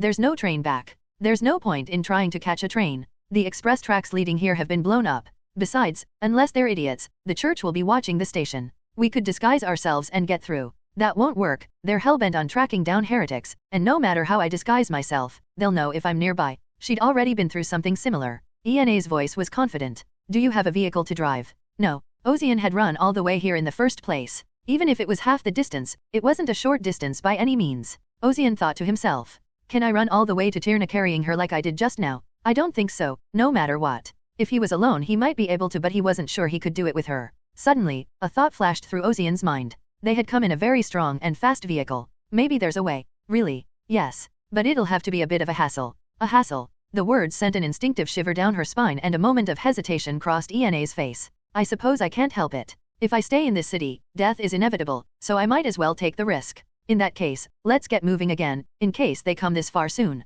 Oh, wait. With that, Ena gingerly pulled something out of the basket she held in one hand. It was a small matchbox. She pulled out a match and struck it, and then something amazing happened. The space around the flame of the match crackled, and a vision appeared that looked exactly like Ena. That's witchcraft. Witchcraft is the unique magic of witches. It's different from the magic used by wizards, and each witch is born with a different witchcraft. What they do have in common is that their abilities are all based on fairy tales. The same was true for the witches Ozian had seen in the game. That's why some people refer to their magic as Marchen. Witchcraft varies in power and performance. In other words, power is not quantifiable. There were actually witches in the game that were capable of destroying entire kingdoms. In fact, the witch Rumpelstiltskin had the power to turn everything into gold, and she even turned an entire kingdom into gold. It was terrible. The moment you step into the kingdom, you have a gold gauge, and when it's maxed out, you're instantly killed, no matter how much health you have. Ashen died a lot before he even got to the witch. So most of the strategy was to find and kill the witch early in the round, before she awakens. So much so, that many gamers would rather nip the challenge in the bud.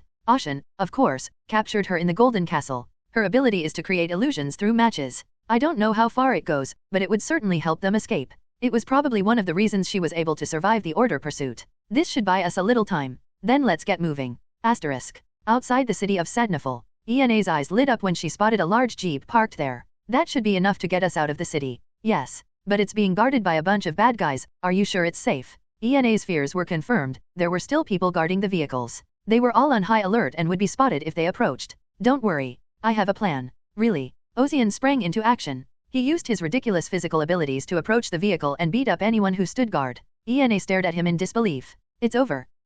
What a great way to do it. If you're physically strong, it's easy to do things like this. Even as she thought that, Ena decided to get into the vehicle. At that moment, she heard a voice behind her. Oh no, you can't do that. You're trying to sneak into someone else's car. Ozian slowly turned around. Plus, you even took the witch. No matter what, shouldn't we maintain business ethics? A pure white suit, white hat, and eyes that glowed viciously. Underscore underscore underscore underscore underscore underscore underscore underscore underscore underscore underscore underscore underscore underscore underscore underscore. Ozian narrowed his eyes. Blood and his men were supposed to be scouring the city right now, and yet, they'd been waiting, as if they realized he was going to take the vehicle. No, not surprising, given the cloaking, and they're not stupid, they know I can't take the train. In other words, Blood expected Ozian to sneak and steal his car. Blood raised one hand. Like a gentleman. I have a business proposition for you. Hand her over, and I'll let you go. At that, Ozian glanced at Ena Grund. That's a gentlemanly offer. If you think I'm lying, don't worry. I'm a man of my word in these matters. And if I refuse, then we'll have to resort to some violent means. At the same instant, the mobsters flanking Blood pointed their guns at Ozian. All of them were armed with guns. The one Ozian had to be most wary of was a Thompson submachine gun, known as Tommy gun. No matter how well Ozian could parry incoming bullets, he was no match for 3 Tommy guns firing simultaneously. Most important of all was Ena Grund's opinion. It was not out of the realm of possibility that she would turn her back on Ozian here and go to Blood. No, it was a virtual certainty, based on the odds alone. Ozian turned his head back to Ena. She looked up at him with an uneasy expression. Why, you can go. What? You're safer with them over there than you are with me, anyway. Isn't that what you're thinking? Ena's face fell at that. You're giving up so easily. I'm asking for your opinion. I mean, what if? Ena asked in a cautious tone. What if I turned down their offer and said I'd stay with you? You don't like them. You can't possibly like people with such nasty looks in the first place, and they kill people for money. I get paid to kill people, too. You're something different. It was the kind of intuition a witch who survived alone, in a world with no one to protect her, had. If I refuse, what will you do? Ena asked seriously, her eyes shining. Meeting those clear eyes, Ozian spoke the truth. Then I would fight. With those people. With them, and anyone else who stands in my way. That was a pretty arrogant statement. Ena narrowed her eyes. Why would you go to such lengths? I know it's funny for me to say this, but we just met for the first time today. And we just met a few minutes ago. Because this is my job now. There was no falsehood or deceit in Ozian's voice. Ena asked, her voice trembling. A duty like that, it's so easy to just throw it away, isn't it? Everyone else in the world does. Ozian smirked at that. That's not honorable. Dishonorable. It was an unthinkable answer in this world, but Ena couldn't think of a more believable answer. She didn't know why, but she found herself relieved and convinced by the words coming out of Ozian's mouth. So it is. Ozian smirked at Blood. In response, Blood's already cold eyes sank even more heavily, and he ordered his men. Take care of him. With that, the Tommy gun-wielding men stepped forward. Loaded muzzles pointed at Ozian, one at each arm and leg. As if this were not the first time this had happened, they pulled the triggers without hesitation. Huh? What the hell? No bullets were fired. Didn't you even check your guns properly? Oh, no, it was clear before I got out of the vehicle. That meant there was something else. That's when Blood turned to his men and said quietly, what do you think you're doing? If you have eyes, look straight at that. With that, the men looked over Ozian's back and saw Ena. She was holding a match in one hand. The fire burning with a tiny spark was inappropriate for the situation. Witchcraft. The gang members weren't stupid, and they immediately realized why the guns weren't firing. Ozian was inwardly impressed. She can do this. The old gamer's instincts told him that it was impossible to operate a firearm while the match was still burning. I had no idea she could create illusions through the flames of a match. At the same time, it's easy to see why people coveted Witch's abilities. She won't last long. I know. Ozian pushed himself up and walked forward. Balad watched him go, then opened his mouth. What are you doing? You don't think we can't do anything without a gun, do you? All of the North Blinders dropped their guns and pulled out other weapons. Clubs, daggers, hammers, and more. They all had weapons in case they couldn't use their guns. Of course, these weren't ordinary weapons. The clubs alone had a strong blue current running through the tip. Not to mention the other weapons. However, Ozian didn't feel the need to draw his sword after seeing it. At least I can warm up. With those words, the mafia member in the lead shouted and charged at Ozian. An electrified club aimed for the crown of his head. Ozian slightly twisted his upper body to avoid it, then stretched out his hand and placed it on the mobster's chest. He pushed back with a little force. Boom, the 6'2" behemoth bounced backward as if hit by a siege weight. The mobsters running after him were swept up in the blast and dropped like bowling pins. Mutant? A body enhancer. Surround him. The mobsters tried to surround Ozian and attack him, but he had already burrowed into their gap. Before they could react, Ozian's hands moved. He punched them with his fist and kicked them with his foot. Simple movements, but with the knight's transcendent physical strength, they became transcendent violence. A single blow from Ozian sent a gang member ricocheting off into the distance, and he fell at Balad's feet. Balad glared down at the henchman. Director, I apologize. Get up. Balad said, his voice dripping with coldness. The subordinate grunted and sat up. He got him up. Ozian stared in Balad's direction in surprise. Even with the force of the blow, it should have been enough to keep him down for a while. In fact, his face was covered in a cold sweat from the pain. Still, he got up because the man in the white suit in front of him had given him an order. Balad didn't offer words of praise to the man who stood up on wobbly legs. Instead, he handed him the white coat draped over his shoulders and the hat on his head. The man took it gingerly. There are always people who bother you when you're doing something. Balad pulled a pair of black leather gloves from his pocket and slipped them on his hands. That's why I have to take matters into my own hands. You must be pretty good at it. Do you know why they call me Mr. Director? Because you're smart. Besides that, Balad wore a holster belt around his waist. He grabbed the weapons holstered at his waist, one in each hand. It was a hatchet. Because I'm the strongest. Ho ho. An axe. The axe Balad pulled out was unmodified to say the least.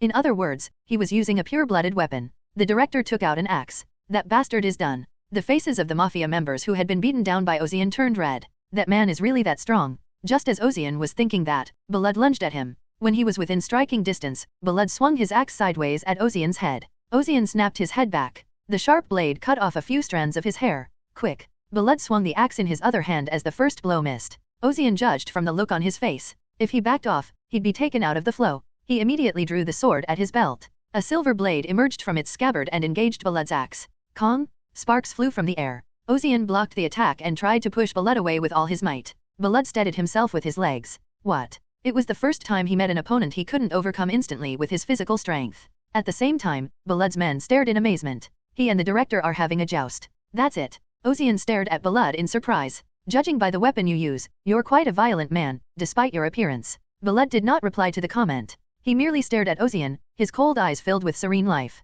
Ozian smirked and immediately shifted his stance. Bending. A basic skill of a knight. It was a technique to deflect or block an opponent's attack. The sword tilted slightly to the side, and the axe blade slid down the smooth hilt. The next moment, the tip of the sword bounced and swung out, knocking the axe blade away. One of the two axes flew far away. As Balad, bereft of one of his weapons, clicked his tongue, Ozian swung his sword. The long sword and one-handed axe clashed in the air. Balad somehow managed to parry Ozian's blade with one hand, but it was all he could do. Ozian took advantage of the opening, hoping to overpower Balad at once. But when he saw the look on Balad's face, he abandoned his attack and immediately crouched down. Immediately afterwards, an axe flew to the spot where the back of Ozian's head was just moments ago. Balad caught the flying axe with one hand and switched back to dual wielding. You dodged this. For the first time, Balad's emotions showed. He couldn't believe how Ozian had dodged the returning axe as if it had eyes in the back of his head. Instead, Ozian raised his crouching upper body and swung his sword wildly with the force of the blow. Balad crossed his axe and parried the blow. Quang! An unbelievable sound erupted. It was the sound of cold weapons colliding. Ouch! Balad gritted his teeth and strained his arms. His forearm muscles expanded, and the biceps section of his shirt popped open. Balad's legs dug deep furrows and he was thrust forward. The distance between them had increased by 5 meters. Balad stared down at his tingling arms in disbelief. You. Who are you? The struggle that had been so evenly matched had ended in Balad's defeat. Balad realized then that Ozian had been controlling his power even as he fought. When Balad questioned him, Ozian didn't answer, but instead sheathed his sword and glared at his arms. The axe that had been deflected returned to his hand. It was like the throwing axe he'd seen in Eldon's workshop, but Balad's axe hadn't been modified. On his forearm, hidden beneath his shirt, a black tattoo covered his entire forearm. I see. You were a barbarian warrior. Underscore underscore underscore underscore underscore underscore underscore underscore underscore underscore underscore underscore underscore underscore underscore underscore. Barbarian warriors were descendants of the giants who inhabit the cold, ice-covered northern continent. In the game, they were famous for being one of the 8 playable characters. Indeed, Ozian looked at Balad's physique and was convinced. The barbarian warrior was known as the melee trio, along with the wandering knight and paladin. With a motto of one-hit wonders, he was the strongest of the melee characters. If you want to see heavy damage, it's not for nothing that they say ranged is for mages and melee is for barbarians. One of the characteristics of a barbarian warrior was that he was able to regain his grip on the axe he had lost, just like Balad did. They know how to manipulate mystical powers by engraving runes on their weapons or flash through rune inscription. The most basic of these is the rune of recovery, which is applied to weapons. This skill allows you to return a thrown weapon to your hand like a boomerang. The damage it does is devastating. The first time you fight a barbarian warrior, you'll often be killed by the weapon that comes back. However, Ozian was able to react immediately. If the opponent was using the rune of recovery, the natural target would be the back of his head. I thought you were strong. If you're a barbarian warrior, it makes sense. Hearing Ozian's muttering, the mafia member's expressions turned pensive. How dare you say that word in front of our director? Ozian asked, puzzled by the reaction. Is there anything wrong with calling a barbarian warrior a barbarian warrior? Yes. There is a problem, a big problem. It was Balad who answered. He stared at Ozian with kind, sunken eyes. They were like the cold northern winds, threatening to freeze anything they touched. I'm not very fond of where I come from, so I try to be as polite and gentlemanly as possible. That doesn't sound like something a man who wields an axe in each hand would say. Axing is a gentlemanly thing, too. No harsh shouting, no excessive gestures, quick, sharp cuts. That's my aesthetic. Balad's behavior was out of character for a northern barbarian warrior. Most barbarian warriors kept things simple, shouting loudly whenever they did something. It was their tradition. Balad, however, wore a neat suit and spoke with a steady stream of respectful words. Considering his origins, it was safe to say he was an extreme contrarian. Naturally, I don't like to be called barbaric, even if I am a warrior, and no one who knows where I come from would ever use that word in my presence. Do you know why? I don't know. Because everyone who has ever said it to me is dead. A cold smile formed on Balad's face. And you just said the exact same thing. The madness behind that creepy smile was unimaginable. I couldn't believe there was such a beast stirring beneath the surface of his normal demeanor. Ironically, though, it was only then that Ozian realized that Balad was a true barbarian warrior. How times have changed. Barbarian warriors wear suits and wield axes. The comment was a bit of a grumble, but it struck a chord with Balad. Balad smirked. You've done it again. And with that, he vanished like a mirage. Ozian's eyes rolled rapidly. Left? No, right. Just as he was thinking that, as he brought his sword upright, 2 axes struck his blade. Quang! The wind whipped around with a huge impact. Ozian strained his arms. He didn't just want to withstand it, he wanted to push it away. At that moment, a faint red glow emanated from the black tattoos on both of Balad's forearms. The force pushing against Ozian's blade increased. Oh no! Ozian abandoned the idea of fighting back immediately and stepped back. Enhancement rune. It was a typical rune for barbarian warriors that temporarily boosted their physical abilities. I see you're familiar with it. Balad quickly caught up to Ozian. His movements were even faster than before. It was probably because of the runes on the bottom of his suit pants. This time, it's the rune of speed, which increases movement and attack speed. Kagagagang? Ozian retreats backwards and Balad follows behind him. Meanwhile, their arms flailed as they swung their weapons, and countless flashes of light flashed in the air. The gang members, barely able to recover themselves, could only watch with open mouths as the superhumans dueled. Who the hell is that guy? How can he fight as an equal against the rune-using director? The one they didn't understand the most was Ozian. At first, they thought he was just a physically enhanced mutant who could wield a sword, the kind of guy who would die when Balad used a rune. They thought he was a common fixer in Tirna, but in reality, their fight was a back-and-forth affair, with neither man getting the upper hand. If anything, Ozian seemed to have the upper hand. At that moment, their movements stopped. Their weapons were locked in a grapple and Balad frowned. Even after using the rune of enhancement and the rune of speed, Ozian still wasn't pushed back. On the contrary, his movements became even faster than before, as if he had shifted gears to match this side. Not full power yet, is this it? Then that laxity will get you killed. Balad swallowed that backhanded remark and used another technique as a pure white frost began to form on the blade of Balad's hatchet. The frost's chill spread to the surroundings, even to Ozian. Soul of Frost? You can actually use the power of frost. But his reaction was far from panic. Ozian had seen through Balad's technique naturally. Boom! Ozian lifted his leg and stumped down hard on the ground. A stormy wave surged from its center, pushing the chill in the air in all directions. Taking 2 or 3 steps back, Balad stared at Ozian in disbelief. How the hell did you? Most opponents would panic and die before they could react, but not Ozian. It was the same when he dodged the axe from behind, and it was the same now. No matter what hand Balad dealt him, he took it all in stride and kept his cool. It was unbelievable. Were you from the north? Do I look like it? Ozian's appearance was far from Nordic, to say the least. He had none of the distinctive physical features of someone from the north. How else could you? I just know. No matter what hand Blood dealt, Ozian could handle it. He'd fought barbarians countless times in the game. Barbarians are characterized by their lack of stiffness when attacked and their bulldozer-like nature. As a result, it was one of the most favored classes in PvP among players. Ozian met countless barbarian players there and he defeated them all. Blood's abilities, amazing to others, were just one of the many things he had to deal with. Still, you're amazing, boy. I can't believe you're using 2 barbarian traits. Barbarians have 3 traits. Rune Raven, which is tattooing runes on his body to activate runic magic. Frost Wolf, which grants cold and storm lightning powers to their weapons. And the final talent is the Berserk Bear, which grows stronger as your health decreases and even drains your health. Blood was using 2 of the 3 talents. This is unusual considering that NPCs usually only have 1 talent, but it wasn't unheard of. Heroic NPCs can do that. Heroic NPCs carry a lot of weight and power in the game. Most of them are the pinnacle of their talents, but there are a few who have mastered other talents as well. Blood was one of them. It's nice to be reminded of something from my gaming days. In a world that had become too real and too changed, it was quite pleasant to find traces of a favorite pastime. So much so that Ozian found it amusing to watch Blood attack him. So, what are you going to do now? Are you going to use Berserker's Roar? Maybe Stormhawk's Call? Or you can use the Rune of Immortality and charge. How on earth did you? Blood was overwhelmed with embarrassment as Ozian's mouth spilled out all the secrets of the tribe. There were many names among them, names that are now lost and only legends. Blood had forgotten that he must kill Ozian for crossing his line. The embarrassment was overwhelming and Ozian was puzzled by Blood's reaction. What? You can't use them. I see. You're still a kid. Visibly disappointed, Blood bit his lip hard. Just as his eyes were about to glaze over, he heard a desperate cry from behind him. Hey, Director, we're in trouble. What is it? A subordinate came up to Blood and whispered quietly while Ozian watched in silence. When Blood heard the news, he glanced at Ozian, clicked his tongue, and sheathed his axe in his belt.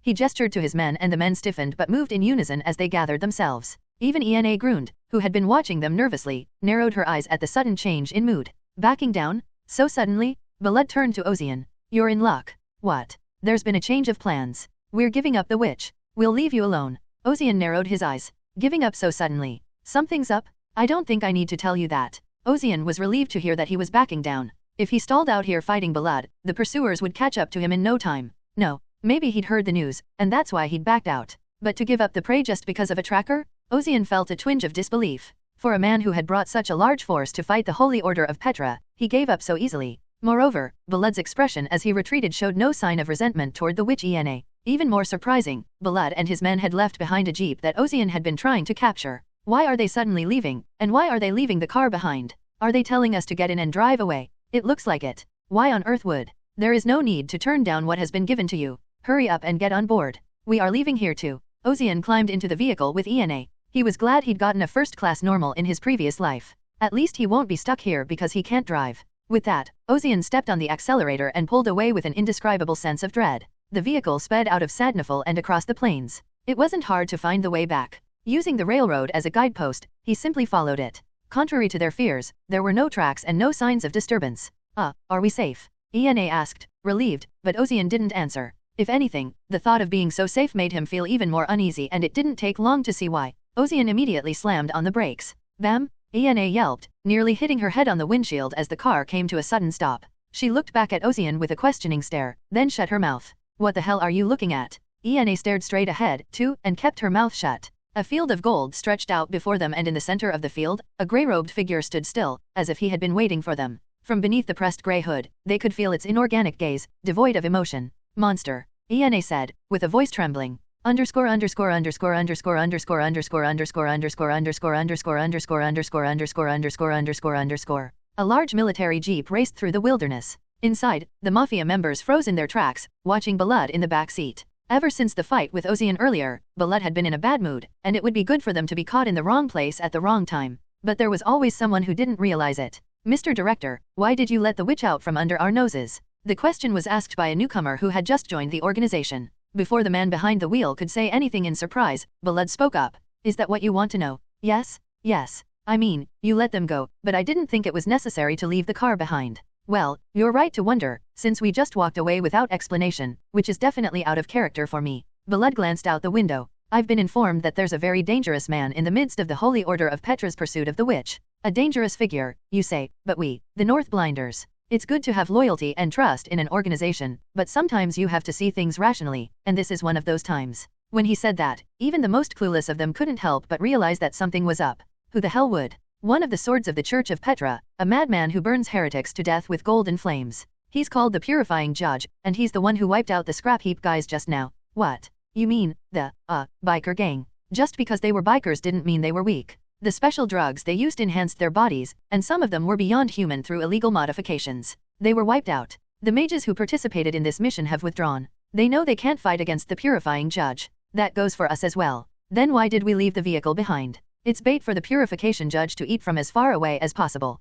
We'll go around in the meantime and make it safely back to Tyrna. The gang member at the wheel said. So the knifeman and the witch are effectively dead, then. They will be. Balud added as an afterthought. No one has ever survived the hands of that creature. Asterisk. Ena Grun's face went pale. It was him, a monster of the faith, sent by the Church of Petra to chase her. It's okay to be chased by another paladin or priest, even if it was a high-ranking paladin or high priest, but this one is different. She should never have faced him. You've been waiting. Ozian's eyes narrowed as he let go of the wheel. There were no fields like this on the road from Tyrna to Sadnafel. He'd seen them on the way. But now, as if the landscape had changed, waist-high golden grasses of wheat-like color were blowing in the breeze. It was all the result of the one man standing there. Field of Gold, one of the paladin's unique skills. The golden field wasn't a real plant, but a field made up of divine power used by the paladin. It was known for its ability to grant various buffs to the user and party members. The effect wasn't actually that great, and it cost a ton of holy power, so I just thought it was a pretty AoE buff. Hence the nickname Pretty Trash. Look at the size of that field.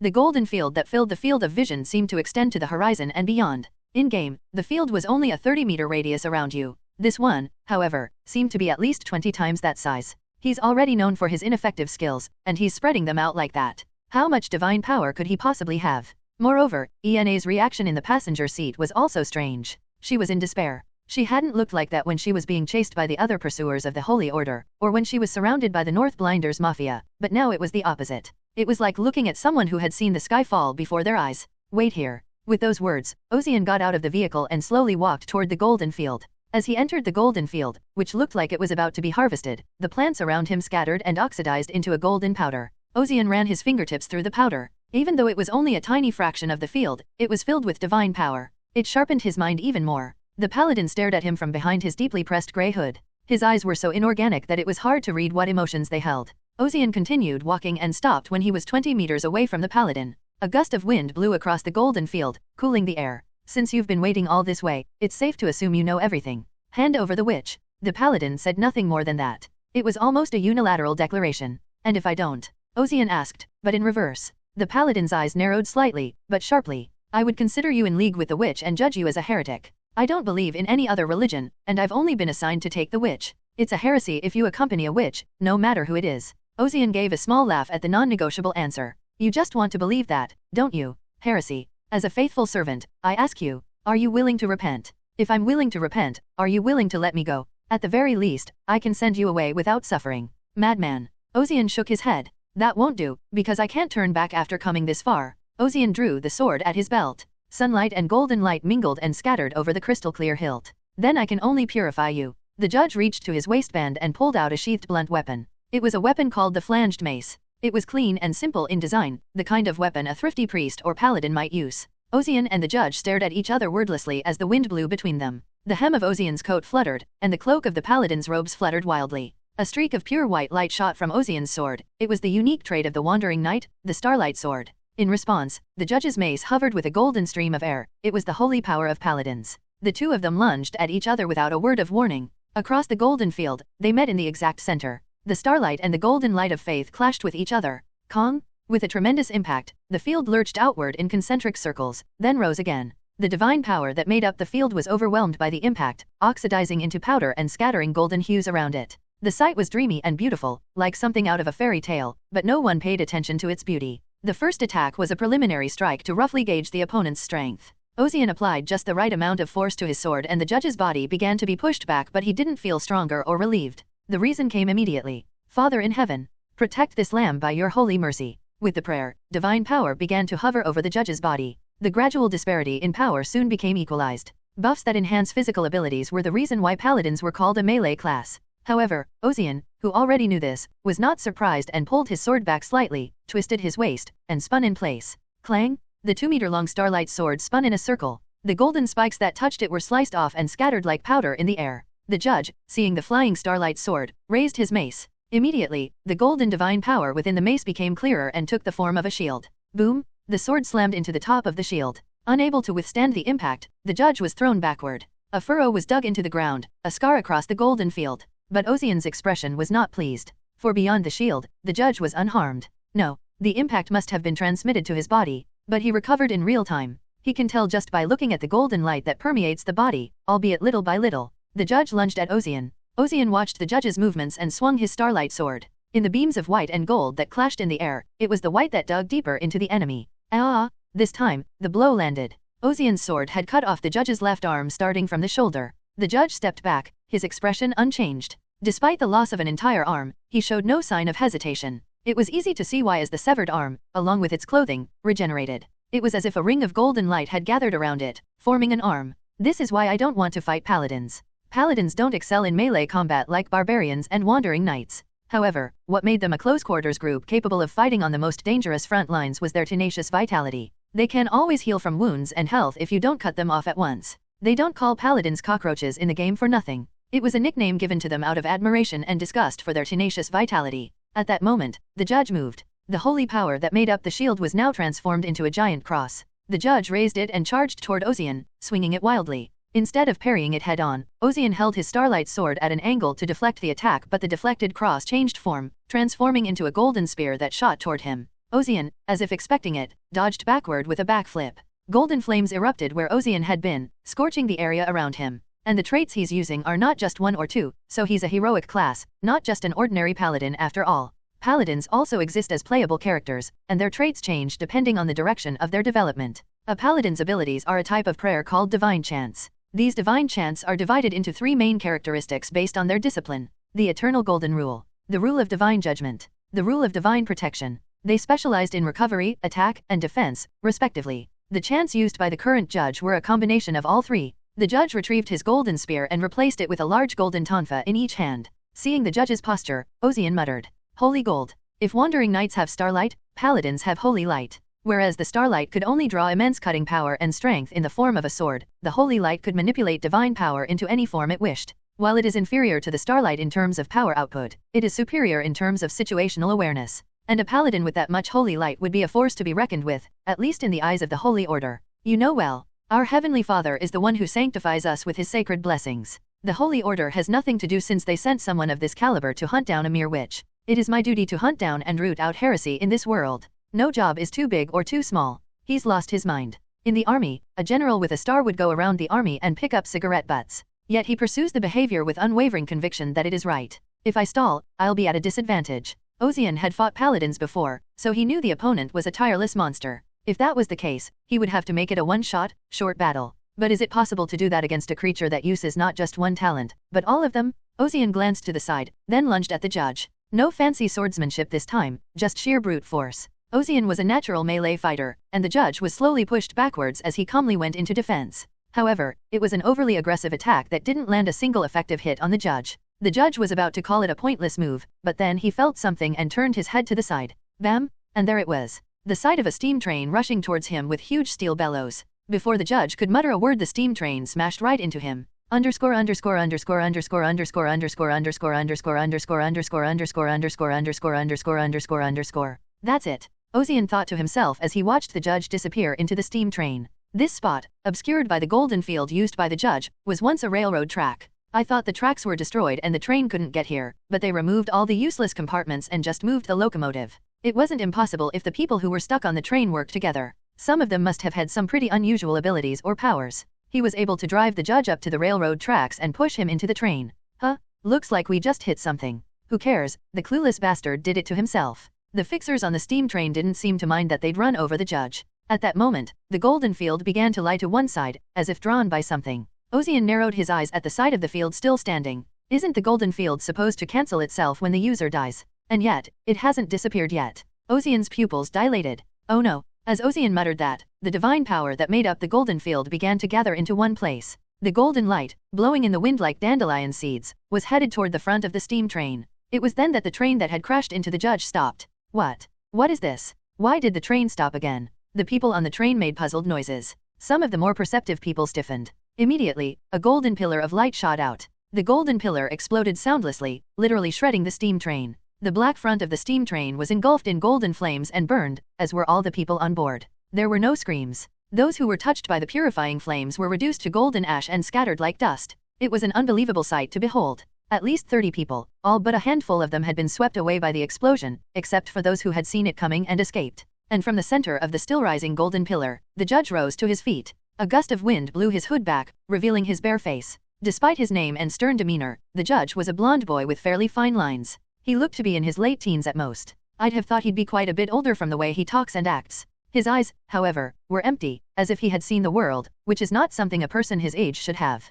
Moreover, the endless flow of golden divine power, like underground water, suggested that the judge's talent had reached the heavens. Bullet had heroic level qualification, but this one in front of me is beyond that. He was already a paladin of heroic proportions. That meant he was a difficult foe to deal with for the current Ozian who could only use starlight. The golden pillar of light gradually tapered off and disappeared. So did the embers scattered around him. However, Ozian remained vigilant. The disappearance of the golden pillar was only a cosmetic appearance. In reality, its vast power was still contained within the body of the judge. Purify all heretics. As he muttered that, bullets flew toward the judge. Ah, you freak. The fixer who had just narrowly escaped death by jumping from the train fired a barrage of large-caliber bullets from his specially modified rifle at the judge, but before the bullet could reach the judge's body, it was consumed by a golden flame and turned to dust. What the? It didn't bounce the bullet off, or even melt it with high heat, but disintegrated it? And not just any bullet, but a large-caliber bullet that would crush a monster's solid skull in a single shot. The fixer stared blankly at the judge, even as he slowly extended his hand toward him.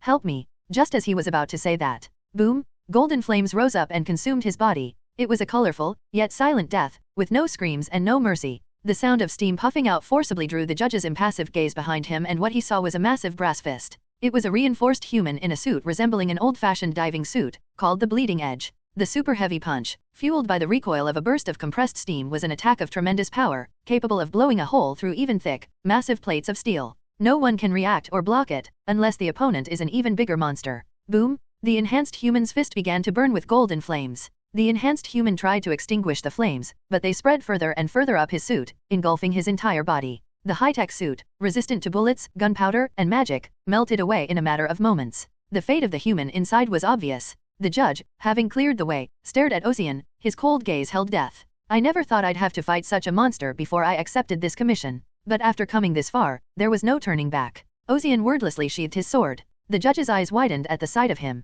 Heretic. You're not running away. If I were to flee now, would you let me live? The answer to the provocative tone was surprisingly affirmative. Yes. Why, I'm a heretic in your eyes. Certainly you have rejected the will of God by allying yourself with that wicked witch, but because of the courage and strength you have shown, that pure power says you deserve the mercy that is bestowed upon you. He meant the holy light. That favor is likely due to Ozian's maxed out faith stat. Ozian glanced at the white-hot glow of his sword. So you're going to turn a blind eye this time. Leave the witch behind, and if you do, I'll let this one slide. The words bordered on arrogance, but after what the judge had shown him, he had every right to be arrogant. He shouldn't be considered a human being. It was certainly right to walk away gracefully, especially when he was offering to spare his life. It was the right thing to do. I can't do that. Are you serious? If you fight me, you'll die. You turn away from a fight because you're afraid of dying. Ozian muttered that and turned his attention to the jeep they had gotten into. Ena was sitting in the passenger seat, her gaze filled with fear and worry. She had stayed where she was, doing as Ozian had told her, when she could have left them alone and run away. She was either stupid or a good listener. Ozian smirked at the sight. When the judge looked puzzled, Ozian glared at him with clearer eyes. That is not honorable. Dying is scary. I hate it, of course. But what I hated even more was running away from this place right now. I did my best to show mercy. Hot, golden flames burned in the judge's hands. It then took the form of a giant hammer in each hand, a flame of judgment that consumed all things mortal. The robed judge solemnly pronounced, "Look to God for mercy now. I never asked for mercy in the first place." The starlight sword burned more intensely, as if in sympathy with Ozian's emotions. At Ozian's provocative glare, the judge moved. Clang. His arms swung it from side to side. The distance between them was over 30 meters. But along the trajectory of the judge's weapon, the golden flame spread out like a fan. A giant flame raced across the golden field as Ozian swung his starlight sword wildly toward it. From top to bottom, the golden flames crackled to the left and right, forging a path. Ozian sprinted down the open path. With a superhuman burst of momentum, he was within striking distance of the judge in no time. Could he attack from a distance? If so, he could close the distance. Ozian swung his starlight sword.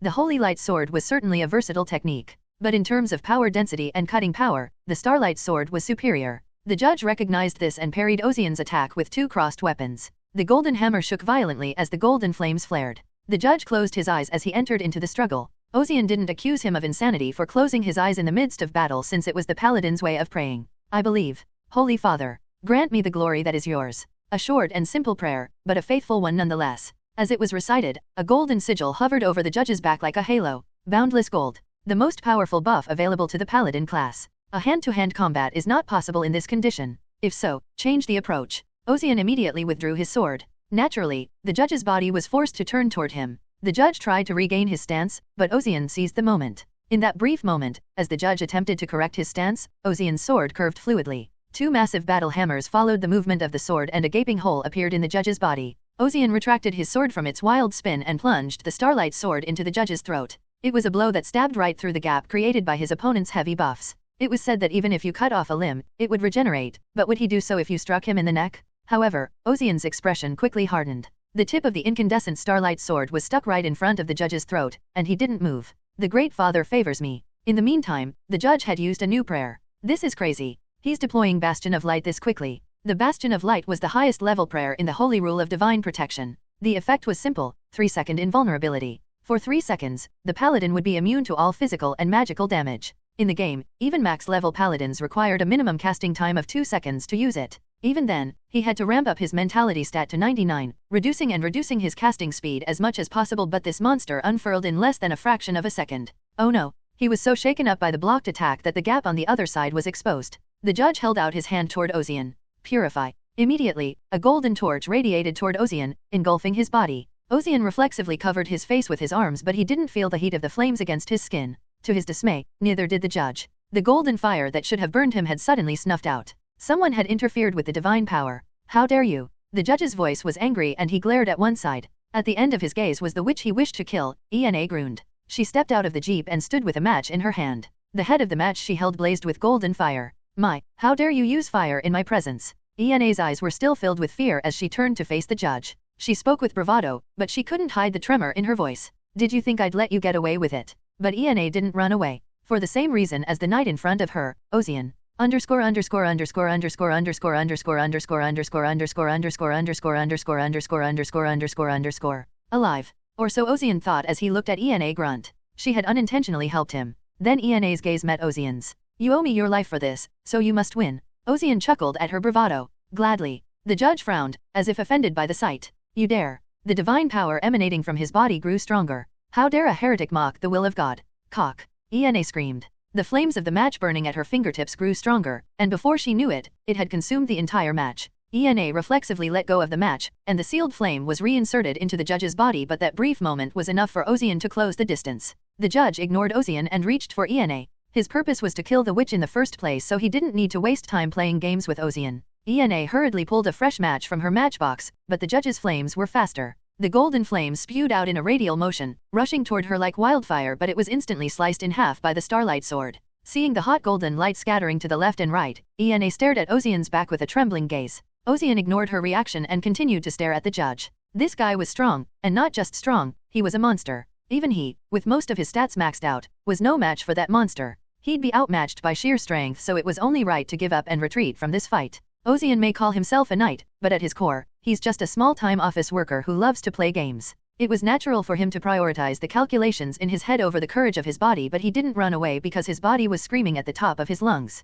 Fight like a knight. Don't run away. The gap between body and mind that had existed up until this point was non-existent in this moment. Not when he was fighting the Blood Brotherhood, and not now. Ozian laughed self-deprecatingly. Perhaps I was meant to be a knight. That's why Ozian never ran away, no matter how hopeless the situation, no matter the endless darkness in front of him. The darker the world, the more brilliant the stars burn. What? The judge noticed the subtle change in Ozian's mindset and he maximized his divine power. The golden field churned like a stormy sea, bending to his will. That incandescent sword is definitely dangerous. Its cutting power could easily slice through his divine gold, splitting even the flames of purification and judgment. In terms of sheer power density and sharpness, any prayer he could use would be no match for that sword. But it is a double-edged sword. As a sword, it could only cut what came from one direction. Father in heaven, let them all burn with the fire of perfect mercy. As the judge recited his prayer, flames spread across the field. The flames rose from all sides, writhing at the judge's will, and rushed toward Ozian and Ena like a giant tidal wave. Back, forth, left, right, there was no room to dodge and the simultaneous rush of flames could not be stopped by a single sword.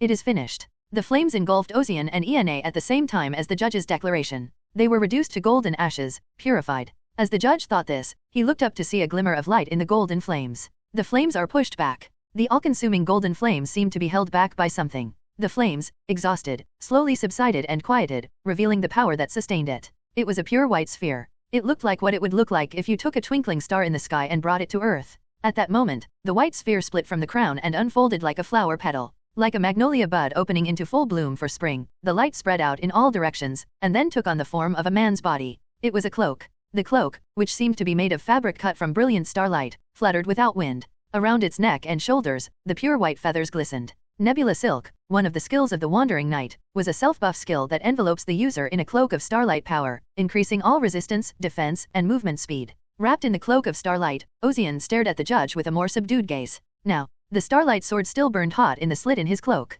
We're even. The judge impatiently stoked the flames. He didn't understand why he was so nervous. It was an instinctive reaction, outside the realm of cognition. The flames spread across the field once more, threatening to engulf Ozian and Ena from all sides. At that moment, Ozian's cloak moved. It expanded and fluttered, turning into a cocoon around Ozian and Ena's bodies. The holy fire rained down on them, but failed to do any damage. Ozian returned the nebula to its cloak form. It was a beautiful sight to see the cocoon unfurl like a flower in full bloom, then transform into a cloak and attach itself to Ozian. Ena watched in disbelief. It was one thing for the sword to emit light, but what about the cloak that warded off the golden flames? It's like a myth. She couldn't believe what she was seeing, but Ena hadn't forgotten what she was supposed to do. Pulling a spare match from her matchbox, Ena nodded to Ozian. I'm fine now, so you can go. Sure. Ozian lowered his stance. It was the stance one would take to run. Chea? Immediately afterward, the cloak shot out a huge blast of energy from both shoulders. A spray of starlight dust scattered in all directions, and Ozian used the recoil as a springboard to charge at the judge.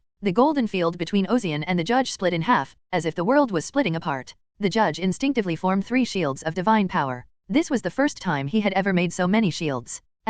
With a single blow, the 3 divine power shields were split in half and the right arm of the judge beyond them was also severed. The severed arm was immediately repaired, along with his clothing, but the judge couldn't hide his shock. It was so fast that he can't even compare it to before. Was it the effect of that cloak? The sword, which was already a great cutter, became even sharper with the synergy of the cloak's added speed. In the meantime, Ozian turned as he passed the judge. Instead of stopping in place, the acceleration of his cloak sent his body spinning wildly to the side. A pure white flash lingered in the air along its trajectory. It was like watching the aurora borealis from a comet passing by. Then the comet raced across the ground, rushing toward the judge once more. The star power did not seem heretical at all. Not of heresy. The judge gritted his teeth at his instinctive thought. It was hard for him to accept that his devout faith had been broken, if only for a moment. As if to deny his own weakness, golden flames flared in his hands. The flames took the form of a weapon. It was a polearm that contained most of his divine power. Layers of shields were useless against that sword, so there was no choice but to return the favor. Father in heaven, have mercy on this lowly lamb.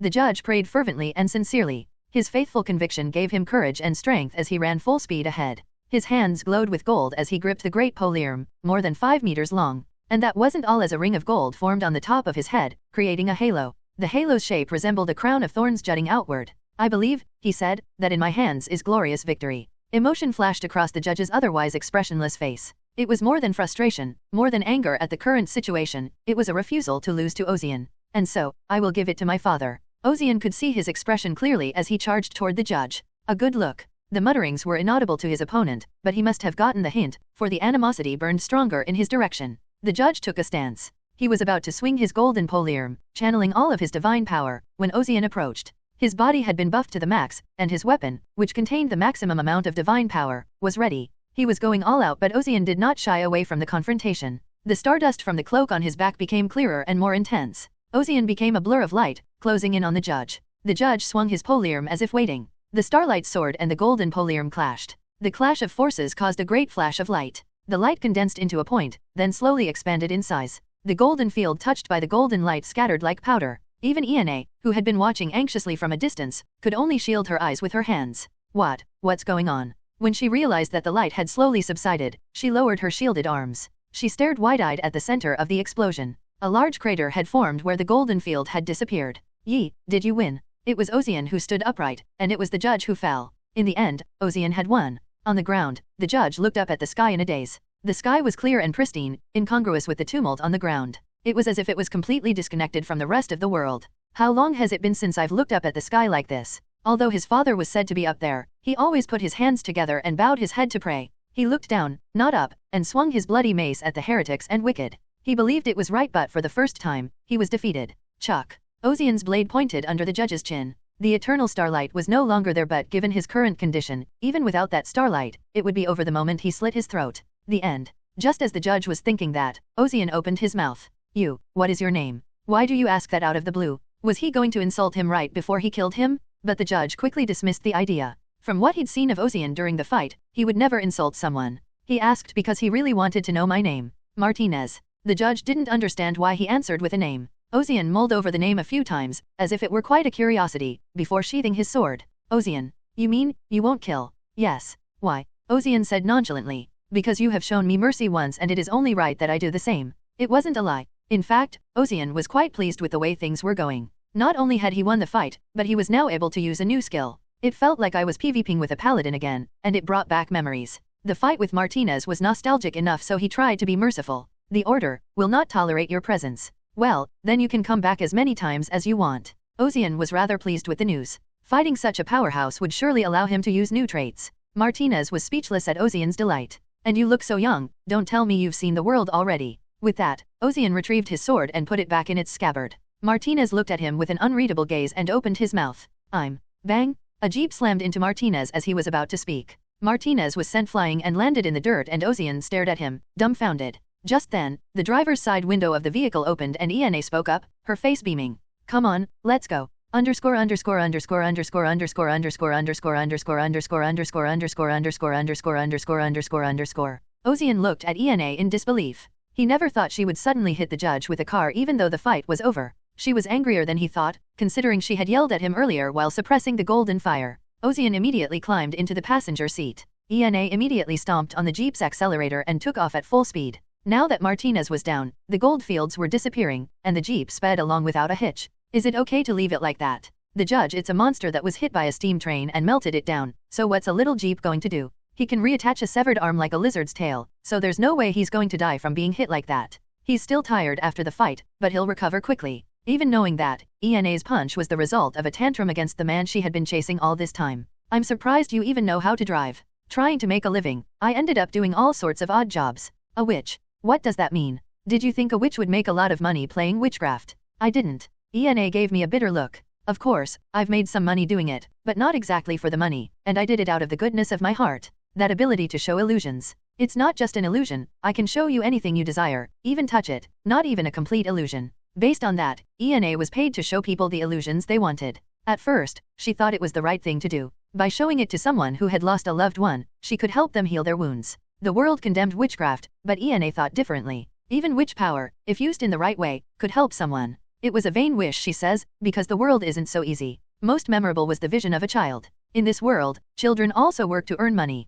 Delivering newspapers, running errands, sweeping chimneys. The harshest job of all was in a coal mine. Moving ore through the narrow, winding streets of the mines was much easier for small children. Children from poor families had no choice but to work in the mines, and it was the children who would die when the mine collapsed. The old woman who came to Ena was a mother who had lost her only child in the collapse. At first, Ena showed her a vision of her dead child. She was moved and proud to see the mother hugging her child in tears when she saw him. But after that, the old woman kept coming back to her, begging her to let her see her child. At first, Ena complied, but the woman kept coming back, and Ena finally nailed her. Then she reported me to the church because she was delusional that this evil witch had kidnapped and eaten her child, and I'll never forget the way she looked at me and screamed her eyes out, because it was so scary, like something out of a dream. Funny, right? Ena's expression is sad as she asks. It's nice to see the fantasy you want the most, but the moment the match is burned, it's a mirage, literally gone with the wind. That's why it's short, and that's why it's so intense. Because the moment you wake up from a sweet dream, what awaits you is an empty, bleak reality. Everyone wants to have sweet dreams, especially when the reality is hard and demanding. I thought I was helping them with good intentions, but I wasn't. Instead, the sweet fantasy was a drug-like quagmire that was hard to get out of. The more you get hooked on it, the more broken you become, until all you have left is madness and obsession, begging for more. So, I tried to refrain from witchcraft as much as possible and learned what I could. Driving is one of those things. That must be hard work, but you're amazing. Are you the only one? Ozian, sitting in the passenger seat, laughed at Ena's scolding. The light-hearted retort made it seem like no big deal, and she couldn't help but wonder. What the hell was that? What are you talking about? Well, the cloak you wore with the light from your sword. It's a basic knight skill. Ozian could only explain. Indeed, the Starlight Sword was one of the basic skills used by the Knights of the Sky. A knight? Ena asked, as if she had misheard something. You're joking, right? If that's what it sounded like, I suppose I can't help it. But it's not something a witch would say, is it? No, witches still exist. Knights exist, too, right here, right now. Ena opened her mouth to ask if that made sense, then shut it. Come to think of it, what else could Ozian be but a knight? His sword emitted a blinding white light and he wore a cloak of pure white starlight. Not magic, not holy power, not mutant powers, not science and technology. It was something unique to Ozian himself. If Ozian called it knight power, he was a knight. Besides, something about it makes sense. There must have been knights in the past. Although they were now only legends, or fairy tales, they had existed. They were said to have traveled the world, guided by the stars in the sky, doing what they believed was right. Ena had heard such stories from her grandmother as a child, like a righteous knight, defeating an evil dragon and saving a princess. As she listened with wide eyes, she remembered imagining that she, too, would one day have a knight like that. A knight. Ena laughed softly as she remembered the nostalgia and compared it to her current situation. In the fairy tale, the knight defeated the evil dragon and rescued the princess, but the knight in the passenger seat defeated the paladin and saved the witch. The knight in the fairy tale rode a brave, white horse, but Ozian was in a jeep. She couldn't help but laugh at the strange irony. But how on earth did you think to fight the judge like that? He's supposed to be one of the most talented monsters of his time. Because I've fought a lot. I've had my fill of PvP with paladins. Ozian was careful not to avoid a fight that came his way, so he kept his PvP window open at all times, waiting for acceptance. Usually, curious people applied to PvP with Ozian, with a disproportionately high percentage of paladins. This is because they are the only class that can fight long battles against wandering knights. For reference, the next most common classes were warlocks and barbarian warriors. Ozian's answer was based on his memories, but Ena's reaction was different. You've fought a lot? With paladins of the order? Who the hell is this guy? But judging from the bored look on his face, the secretive man was unlikely to answer her questions. Are you sure about this? You've ended up in an adversarial relationship with the Holy Kingdom and you've even given them your name. Wouldn't it have been better to erase the evidence even now? It's useless. Ozian stared out the passenger window. His dark eyes reflected the desolate landscape as it rolled by. If the young judge is dead, the order will be on his trail, and it will be known that he has confronted us. Right, because if we make it to the city in one piece, they'll be on our tail. That's why I let him go. At least he's not going to do anything completely out of line.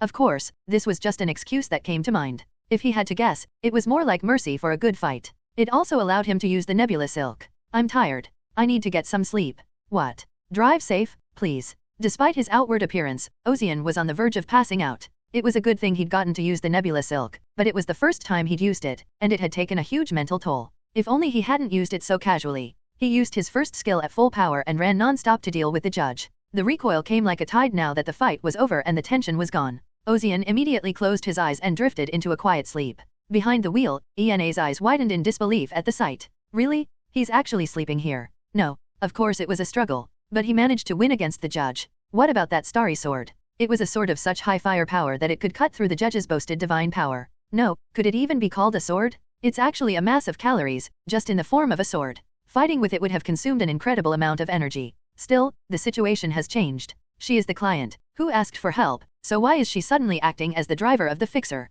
Damn, I just have to wait until he wakes up. I'm going to confront him right away. Even as she said that, Ena's driving became noticeably softer, as if she didn't want to disturb his sleep. Asterisk. It was when they arrived in Tirna that Ozian's eyes opened. Unable to drag the car all the way inside, they left it in the care of a nearby mechanic and traveled separately for internal transportation. When they reached the entrance to the Violet Fox Tavern, they heard a loud noise from inside. Instead of opening the doorknob, Ozian focused his senses on his ears and listened in on the conversation inside. Isn't it about time he got back? It's taking him quite a while. I thought he'd be back sooner or later, but I'm surprised. Maybe he hasn't given up? I've heard rumors that the scrapyard guys are on the move, and even those nasty mafia guys are in on it. I wonder if he'll come out of it with a little warning? It was Lorraine, Ronan, and Diolan, respectively. Then he heard Lorraine exclaim, as if she were certain. Of course he will. It's not something a single fixer can do. He'll be back soon. Since Lorraine is so sure, I'm guessing it's something else. Well, what do you say we make a bet? Will our youngest succeed or fail in his mission? I'm betting on failure.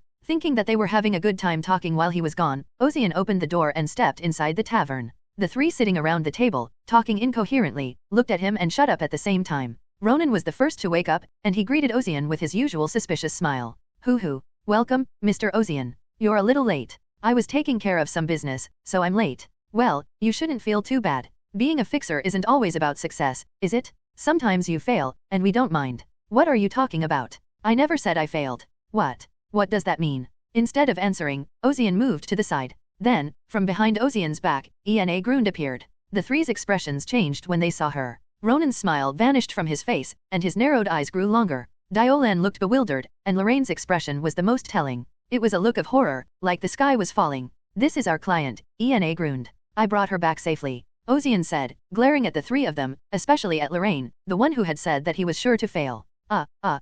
Lorraine broke out in a cold sweat, then quickly exclaimed. My, what did I tell you? Our youngest will succeed. What? Surely it wasn't just a moment ago. Aha, come to think of it, I forgot to clean my guns today. I'm going first. Lorraine scurried away as if she wasn't going to allow him to answer. Ronan shook his head in disbelief, and Diolan smirked as he banged his head on the table. Is this a group of fixers? Right. Ena Grund muttered with a weak voice from the ridiculousness of the scene. Ozian introduced Ena Grund to her co-workers. This is Ronan Roland. He's a broker in this fixer's office. Say hello. Ronan greeted Ena with the gentlemanly smoothness and courtesy of a gentleman. Pleased to meet you, Miss Ena Grund. I'm Ronan Roland, a broker with Violet Fox. It is indeed an honor to meet the illustrious witch I've only heard stories about. Ena glared at Ronan, then quietly slipped behind Ozian's back. Ozian turned to face Ena, who had only her face peeking out. What's wrong? That guy. He's too suspicious. He couldn't ask her what was so suspicious. In fact, Ozian was thinking the same thing. It's his eyes. People like that must be hiding something. It's clear that Ena is in a temper tantrum, as she felt when she rammed the judge with her car. Hoo, you're funny, he said, but when you say that, it hurts my delicate feelings. Wow, you're lying through your teeth without even blinking. Hello, everyone. As we wrap up this video, I want to share a quick note. I have a Patreon account. If you'd like to support me and enjoy on-demand audiobooks, you can become a Patreon member. Alternatively, you can check out my Google Drive link, which has 500+ novel audiobooks available through my Ko-fi or Patreon shop. I appreciate your support.